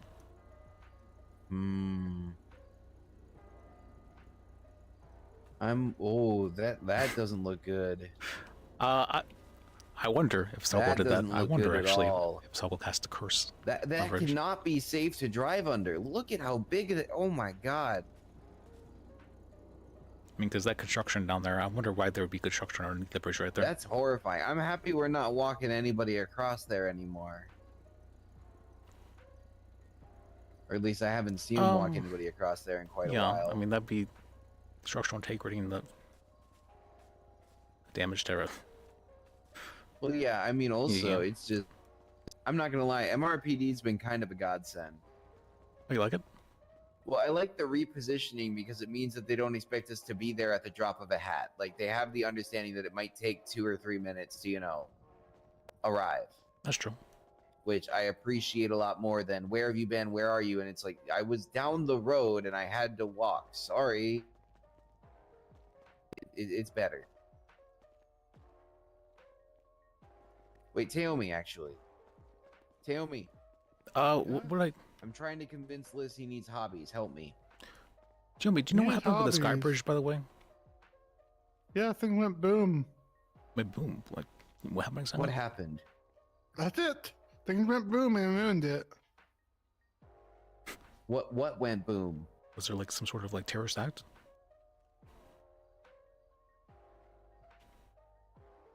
I have no clue. What is it? Is it actually that? That's all we got. Is it actually that an owner is? Totally. Yeah, it went boom. That's all I know. Okay, follow-up question. Why the hell is the road not closed? That thing looks like it's about to drop at any moment. Why, Is that what he's why like? would That they side let makes people me think still that drive this is like an underneath that? It out-of-character looks thing. horrifyingly unstable. Oh my. That's a good question. I can't answer that either. Holly's not dead, by the way. Who? What? Holly? Yeah, I'm aware. I was on the day I that don't know everybody's like why- Holly's dead. I was doing cell reps with her, and I'm like, I'm pretty sure she's not dead. I don't know why they put that on the sky bridge at all. Her legs are dead, apparently. Yeah, Yeah, I'm sure they can get fixed. I'd heard they were going to They give you guys the probably DS or have the DS office up in the sky bridge. So Not anymore. yeah, it's kind of But we already have an office. okay. I don't know why. I don't know why I'm looking up, but yeah. Third floor PD. Oh, you got that space requisition? That means they're not Nice. still in the other place. Good. You guys need offices. I mean, we Good got stuff. paid for it, but hey, well, we aren't. The judge, DOJ Is it actually that? But hopefully, the Skybridge is fixed so we can have Is an it actually easier on- access to get there. One of, Hello. Hey. How's it going? Yeah, I'm looking like how to get a fucking gun license or something. Just speak to Dolores over there. It's up to that lady. Dolores. That She's lady got over you. there. Yeah. Okay. Dolores has sure. got you covered. Yeah. Okay.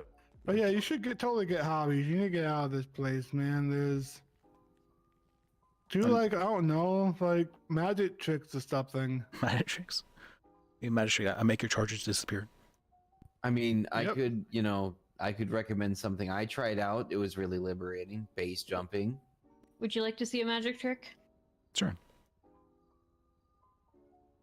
I shall now Oh. fit inside this box. Are you ready? I'm ready. Yeah. I'm ready. Okay. Somebody count me down. 5. Is it on go or Good Her knowledge question. of a close-up magician. Just go for it. 5, 4, 4, 3, 3, 2, 2, 1, 0, go. Oh my! Oh my God, she's She in really- the box. How did she? See, Should I kick- if you're I trying, kinda- you can do that, Liz. I want to kick the box a bit. Is that okay? No, do Why not. the That's first assault. instinct is to kick the box? I don't know, Why? but like, how do I know she's in there if I don't? Maybe there's like a hidden platform under the box. No, I think what we need to do is we just need to move the box out of the way so that if Slim drives in here with another car, it doesn't get hit. Did he do that yet? He did that today, Oh. allegedly. What are you wearing, Jim? What are you wearing? I got this from one of the Christmas crates. I want to kick the box. No, but that's his Hello? robot, not her. I'm doing fine. Who is this? Maybe if we call our phone, we can hear the ringing from the box. Let this go away now. Oh, nice to meet you. Have you filled out that application on the post? Yeah, fill that out. I think she might have her ringer off. So. All right. No, you can't be a I felon. mean, it is magic. You can't have misdemeanors. She might but have you can't have disappeared. felons. Emma, are you in there? What if like that's? You kicked the box. You go. She's not in there. It's empty.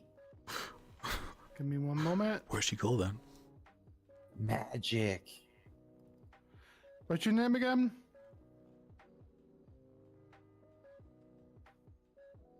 It's magic. Like, what if that's like her new home that she was looking for? And she's like, I can just live in this box rather than get home.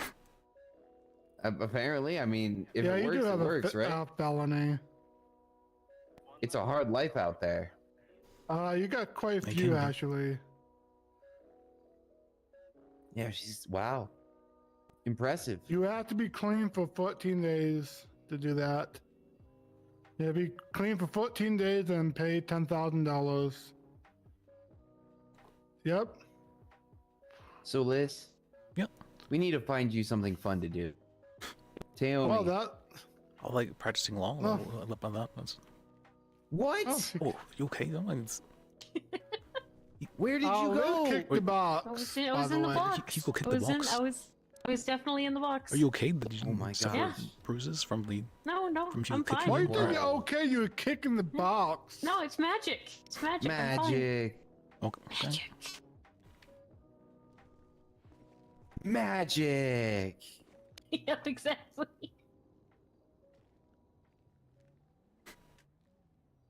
Wait, what was this? What I was. What other things would you do as a hobby? Oh, whoops. I don't know. Maybe collect like cars or like bikes or something. I did get this very cool. What's it called? Anthony Corretto trading card. Yeah, or you could like do math. I could do meth. Yeah, I could do that. Not meth. Math. Buy math. Like buy a collection of. Oh, yes. okay. Yeah, okay. Like this Oh, math, I don't know if it's worth anything. Yeah, I was thinking maybe meth is like the way to go about like making sure I don't have any work just by completing all of it in like one day or two. So. No. All right. I have to have like 3 of these. Where did they go? Anyway, I had like 3 of the same math from that lady out there. I was not lucky. To be At all. fair, Liz, to be totally fair though, like this oh. might be the time to have that discussion because there's all the people here who can conduct your bench trial. What discussion? I really like that about math. Also got this one. Those are some nice ones, yeah.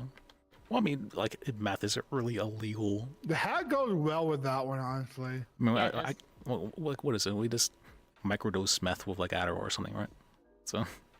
Any is amount this? of meth is illegal. Who put this in my pocket? What is in your pocket? It's a photo. Of That's very strange. The Los Santos seal? Did people throwing stuff in your pockets? And it's labeled funny too. Where's Funny One? I don't know. Here, look at this thing. Sir, that water is not clean. I recommend you get out of it. It's pretty cold as well. Oh, just for some reason I was thinking the animal. What could Liz do actually? Yeah, You guys have any no, ideas? What could Liz do for? Specifically, I guess it's right there. There you go. Yeah. What could I do for downtime? What do I enjoy doing? I forget. I like base jumping, fishing, hunting. Going fast sometimes is pretty cool. There's like, wait, there were roller coasters where you took me, right, Taomi? Yeah, there's roller coasters. I don't know if they work though, but there's roller coasters and a Ferris wheel. I haven't listened What to if we took backstory. them to the carnival? Well, no, that's for coping. I was not really enjoying it before. Isn't the whole city of a circus? I guess so, but like, isn't the DOJ already a circus? I'd be it's actually a different calling that. kind. I was thinking, you know what? If it's a circus, then he just got to be the conductor. Well, I was gonna say you're already the ringleader. This time you just get to sit Or on the the ringleader, sounds sidelines cool, and hope yeah. the elephants Don't don't give crush him you. that much power. He already wants to take over everything. Me. And such as no What would I do new that? city or something. Would I do that to you? Would I take over everything? I mean, yeah, it's kind of a hobby. It would be a peaceful transfer of power. Very peaceful. So. Again, this is the exact group you should have this discussion with, because we'll be here to conduct your bench trial, sir.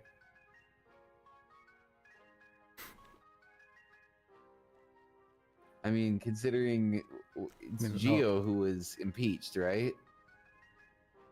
And Tony. And Tony.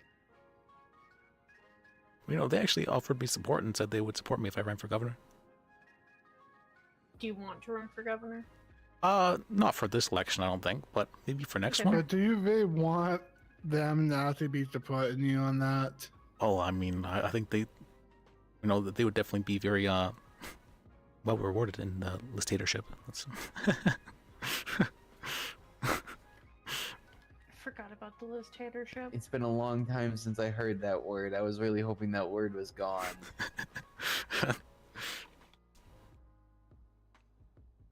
Just don't say it around Kimple or he'll never shut up. I talked to him about it today. But yeah, it's for now. That's just an idea. Just an idea. It's not something that's real yet. Oh, since I I'm mean, an if you're owner, gonna start your own state, I'm gonna start my own state purely out of spite. No, I wouldn't start my own state. It would be a peaceful transfer of power. That's oh, instead of starting your own, you're just gonna take it over. taking over. That's such a strong word, Jimmy. I mean, instead of working from the ground up, you're just going to snatch it away. It wouldn't be snatched away. It'd be given freely and peacefully. Yeah, very, very peacefully.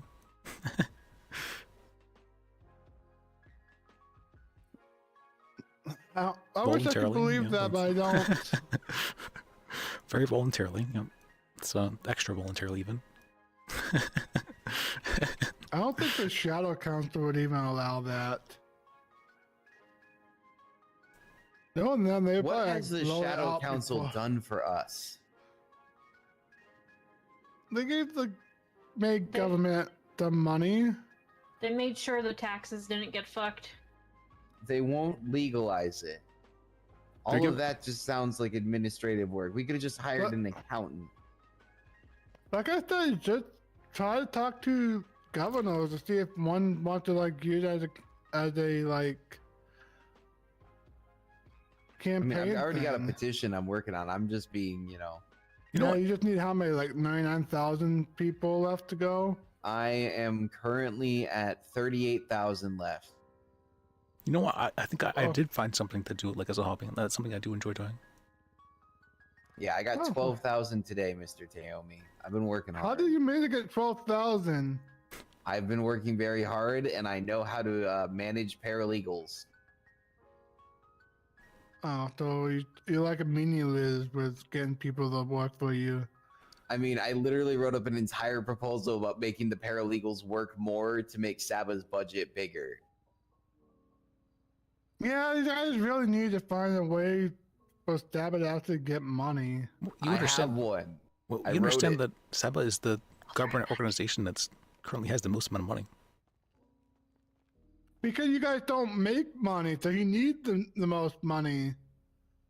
Well, we're gonna make money and have the most money, and you can, you can just come join us, Taomi. From what James had told me, they No. had decided to give an equal amount in taxes to all government organizations, except for the hospital.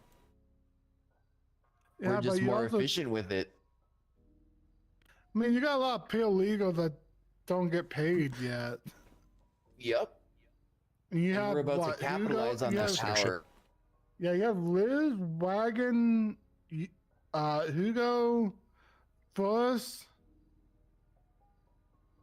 I guess Murphy now. No, Murphy's still illegal. Murphy's yeah. an associate lawyer, actually. Oh, she got promoted, right? Yeah. Yep, I've been telling her to take her bar. She's more than competent. I'm really excited for her. As soon as she gets a couple of benches, I'm immediately going to be vouching for her. I know, like, unless something absolutely cataclysmic happens, she's got it, and I know she's got it. Her and Moore are the only two that I currently vouch for, and I think they are like the creme de la creme, the absolute top of the crop. Yeah, but then you have like Fargo and the Stevens guy. I haven't seen one of that. these 24 text messages. That's trying to do civil that suits I have. for some reason by whoops, himself. there's a lot Oh, here. Mr. Morton. Yeah, we've scrolled already down. dealt with that situation. Yeah, He do they has an attach him? associate lawyer attached, I believe now, another one, and a competent one at that. So there are two associate lawyers that should be managing that case now, from my understanding. Okay, that's good. That's good. Because I have been hearing that apparently some associate lawyers have not been working with other associate lawyers to do stuff, and that's not something I'd like to hear. That and they do an insane amount for relief. I don't understand it. What have they been asking for? One of the cases have $110,000 as punitive damages. For what exactly? Let me check. I was gonna say, how badly did they mess up? Did they blow up like 3 cars and like hurt multiple people? Because if they did, then Well, I'm trying to think of like how much would be reasonable to ask for like excessive force, like if a police officer just like gunned somebody down. This one, the Phil one, he won $300,000 for gross what? violation. Basically being Well, so he if can it's have foul, bad then I'm not gonna hear it. traffic. It's. What's that? I wasn't sure if Emma. That's Emma, why are you being all? He was talking about a case. Yeah, but like it's filed, so that means you can take the case if you want to. Yeah, there's already a judge on it, Oh, okay. I think. you can speak up. Yeah, there's a judge on it. I was saying that they're supposed to want the $300,000 for gross violations of client rights. $300,000 itself is just like, to me, that feels like a mockery to the court asking that much. Well, I mean, I think I had asked for like a million for the grenade thing, which I feel like that actually might be reasonable to ask for that in that case, because that was I never would have thought the police department would. Well, here's my follow-up question. What were the ramifications of the violation? Like, was this person charged with a felony and lost their business license, their gun license, and their voting rights? Because if they did, then That grenade thing was so crazy. Oh no! The unreasonability of it kind of goes up. You know, like it kind of goes down. You know, that starts tracking a little bit better. No, one of them is a Fourth Amendment violation. The guy, he basically said, you can't fist me when he's already under arrest, and then he's using that as a Fourth Amendment violation because they searched him when he's already under arrest. Agreement, you can only frisk me is not enough when you're already under arrest. They're going to search you anyways. So that's not a Fourth Amendment violation right there. Or is it that he was in handcuffs or that he was arrested? Yes, he literally arrested. He wasn't in then handcuffs I yet. don't see the issue then. Well, I can't remember if he was in handcuffs. I can't remember the thing, but he was under arrest. He did plead guilty, so like he admits that he was under arrest. And the Sixth Amendment violation was that he was denied a bench trial, but they still did try every single step to ensure the bench trial, but he never got one. Okay. So I have been hearing some information that the troopers have just been refusing people bench trials. Apparently in the training, if they do not have, like, if they're uncomfortable and they do not have a DA or ADA to back them up, they will deny it because they aren't lawyers pretty much. Like, you can't, if you want to have a fair trial if you had no clue what you're doing in court.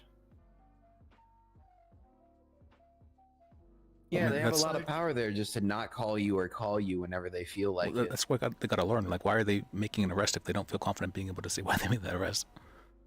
Well, the problem is that even if they come from the arrest, they still have no knowledge. Like right now, they announced the probable cause hearing. So even if a DA or ADA is not around, they can still do that. Well, they have to do that if there's no DA or ADA around. But I still feel like if someone denied the bench trial and they have they don't have a lawyer, then the other person, the trooper, does not have an ADA and DA. That's their right to go to bench trial, though, because the trooper itself is not a bar certified person. They don't know how the court would work. So it wouldn't have to be fair if the defendant has to say they are willing to represent themselves. I feel like the trooper would still have to do that if they have no ADA or DA. Well, the trooper isn't representing themselves, though. They're representing the state in the capacity as a law enforcement officer, which they are. Howdy. Hey, first. Howdy. I mean, it doesn't matter now because we also have the probable cause hearings no matter what. Well, apparently in the training, if they're uncomfortable, they can deny it. I don't know why it's in there, but that's what they've been using. I mean, enjoy reading the writ I just put up. The only reason I could see them like being able to deny is if like they're just, they're very busy with something and they can't make the trial. Like very busy with something, I mean, that's something out of the court. Yeah, like I don't know the whole story of that yet. I couldn't see why a trooper would deny a bench trial. Not because they're just doing it out like bad faith, but if they're a new person, a new trooper that has no court experience, they have no DA or ADA to back them up, then it'd probably be a lot of pressure on the trooper to do that by himself. I mean, and it'd probably better just get put to appeal at that point. I mean, they can just give like a narrative, right? It shouldn't be too hard. Even when I was an ADA myself, I would just ask them to give a narrative, and that's what they would do, and they could do that just fine.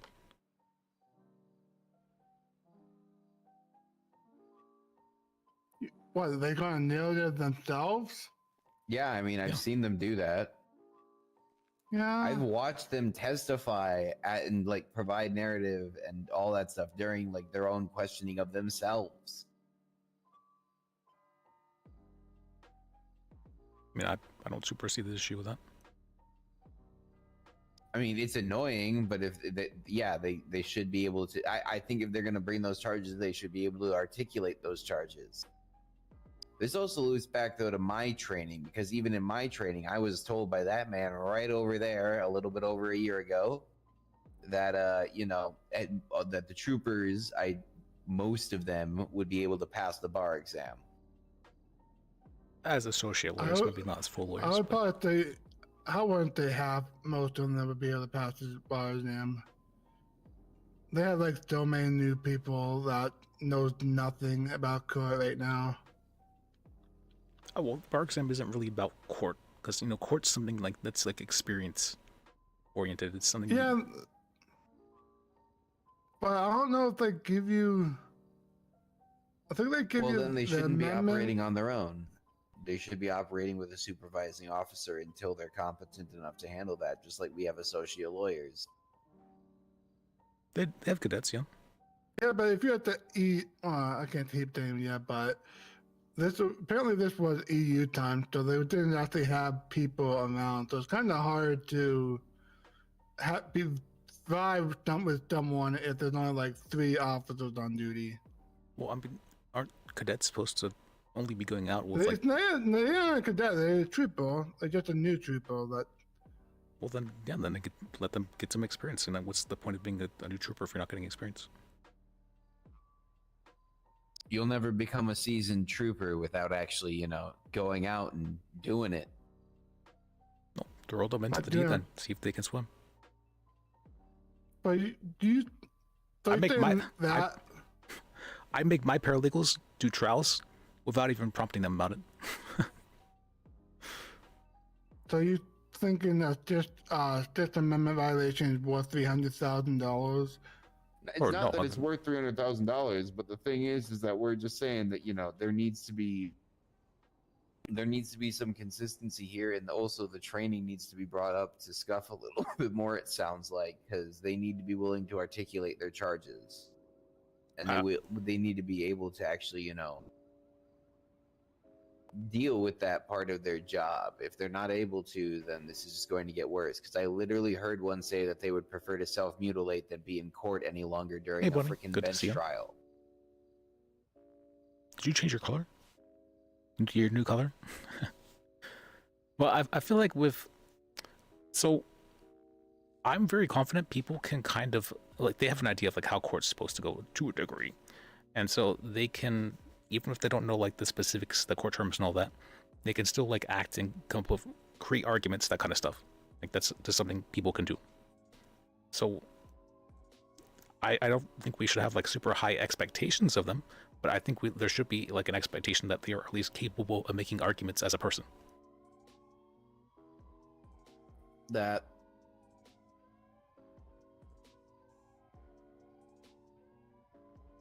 Give me a moment.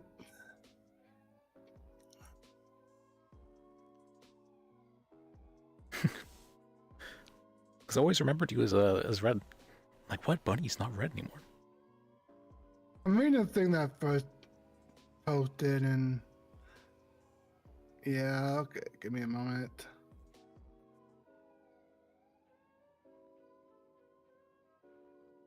All right, gentlemen, I'm gonna skedaddle and head to bed. Well, have a good night, Your Honor. Good night. Have a Good good to night. see you, Emma. Be safe, Appreciate you. y'all. Appreciate you too. Why are you sneaking? I don't know. I'm very tired. Go get some sleep. Why do I have a ADA talking to a lawyer and telling them stuff? What do you mean? What, where, what, when? Oh, there's a bit of mandamus. Oh, was that the thing that First was talking about? Yes. I don't know if you guys are allowed to look at civil suit filings and stuff. That should be public. Yeah, If they probably it's really under the civil docket. Even criminal should be public as well. I don't see any. Why did? Well, I don't know if I want to do that promotion right now. I'm gonna have to talk to other DAs first. Okay. Hey, Hugo, I think Freddie should be talking about this. Yeah, this is just another problem for it. Yeah.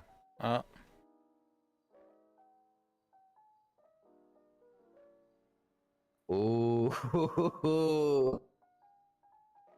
Was it the civil docket? Yeah, it's on civil.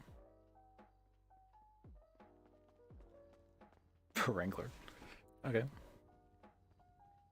This is the person that Subpoena Wisman says Dan and shot by Yaka wanted to make the officer. DA.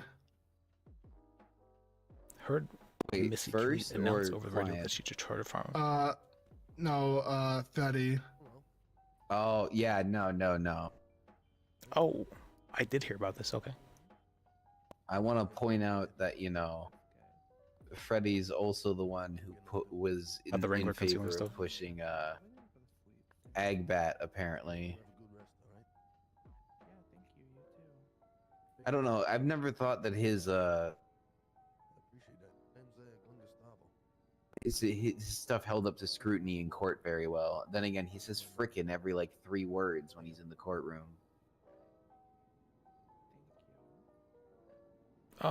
Freddy, I haven't seen too much of him, but I mean, he at least looks like he knows what he's doing.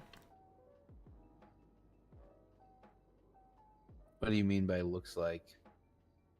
He's capable of acting as like a prosecutor. Oh, okay, yeah. I wouldn't disagree with that. It's just the way that he chooses to go about it in the first place leaves me very much questioning. I've only really seen him in the courtroom. I don't think I've talked to him maybe like once outside the courtroom, if that. I don't really see him outside the courtroom.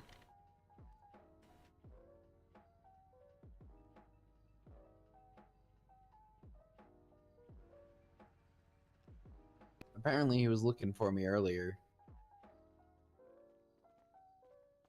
Okay. I haven't seen him though.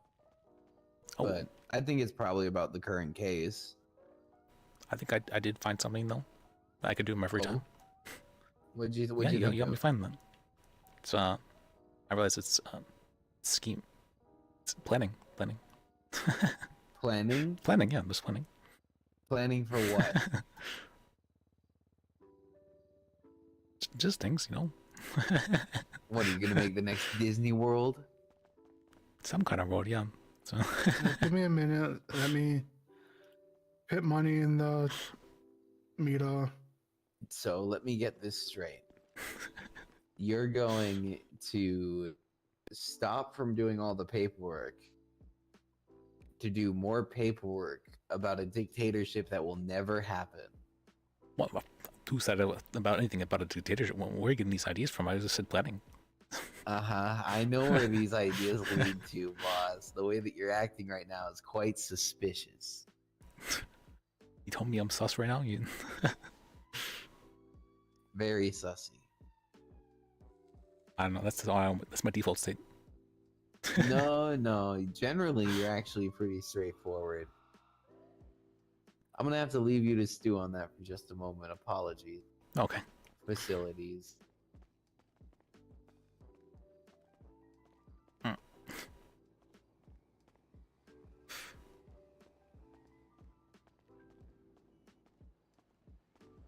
Just planning.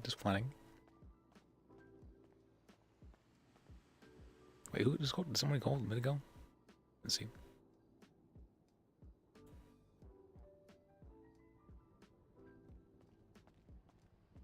Speaking of facilities, let me use the restroom too.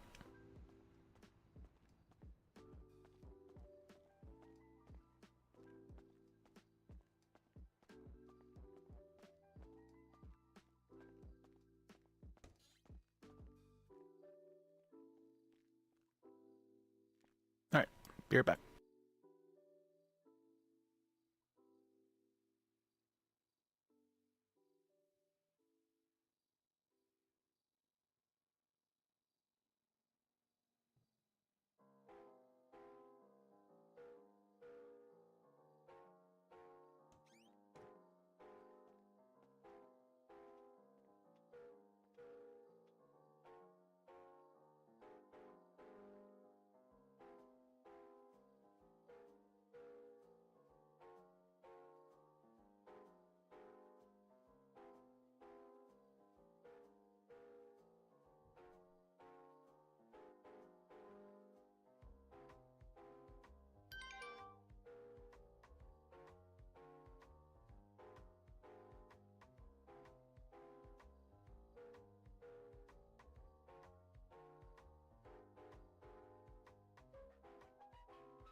Let's see. For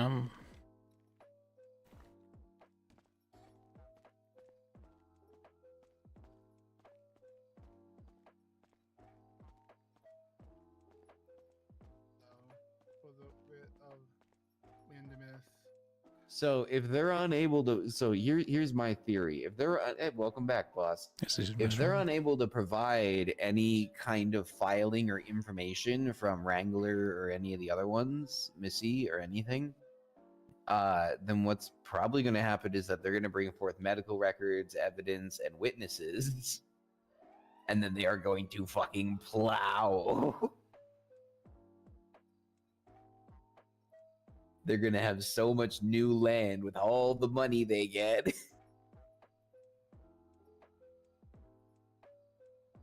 Because you want to talk about a reasonable $300,000, fine. That's one. That right there, that's one. You shot somebody and then didn't document it. Oh my god.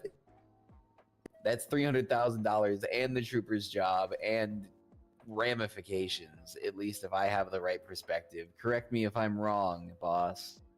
I mean, it sounds like a pretty egregious thing to. Yeah. If they weren't filing a report about it and they were directly involved, I feel like that would honestly be like an abuse of their power. So, I think corruption would be. It would be only reasonable. So yeah, that would have ramifications.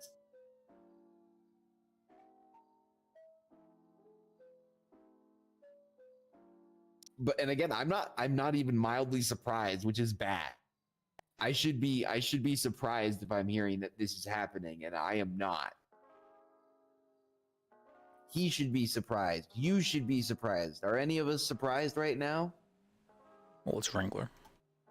Exactly. No, Wrangler normally. To be honest, Wrangler do some shady stuff, but I don't think this is one of those things that we'd actually pick up case and try doing that. That's just flat out corruption. I never once considered Wrangler a corrupted cop. That's true. I'd say the same. I've never considered him a corrupted cop, but I've also seen him do a lot of things that I have never seen any other cop do. Yes, and the but way he's that always... he handles himself worries me. Not in that way, but it does worry me. That's why I'm just still confused. Like, this is not Wrangler do crazy stuff. This is not one of those things he would actually do, which is just confusing on my part.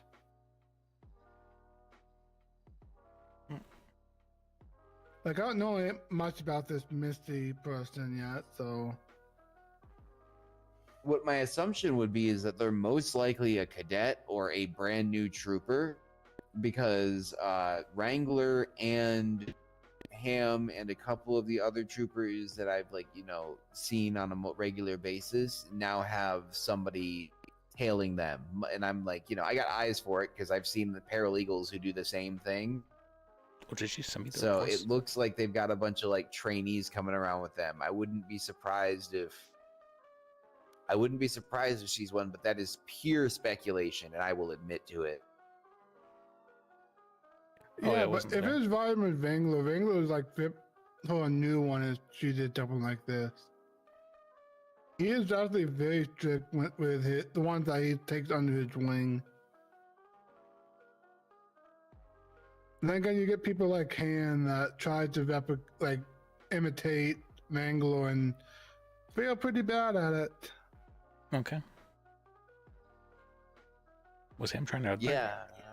Like I said, Ham is one of Wrangler's people, and she's tried to imitate him a lot, and sometimes it just doesn't work out for her. In a bad way. It really regularly doesn't. I mean, I have never seen a government official with such a heavy, regular amount of kidnapping and disdain.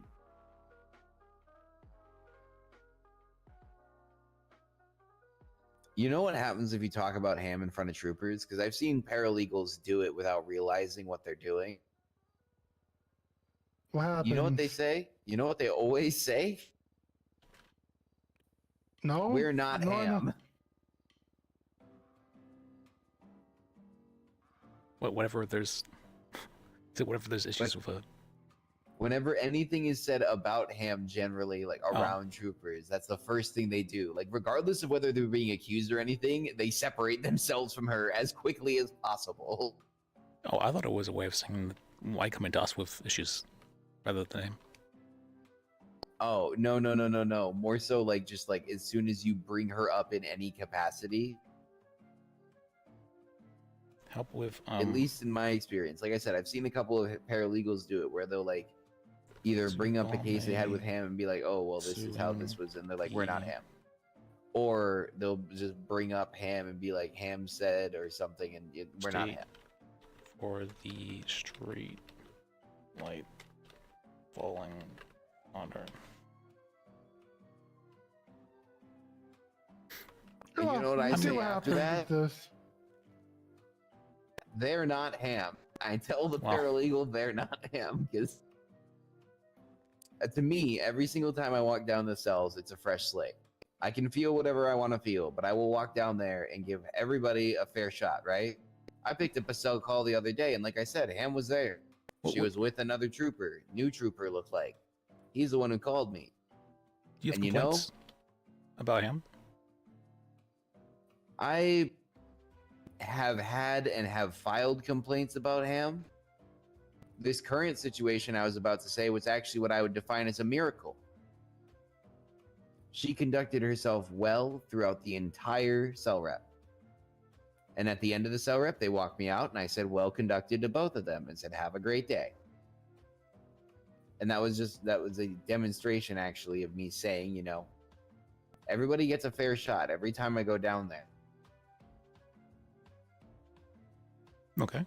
I mean, it's good. It's one of the reasons I didn't want to take that one today and I passed it to you is that I didn't think I could give that fair shot to everybody. You couldn't help yourself from being biased against him. Yeah. Yeah, just wanting to see him like just the thing is that might not have been in the best interest of my client. I can So see the I'm reason for not making that call.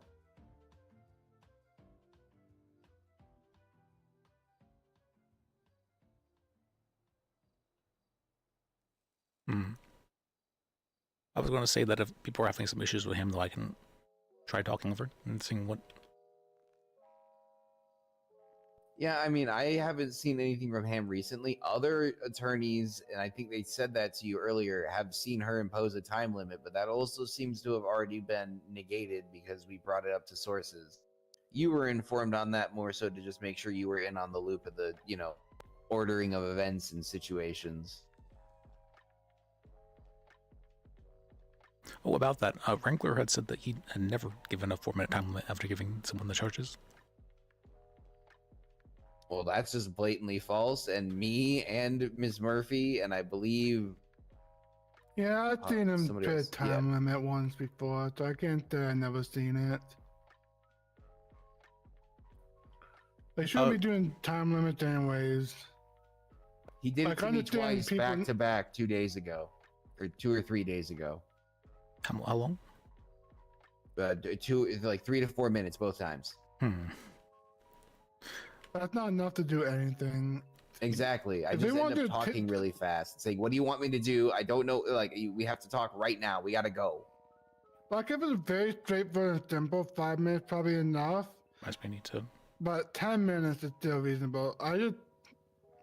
So hear me I out don't on know. this, right, Taomi? I have a way of describing it actually pretty concise.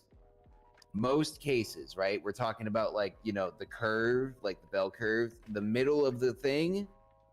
90% of the cases, About we're talking possible 3 to 5 corruption. minutes to have a conversation with the client, get their narrative, understand their perspective, and 3 to 5 minutes to discuss charges, strategies, and goals, right? Normally, you're looking at 6 to 10 minutes if you're doing a clean, decent job and you're making Informing sure that you're hitting all your bases and they've been Being advised of also- everything they need to know and you've gotten all the answers you need to advise them correctly. Yeah? Yeah. Yeah. That's my opinion on it. Like, you can't, he barely even provided half of the minimum. Let me see. I'll bring it up to PD. It's just tough because he's a captain, which is like throw Vink Well, like down. I said, Shaban's already. We brought Shaban in on the loop on that, and she said if they do that again, she will destroy them. So I'm starting she to. will do that. I'm starting to realize that there is very much so reasons why Wrangler does what he does, and he is willing to compromise, but you have to work with him. Well, There kind of has to hard to be- work with him. Hey, if you Dora. really He Good to tell see him ya. doesn't want to you have work 4 with minutes. you, and he doesn't want to work with you. If you try to talk plea deals or anything like that, he's like, "No, I'm confident to articulate all of this." Yep, then he just and he kind of doesn't forces call a the DA bench. to 80 days down himself, so. I've never had issues with granting plea deals ever. I don't think. Yep. Yeah, no. He, I've he never does had not it either. I negotiate. just seen it happen before. He said you refuse to work with the ADAs now because I dropped one of his cases pretty much. Pretty much enough to not want to work with the DA's office ever again. Well, that's exactly why I called a DA too. Was that like he wasn't willing to negotiate with me? I told you this. Like I don't ask for a DA directly unless I am being directly railroaded or fronted. After a certain point, I'm like, okay, we'll call a DA and have them check over this because I see something fishy. And then Uriel or Taomi or somebody else shows up. They look at it, and then I get a corrected charge list. I'm like, now this makes sense. I mean, Vanglo can probably prove like every single thing that he charges. Does he need to do all that? Probably not. He probably doesn't need to do all those charges. But Vanglo is probably the worst person to go to court with. He's probably more experienced in the whole DA's office combined. Well, I took him to cell trial, and I didn't get completely destroyed, so it's fine. He did actually say that. He says, I'm more experienced than the entirety of the DA's office combined. He said, I think those exact words to me earlier today. What the fuck? That's not respectful, professional, or reasonable. No, if he's that no, good, it's then he not. should become a fucking DA. Then he won't be able to fight crime, apparently. Shoot people. Let's be honest, shoot people. Does Vanglo actually shoot that many people? Sounds Well, like then it. again, I wouldn't know because I never get called down for any of his stuff. Yeah, exactly. Wrangler's, well, I've seen a Like, lot I of have other nothing shooters. bad to say about Vanglo. He just has his own unique way of things, and well, I can't say nothing bad. He does have some faults. I might also just be speaking in general, but I end up with a lot of clients with bullet wounds in their heads or shoe prints in their faces. So, I just might feel that, the PD might be a little bit overly aggressive generally. Yeah, and how many of let those me people message her, really actually. get out of jail and are they doing crime again? Like nothing happened. Hey man, if you kicked me in the head enough times, I'm pretty sure I'd start doing some weird things too. I mean, if you get shit in the head, you would think you'd take a little bit to recover from that. I mean, that implies that they're still thinking. SmackDown more. I mean, they think enough to get a lawyer and do, I guess. Well, I mean, sometimes they get called because they've been so injured that they are no longer competent. I had that happen yesterday. There was a gentleman in there with a massive freaking shoe print on his head, and he was just making non-grammatical, nonsensical statements. And they're like, lawyers, what do you think? And I'm like, yeah, no, this man is not fit for trial. And they're like, well, if you want to take it to bench, I'm like, you really want me to put this man on the stand? He's not going to make any sense. mean, no, this is I going to be a guess that's not guilty better than. sentence. I guess that's better than having push marks on your back. Push marks? Yeah, apparently someone tried doing it. Oh, I got push marks on my back. Doctors confirmed it when they would push off. That's the really building. meta. Did they actually say that? That's so meta. Oh no, I don't know how you can prove That's so meta. push marks. What was their jacket made out of? Styrofoam, it just collapsed. I have when no somebody touched clue, it. but it must be like memory foam or something. Exactly, right? Like, what the hell? It's just for the doctors and the EMS. I just wish they had to be more strict on the medical records. Yeah, I know. I saw that. Something like that should not. Records. That should not fly on medical records. Like that was the at thing that all. I don't think they keep I think good that was like the proper last. records in the first place. I had to take 7 clients down there for a fucking class action. That was the last time Pento was And on Onyx. you know what happened? That's for that case. 2 hours of pandemonium and then freaking inspections on the roof is what happened. No. Like, I remember one of them before the flood. That one was crazy, though. I also the noticed person that. was tested and confirmed that I did also notice that did Pento was a not little shoot bit a hypocritical gun for that case, though. He was originally being like, through medical records, which is insane because why are they have having all these nothing. judges on the same case? They should just have like one judge and then there should be one to decide. And then for the ruling, he's like, wait, why wasn't there multiple judges talking about this ruling? Multiple judges should have been the ones to decide on this. I'm like, wait, what? Wait a second. Wait a second. Something. And that was their evidence in court. I bet they had platinum. They might have. I can't remember if they actually paid anything. That's when I realized that when Penta often sounds correct, Saying, he's platinum, oftentimes platinum's a great. little If bit you don't hypocritical. have it, you are missing an opportunity. I don't have platinum yet. No. You should. Like the, and you too, boss. I will eventually, but like 4 or 5 times that I actually got eaten by a mountain lion. I either get found by someone or get picked up, and that's only like $62 medical fee. But the ambulance itself is like $300 by itself.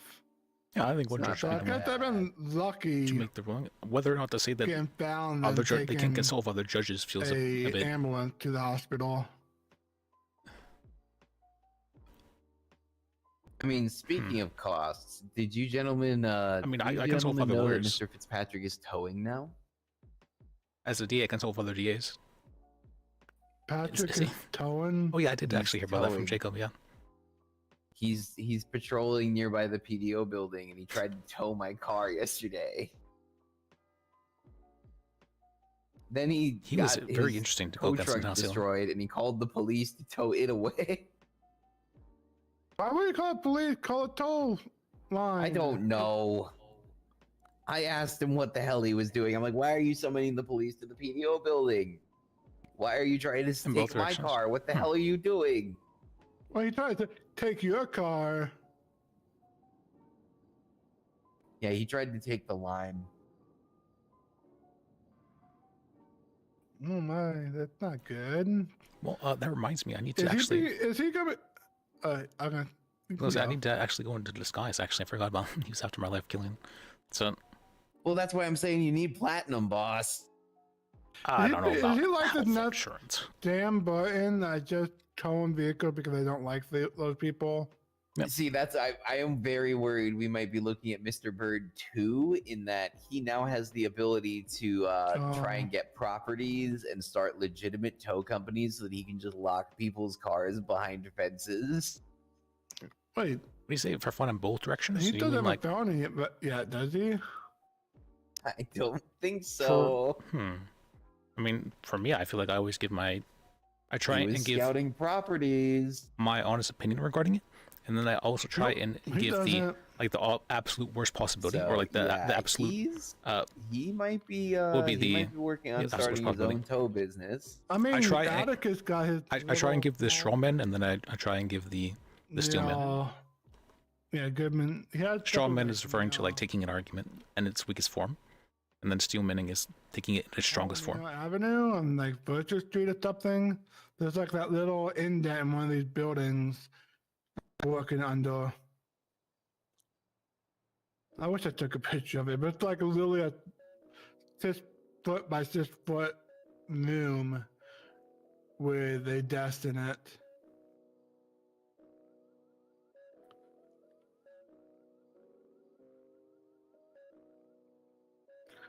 Anyway, I'll be right back. Okay.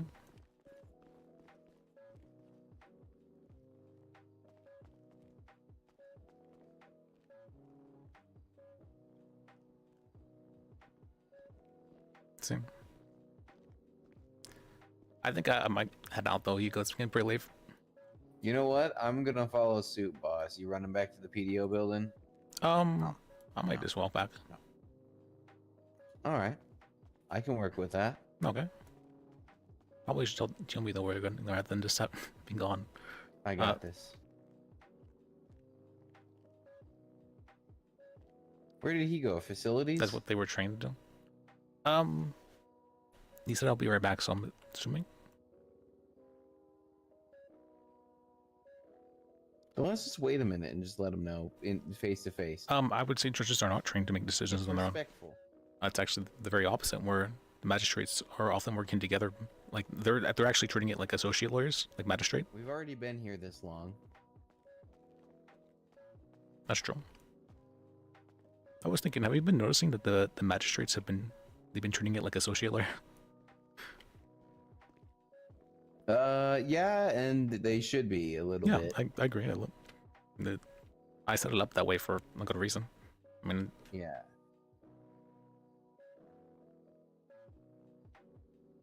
Yeah, we see more judges up on the bench too, which is just good in general. I agree. Also That allows would for be my better argument for that. deliberations, in my opinion. More well-rounded arguments. Mm-hmm. Less one-sided, or they can point out something the other judge like dismissed entirely. Yep, yep. Or focused on too much. I'm also just looking at the civil, and there is a lot being brought against SASP. Well, I mean, it sounds like recently the cops have just been not doing the greatest job. Oh no, they have been overextending, in my personal opinion. I had to do bench trials. Me, of all people. I'm usually someone who, I'm always one to, like, work with the cops regarding things. I'm like, hey, I'm not understanding like, why you're charging this, or could you, like, take off these a little bit unreasonable charges for a guilty plea? I mean, Yeah, they're often happy with that. And they're like, no. And this time they were like, no, yep. Well, it's hard whenever it's all the charges that are the unreasonable charges. Well, yeah, and like also it's just some of it's just nonsense what they try to pull. What they tried to pull on Arthur was BS, which is why I took it to bench. We streamers, I want to court. The guy before that was actually also moved dealing with a bunch of BS, but they were not moving, and it was just infuriating. As a sounding board. Well, I mean, that's why it's like magistrates doing it, not necessarily like justices.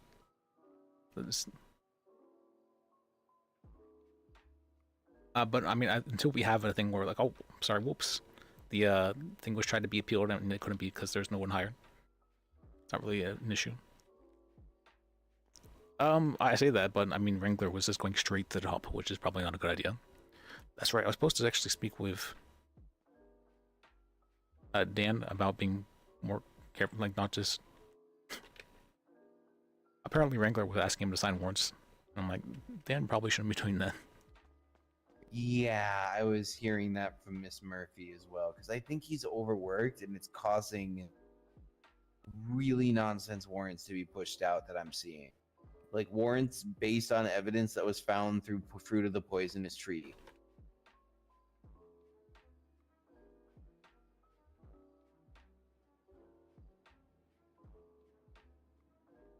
And that makes it all fruit of the poisonous tree. Yeah.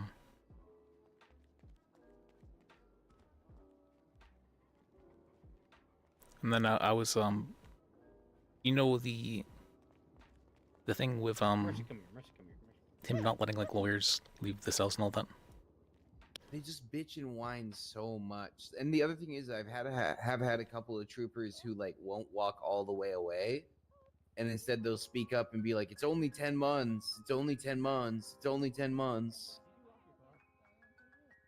And just like, we'll just say ignore them at that point in time. Although I feel like it's hard for the client to do so. It's true. Say, "Oh, it's only 10 months," and then they'll wait a minute and come back and say, "You know, I can't believe this is all about a 10 months, you know, charge." I'm trying to talk to you. I can't talk to you. They really are trivializing people's lives as well as our jobs. What is happening? I don't think I'm getting paid right. I've just collected $1,000 for my paycheck. No, that sounds about right. So I would say it's pretty rare for everyone to be there at once. I would say that for like 3 or 4, like you said, that's pretty common. But Usually they're pretty good about not being conflicted regarding things and having people. I know, like Emma, like very specifically, will make sure that she's not conflicted for things, so that way she can take it. But she goes out of her way to.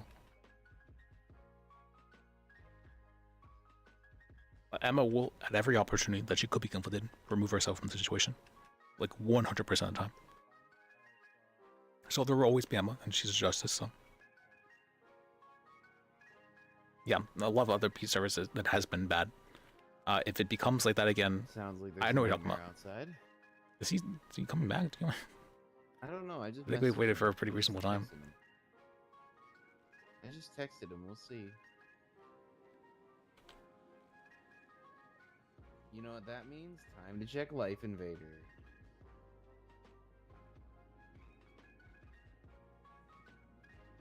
And just brought.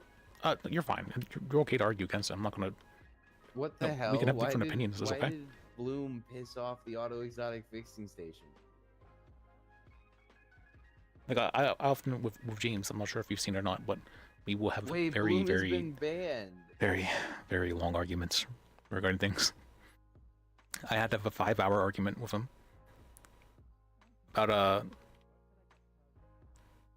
whether or not associate lawyers could take paralegals down to the cells. And I was so over it. I'm like, oh my. This is... What the hell? A ranger killed Santa too? But regardless, I truly do believe he's looking out for the best interests of the Public Defense Office.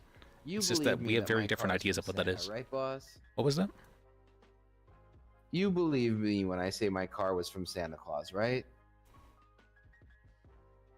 Like your Secret Santa? Yeah, I can understand that, yeah. Well, no, like the car in my office is from Santa Claus, the It's for Santa Secret Claus. Santa, yeah. Okay, you might want to look at my Life Invader.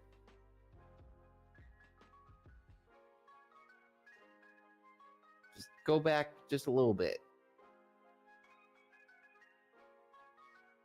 What's your Life Invader?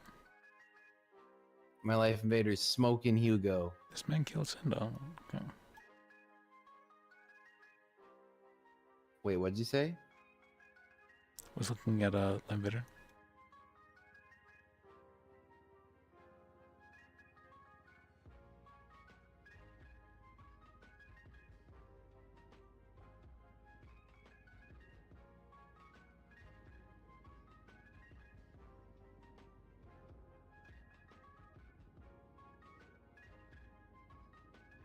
You see?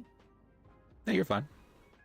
I know that most people can't have like they can't debate, well, like being friends or whatnot. I'm not one of the people.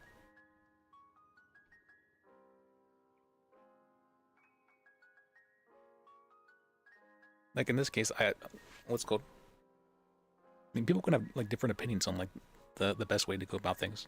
You see, that's And, Santa you know, Claus that's right there. every person's opinion. Oh, sorry. Let me see. Justice Is Administrator. that you, Liz? Yeah. Oh my God, you live, man. Hey, buddy. Good to see you. So, You remember here's my me? number. Brendan Wolf, right? That's me, sir. Okay. You know, it's good to see you lived. You know, through the whole flood stuff. You know. Thank you. Thank you. I'm You. good to see you Go live ahead. too. Oh yeah, Alright. you know, hey, you can't kill the wolf. You know. One way or another, I'll just come on back. You know. Hey, you know, really. fun fact. I just got out of. I was told I was the city's first hut. I don't know if you saw the name fly Oh around. yeah, I heard about that. That's right. Oh yeah. Yeah. I actually am taking the second hut now. Oh, the second hut. This is the second hut, or can you not display that information? I don't. What's the answer to that question, boss? I believe I can because it's been publicly filed. Yes. I mean, there Seeing was the a name's bail probably hearing fine. Yeah, just publicly. like if you're not just giving like privileged information. Yeah, my client is Mr. Klein. I don't know who that is. What do you do? He has been charged with jailbreak. That what? Okay, hold on. What the fuck? Yeah. How? Well, the that's fuck the is fun jailbreak? part. When we went to the bail hearing, the prosecution was like, I just want to You don't know like how he masks? did it. Yeah, I'm just curious. Like, what did he do to get jailbreak? I don't exactly. They haven't really provided anything yet. We're still in discovery. What the fuck? There's no. What? They haven't even made like they only made the proper filing out of procedure. What's really interesting about this is that the DA who like originally like brought this, all of the other DAs won't touch it. They're making him do it. Okay. And I'm pretty sure that's because it's crap. Like sucks for the state to defend, right? That's like, what that yeah, means. yeah. Like, well, to prosecute, like it was they done don't wanna- poorly, and like the way that they were talking about it in the bail hearing, it sounds like they have no evidence for what they're trying to push. I just want to know like what you do to get jailbreak. I'm just genuinely Because curious. if it's an 8-hour security sentence- guards up there, yeah, but those guards up there are like really tight. So if it's an how- 8-hour like, how sentence, are you? there's not going to be any working with it the must be troopers hard to generally, break out, I guess. because they're very firm regarding stuff. They're not going to be willing to lower it, and your client's probably going to be like, "This is completely bullshit," and they're wanting everything. I'll to be just go to lowered. the case, I guess. Yeah, it'll be something. I mean, Okay. he's walking free right now too. So Oh yeah. No, I did too. Yeah, I got my hut charge and walked free that same day. Like Yep, just bail. Yeah, bail it. But there's a guy up in Bolingbrook who I just met who's on hut and said he has a bail hearing. So he's stuck in Bolingbrook till his bail hearing. Yep. Because you gotta make sure that everything's actually scheduled too. So there's no more like just automatic bail conditions anymore. It's just like It has to be 12 hours from when they were sent up. oh, is okay. So that must be new then, because I walked out like literally the same day. Like I walked out literally right after my charge. My client got the day after because as soon as the 12 hours were up, I pushed for filing. We filed the following day right after the 12 hours went up. And then that same day, we managed to get everybody together and get it done. So I guess I was saying that 12-hour rule for bail hearing is like new. Like that's like brand I guess spanking so. new. Yeah, I guess usually, my client's the first usually one to I'll have to give deal with the it. person a task to do Okay. to get like So then, information from somewhere or something. Okay, let me. And let if me ask you this: would in you order guys for me to consider file a it, machete a weapon or a tool? For bail, Both. yes. For bail, you consider it a weapon? Yeah, it's because of the definition of bail terms that have been written up. Okay. Well, did you know that a machete is a tool for carpentry, an active skill that people do in this yeah, city? people shouldn't be arguing that long with us. I didn't know that. Well, now you know. So I think 10 minutes No, I from was a little hearing salty. the My bill charges, got broke because I had a machete on 10 me. minutes from hearing the charges, Yeah. And they said it was just a to weapon. discuss what your client wants to do, because if both of you don't have the And I information, disagree. you're functioning off of like an incomplete statement or like an incomplete A thing. man can't work. A man can't do legal work for carpentry while out on bail. What do you need a machete for carpentry? I don't know. I'm not a carpenter. I was just lying to try to not break my bail. But If you were to be like using it like at a job that required it, then I'd say it'd be fine. Yeah. I guess you could argue that. Mhm. Because what if like a mechanic is on bail? Like, do they not get to use their like, I don't know, wrenches and shit? Yeah, you can make that I mean, argument. those- Yeah, but then where does that stop? What if like? So I'm saying the an bail officer- conditions are not that like. Well, I they'd don't know, have I'm to just be, saying. they'd be suspended during that if if they were on a hut. In the hut, yeah. But I don't know about Well, like a I mean, mechanic. you probably get fired. Like, I mean, you got to do something pretty big to get into a hut. Mhm. But they have to be like found guilty of the thing, right? So suspended pending. Yeah, that's what I was telling the guy up in Bolingbrook. You know, remember it's a hut. You know, you're not actually guilty yet. You know, so you could go to the trial and win, and nothing would happen. Well, he'd get reimbursed for his time. You get reimbursed for the time. Yeah, Yeah, yeah. you get- If oh, you're sent shit. up and you're found not guilty, like that's the same thing with an appeal. If you were to go not Really? guilty and get sent up, right? And then later on you file an appeal and are found to be not guilty, they'd return you the money from the original fines, and then they would compensate you for the time served. I don't know what the rate is, but yeah. Oh shit. Okay. Damn. All right. Yeah, Yeah. yeah. Okay, it's good to know. So they should be sure when they push huts that they Absolutely. this Oh case, yeah. 'cause that's a Oh, pretty- yeah. okay. Like, you will make Damn. a fat paycheck if they're wrong about that. Oh yeah. Fat check. Okay. But, Okay. From what I understand though, like it's very easy for criminals to make money because I know apparently they bought Cluckenbell and another 300k business within a day and a half of the city reopening. I told you it was robbery. The old people who owned it. I don't know who that is. I don't know who it is either. But apparently they'd like hired a clean guy this time, and they somehow managed to get 600k within a day and a half. I don't understand how that's even possible. Okay. Is crime really that profitable? I mean, yes, crime does pay. It's just that the punishment for it is way more expensive. yeah, the prime, yeah, like it's just so since city's been, back from the flood, I've gotten like 44k in fines so far. So, but like, if you were to like this be full grinding crime, how much could you reasonably get within a day? I mean, if you did it well, I would guess like a couple, dozen K. Depends on what you're doing, and if you're getting caught, I mean, you have to include fines in what you're doing, because.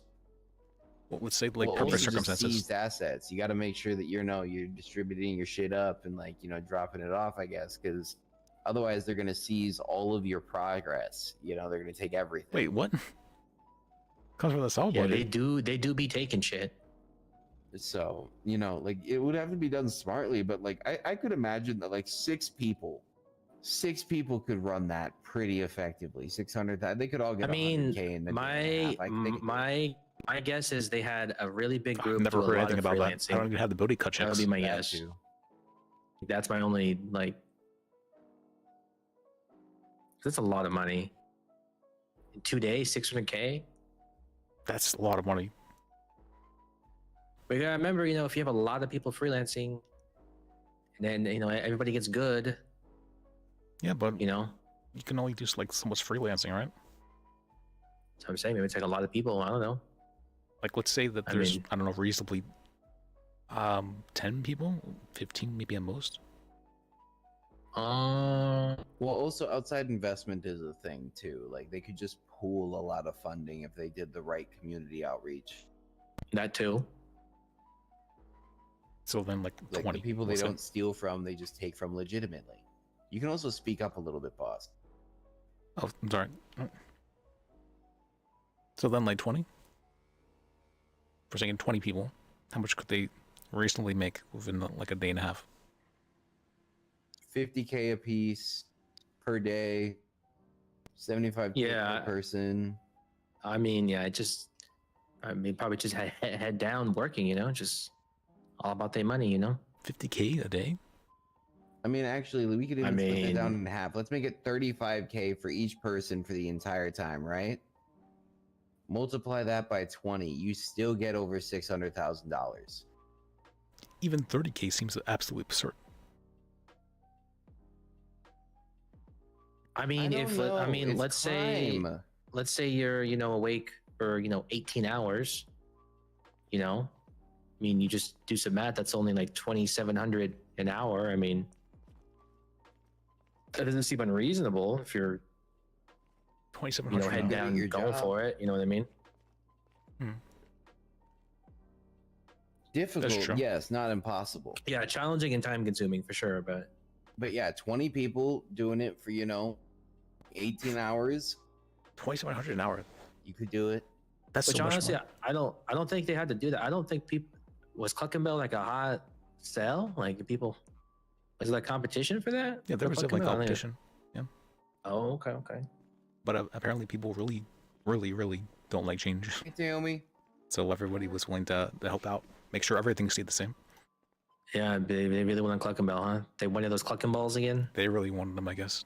Even though apparently they were never there themselves, and they just had other employees actually doing this stuff the whole time. Oh. It was employees that wanted it. Oh, okay. Just kind of fucked up. That place is never open. Yeah. Yep. What's up, brother? Hey. The reason for that is because the employees who wanted it decided to leave as of. I got you. Hey, Liz, I had a question because, I remember a year ago we had, a thing going for a civil case, and, we never got to, actually push it forward. But I had a question maybe about potentially another one, potentially about some excessive force use. I was in Mirror Park on a bike, like riding around in like the This guy's saying like the grassy area, you know. 2.7K an hour. And then the cop showed up, and then, I start, trying to evade, and then after about, I would say maybe 30 seconds, they start ramming me with their car, and then use their lethal gun on me. Do we think we have a civil case there? You said they just started shooting you? They shoot my tires, yeah. Oh, well, that's not like you. Okay, but I mean, it could easily shoot me. Like, it's True. not, Like, if you were hit, I it's think it not- would it's absolutely be not- a thing. It's not unreasonable to think I'm getting shot at when they're fucking firing at me going 50. But they also pitted me, like, and when I say pit, I mean ram their car into my bike and fling me off and slam me into a wall. Oh, I'd heard about this, the motorcycle thing. Yeah, you've been pitted. Okay, yeah, I'd heard about this from the. You heard about it? What did you hear about? Like what? Like my case specifically, or like? I guess it's your case specifically. Yeah, about how you've been pitted on a bike. I mean, does it happen frequently? Like, or is this like a? I guess if there's another person who had it happen recently. Oh, okay. But the only thing I can think of is like how else would they stop somebody on a bike? Because I can't really see how they would. Okay. Well, I mean, my argument is, within 30 seconds, they're trying to kill me. When I haven't done anything to show that I'm trying to kill them.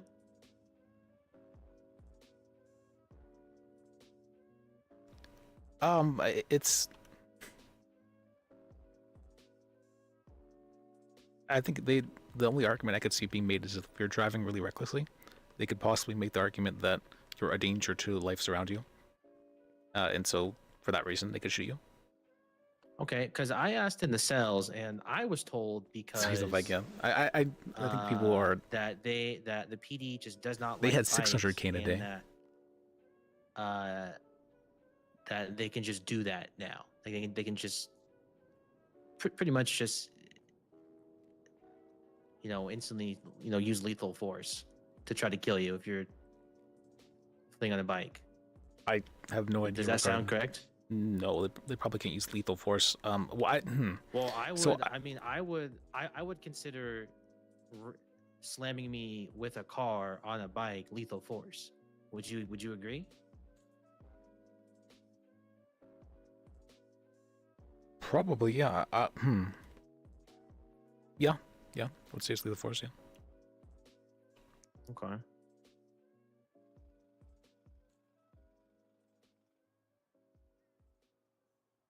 What do they know? I think what's normally done in those situations, although I very, very, very, very highly doubt they would do this, is that if you were just acting like in a non-crazy manner when driving around and not like endangering other people's lives, what they do is they actually just wait till you run out of gas. Okay.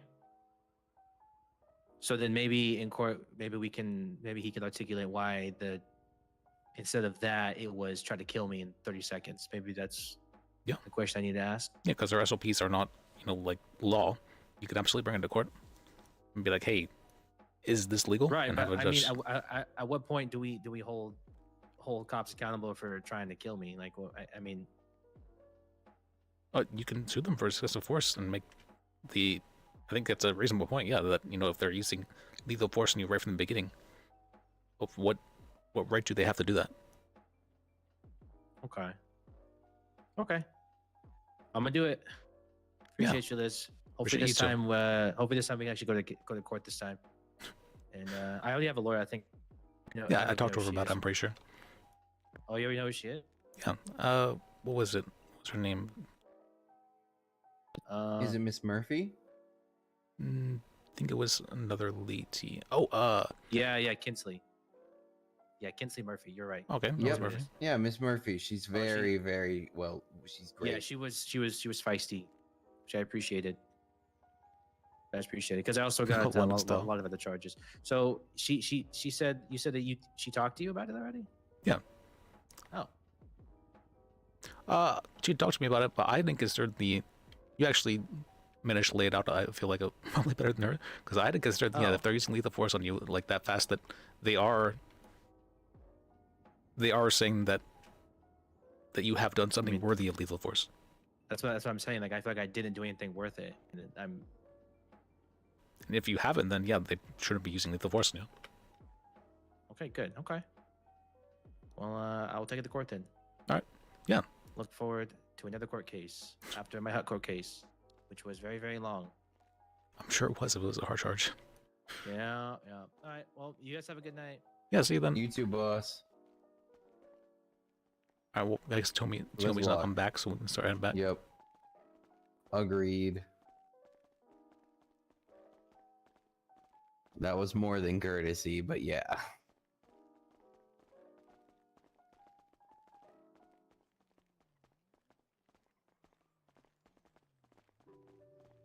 Yeah, because they if they were doing that, they would be killing the person. Like that is like 100% lethal force if they're doing that.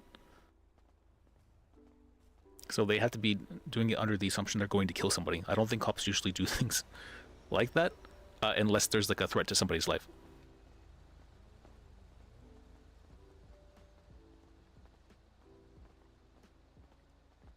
And even in those situations, like oftentimes in real life, in high-speed chases, they will call off the chases because it could be like if they like go into like a city center So because they can be hopefully endangering tomorrow I civilians. can give Dan Bailey that proposal. Yeah, that's good to me. What proposal again? The one where, the one he gave me. Yep. Okay. He told me to write it up, so I'm writing it up and I'm giving it to him. And then Oh wait, sorry, I I'm am going going. the default. The Yeah. garage. All right. No, it's all good. And then I'm gonna go out and get me another 38,000 signatures. I would not be surprised.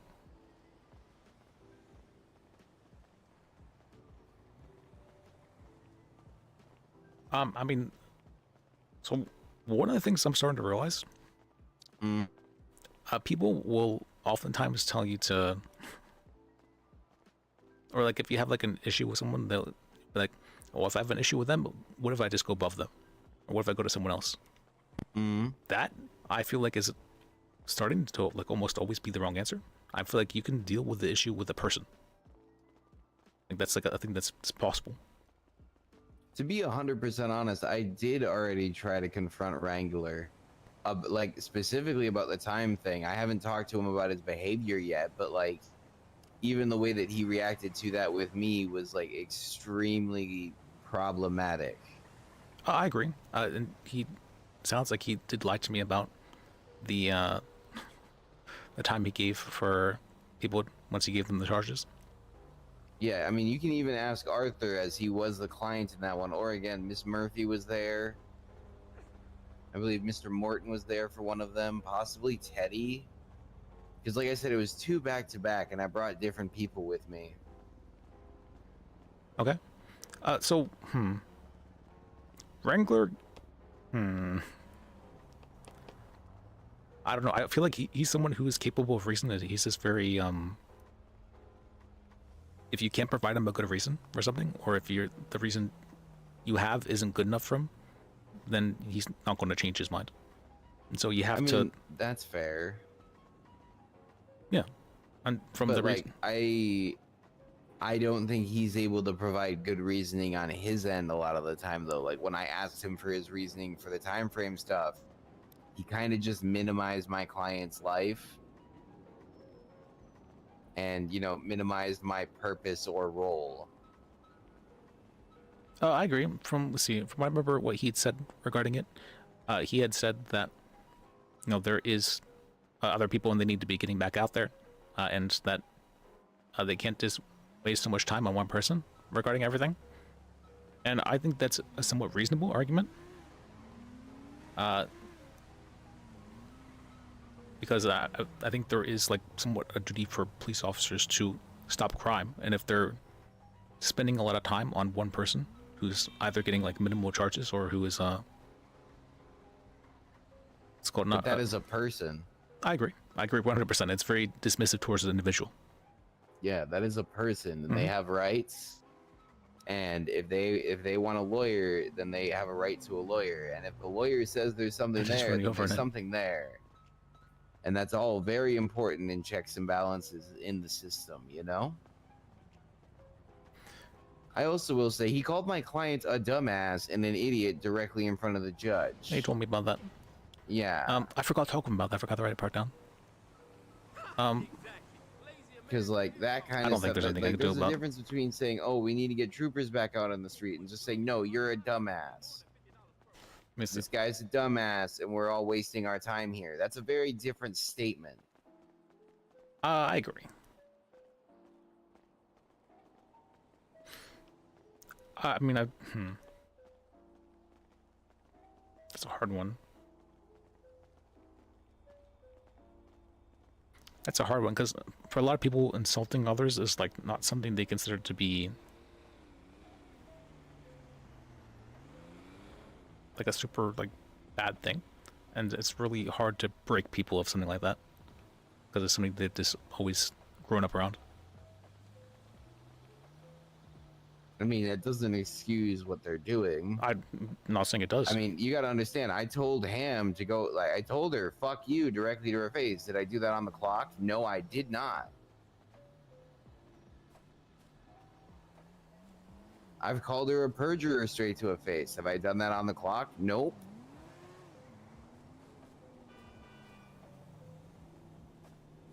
Well, I don't believe insulting others ever, honestly. Well, no, this was because of specific antagonistic things that happened in the instance. It was over a year ago, too. However, again, the point I'm trying to make there rather is that, you know, when I'm actually working and when I am doing my job, screaming at the judge, I hold myself to a higher standard than I would outside of that. That's true. That is true. All right, that's a good point, actually. Yeah. They are representing the state. They need to damn well act like it. If he That's a very good refuses point. the DA, he needs to have decency. That is a point I think He I doesn't can get actually to accept. refuse Okay. a DA and then just shit in the courtroom. Okay. All right. You have a great night, boss. Hey, you have a good night too. That's a really great point, actually. All right, that's what. Okay, that's what I needed to be able to. Okay, now I can articulate it to him. So I need to be able to be convinced myself before I can convince other people, generally. And so, well, I truly believe that insulting others is like a bad thing. I believe it because of my personal beliefs, not because of not because of what do you call it? Beliefs that would be able to be not articulatable, but no, but more like that others would agree on, because I view my personal beliefs as being personal in nature. Like I understand they're biased, but that is not a biased thing. I would say to expect professionalism from other people if they're acting in a professional capacity.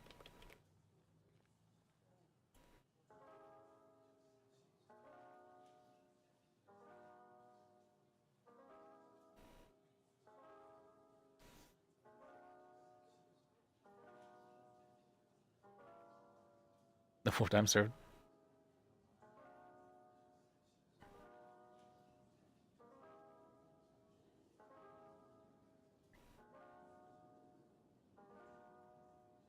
Yeah, I mean it's so. I had the talk before the where I had everyone agree that insulting others was disrespectful. It's like, whoa, okay, well, can we all agree that insulting others is disrespectful? And I'm like, yeah, I guess so.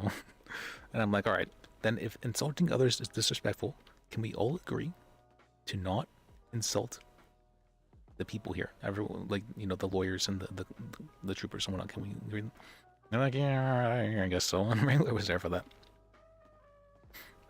So I think he interprets that to mean that he is allowed to what's called insult his clients, or not clients. What I'm saying, the I guess they're kind of his clients, the people he arrests. But he is not able to. No, that he does not insult like lawyers or judges. Which, I mean, he's been doing a little bit of that, but he's definitely doing that a lot less than he is insulting the people he arrests.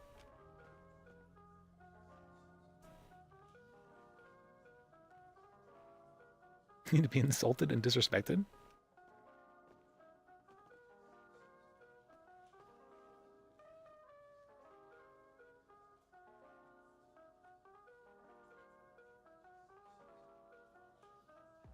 Usually if somebody is insulting me, I think usually I'm thinking, well, it depends if I like what my relationship is to them. Like if I have a close relationship with them, I'd be like, why is what are we actually friends? You know, I'd be questioning that, feeling hurt because of it. But if I don't really have a close relationship with the person, I'm just like, this person probably isn't a good person to get close to or interact with. I guess, yeah, it is a bit of like losing respect, like you said. I lose respect for them. And my form of losing respect for someone is don't interact. For me, very much so, if I'm speaking with somebody, if I'm talking to them, then I'm showing respect for them. I'm respecting them as a person, as a human. But if I don't talk to somebody, then that's my form of not disrespecting, but just not showing respect, a lack of respect.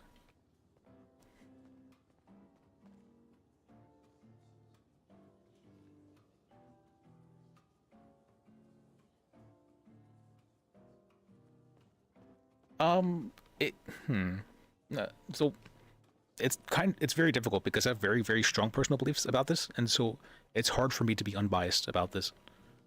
Like I have very strong personal beliefs that insulting others is an evil act. Now, evil is a very strong word, and it's a word that's very biased as well, I would say, because I have my own personal definition for evil.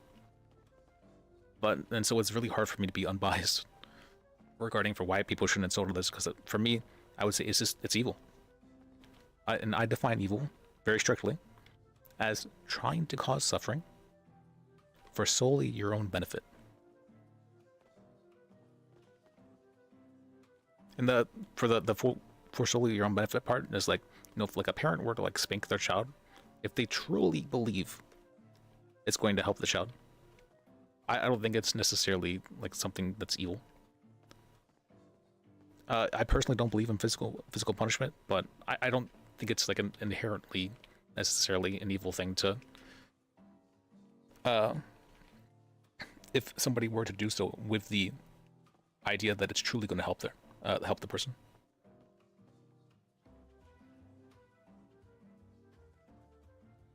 Now there's the argument about like I would think there's two different kinds of evil, I would say as well. There's knowing evil, which is what I'm speaking about, and there's unknowing evil. Unknowing evil would be the like you're hurting somebody, but you have good intentions. You know what I mean? Like that would be the unknowing evil.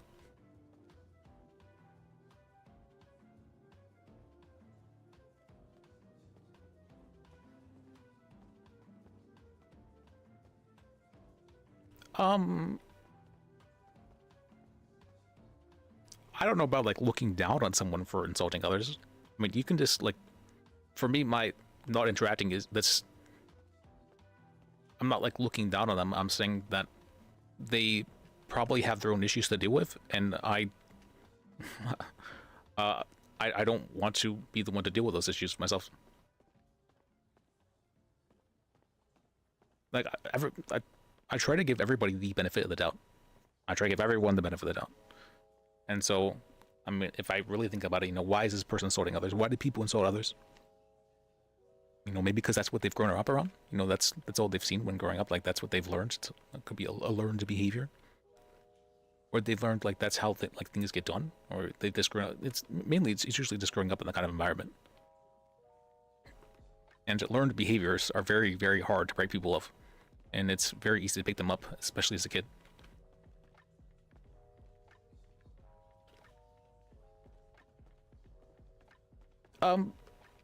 So what you're talking about, King? So what you're talking about is like being reprimanded, and I don't think being reprimanded requires being insulted.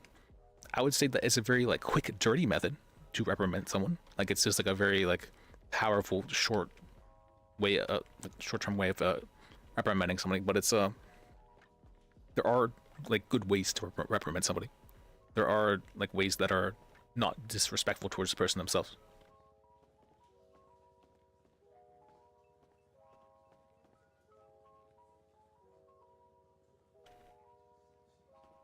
So oftentimes it can be like, I know for Jordan Steele it is, and a lot of people don't think it is. But for other people, it can be difficult to feel that way. Like I know for Andrew Bird, his he had another character that was like more plague than in Andrew Bird, and I was like, oh, okay, so he actually is capable of like not just being like an ass all the time, and he's actually just choosing to. That's his character. I'm like, okay, I understand a bit more.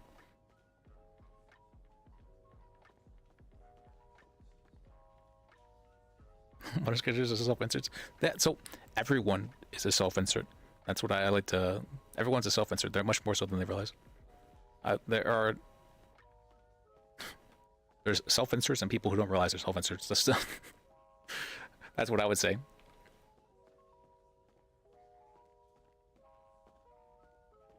Bomb Benta.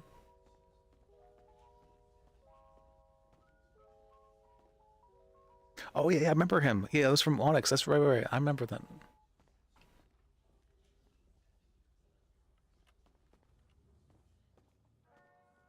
So banter isn't insulting others. That's. I feel like insulting others has to. There's a requirement for that, and that's that you have to want to like hurt the person. Not necessarily. I guess it doesn't necessarily have to be the case, but like you're insulting to like to either to like degrade them or disrespect them in some manner.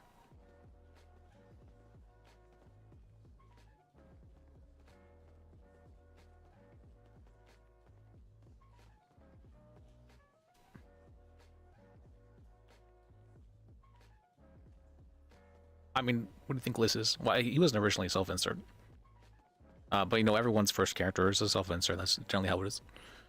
But what I really like doing is I really like seeing like past a character and seeing what the person's like actually like whenever I'm role playing with them. It's really I really enjoy it. And you'll see it in various ways here and there.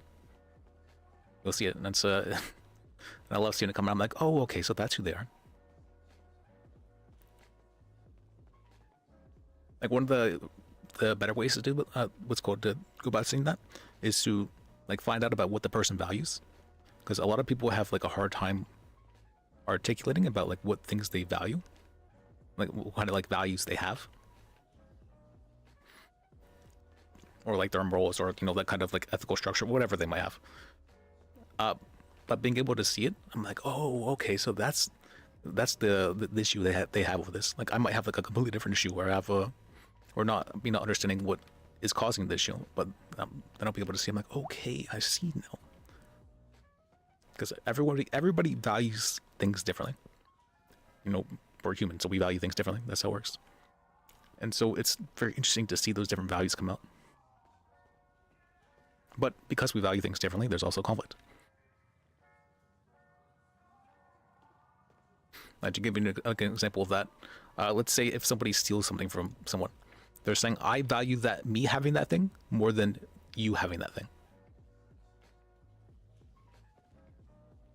I mean, that's what they're saying.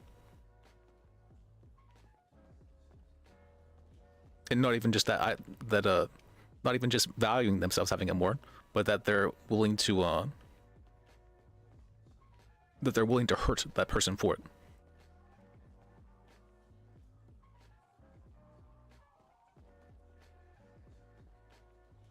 So I mean, there's different. It's very, very interesting to. I really love psychoanalyzing people. I love like psychology and stuff like that, and so I will do it. I do it at all times. I've always done it. I didn't realize I was doing it for a long time, but apparently, I honestly I do it for like every person that's in the room, and if there starts to be like more than 3 people in the room, it starts to get very overwhelming. And I can't really turn it off either, sadly. And so I'll have to like take steps to like distance myself mentally from other people in the room in order to be able to cope with that. Well, I'll be like, okay, if if it's just like one group here and there's like one group over there, I would think, okay, it's just the one group here that I'm thinking about, and I don't have to focus on another group over there, and like that's how I cope with not psychoanalyzing like everyone in the room, sort of thing. Or like to give another example, and it's not really the case in RP that I experience it too often, or I have to psychoanalyze everybody in our everybody in a room in RP, but in real life it's much harder because so the way I cope with things is by disassociating, which means that I'm like, okay, it's not really like me here doing things, it's somebody else, or I'm not really associated with stuff over there or that and whatnot. With RP, that's really easy because I'm playing lists, right? So I can play lists and be like, okay, that's not me doing things, it's lists. And because of that level of separation, I'm able to control, I don't know what you call this the compulsion. It's not really compulsion because this is something that happens that I have.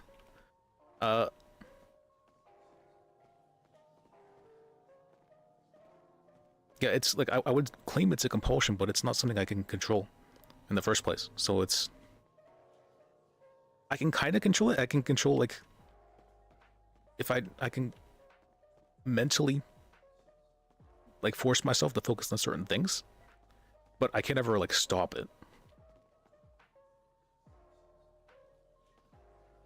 which is kind of weird. But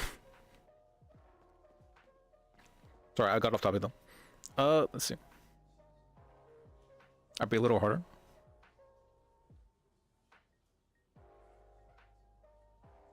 I think maybe I think it may trying the opposite.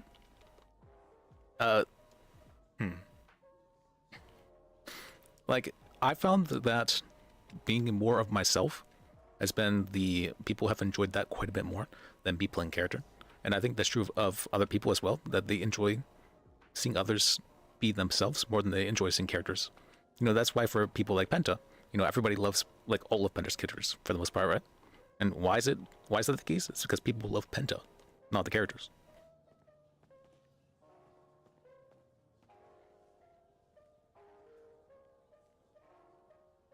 And trying to understand others' motivations is a very,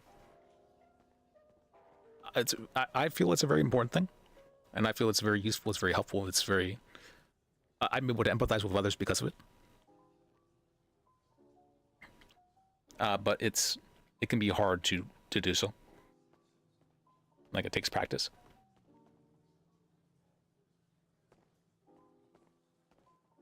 Like, I kind of like, I kind of like look at I kind of like empathize with others like through logic and reason, which feels kind of strange to say, but I don't know, it's very, I'm not the most like emotional people, but my emotion is more based in logic and reasoning for the most part. I mean, there's a lot of times when that's not the case.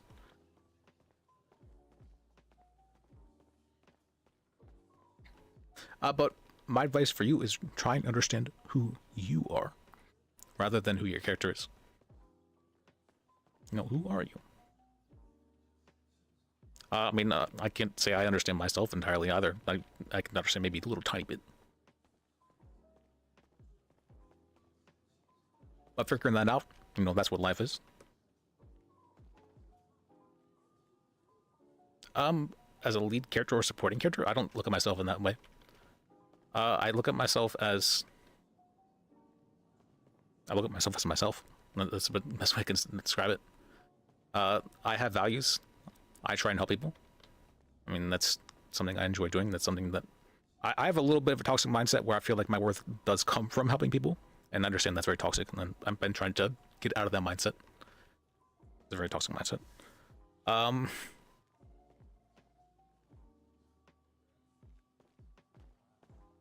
But what's it called?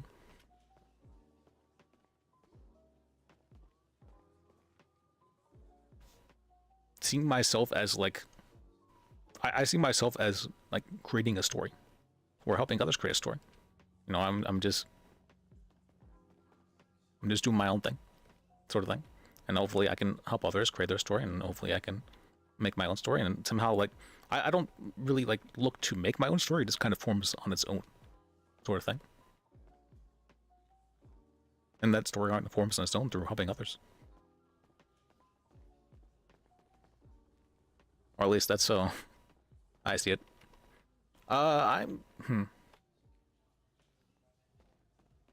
Doing stuff, it's having motivation to like do stuff for myself is a little bit difficult.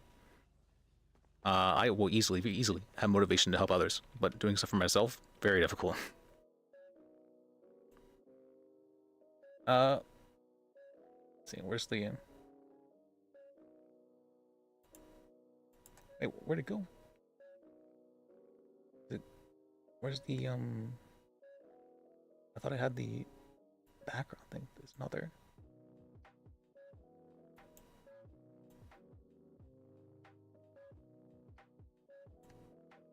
I wonder why it's not there. That's weird. Oh no, there it is, right here.